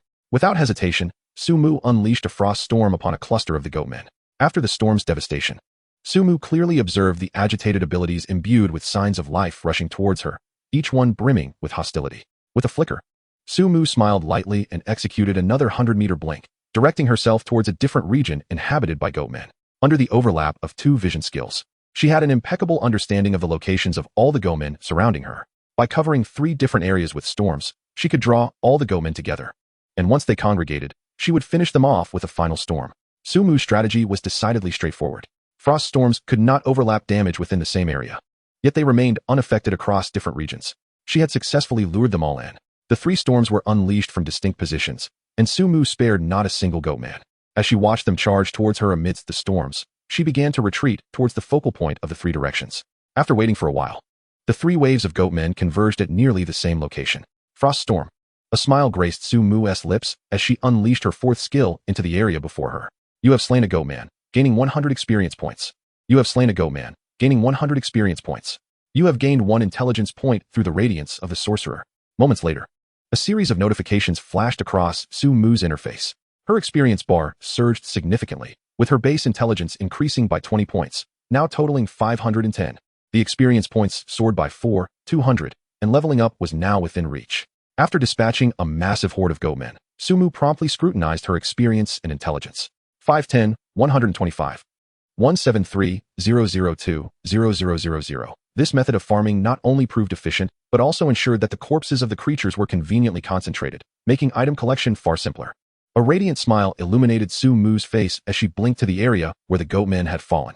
The ground sparkled with white light. She could easily collect 3,000 to 4,000 coins. You have acquired the tie collar boots. You have obtained the Goatman's horn. You have received the sharp longsword. You have secured the long red hide armor. True to their elite status, the elite monsters yielded a plethora of first-tier equipment, quickly filling her inventory. Selling one for 100 coins was instantaneous. Would 120 sell just as swiftly? Opening the auction house, Sumu listed 3 pieces of first-tier equipment for 120 gold coins each. Listing successful. In no time, all 3 items were sold. Was this ease of sale truly possible? Sumu's eyes widened in surprise at the outcome. The levels of these first-tier items were relatively high. Without a level 4 first-tier requirement, they were practically unwearable. But why should that concern her? Quick sales meant no loss on her part. After a moment's reflection, Sumu smirked. Did the slow leveling efficiency of others concern her in the slightest? She could solo the dungeons and tackle the main storyline by herself. Did she need equally leveled teammates? This was the path to divinity. Only a select few would ultimately emerge victorious. However, I am resolutely determined to become one of the elite, perhaps even the sole champion. A fierce ambition glimmered in Sumu's eyes. Rather than raising the price further, he listed all the items in his inventory at a price of 120 gold coins. Once he had emptied his inventory slots, he continued to collect the corpses of the Goatmen. Thus, he simultaneously gathered and sold, and the amount of gold coins awaiting collection at the auction house exceeded a staggering 24,000. Although this total included quite a few coins he had not previously collected, such a bounty could certainly be deemed a great harvest. Sumu glanced at his inventory. The gold coins within amounted to over 63,000. Most of these coins were obtained from his own monster hunting endeavors. Combined with the auction house's earnings, he was on the verge of surpassing the monumental threshold of 100,000 gold coins. Such an immense sum of gold was beyond the wildest imagination of even the wealthiest individuals in this world. Given the unique nature of the Divine Path game, the gold coins within it would undoubtedly become a global currency. Additionally, the equipment he had acquired could fetch at least 10,000 gold coins. Judging by the innkeeper's attitude, gold coins held significant value in this game world. The accumulation must continue. Sumu took a deep breath, calming his slightly agitated heart. There is a saying, beware of arrogance and impatience. The path to becoming a deity is still long ahead. In White Mist Town, at the mayor's residence. Cinder, we have grave news. The hurried In-Tai, a mage, entered a room. What is it? Inside sat a middle-aged man, somewhat portly, but exuding a sense of maturity and stability. He was Cinder, the mayor of White Mist Town. Adventurers have discovered a ghoul outside the village. In-Tai spoke with a serious expression. As soon as he finished speaking, Cinder furrowed his brow and inquired urgently, are you certain? Not only that, but the ghoul has colluded with someone from the town. Have you seen this ring? In-Tai nodded vigorously, producing a blue ring. Upon seeing it, Cinder's expression shifted once again. Who else have you told about this? His voice turned somber. Cinder remained silent, accepting the ring. Just then, the ring suddenly emanated a radiant glow. A barrier, identical to the one that had ensnared Su Mu's avatar in the cave, materialized once more, this time targeting Entai. Have you forgotten? A sinister smile crept onto Cinder's face. I am a mage too. Chapter 81. Who is stronger? After clearing the battlefield, Su Mu's mission to slay the Goatman was marked as complete. The quest was to be reported to the town's Cinder, aligning perfectly with his next main storyline quest. Through the dual vision skill, Su Mu had located the entrance to the Goatman cave dungeon. He was on the verge of reaching level 8 in the first tier, preparing to transform into Xianyuan. His experience was already nearing that milestone, and Su Mu employed the illusionary transformation technique. In the next moment, he assumed the appearance of Xianyuan. Su Mu promptly accessed the world level leaderboard. Indeed, it was as expected. The level of Xianyuan has risen from level 6 to level 7. Su Mu opened the chat channel once more. Is there anyone interested in teaming up for leveling? The main quest in the novice village requires participants to be above level 7. The more, the merrier. If we do not complete the main quest, we cannot access the next map. We need powerful mages for the skeleton cave dungeon. We will only be farming the elite monsters in the first 2 waves, and the loot will be evenly distributed. Xianyuan has leveled up, catching up with Su Mu once again. Come on, Xianyuan, surpass Su Mu. Why is the archer leveling up so quickly? Xianyuan, could you teach me? I'm a female archer and will offer a generous reward. Xianyuan, please add me as a friend. I'm a confused archer too. I can offer anything. The chat channel remained incredibly lively, with numerous discussions about Xianyuan's level up. Su Mu observed the chatter with a satisfied nod. However, Su Mu was taken aback by the sheer number of identical private messages. Xianyuan, we would like to ask you to establish a guild. We will provide all the funding for activities, and you can be the guild leader. If you already have a guild, we would like to join. This message appeared repeatedly, indicating that many players were persistently attempting to reach out to Xianyuan. Su Mu did not expect to receive so many private messages after the transformation. It seemed that Xianyuan had become akin to another account in the game, allowing for a more discreet identity. Block messages. With Xianyuan's persona, it became increasingly difficult to expose his true identity. Time to tackle the dungeon. With the rune stone in hand, Su Mu headed towards the cave of the Goatman. It appeared rather eerie. Upon arriving at the cave entrance, skulls were hanging everywhere, and the entrance was carved into the shape of a massive goat head. The surrounding bones suggested that anyone who dared to enter this cave would ultimately become a lifeless skeleton. Why does this place feel so familiar? Looking at the bones, Su Mu felt no fear. It's just a small dungeon. Given my current attributes, it should be a breeze. However, the bones seem to be a part of some ritual, reminiscent of the malevolent deity encountered during a previous quest. What manner of existence is the evil god within this game? And that mention of the fallen mage by the corpse eater, he sounds like a true villain. Su Mu mumbled at the dungeon entrance. Never mind, I'll figure it out later. The entrance resembled a set of jagged teeth, currently in a closed position. Clearly, a key was needed to open it. Immediately, Su Mu produced the rune stone. As the stone emerged, a surge of energy shot forth towards the door. In the next moment, magical patterns appeared upon the door. Boom. A resounding noise echoed as the cave door swung open. In the real world, the public opinion surrounding Su Fazhen and the Qin family's hype was beginning to settle. Although there were still many voices questioning Su Fazhen and demanding clarification from him, this left those who had been instigating from the shadows utterly helpless. However, once the uproar subsided, a fresh wave of discourse emerged across various forums and communities. In comparison to Xianyuan, Su Fazhen is merely trash. It is rumored that Xianyuan has established a grand guild. Unlike those who cower in fear, Xianyuan managed to ascend the rankings with a mere nudge. Why had he concealed his level beforehand? After Su Fazhen's live broadcast, he ceased to hide it. This indicates that Xianyuan also looks down upon Su Fazhen. As a member of the Xianyuan elite guild, I can affirm that Su Fazhen is unworthy even to carry Xuanyuan's shoes. These remarks share a commonality. They incite conflict. Whether supporters of Su Fazhen or members of the Xianyuan guild, the statements are rife with animosity. The moment these comments surfaced, they ignited a fierce verbal battle. Across major platforms, this topic of discussion surged to prominence. Who truly surpasses whom, Xianyuan or Su Fazhen? Or has Su Fazhen never regarded Xianyuan with any respect?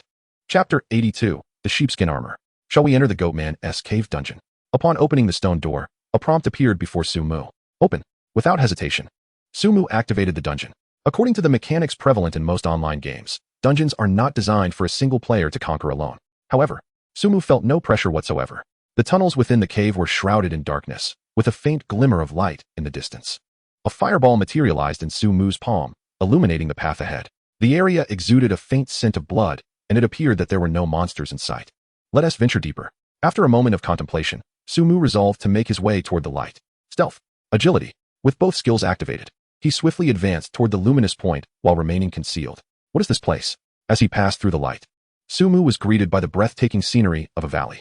Below, majestic trees flourished, adorned with numerous tree houses. These tree houses were interconnected by rope bridges. Sumu found himself positioned above this enchanting valley, beside a staircase leading downwards. Eagle Eye. Magical perspective. From his elevated vantage point, with both vision-enhancing skills activated, the entire valley unfolded before him. Descending the path, he spotted a patrol of goatmen. Once I deal with these goatmen, I can cross the rope bridge to the valley's center, where that entity radiating immense energy must be. Through magical perspective, even with the towering trees obscuring his view, Sumu could discern the presence at the heart of the valley. Unlike those elite monsters, this one exuded a brilliant energy, unmistakably malevolent. From this position, I should be able to launch an attack on it, right? Sumu narrowed his eyes, resting his chin on one hand, formulating a bold plan. From this elevated position, with a clear view, although Eagle Eye cannot penetrate the trees, magical perspective will assist in pinpointing my location. With this in mind, I could certainly implement a remote strike. However, is it not somewhat reckless to proceed without visibility of the attributes? Moreover, should I initiate an attack, would that not draw out all the elite monsters within the dungeon? Under dual vision, Sumu gazed at the red dots below, still indecisive. The elite monsters in the dungeon should possess higher levels compared to those outside, and their health points would likely be elevated as well. Nevertheless, regardless of their health, they surely could not withstand the damage from 2 frost storms. The narrowness of the bridges below presents an advantage. If I release the frost storm at that location, the goatmen would be unable to traverse, rendering them incapable of interfering with my assault. Thus, by merely holding my ground in this position, I could clear the dungeon with ease. After meticulously surveying the terrain, Sumu resolved to take his stand at the first bridge to launch his offensive. But first, he needed to eliminate that group of elite monsters. He directed his gaze towards a squad of elite creatures stationed at the first bridge. If they remained unresolved, they would disrupt his strategy. Fortunately, dispatching them would be a simple matter. 2 storms would suffice. Frost storm. Approaching the steps, Sumu unleashed his skill upon the elite monsters below. At this distance, he could also intersperse his attacks with Rain of Fire. Rain of Fire. You have slain a goatman scout, earning 300 experience points. You have gained 1 intelligence through the radiance of the archmage. You have slain a goatman guard, earning 300 experience points. You have slain a goatman sentinel, earning 300 experience points. Congratulations, you have leveled up, gaining 20 attribute points and 10 skill points. The continuous onslaught of Rain of Fire combined with the frost storm's damage swiftly brought down the elite squad below. Each monster yielded 300 experience points, propelling Sumu to level 8 of the first tier, just shy of level 9. These creatures were surprisingly all level 9 experience monsters. Should I complete this dungeon, I would surely reach level 9, with level 10 not far behind. It would be prudent to obtain a mage's advancement certificate first. Sumu approached the corpses of the fallen squad, collecting the luminous orb from the ground. You have acquired the blueprint. Sheepskin robe. Luck was not particularly favorable, yielding only a single blueprint. Sheepskin robe. Requirements: 100 arcane fabric, 50 magical goatman wool, 50 first-tier beast hides. Attributes: increases physical defense by 100, spell defense by 100, intelligence by 50, and reduces incoming magical damage by 5. Set effect: 15. Set bonus: increases spell attack by 10. A set. A magical set, no less. Upon seeing the attributes of the equipment crafted from this blueprint, Sumu's eyes widened in astonishment. The sheepskin set comprises 5 pieces, all of which are magical gear. The complete set enhances spell attack by 10. If I can gather all 5 pieces, my spellcasting prowess will significantly improve. This set's effect is perfectly suited to me. As my intelligence continues to grow, that bonus of 10 will only amplify. Sumu surveyed his attire, filled with anticipation for the leather ensemble he donned. If I cannot gather all the schematics and advancement proofs, I shall remain in this dungeon. His resolve was firm. In the novice village 9527, Su Xiao lamented his failure to locate the white wolf and even inquired with the captain of the guards, to no avail in receiving the main quest. What is the meaning of this? Surrounding Su Shiji stood several individuals, each wearing a grim expression. The comprehensive guides for the main quest flow in novice villages had proliferated across various gaming forums, yet in their village, the main quest was utterly unattainable. Search the woods once more, and send a few agile assassins to scout the route leading to the town. Many novice villages have already embarked on their main quests. We cannot afford to lag behind. Su Shiji's voice was tinged with frustration as he pressed further. Has that mage been seen recently? Forget about him. Su Shiji shook his head, his words betraying a deep-seated animosity. Unbeknownst to them, each novice village's main quest could only be completed once. The main quest in novice village 9527 had long been fulfilled, rendering them incapable of accepting it anew. Chapter 83. Have the 2 titans joined forces? Within the Goatman Cave dungeon, Sumu stood at the bridge, taking a deep breath. He refrained from rushing into action, continually employing eagle eye and magical perspective to observe. After discerning the positions of the majority of the goatmen, he fixated on their locations. The thunderous strikes possessed an extraordinarily long attack range. As long as he was aware of their positions, he could execute precise strikes. His experience must be considerable should he vanquish those elite monsters. He might well ascend directly to level 9 of the first tier, which could complicate matters regarding his identity as Xianyuan. Sumu glanced at his experience bar, which displayed merely a few dozen points, far from the threshold for leveling up. Yet, such concerns weighed heavily on his mind. Transform into Xianyuan. After a moment's reflection, he morphed into Xianyuan. However, this was not a sustainable solution. Could one truly obscure their standing on the level leaderboard? The identity of Xianyuan was not meant to engage with other players. After all, as long as he remained inconspicuous, none could find him. This identity primarily served as a means of deception. Following his encounter with the ghoul, Sumu had come to a realization. Not everything in this world was trustworthy. He would undoubtedly encounter more beings like the ghoul in the future. The Xianyuan identity would enable him to pursue myriad endeavors. Climbing the level leaderboard held no intrinsic significance. He began to navigate the level leaderboard in that world. Would you like to hide your level? Upon selecting the name Xianyuan, a prompt appeared. Splendid. Sumu's face broke into a smile. Hide. After confirming, the second-ranked Xuanyuan's level transformed to unknown. Hide level. In the next moment, the first-ranked Sumu's level also became unknown. As soon as he emerged, there was no longer a need for him to transform into Xianyuan with each level gained. Now, he could ascend without reservation. Sumu gazed towards the heart of the valley. The ensuing battle would be crucial. Eagle Eye, Arcane Vision, Energy Awakening. The upcoming combat would consume a significant amount of mana, prompting Sumu to initiate immediately. Thunderclap. A resounding bolt of lightning suddenly erupted in the expansive valley. This flash of lightning struck precisely at the valley's center, unleashing tumultuous waves throughout the entire area. The elite goat men within the treehouse all turned their attention towards Sumu's location, rushing out one after another. Those situated at the valley's core also sprinted towards him. Frost Storm. The positions of the elite goat men varied. Some were not far from the opposite side of the suspension bridge. Sumu unleashed the storm, enveloping the area behind the bridge. Under the effect of deceleration, the movements of the elite goat men momentarily halted. First strike. Sumu disregarded the elite foes, utilizing dual perspectives to capture the location. The falling lightning was inescapable. Even though the creature moved with considerable speed, it was still struck with precision by the thunderous light. However, the distance and numerous towering trees obscured his view of its health bar and the damage inflicted by the lightning. Without arcane vision, capturing such dynamics would have proven impossible for me, but judging by the energy radiating from it, the strike did not seem to have diminished its vitality significantly. Through arcane vision, Sumu could perceive the creature's vital signs, effectively equivalent to a health bar. Given his current spell attack, even with high magical defense, the lightning should inflict damage in excess of 10,000 points, yet the outcome appeared otherwise. Is this a magical creature? Does it possess spell resistance? Sumu quickly contemplated a possibility. What if it had magical resistance? It merely meant he would need to unleash several more strikes.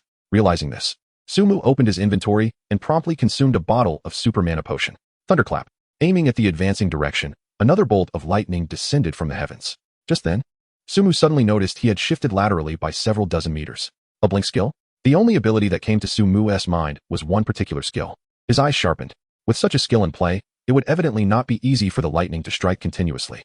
Coupled with the relentless influx of elite foes approaching him, the situation appeared somewhat precarious. In the Manhwaedit chat channel, as discussions about whether Su the mage god or Xianyuan was superior reached a fever pitch, someone astutely observed that the two esteemed players had intriguingly concealed their respective levels. You naysayers, quickly silence yourselves. The concealment of their levels is clearly a mutual display of goodwill. Are you all dumbfounded? Concealing levels is a sign of goodwill? I boldly surmise that Xianyuan intends to hide his level and then surpass Sumu in one fell swoop. Haha. Then why didn't the two of them hide their levels before your bickering began? They chose to conceal them only after your uproar? It is likely that the esteemed players simply wished to avoid unnecessary conflicts. Indeed, it is quite possible that the two esteemed figures have already established a friendship, perhaps even coordinating to tackle dungeons together, while the rest of you continue to squabble incessantly. The discourse in the chat channel swiftly metamorphosed. Given that the two prominent players have concealed their levels for nearly the same duration, it left their detractors in an awkward predicament. If these two luminaries truly have become friends, or if they were already acquainted, then their purported disdain for one another, Xianyuan's contempt for Su Fa, and vice versa, would merely serve as a source of amusement. Such remarks quickly dissipated, and the focal points of discussion across the chat channel and various communities began to shift. What piqued everyone's curiosity was whether Xianyuan and Su Fa had indeed reached an understanding. The mere thought of these two titans joining forces was almost too exhilarating to contemplate. Chapter 84. This is what you have compelled me to do.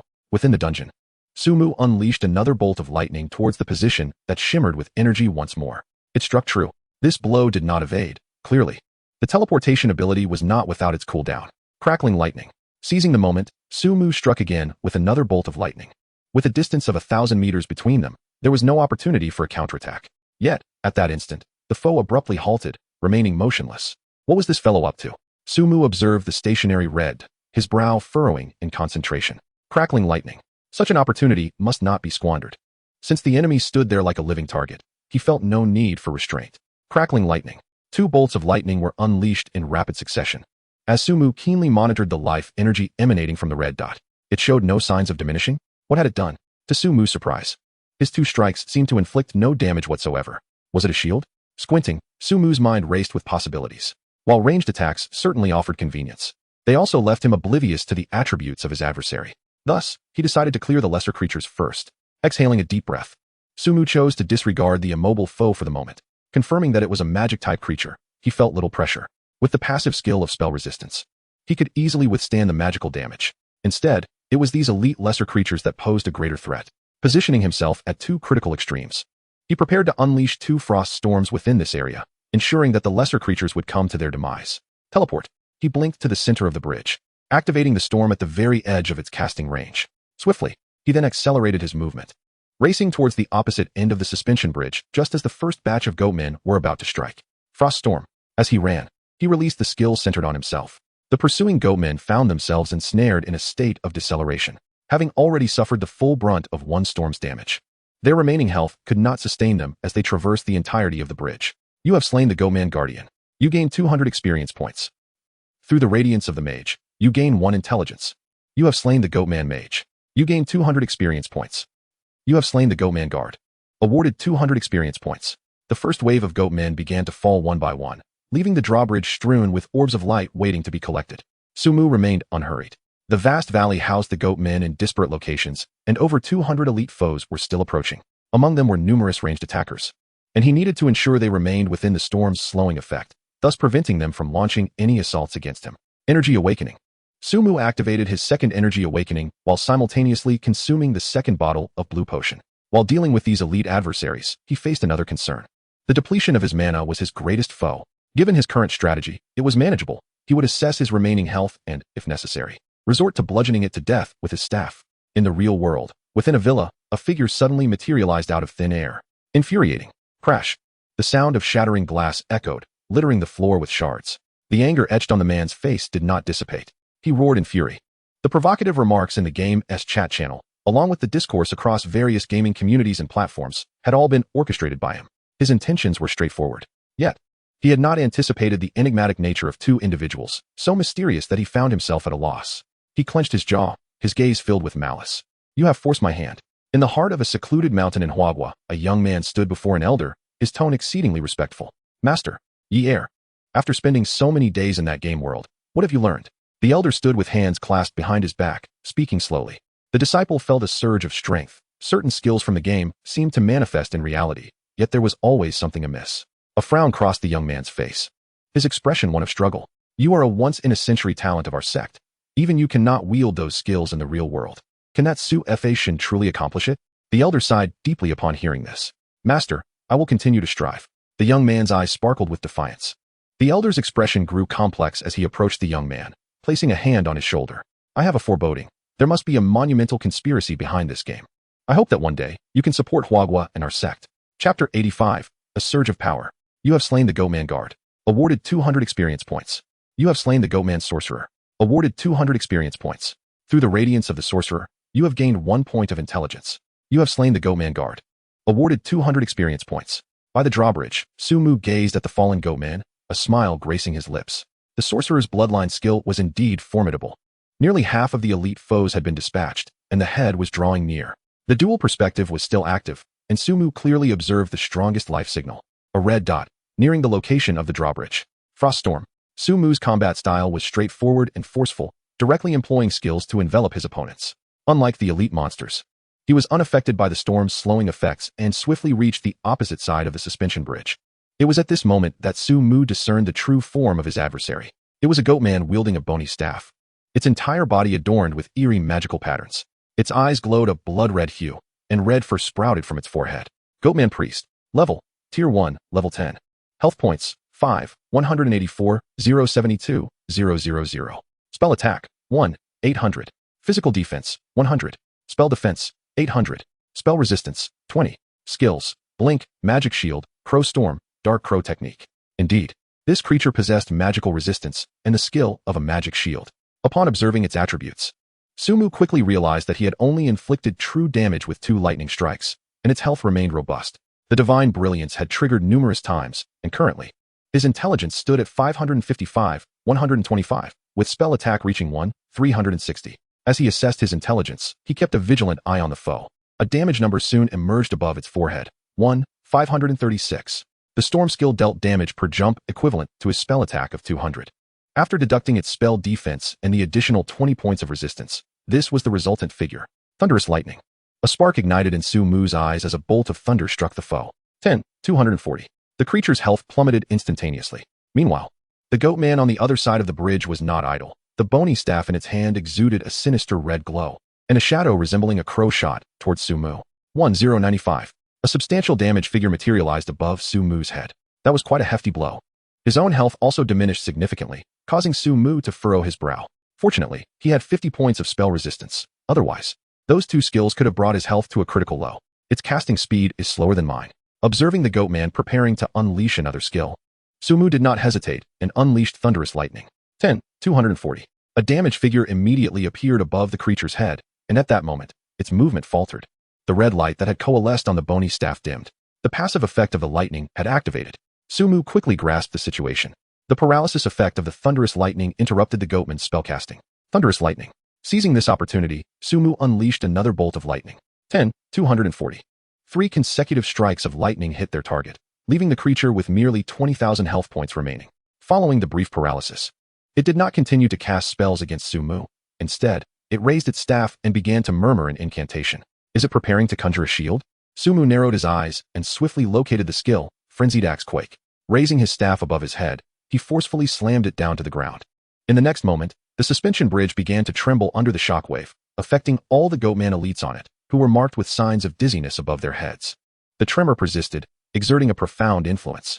A fleeting dizziness flickered above its head. The closer one was to the epicenter of the skill Frenzied Axe. The longer the duration of the disorientation experienced, standing 100 meters from Sumu, the dizziness lasted for less than a second. Yet, this mere fraction of a second successfully interrupted the casting. Thunderous lightning. Magic missile. As a bolt of lightning struck down, a condensed magical missile surged forth. The 2 skills almost struck simultaneously. You have slain the Goatman priest, earning 20,000 experience points. Through the radiance of the mage god, you have gained 1 point of intelligence. Congratulations, you have leveled up, gaining 20 attribute points and 10 skill points. At that moment, an overwhelming surge of experience propelled Sumu to the 9th level of the 1st tier. Truly, the experience gained at higher levels is remarkable. Leveling up twice within this dungeon brought a radiant smile to Sumu's face. Compared to himself, this spellcaster was still far too weak. Now it was your turn. Sumu turned his gaze towards the elite goatmen charging desperately across the suspension bridge. With the fallen foes, few elite monsters remained. He showed no intent to conserve mana. Stepping into the area of fire rain and unleashing an icy inferno upon those elites. You have slain the Goatman guard. Earned 100 experience points. You have slain the Goatman mage. Earned 100 experience points. Through the radiance of the mage god, you have gained 1 point of intelligence. You have slain the Goatman sentinel. Earned 100 experience points. Continuous notifications erupted until no standing elite goatmen were left in the dungeon. This method of dungeon farming is likely unparalleled. Even a powerful group of mages could not achieve such efficiency. While others engage in slow, methodical group hunts within MMORPG dungeons, I have executed a swift and exhilarating wave of destruction, bringing immense joy, especially with the dazzling array of luminous orbs scattered across the ground. Surely, they must contain numerous valuable treasures. Best of all, I hope to acquire all the blueprints. Sumu's eyes sparkled as he teleported to the side of the corpses. Extending his hand, he touched one of the luminous orbs, prompting a series of notifications. You have acquired the skill, Swarm of Crows. You have obtained the Goatman Priest's necklace. You have received the 2nd tier mage advancement certificate. You have acquired the equipment, Soulbone staff. Fantastic. Gazing at the 4 items that appeared in his inventory, Sumu couldn't help but exclaim in delight. Truly, as a spellcaster, the treasures dropped were each a significant boon. Chapter 86, a remarkable enhancement. Let us not delve into the mage advancement certificate. With this, I can progress to the mage guild after reaching level 10 in the 1st tier. Then there is that skill, yet another ability, complete with spell leeching. This skill truly caught Sumu's attention. Let us maximize its potential. Swarm of Crows, level, successfully upgraded to Swarm of Crows, level. The Crow Storm level has successfully upgraded to Crow Storm level, maxed out. Truly impressive. After fully enhancing this skill and reading its description, Sumu nodded continuously. With this ability, he could confidently venture forth to grind for monsters. The Frost Storm combined with the Crow Storm would make clearing this dungeon significantly easier. Sumu then turned his attention to the Soulbone Staff. Soulbone Staff, level melee attack 100, intelligence 80, spirit 80. Additional skill, Shadow Crow, deals 200 spell damage to enemies, cooldown 10. High intelligence coupled with elevated spirit. Along with an additional damage skill. What a pity that the weapon skill cannot be upgraded. The attributes of this staff are quite impressive, far surpassing the Goblin Staff he currently possessed. Sumu clicked to equip it. Just then, a prompt suddenly appeared. Placing this staff on the Goatman's altar will trigger a special event. A quest item, indeed. Sumu's eyes widened in astonishment, and he refrained from equipping it further. He then gazed at the necklace. Necklace of the Goatman Priest, level spirit 50, intelligence 50, mana regeneration rate 10. A splendid item. This was the first time Sumu had encountered an equipment piece for the necklace slot. He promptly chose to equip it. He would allocate his points after collecting everything. After gathering the loot, Sumu began to pick up the drops from the elite monsters. You have obtained the blueprint. Sheepskin magic hat. You have obtained the warrior tier 2 advancement certificate. You have obtained the wool of the magical goatman. You have obtained the archer tier 2 advancement certificate. You have obtained the blueprint. Sheepskin leggings. Perhaps due to it being his first foray into this dungeon, the drops from the elite monsters were exceedingly generous. In addition to the ordinary tier 1 equipment, Sumu was thrilled to find 2 coveted blueprints and 2 profession advancement certificates. Only the magical goatman dropped the magical wool. Yet the drop rate is at least 80. If I grind this dungeon a few more times, I should be able to collect all the blueprints and advancement certificates. And the materials should be sufficient. I want to change my equipment for now. I'll wait until I have a complete set. After collecting the items, Sumu allocated all 20 points from his upgrade to spirit. He opened his attributes panel. Player, Sumu. Class, Mage. Level, Tier 1, Level 9, 6,222,000. Health, 4430. Mana, 23200. Melee physical attack, 256. Spell attack, 1490. Physical defense, 393. Spell defense, 580. Attributes, Strength 28, Constitution 258, 35. Agility 228, Spirit 370, 210, Intelligence 570, 175. After this dungeon run, his spirit and intelligence attributes had seen a tremendous enhancement. Should he don that sheepskin set, his attributes would undoubtedly ascend to a higher tier. Let us explore further. The dungeon was now devoid of monsters, and Sumu strode forward with purpose. He still had a mining quest to complete here. Upon arriving at the heart of the valley, Sumu was taken aback by the unsettling scene before him. The ground was strewn with an array of unidentified bones, arranged in a peculiar manner, reminiscent of some arcane ritual. Could these be ores? As he surveyed his surroundings, Sumu spotted a cluster of stones emanating a violet glow atop a heap of bones. He approached swiftly and began to gather the luminous stones. You have obtained magic crystal ore. You have obtained magic crystal ore. After collecting from the pile, Sumu acquired 5 pieces. The task required 10. He needed to search further. Continuing his exploration, he soon discovered another heap of ore. You have obtained magic crystal ore. Task completed. Collect magic crystal ore. The task interface indicated that the mission from Mage Tai was now marked as complete. Perhaps the main quest could now be undertaken. With the side quest accomplished, Sumu prepared to depart. This dungeon likely had a time limit, and it appeared that he could not engage with it further today. He considered the upcoming tasks. If they were unrelated to this dungeon, he would return tomorrow to farm for gear and advancement proofs before addressing the continuation of the main quest. What lay ahead?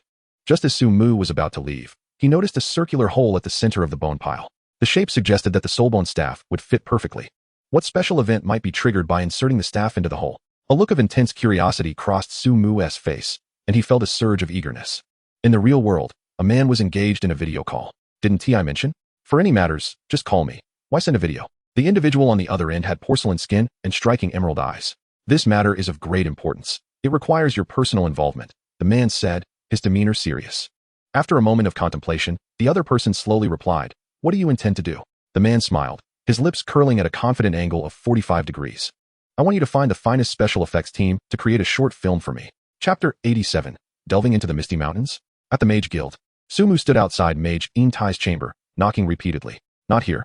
Initially, he had intended to place the soulbone staff into the satyr altar to witness what might transpire. However, just as he was about to act, an overwhelming sense of foreboding washed over him. Following a significant enhancement of his mental acuity, Sumu realized that his instincts had sharpened as well. Is he at the mayor's? Sumu pondered, stroking his chin. He recalled that Mage Tai had indeed mentioned consulting the mayor for strategies. He was likely at the mayor's residence now. First, I should head to the inn and sell those pieces of equipment. Opening his storage, he placed the materials from his inventory inside and retrieved all the first-tier gear. Besides the items he had looted, he possessed more than 50 other pieces of first-tier equipment. He planned to sell them at the previous prices and then organize the herbs and materials in his inventory. Gazing at the chaotic assortment of herbs and crafting materials within the parcel, Su-mu felt an undeniable ache. Were it not for the substantial quantity amassed, he would have feared the necessity of acquiring a second room. The auction house had once again commenced the sale of equipment, and everyone was urged to seize the opportunity. The leader proclaimed that those who secured the equipment would be rewarded with 10 gold coins and a chance to join the elite team. Listen well, everyone. This is a battle. Those who obtain the equipment will feast in luxury, while those who do not will be relegated to labor in the factory. As Su-mu prepared to list the equipment, numerous players from the novice villages began to fixate on the auction house, fervently clicking to purchase. Was it selling even faster than before? Within the inn, Su-mu observed with a hint of astonishment as the equipment vanished within mere minutes. Truly, the vastness of Huagwo was evident. Wealthy patrons abounded. The rapid consumption of so many first-tier items was astonishing. I shall craft some potions for sale. With the first-tier equipment proving so popular, Su-mu organized his materials and commenced potion creation. You have acquired a super mana potion. You have acquired a bloodlust potion. With an ample supply of herbs, Su-mu crafted 100 of each potion and listed them all at a price of 5 gold coins each. Consignment successful. Consignment successful. These potions proved far more sought after than the first-tier equipment. After all, the equipment required upgrading before it could be donned.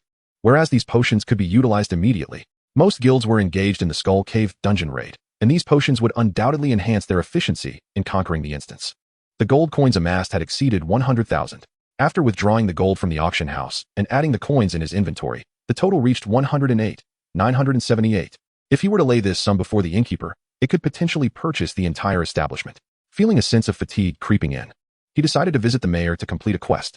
While still free from the debilitating state of exhaustion, Su-mu made his way to the mayor's residence. Located at the heart of Misty Town, it was a 3-story building surrounded by a garden brimming with vibrant flora. Upon arriving at the garden's entrance, Su-mu rang the bell on the iron gate. With a clang, the gate swung open automatically. Was this magic? Su-mu marveled as he stepped inside. A man clad in a blue robe, appearing to be in his 50s, was pruning a patch of greenery in the garden. Greetings, adventurer. He welcomed Su-mu with a warm smile. What brings you here? Mayor Shinda set down his pruning shears and inquired. I have discovered the soldiers you dispatched deep within the Misty Mountains and tracked down the whereabouts of the goatmen, Su-mu replied, producing the goat horns. Indeed, the goatmen truly exist, Shinda exclaimed, astonished. They are all dead, Su-mu stated bluntly. They were valiant warriors, Shinda remarked, his tone tinged with regret. Before fixing his gaze upon Su-mu, adventurer, you have done well. Here is your reward. As soon as his words fell, a prompt appeared before Su-mu. Success, adventurer. Can you delve deeper into the Misty Mountains to gather more information about the goatmen? At that moment, Shinda spoke again. Do you accept the quest? Venture into the Misty Mountains? Without a moment's hesitation, Su-mu accepted the task. Simultaneously, he noticed that the quest was marked as completed. Venture into the Misty Mountains, locate the goatman's lair, and report the specifics to Shinda. So that was it. However, upon reviewing the details of the quest, Su-mu understood why it was marked as completed. After all, he had already conquered the goatman's lair. Chapter 88. True power is everything. Indeed, Mayor Shinda. I have already reached that goatman's lair, Su-mu said with a slight smile. Are you serious? Shinda's eyes widened in disbelief. Yes. It seems that the goatmen are conducting some sort of ritual deep within the mountains. I found this from one of them. As he spoke, Su-mu revealed the soul bone staff. What is this? Upon seeing the staff, Shinda's expression shifted dramatically. Why does he appear somewhat exhilarated? Observing Shinda's changing demeanor, Su-mu furrowed his brow. I sense a peculiar aura emanating from this staff. Shinda grasped the soul bone staff tightly, murmuring, it may serve as a key. Adventurer, could you take this staff and once more venture into the goatman's lair to explore its secrets? A new quest prompt appeared before Su-mu. Do you accept the quest? Uncover the goatman's altar? Reward unknown. Another unknown reward? The appearance of the quest did not surprise Su-mu. But upon seeing the nature of the reward, his brows knitted together. By the way, Mayor Shinda, has Mage Intai come to find you? Su-mu fixed his gaze on Shinda, shifting the topic. Shinda's expression briefly flickered with unease, but he quickly composed himself and replied, Mage Intai? Shouldn't he be at the Mage Association? His intuition told him that something might have happened to Mage Intai. You see, I encountered a ghoul outside the town and discovered its connection with a certain mage here. I relayed this information to Mage Intai, who said he would come to discuss strategies with you. Have you truly not seen him? As Su-mu spoke, he kept a keen eye on Shinda's reactions. Such a thing happened? Shinda initially displayed surprise, then shook his head. I have not seen him. Perhaps he is still tied up with matters at the Mage Association. But I just came from there, and Mage Intai was not present. I believe he must have come to see you. There was a hint of probing in Sumu's tone as he glanced into Shinda's house. Adventurer, are you implying that I am lying? I am the mayor of White Mist Town. It is my duty to safeguard this place. Zinder suddenly raised his voice, appearing somewhat incensed. If you don't believe me, go search the house yourself. He exclaimed. What shall we do about that ghoul? After a moment's contemplation, he directed a question at Zinder. He was still awaiting his task from Mage Tai. We must first address the threat posed by those goatmen in the Misty Mountains. Accept quest. Activate the goatman altar. The quest prompt reappeared on Sumu's interface. This fellow has issues. Sumu finally realized the gravity of the situation. Given Mage Tai's concern regarding the ghoul, its emergence undoubtedly posed a significant threat to the town. Yet, the town mayor, Zinder, seemed utterly dismissive of the ghoul, fixated solely on activating the goatman altar. There must be something amiss here. I refuse to believe otherwise. Let us see what you truly intend to do. I understand. Sumu replied calmly, accepting the quest. Adventurer, the safety of White Mist Town rests in your hands. Upon seeing Sumu accept the mission, a smile spread across Zinder's face. If you complete the task, I shall reward you handsomely. Sumu said nothing further and turned to leave. With the rewards still unknown, Zinder's grand promises were hardly appetizing. He would have to wait until tomorrow. It was imperative for him to farm the Goatman dungeon. However, he had no intention of activating the altar until he had acquired the complete set of blueprints and advancement proof. Once he donned the set and successfully advanced, even if Zinder plotted something, he would not fear him. Exit the game. The mayor's residence. As Sumu departed, Zinder's expression gradually morphed into one of fervor. It was astonishing that the goatmen were indeed secretly worshipping an evil deity. How delightful. He turned and walked back into the house, murmuring to himself. An indescribable excitement gleamed in his eyes. Inside the house, apart from Zinder, there was no one else. Even if Sumu had indeed searched the room just now, he would have found nothing. A faint smile graced Zinder's lips as he approached a full-length mirror in the hall. In the next moment, he began to chant a spell. Ripples formed across the mirror's surface, and Zinder stepped straight through it. Zinder, what on earth are you doing? An enraged roar echoed. Had Sumu been present, he would have recognized the voice as that of Intai. At this moment, Intai was bound by a force against a wall, only able to move his face slightly. It is, of course, to pursue greater power. Zinder scoffed at Intai's outburst, his expression dripping with disdain. In this world, true power was everything. A cold smile crossed his lips, his words devoid of any emotion. Chapter 89, The Film. In the real world, Sumu held a cup of milk in one hand and a phone in the other. After browsing the game community for a while and perusing trending topics for an extended period, a smile emerged on his face. There are countless keyboard warriors online. Engaging in arguments with them is merely a futile endeavor. As these individuals clack away at their keyboards in search of validation, I find myself on the verge of ascending to a higher level. Moreover, the chasm between us only widens. I remain oblivious to the identity of the person lurking behind the scenes, seeking to unearth my presence. Naturally, the keyboard warriors can be disregarded. Yet those with ulterior motives truly irk Sumu. In other words, these individuals have become relentless adversaries. With a snap of his fingers, a flame erupted from his palm, incinerating the empty milk carton in an instant, reducing it to mere ashes. It seems I can now strike silently in the real world. He gazed at the towering skyscrapers outside. Eagle eye, magical perspective. A glimmer passed through his eyes, and his vision expanded dramatically. The edifices before him became transparent under this magical lens, revealing humanoid energies laid bare. Their life signs are so feeble, compared to the monsters within the Divine Path game.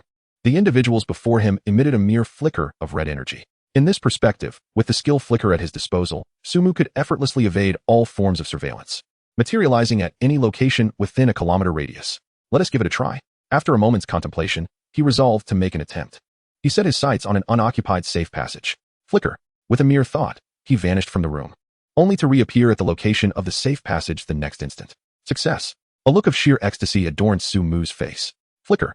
Throughout the entire process, not a single soul noticed, nor did any surveillance equipment capture his actions.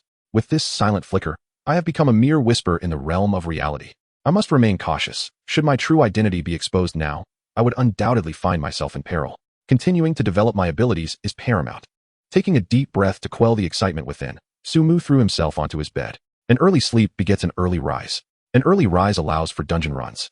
In the Divine Path game, even as night fell, the novice villages remained bustling with activity. Since most players have limited gaming hours, many choose to play during the night to avoid crowds. Of course, there are also those with meticulously structured schedules.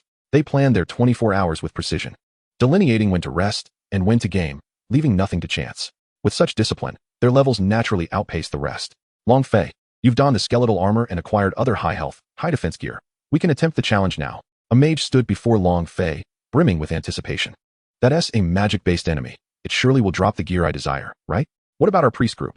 Long Fei's face mirrored his excitement, tempered with a hint of steadiness. All preparations are complete. We've procured a substantial amount of first-tier super mana potions. Our blue mana is sufficient. Very well, organize everyone. Let us convene at the skeleton cave in half an hour. Long Fei issued the command. In other novice villages, numerous teams, much like their own, brimmed with confidence regarding the challenge of conquering the skeleton cave dungeon. Beyond the elevation of their levels and the acquisition of exquisite gear from prior elite monsters, the first-tier potions sold by Su Mu proved immensely beneficial to them. Nonetheless, the endeavor to successfully navigate the dungeon remained daunting. In addition to the initial entrance, a contingent of substitutes awaited outside the dungeon, ready to adapt their strategies based on the number of monsters in each wave. For instance, when faced with the subsequent 2 waves of numerous elite skeletons, they would dispatch additional sturdy warriors and priests to ensure a steady approach to vanquishing those elites. As they confronted the final stages, they would allocate more damage dealers and specialized assassins to interrupt enemy skills. In summary, their success in this dungeon necessitated seamless cooperation among various classes, with each individual required to fulfill their designated roles meticulously. A momentary lapse could result in the entire team squandering a precious resurrection opportunity. Amidst such formidable challenges, they could hardly fathom that Su Mu had already embarked on solo raids of far more advanced dungeons.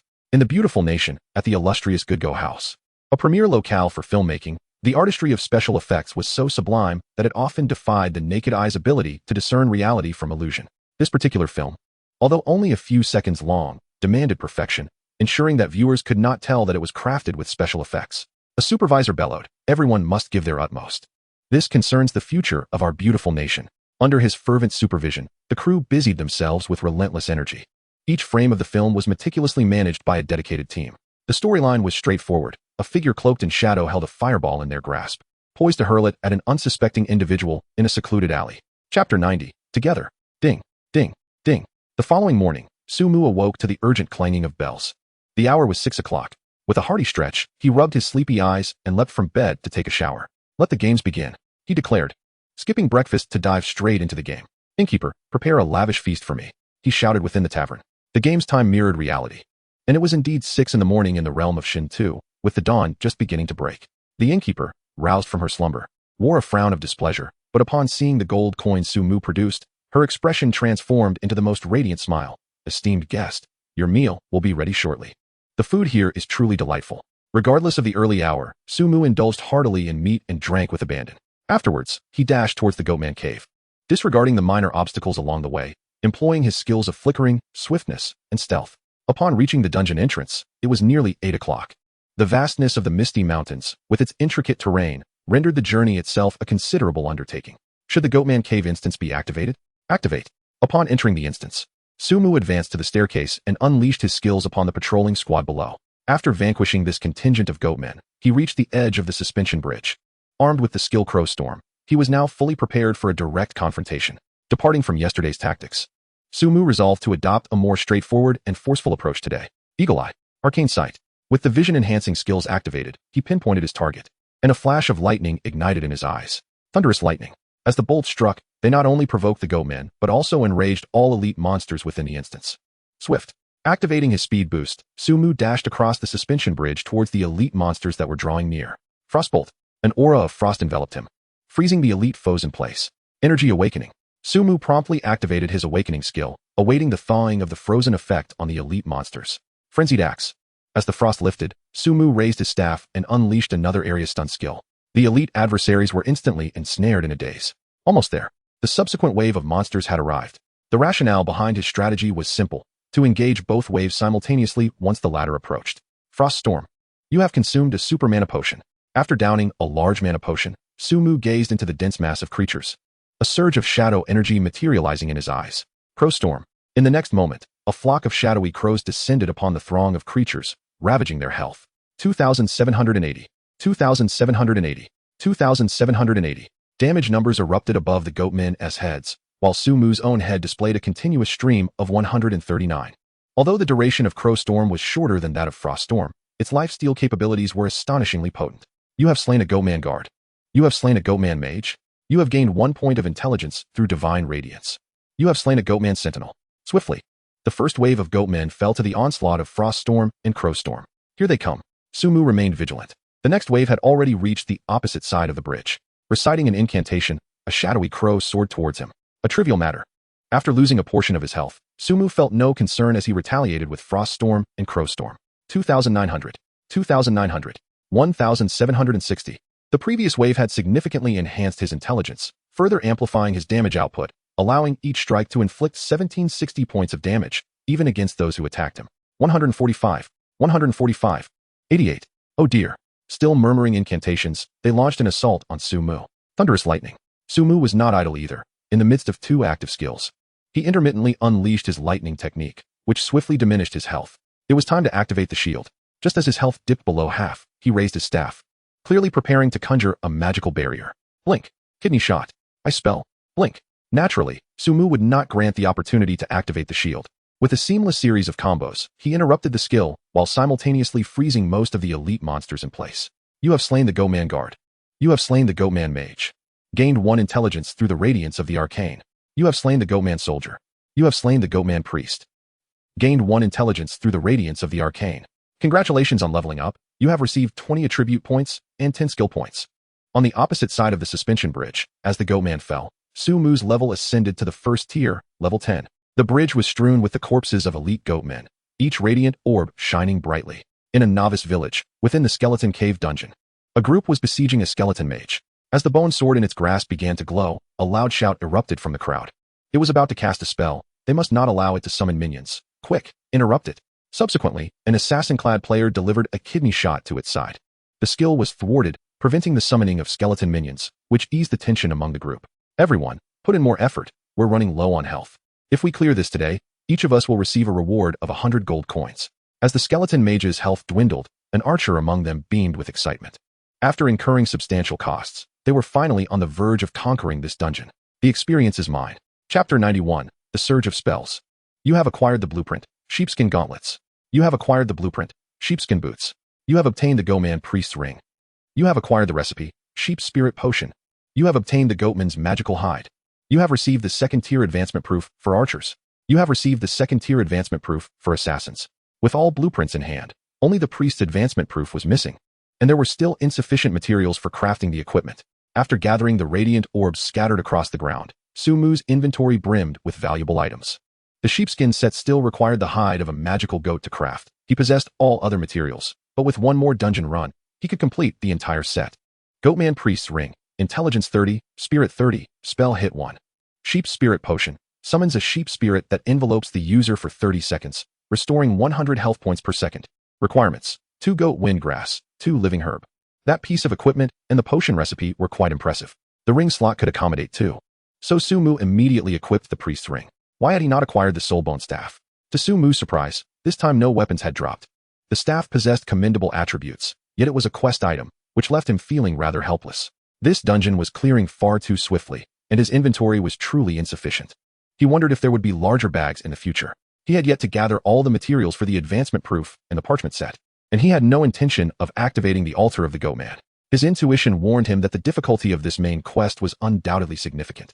He must confront it in peak condition. This dungeon will refresh in 2 hours.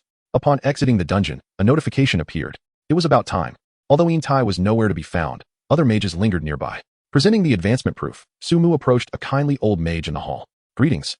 I wish to advance. Upon seeing the advancement proof, the old mage was evidently taken aback and remarked, Adventurer, I did not expect you to qualify for advancement so swiftly. After speaking, the old mage began to murmur incantations.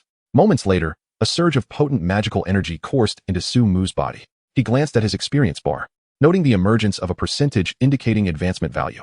I also wish to learn skills. Very well. A skill then materialized before Sumu's eyes.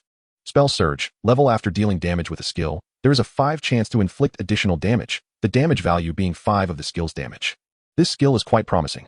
The description was easily comprehensible. For instance, if he unleashed a thunderbolt dealing 10,000 points of damage, there would be a 5 chance to inflict an additional 500 points of damage.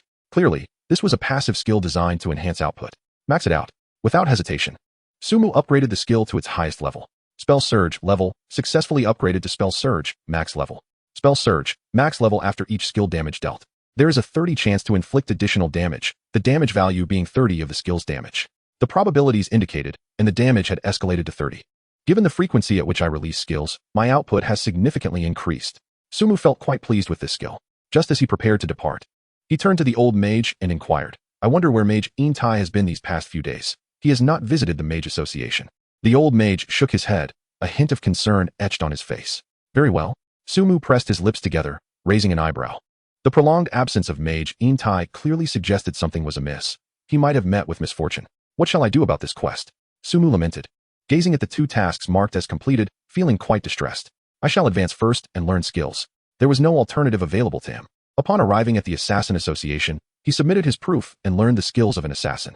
Dance of Chaos, level upon activation. Increases attack speed by 100 for 10 seconds, with a cooldown of 3 minutes. For an assassin, this skill was undoubtedly a tremendous enhancement, though Sumu was rather indifferent to it. The chaotic battle fought with a staff in hand is, after all, a rarity. Then there are the warrior's skills. Defensive Stance, level when activated, physical damage taken is reduced by 50 for 30 seconds, and magical damage is reduced by 30, with a cooldown of 3 minutes. This is indeed a commendable skill. The warrior's ability brought a sense of surprise to Sumu.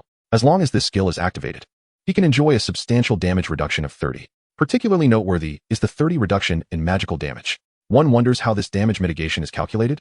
It should not be cumulative. Sumu pondered over his 50 magical resistance. If it were a cumulative state, then his magical damage would be reduced by 80. However, the calculation mechanism likely deducts the 50 resistance from the damage taken before applying the 30 reduction, lacking the advanced proof for a priest.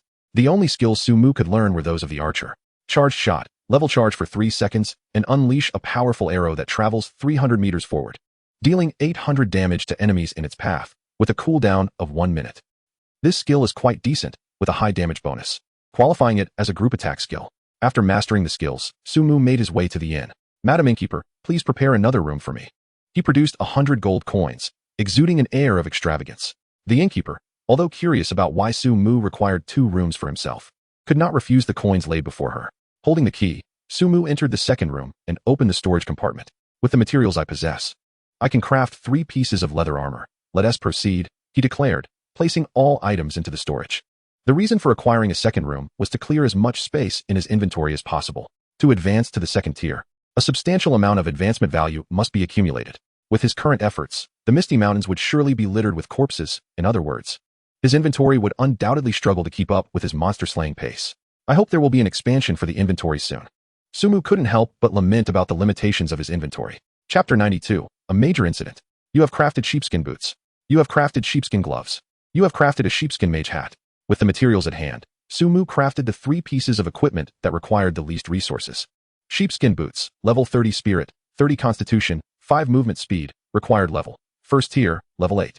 Sheepskin gloves, level 50 intelligence, 5 casting speed, required level. First tier, level 8. Sheepskin mage hat, level 30 intelligence, 30 spirit, 1 spell hit, required level. First tier, level 8. Donning these 3 pieces of equipment did not trigger a set effect. Yet the enhancement in attributes was undeniably substantial. Sumu opened his attribute panel. Player, Sumu. Class, Mage. Level, first tier, level 10, advancement value, 0. Health points, 5580. Mana points, 26,000. Melee physical attack, 256. Magical attack, 1700. Physical defense, 508. Magical defense, 850. Attributes, strength 28, constitution 258, 50. Agility 228, spirit 390, 260. Intelligence 590, 260. The enhancement of attributes is indeed remarkable. If I could craft my armor in greaves, my attributes would soar even higher. Gazing at these splendid statistics, Sumu's smile radiated brilliance. It is no exaggeration to assert that my current attributes have propelled me far beyond those adept players, leaving them in the dust. However, the strength attribute remains rather lacking. I must seek a passive skill to augment it. Yet, the solitary flaw that troubles Sumu is indeed this strength attribute. In comparison to the other attributes that boast triple digits, a mere 28 points in strength feels rather meager. Let's search the auction house. Sumu opened the auction house and perused the skills available. Unlike before, many skills appeared this time, yet not a single one enhanced passive attributes. I already possess all the mage skills. After a brief glance, Sumu shook his head. The skills dropped by first-tier monsters are limited, and I have already acquired them. I shall buy at a high price. It is bound to be successful. With over 100,000 gold coins in his inventory, Sumu opened the chat channel and composed a message, willing to purchase warrior passive skills that increase strength for 500 gold coins. Immediate transaction. In recent days, as players' levels have risen, the production of gold coins has also increased, leading to a swift devaluation. Nevertheless, even so, Sumu's offer of 500 gold coins is still considered generous. No one is responding. However, to his surprise, no one reached out to him privately. It's still a matter of insufficient funds. Sumu was well aware. For warriors, the enhancement of strength through passive skills is paramount. Most players who opt for the warrior class are affluent individuals, purchasing warrior passive skills that enhance strength for 800 gold coins, firm price. While making his way toward the Misty Mountains, Sumu continued to call out in the chat channel. In a certain novice village, a 5-member party was battling monsters when one of the mages suddenly spoke up. Brother Fong, someone is offering 800 gold coins for a warrior passive skill. How much did President Lu say he would pay for your strength passive? 800? Brother Fong, also a mage, furrowed his brow upon hearing this. President Lu said he would offer 500 gold coins. It seems he won't be able to gather the amount until afternoon. Brother Fong, I believe we should sell it to this fellow instead. We would earn an extra 300 gold coins, and it would be immediate. The mage's eyes sparkled as he chuckled. This. Brother Fong hesitated, his expression growing somewhat awkward. We had already made an agreement with President Lu. It would not be right to go back on our word. The mage immediately displayed a disdainful expression, raising his voice. What is wrong with that? President Lu isn't going to give us an extra 300 gold coins. That's 300 gold coins. Each of us would receive an additional 60 gold coins. In cash, we wouldn't have to rely on President Lu's whims. Indeed. Brother Fong, President Lu hasn't even gathered the funds. Why should we sell it to him at a loss? Indeed, those 300 gold coins are too tempting to disregard. A few others chimed in as well. Brother Fong fell into contemplation, and after a considerable pause, he finally spoke. Since everyone feels this way, let us sell. At the outskirts of the Misty Mountains, Sumu unleashed a frost storm, annihilating all the minor creatures within the vicinity. At his current level, these creatures offered no experience. The divine light of the mage did not activate. Yet his advancement value increased by 2. This advancement value can be accrued regardless of the level of the creatures slain, merely varying in quantity. Sumu continued onward, only clearing the minor creatures obstructing his path, ignoring everything except for first-tier equipment. Hey, passive strength, 800 gold coins. You cover the transaction fee, and I shall list it. After dispatching another wave of creatures, Sumu received a private message. List it. With ample wealth, Sumu paid little mind to the transaction fee. All right. Upon receiving the message, he promptly accessed the auction house, spotting the strength passive and purchasing it instantly. You have learned Strength Mastery. Strength Mastery has been upgraded to level X, increasing strength by 200 points. What a relief. After fully mastering this passive, a smile graced Sumu's face.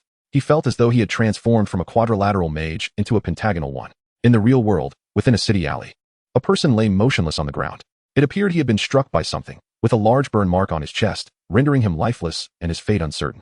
Above this alley, a surveillance camera captured the scene. Help! Someone please! As time passed, a passerby entered the alley, spotting the fallen individual and promptly screaming in terror. After a while, a group of agents arrived at the scene. There's no heartbeat. One agent noted, examining the wound, which appeared to be blast-related. After inspecting the body, one agent suggested, let us check the surveillance. There might be clues. Understood. Immediately, someone took action, heading to the control center to retrieve the surveillance footage. This is... Upon viewing the content of the video, he widened his eyes in disbelief, his expression one of shock. He hastily grabbed his phone and dialed a number. What happened? The agent on the other end inquired upon connection. He spoke tremulously, his voice quivering. We're in serious trouble. Chapter 93, The Ritual of the Evil God. 30%. Outside the Goatman dungeon, Sumu cleared the minor creatures on the path, his advancement value reaching 30. Once he finished dispatching the creatures within the dungeon, advancing would surely pose no challenge. Open the dungeon. After utilizing a rune stone to activate the dungeon, Sumu employed the same strategy as before. He first eliminated the outer wave of minor creatures, then continued forth. Frost Storm, Shadow Ravens. He unleashed 2 skills in rapid succession upon the horde of creatures. And this time, the speed of his monster clearing evidently increased significantly. In addition to the enhanced efficiency brought about by the increase in spell attacks, the passive effect of Spell Surge is remarkably potent. Each jump of Frost Storm inflicts damage independently, as does each strike of the Shadow Crows. You have slain a Goatman Guardian. You have vanquished a Goatman Mage. You have defeated a Goatman Priest. You have gained 1 intelligence through the radiance of the divine. Your advancement value is now full. You have successfully advanced, increasing all attributes by 30. As the foe succumbed, a radiant glow of advancement enveloped Sumu, elevating his level to Tier 2, Level 1. The exhilaration of advancement is unparalleled. Observing the enhancement of all his fundamental attributes by 30 points, Sumu felt an overwhelming sense of tranquility. The benefits of advancement far exceed those of mere leveling. I hope the materials are sufficient. Without hesitation, Sumu began to collect the loot scattered on the ground. You have acquired the magical hide of the Goatman. You have obtained the Tier 2 advancement certificate for priests. You have received the spirit blade of the goat. You have obtained the item, Shadow Pearl. The loot was abundant. with several pieces of Tier 1 equipment dropping alongside the priest's advancement certificate. However, this time, the quality of the drops appeared somewhat diminished. Spirit Blade of the Goat, attack 300, has a chance to trigger the spirit of the goat upon attacking, restoring 10 health points of damage dealt. Shadow Pearl can be embedded in staff-type weapons, increasing shadow spell damage by 5. I shall keep these for now. The sword is certainly not for my use. Yet the pearl is quite impressive. Sumu organized his items and opened the crafting interface. The remaining 2 pieces of the sheepskin set had all the materials gathered. You have crafted the sheepskin robe. You have crafted the sheepskin leggings. Sheepskin robe increases 100 physical defense, 100 spell defense, 50 intelligence. Reduces magical damage taken by 5. Required level, Tier 1, level 8. Set bonus, increases spell attack by 10. Sheepskin leggings, 50 constitution, 50 spirit. Required level, Tier 1, level 8. The set is complete. Sumu immediately donned these 2 pieces of equipment, eagerly opening his attribute panel. Player, Sumu. Class, Mage. Level, Tier 2. Level 1, 025000. Health, 5680. Mana, 26400. Melee physical attack, 766. Spell attack, 1958. Physical defense, 668. Spell defense, 960. Attributes, Strength 258, Constitution 288, 80, Agility 258. Spirit 420, 240. Intelligence 630, 260. My spell attack is nearing 2000. Upon seeing his spell attack, Sumu's eyes widened in astonishment. The set effect of the sheepskin gear is indeed formidable, boosting his spell attack by nearly 180 points. With these attributes, I should not be inferior to that Shinda, right? Sumu retrieved his soulbone staff. It is time to delve deeper into this realm. In the realm of the Divine Path game, put in more effort. We are on the brink of victory. Long Fei commanded as he led a legion of elite warriors against the skeletal mage. Everyone, give it your all. With the skeletal mage's health dwindling to its last thread, the team summoned their remaining strength. At long last, the skeletal mage collapsed to the ground. Fantastic. We have finally cleared this dungeon. Now we can take a break. Cheers erupted from within the skeletal cavern. A mage approached Long Fei, beaming with delight. I shall claim the gear this fellow dropped first. However, as he opened the private chat channel and read the incoming message, the smile on his face abruptly vanished. What is this? The mage furrowed his brows at the unexpected turn of events. Is this something we need to worry about? Initially, it was not their concern. But based on the monitoring from the scene, the suspect might very well be that Su Fa's hen. Long Fei replied with a wry smile. What? The mage instinctively shouted upon hearing this, drawing the attention of those nearby. Lu team, are you alright? Did you get carried away with the excitement? A few teased. The mage, known as Lu team, did not share in the humor, waving his hands dismissively, his expression serious as he looked at Long Fei. Are you certain? Not yet confirmed, but we have our work cut out for us. Make sure to keep the team together. Long Fei shook his head and patted the mage's shoulder. At the center of the Goatman altar, Sumu stood before a pile of bones, gripping the soul bone staff tightly. Surely, something hidden will be summoned now. Mana shield. To be cautious, Sumu erected a protective barrier around himself. With over 26,000 mana at his disposal and the enhancement from the divine bloodline, his shield boasted nearly 40,000 points. Energy Awakening. After the 1-minute duration of Energy Awakening concluded, he invoked it again, carefully placing the soul bone staff into the circular opening of the bone pile. In the next moment, dark energy surged from the surrounding bone piles, converging towards the central mound. Observing this, Sumu quickly retreated to maintain a safe distance. Before he could fully comprehend the situation, the radiant energy coalesced into a portal. 2 figures swiftly emerged from the portal, arriving at the scene. Excellent. Just as I anticipated, this is a tribute to the Dark God. A frenzied voice echoed. Shinda, are you truly planning to offer your soul to the Dark God? Do you wish to become a fallen mage? A trembling voice followed closely behind. It's them. Sumu gazed at the 2 figures before him, his expression betraying little surprise. He had long suspected Shinda was up to no good, but he was taken aback to see that Master Intai was still alive. Master Intai? This was crucial to his mission. And Sumu quickly called out to him. Brave adventurer, Shinda has betrayed White Mist Town. He has imprisoned me with magic. You must stop him. Upon hearing Sumu's plea, Intai seemed to have found a glimmer of hope, bellowing loudly. Just then, Shinda suddenly flickered and appeared beside the soulbone staff. Asawadamia. He murmured incomprehensible incantations, his expression marked by a morbid excitement. O noble dark deity, I yearn to become your servant. Another shout erupted, and the black energy converging at the altar seemed to find an outlet, surging wildly into Sin's body. During this process, half of Sin's face began to transform, becoming grotesquely monstrous. Chapter 94, The Extermination of the Dark God's Minion. That half of his visage was not something a human could possess. The eyes on that half of Sin's face were shrouded in a bizarre darkness. Thunderclap. Sumu also reacted, unleashing a bolt of lightning towards Sin. Yet, at the very moment the lightning struck, That black energy coalesced above Sin's head into a shield. The lightning was thwarted. Ineffective? Sumu gazed at the black shield. His brow furrowed. His mana was still plentiful, allowing him to continue his lightning assaults. However, Sin did not appear to be in a red namestate to him. He could not see his health bar or attributes. Let us wait and see. Suppressing the urge to attack further, Sumu intently observed Sin's transformation.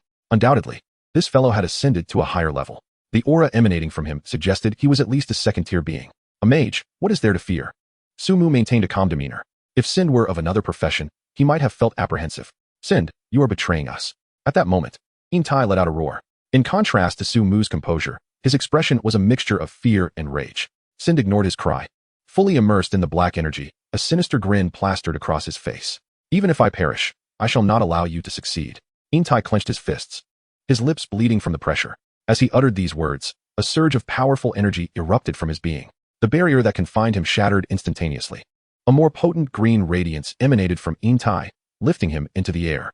I pledge my life as a sacrifice. Awaken, spirit of the earth. Immediately, the ground cracked, and stones levitated, enveloping Intai's form. In mere seconds, he transformed into a towering stone giant, standing 3 meters tall. The stone giant raised its robust stone arms and delivered a mighty punch towards Sind. The black energy swiftly coalesced before Sind into a shield. Bang! A resounding impact echoed. A crack appearing on the black shield. The stone giant did not relent and swung another fist. Bang!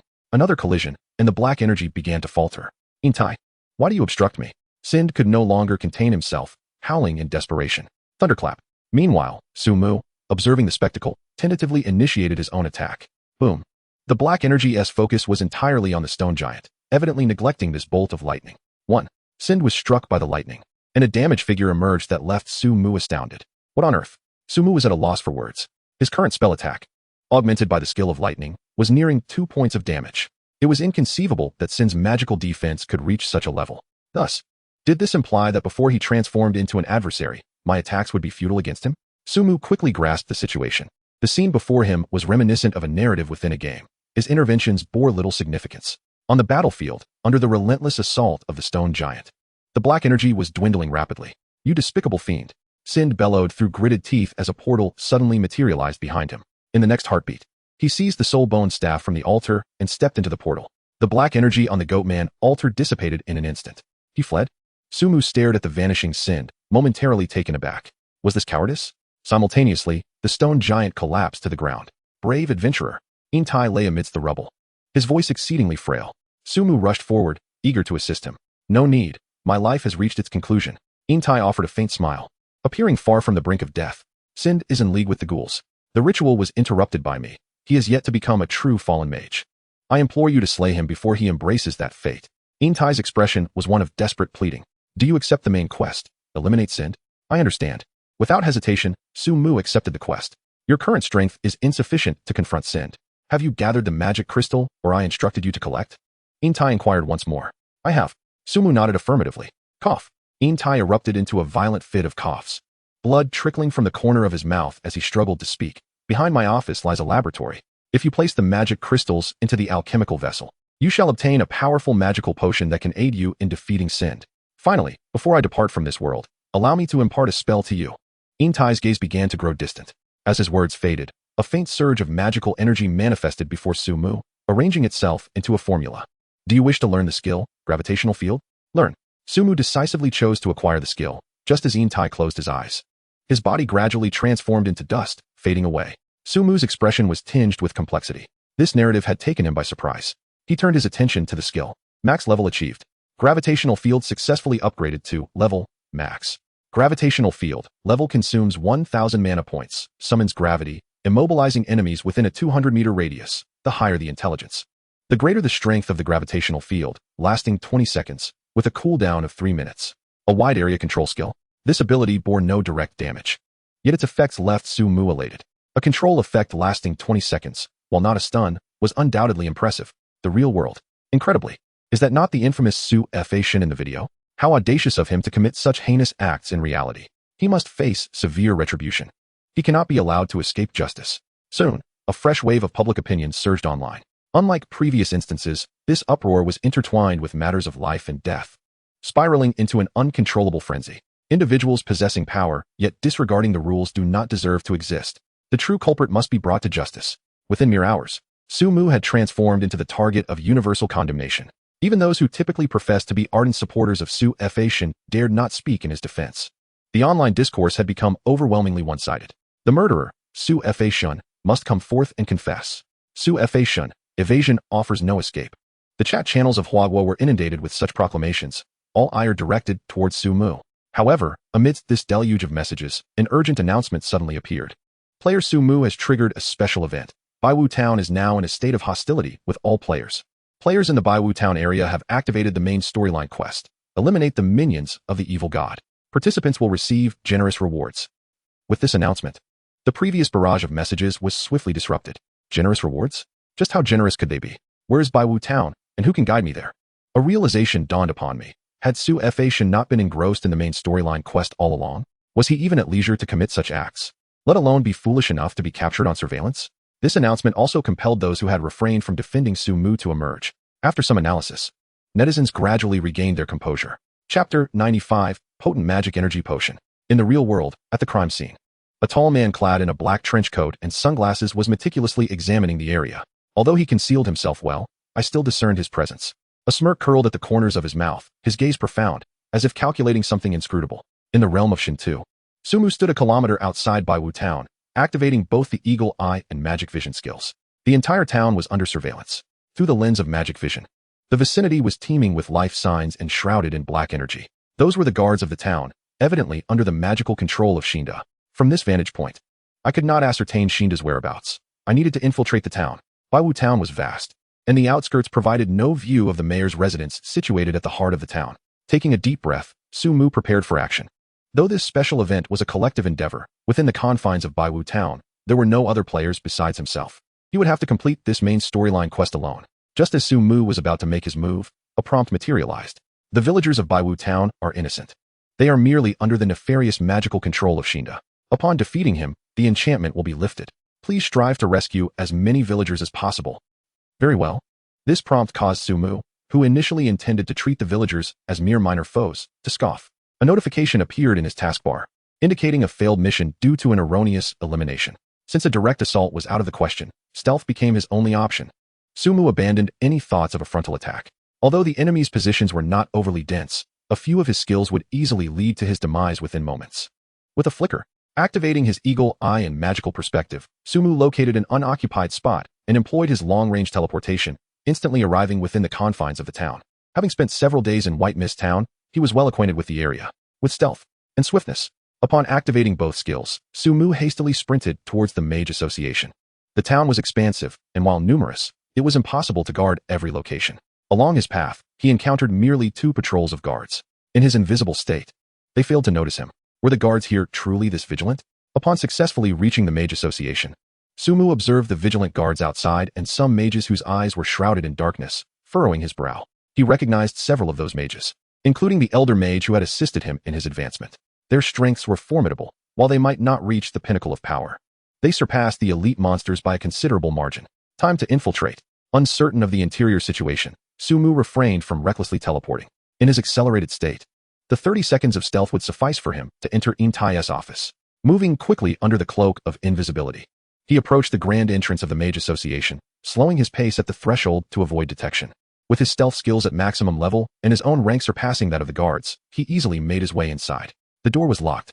Reaching the exterior of Intai's office, he found the door securely shut. Su-mu decisively executed a teleport. The room was empty.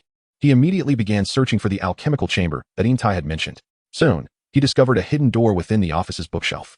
Astonished, he pushed open the concealed entrance, revealing a fully equipped alchemical laboratory before him. The table was laden with an array of vials and jars, adorned with various magical incantations and formulas. As a master alchemist, Su-mu quickly comprehended the formulas. Have you mastered Enhanced Magical Energy Potion? A prompt appeared. Naturally, he would learn it. Without hesitation, Su-mu's alchemy skills expanded to include a new potion he could craft. Enhanced Magical Energy Potion grants a 30-point increase to spell attack for 1 minute, with a cooldown of 5 minutes. Requirements: 10 magical energy herbs, 10 magic thistle flowers, 5 enhanced magic crystals, 5 magic crystal ores. This potion was impressive. Upon reviewing its effects, Su-mu couldn't help but marvel. A 30-point increase in spell attack for 1 minute represented a substantial enhancement for any mage. However, The materials required for its creation posed a challenge. Just glancing at the ingredient list, Sumu frowned. Aside from the magic crystal ore, he had not encountered any of the other materials before. Fortunately, it seems that Intai has gathered all the necessary materials. He approached the alchemical apparatus and placed the 10 magic crystal ores in his hands upon it. In a short while, the ores emitted a radiant glow, seemingly providing energy to the entire set of alchemical tools. You have obtained a potent mana potion. With 2 vials of potion in hand, Sumu revealed a smile. Now, he felt much more assured in dealing with Shinda. In the novice village number 9527, along the Western Avenue, a group of individuals was engaged in clearing out low-level monsters. They surrounded a single creature, attacking it with unwavering composure. Leading this group was none other than Su Shiji. They needed to reach White Mist Town before the main quest was completed, so they could secure a share of the rewards. After the main quest for White Mist Town appeared, he finally realized why they could not accept main quests in the novice village. It was because the main quest there had already been completed.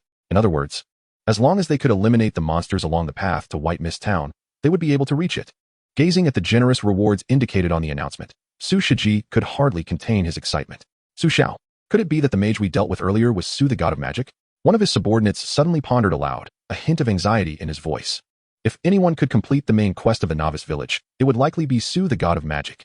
I don't think so. That guy is a lone wolf. Another retorted. If that fellow truly discovered a method to level up, accomplishing the main quest alone wouldn't be too challenging. Another chimed in. If we could uncover his leveling secrets, wouldn't we be able to soar as well? Their discussion grew increasingly fervent. If they could truly decipher the secret of Su the god of magic's advancement, then what would Zaya Fashion, Lizanshan, and Wang Angshan be to them? Listening to their words, Su Shiji's gaze gradually deepened. Chapter 96. All filled up? Shinda was indeed a coward.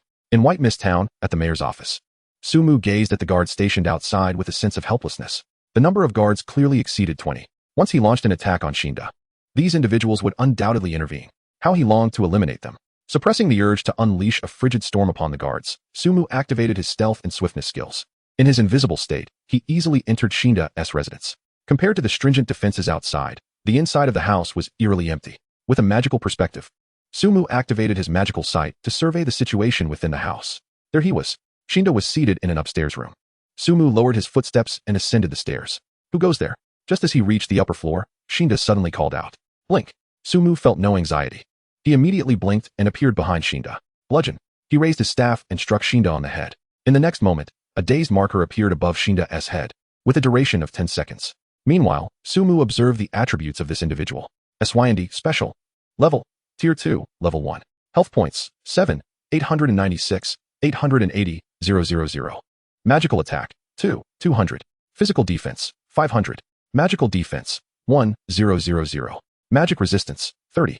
Skills, unknown. Is his health so remarkably high? Upon seeing SYND's health bar, Sumu raised an eyebrow. As a mage, this fellow indeed possessed an extraordinary amount of vitality. Contemplating his skill combinations, he noted that there were still 7 or 8 seconds left for the stun effect. Can I incapacitate him entirely? He scrutinized his various control skills. In this confined space, SYND would surely be unable to evade. Let us commence with a bolt of lightning. Without further hesitation, Sumu unleashed his most potent single-target skill. As for those 2 potent mana potions, he had no intention of squandering them on SYND. Thunderbolt. 13,006. An exceedingly exaggerated damage number erupted above SYND's head, breaking him free from the stun. You despicable scoundrel, how dare you ambush me? The awakened SYND bellowed in fury. Kidney strike. Yet, scarcely had he uttered the words when another stun mark appeared above his head. Thunderbolt. 13,006. This time, the duration of the stun was fleeting. Upon regaining his senses, SYND's face turned a deep shade of anger, his eyes fixated on Sumu with rage. Charge. Thunderbolt. Frenzied axe. Thunderbolt. Sumu spared no courtesy, unleashing every control skill he possessed upon SYND. However, his repertoire of control skills was limited, each strike inflicting a mere 1 second of stun, barely allowing for a subsequent lightning strike. You shall pay dearly for this. Following the conclusion of his control, SYND's health had plummeted to nearly half, and he spat venomous threats as an energy surged around him. Trying to escape? Sumu recognized this energy all too well. It was the blink skill. He could not allow SYND to flee, so he directed his gaze toward the warrior's taunt skill. Taunt. Regardless of its efficacy, he employed it against SYND. In the next moment, SYND's blink was interrupted, and he raised his soul-bone staff to strike at Sumu. 1. A damage number appeared above Sumu's head. It was undeniably comical. Witnessing SYND attempt to strike him with the staff, Sumu could not suppress a chuckle. Thunderbolt. Yet, amidst his laughter, he did not neglect to continue attacking while SYND was taunted. Are you truly a mage? As the taunt duration expired, SYND was left bewildered, issuing an enraged inquiry. Since laying eyes on Su-mu, his moments of clarity had not exceeded 3 seconds, and this mage-clad adventurer had utterly shattered his perceptions of the profession. However, SYND had no intention of further exchanging barbs with Su-mu. His health was depleting far too rapidly, and remaining in this room would inevitably lead to his demise at Su-mu's hands. Once again, he utilized the blink skill, vanishing within the confines of the room. Eagle Eye, Arcane Vision. Su-mu hastily activated his vision skill, searching for the whereabouts of Shinda. Outside, blink. In an instant, Su-mu transported himself to the courtyard. Dark Binding. At that moment, a surge of black energy erupted from Shinda, enveloping Su-mu. 1720. A significant damage number appeared above Su-mu's head, while the dark energy ensnared him in place. You are bound. Duration 10 seconds. Ugh. This was an unexpected turn of events for Su-mu. He had controlled Shinda for so long in the room, only to find himself under Shinda's control in an instant. Attack. After binding Su-mu, Shinda shouted loudly. Immediately, the surrounding guards charged towards Su-mu one by one. Gravitational field. In his bound state, Su-mu was immobile but still capable of casting skills. He unleashed the gravitational field, a large area control skill. In an instant, the guards became ensnared as if trapped in a quagmire, unable to move. Is this Intai's tactic? Shinda inquired with a furrowed brow, visibly affected. Thunderbolt. The response was a bolt of lightning. Dark Shield. Shinda quickly raised his staff, conjuring a black shield above his head to deflect the lightning strike. If he were hit again, his health would dwindle to a mere fraction. Adventurer, I must concede. Your strength exceeds my expectations. The look in Shinda's eyes towards Su-mu had utterly transformed. Beyond animosity and rage, there was now a trace of fear. However, if you believe this will defeat me, you underestimate my capabilities. He suddenly burst into laughter, his demeanor becoming exceedingly frenzied. Dark Sacrifice. With a thunderous cry, the guards restricted by the gravitational field collapsed to the ground. Subsequently, dark energy surged forth from their bodies, racing towards Shinda. Thunderbolt. Su-mu observed this unfolding spectacle, his brow furrowing, as he relentlessly unleashed lightning strikes. Yet, the black shield remained steadfast, absorbing wave after wave of his attacks. The dark energy seamlessly flowed into Shinda's body. Chapter 97. Allegiance to the Dark God? Surely, this does not count as my kills. Su-mu immediately glanced at his quest log. Compared to the fully healed Shinda, his greater concern was the restriction against killing in the quest. Phew. Upon seeing that his accidental kill count remained at 0, he breathed a sigh of relief. Now, I shall make you pay the price. He raised his soulbone staff and murmured an incantation. Defensive stance. Su-mu, wary of the situation, activated the damage reduction skill he had acquired earlier. Dark Erosion. Moments later, Shinda let out a loud cry, transforming the black shield into a long black spear that lunged directly at Su-mu. 1974. Another number popped up above Su-mu's head. How is this possible? SYND observed the number, his eyes widening in astonishment, wearing an expression of sheer disbelief. This skill was indeed his most formidable attack. He had intended to eliminate Su-mu with a single, decisive blow. Healing Spell. 2670. In the midst of the battle, Su-mu had no intention of casting a mana shield. Instead, he promptly utilized the healing spell to restore his health to a safe threshold. This scene left SYND utterly dumbfounded. Throughout their confrontation, it was evident that this adventurer had employed every skill across all professions. Energy Awakening. You have used a super mana potion. Thunderstrike. Unperturbed by SYND's astonishment, Su-mu unleashed the lightning once more. 13,006. With the dark shield dissipated, his attack effortlessly struck SYND. Shadow Arrow. Hit by the lightning, SYND retaliated. 1,204. Compared to Su-mu's damage in the 5-digit range, SYND's output was less than a tenth of that. SYND's mind was awash with questions. He desperately wanted to inquire, who truly possesses the upper hand, you or I? Thunderstrike. For Su-mu, it was imperative to resolve this troublesome situation before SYND's skills cooled down. Otherwise, if he unleashed another dark sacrifice, his mana would become critically low. I shall fight you to the end. Just as Su-mu anticipated, SYND's skills were all on cooldown, leaving him to cast the uncooled Shadow Arrow at Su-mu. Shadow Arrow. Thunderstrike. The two engaged in a fierce exchange. 13,006. A 5-digit damage appeared above SYND's head. 1,204. A 4-digit damage was displayed above Su-mu's. Their damage figures were in entirely different realms. However, in terms of overall health, SYND clearly held the advantage. He required merely 5 Shadow Arrows to dispatch Su-mu, while Su-mu would need at least 7 Thunderstrikes to eliminate him. Enhanced Healing Spell. 11,748. Yet, despair soon enveloped SYND as Su-mu executed a powerful healing spell, instantly restoring his health to full. This scene felt eerily familiar. SYND murmured instinctively. This cannot be real. Who on earth are you? SYND roared incessantly. In contrast to Su-mu's ordinary healing spell, his dark sacrifice was a significant ability with a lengthy cooldown, certainly unusable before his health reached critical levels. I beg you, spare me. I can lead you to embrace the dark god. You shall become an immortal fallen mage. Synd was in complete panic, pleading with Sumu for mercy. My apologies, but I have no intention of submitting to any dark god. Sumu replied with a smirk. No, you cannot kill me. As a fallen mage, if you slay me, you will bear the mark of the dark god. You will become an enemy of the dark god. Any being opposing the dark god will ultimately face obliteration. Gazing at Sumu's faint smile, Zinder felt the impending arrival of death in that moment. His cries echoing in desperation. Is that so? Upon hearing these words, Sumu's expression shifted from calm to self-assured. If the evil god stands against me, then I shall slay the god. On the path from Novice Village number 9527 to Misty Town, Su Shiji commanded his subordinates, urging them to exert themselves and reach Misty Town before nightfall, convinced that the god of magic would not complete his task so swiftly. These bear monsters have such thick blood and a wide aggro range. Our levels are too low. At this rate, we might not arrive by night. Indeed, it's too troublesome to battle. Our levels are still insufficient. Even confronting a single bear monster required a team of over a dozen. The group lamented at the multitude of bear monsters ahead, yet their efforts remained fervent. After all, the bountiful rewards awaited them. I hope that God of Magic takes his time with the task. Exactly.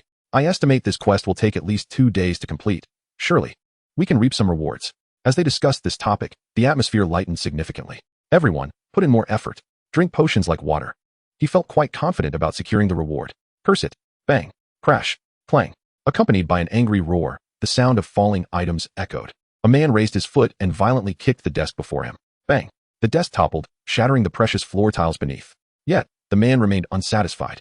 His face etched with fury. God of Magic, I will not allow you to suppress the public opinion. I will unearth your true identity. Chapter 98. The Staff of the God of Magic. In Misty Town, Zinder's eyes reflected boundless terror. At this moment, his health was reduced to a mere fraction. Please, don't kill me. I can serve you like a beast.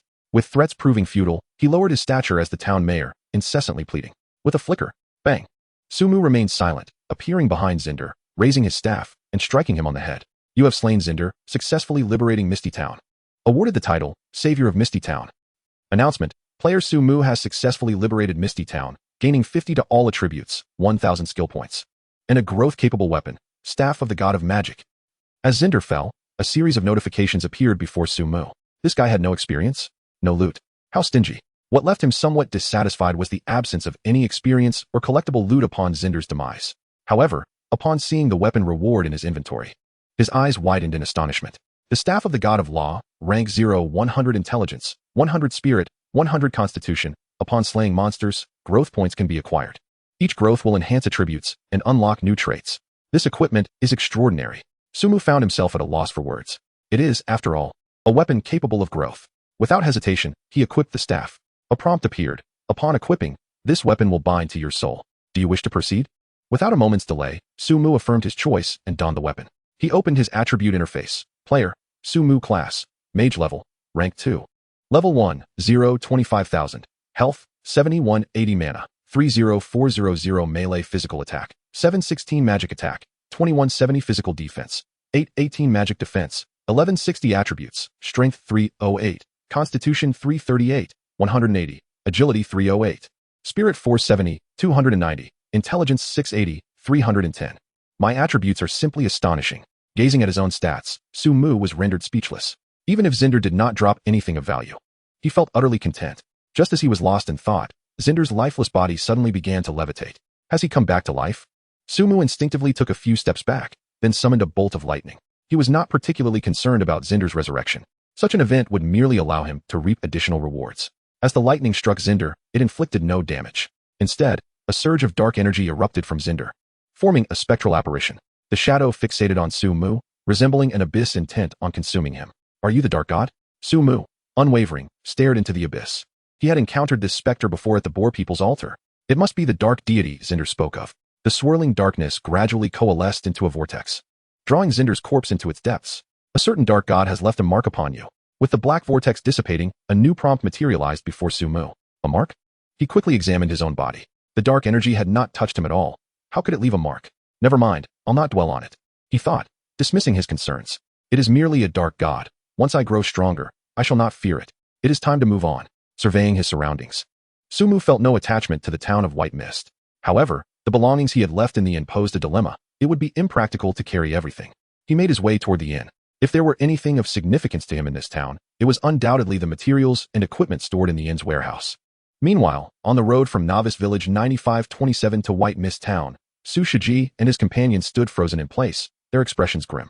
They opened their mouths, eager to articulate their thoughts, yet the words remained unspoken. Let us all log off and take a break. After a prolonged silence, Su Shiji was the first to shatter the awkward stillness. All right. Su, we'll take our leave then. Frustration surged as Su Shiji's furious shout echoed once the others had departed. Upon reading the announcement, a myriad of complex emotions washed over his face. Shock, confusion, anger, and resentment intertwined. He could scarcely believe that Su Fashion had completed the main quest shortly after its inception. The veins on Su Shiji's forehead throbbed. He had missed out on a staggering 50 points in all attributes and 1,000 skill points. In the chat channel of the beautiful country, someone inquired, "What is the highest level now? Has anyone reached level 8? Despair settled in. They had been utterly surpassed. The proud and self-proclaimed dominators of the beautiful country were ruthlessly struck down by Su Mu. Within an octagonal building in the beautiful country, a group convened an urgent meeting. This enemy, Su, is far too formidable. We cannot allow his unchecked advancement. A serious expression adorned one individual's face as he forcefully slammed his hand on the table. Even if it exposes all our infiltrators, we must do everything possible to neutralize the threat. Anyone named Su Mu must be eliminated. The gravity of his words left the others in the room visibly shaken. They understood the repercussions of such actions, yet none dared to voice a dissenting opinion. Chapter 99. Complete the task first, then receive payment. You are our hero, brave warrior. Thank you for saving White Mist Town. May the holy light forever bless you. At the inn in White Mist Town, Su Mu found himself surrounded by a throng, basking in his glory. Members from both the Mage Association and other guilds congregated here, showering Su Mu with lavish praise. Honored warrior, what would you like to eat? It's all complimentary. The avaricious innkeeper's wife exhibited remarkable generosity. You are all too kind. Su Mu felt a twinge of embarrassment amidst the flattery. Adventurer, please journey to Howling Moon City and report the events that transpired in White Mist Town to Lord Yubai. Request that he appoint a new town mayor. An elderly mage interjected. Do you accept the quest? Travel to Howling Moon City. Understood. Su Mu accepted the task. Thank you for your assistance. After another round of accolades, the crowd gradually dispersed. The innkeeper's wife then brought forth an exceptionally lavish feast for Su Mu. He did not hesitate. After all, he was now regarded as the savior of White Mist Town. Indulging in free food and drink was only fitting. By the way, innkeeper's wife, how do I get to Howling Moon City? Su Mu inquired while savoring his meal. He nodded slightly, already contemplating his next destination. The two warehouses brimmed with supplies, filled not only with materials, but also a plethora of herbs. The most valuable items are undoubtedly those that have been dropped. By now, those affluent players must have accumulated quite a sum of gold, right? Su Mu gazed at the dropped gear, as well as the equipment he had replaced and the blueprints he could utilize to craft new items, stroking his chin in contemplation. The attributes of these items are exceedingly high, far surpassing those of ordinary first-tier equipment. As for the pricing, Su Mu found himself at a loss. Perhaps an auction would be in order? With a narrowed gaze, Su Mu pondered this idea. He recalled his title as the savior of White Mist Town.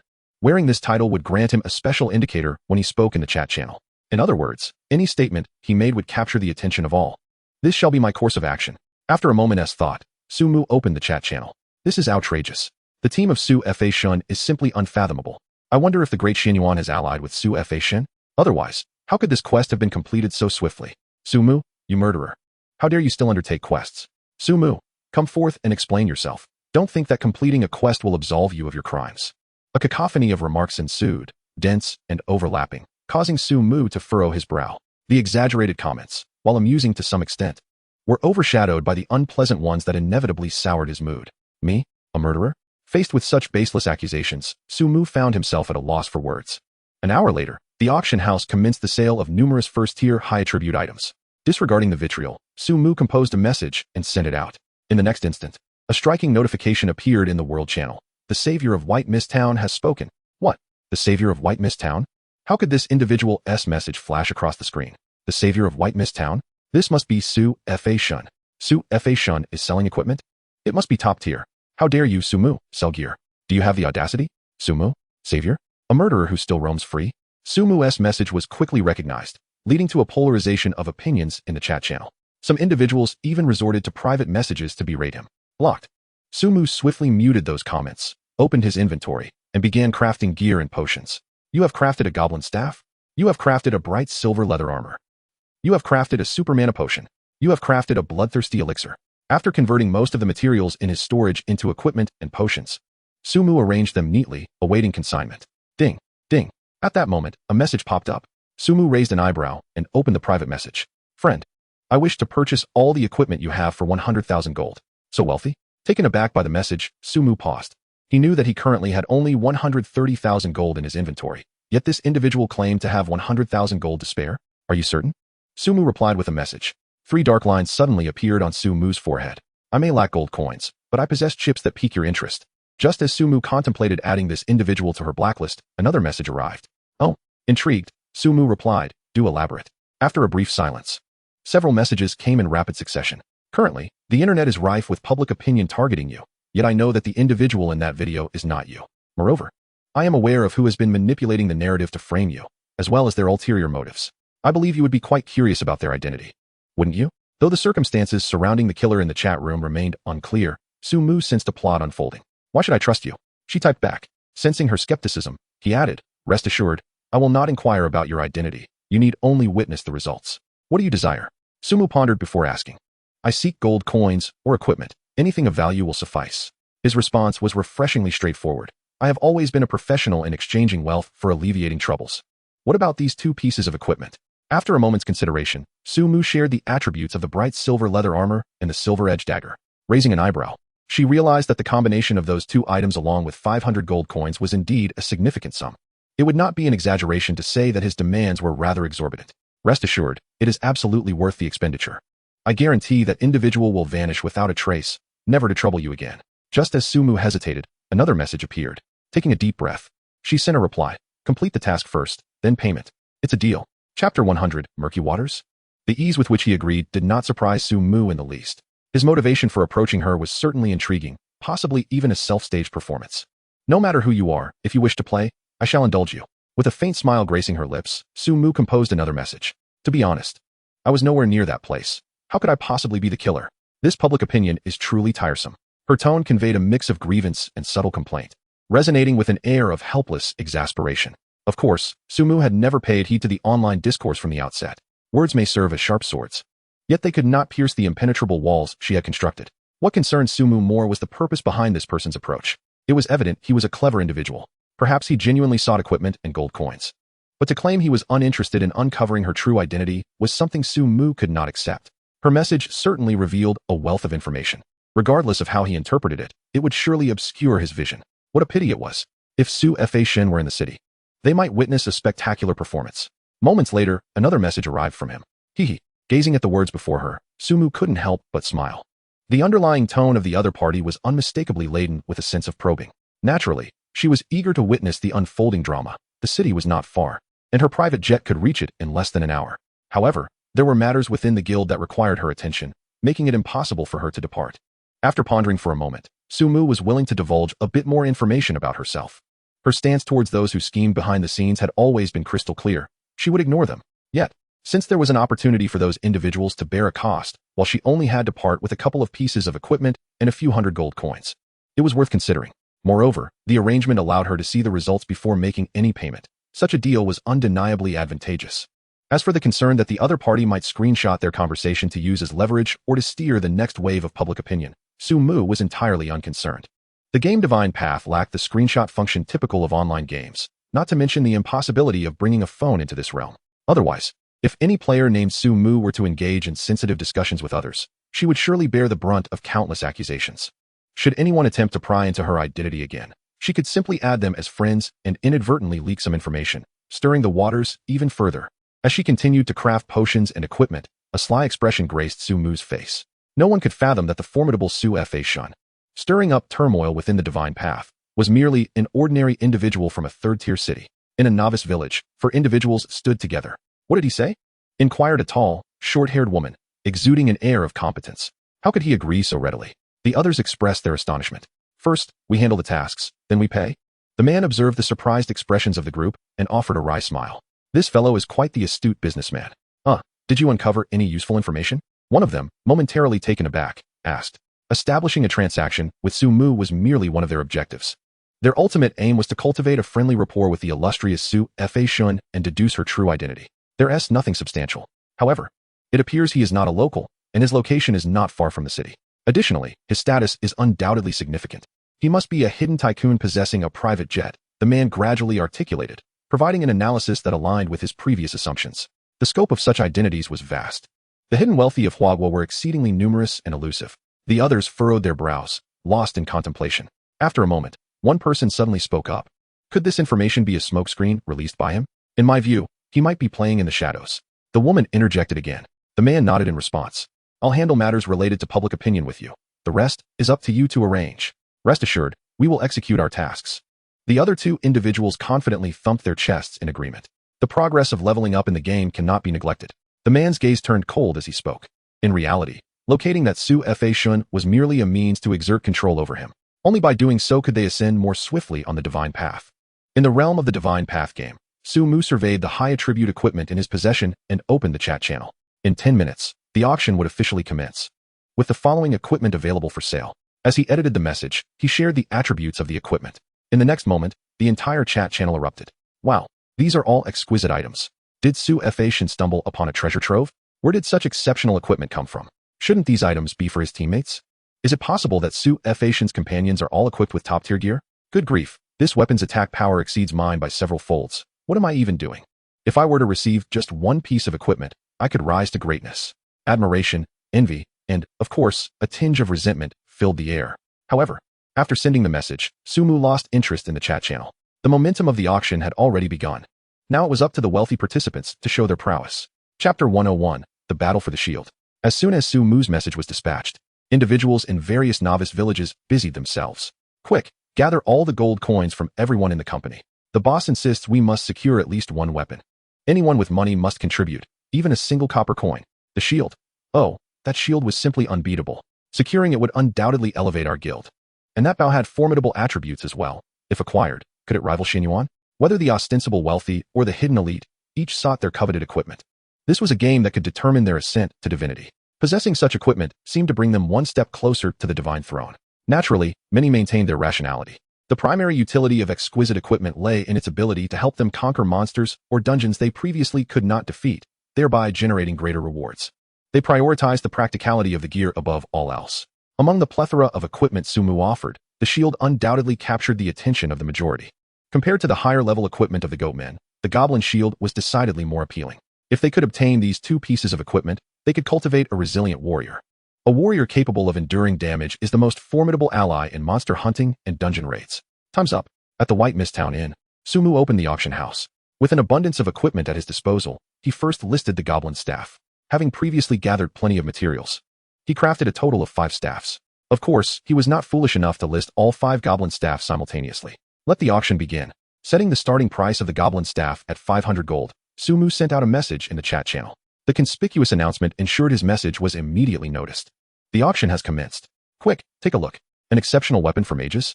The intelligence and spirit stats are astonishing. Moreover, the requirements for equipping are relatively low. Switching to this item is akin to trading a sparrow for a cannon. 1,000. I shall double it without hesitation. The enhancement provided by the goblin staff for mages is self-evident. Someone promptly raised the bid to 1,000 gold coins, evidently seeking a swift resolution. How audacious. Doubling the price. In that case, I shall not hold back. 2,000. Soon, another wealthy bidder escalated the price yet again. At this point, no one else dared to bid. Many gazes were fixed upon the shield, as they preferred not to expend too much gold before the final showdown. As the auction time ticked away, the final price for this item settled at 2,000. Ha ha ha, possessing this staff makes me half a demigod of magic. After securing the staff, the wealthy mage laughed heartily. But his mirth abruptly ceased shortly thereafter. Another identical goblin staff was presented at the auction house. What the devil, another one? The attributes seem exactly the same. Wasn't he the previous bidder at a loss? I bid 1,500. Upon the appearance of this staff, the earlier bidders immediately raised their offers to 1,500, 1,600. With a safety net of 2,000, others began to increment their bids by 100, 1,700, 1,800. Ultimately, the price settled at 1,800. However, just as others anticipated the next item for auction, they were taken aback by another singular Tier 1 item displayed at the auction house. Another goblin staff? Did the mage god truly disturb the goblin's stronghold? I suspect the next item will also be a goblin staff. 3 consecutive goblin staffs left many in a state of bewilderment. Although Su Mu had previously listed numerous items, no one knew the true quantity of those items. This goblin staff quickly sold for 1,700 gold coins. Let us auction them together. At the Misty Fog Town Inn, Su Mu promptly placed both goblin staffs up for auction. The starting price was set at 1,000 gold each. After a mere 10 minutes, both weapons were successfully auctioned off at 1,500 each. 5 staffs, after deducting handling fees, netted a total of 650 gold coins, more than I had anticipated. A smile adorned Su Mu's face as he produced a bright silver leather armor. He had crafted 5 of these pieces himself. This attire is essential for any assassin. What has to hold up? 1,000 gold. Quite bold to start at 1,000 gold. This price is reasonable, considering it doesn't provide the same enhancement as a weapon. In various novice villages, many wealthy patrons stood amidst discussions of the equipment's value and whether to raise their bids. The final price for the bright silver leather armor was set at 1,100. Shortly thereafter, another piece of bright silver leather armor was presented at the auction house. Those eager to bid on equipment became somewhat numb. They reached a tacit understanding among themselves. The subsequent bright silver leather armors were all successfully sold at the price of 1,000 gold each. 5 pieces of leather armor were sold for a total of 100, which after fees amounted to 590. I almost forgot to give that fellow one. After selling the gleaming silver leather armor, Su Mu slapped his forehead. He had intended to treat this piece of equipment as a reward. No matter, when the time comes, he would simply claim that the job was not executed flawlessly and reduce the payment. Su Mu smirked. Since the task must be completed first, the ultimate authority of explanation lies with him. Let us list these goblin items. Aside from the craftable gear, all that remained in Su Mu's possession were individual pieces. He promptly listed 3 goblin items, reserving the dagger for himself. Quickly, let us put up the shield. The robe is quite impressive as well. And those goblin shoes are formidable. If equipped on the same warrior, they would undoubtedly transform him into a veritable tank. Regardless of the other pieces, the shield is paramount. This time, Su Fashion listed 3 pieces of equipment simultaneously. It is likely that each of these items is singular. Upon the listing of these 3 pieces, the avid onlookers at the auction house widened their eyes in astonishment. The shield they had long coveted was finally available. Of course, many recognized their inability to secure the shield and redirected their attention to the other 2 items. First came the shoes, which reached a price of 200 gold coins before bidding ceased. Within mere minutes, the price of the robe soared to 200 gold coins. In contrast, the shield's price gradually crept up by a mere 50 coins. In a novice village, a small group gathered. Ma Zong, should we increase the price of the shield? One person inquired. Let us not rush. There might be 2 of these shields, Ma Jingfei replied calmly. Having navigated the marketplace for many years, he was always composed. Ma Zong, we currently possess 5,000 gold coins. We should be able to secure that shield. In another novice village, another individual, also referred to as Ma Zong, remained equally unhurried. No need to rush, we'll act later. This Ma Zong rested his chin on his hand. His demeanor relaxed, yet beneath that calm exterior lay a hint of unease. The value of this shield is immense. Who will claim it remains to be seen.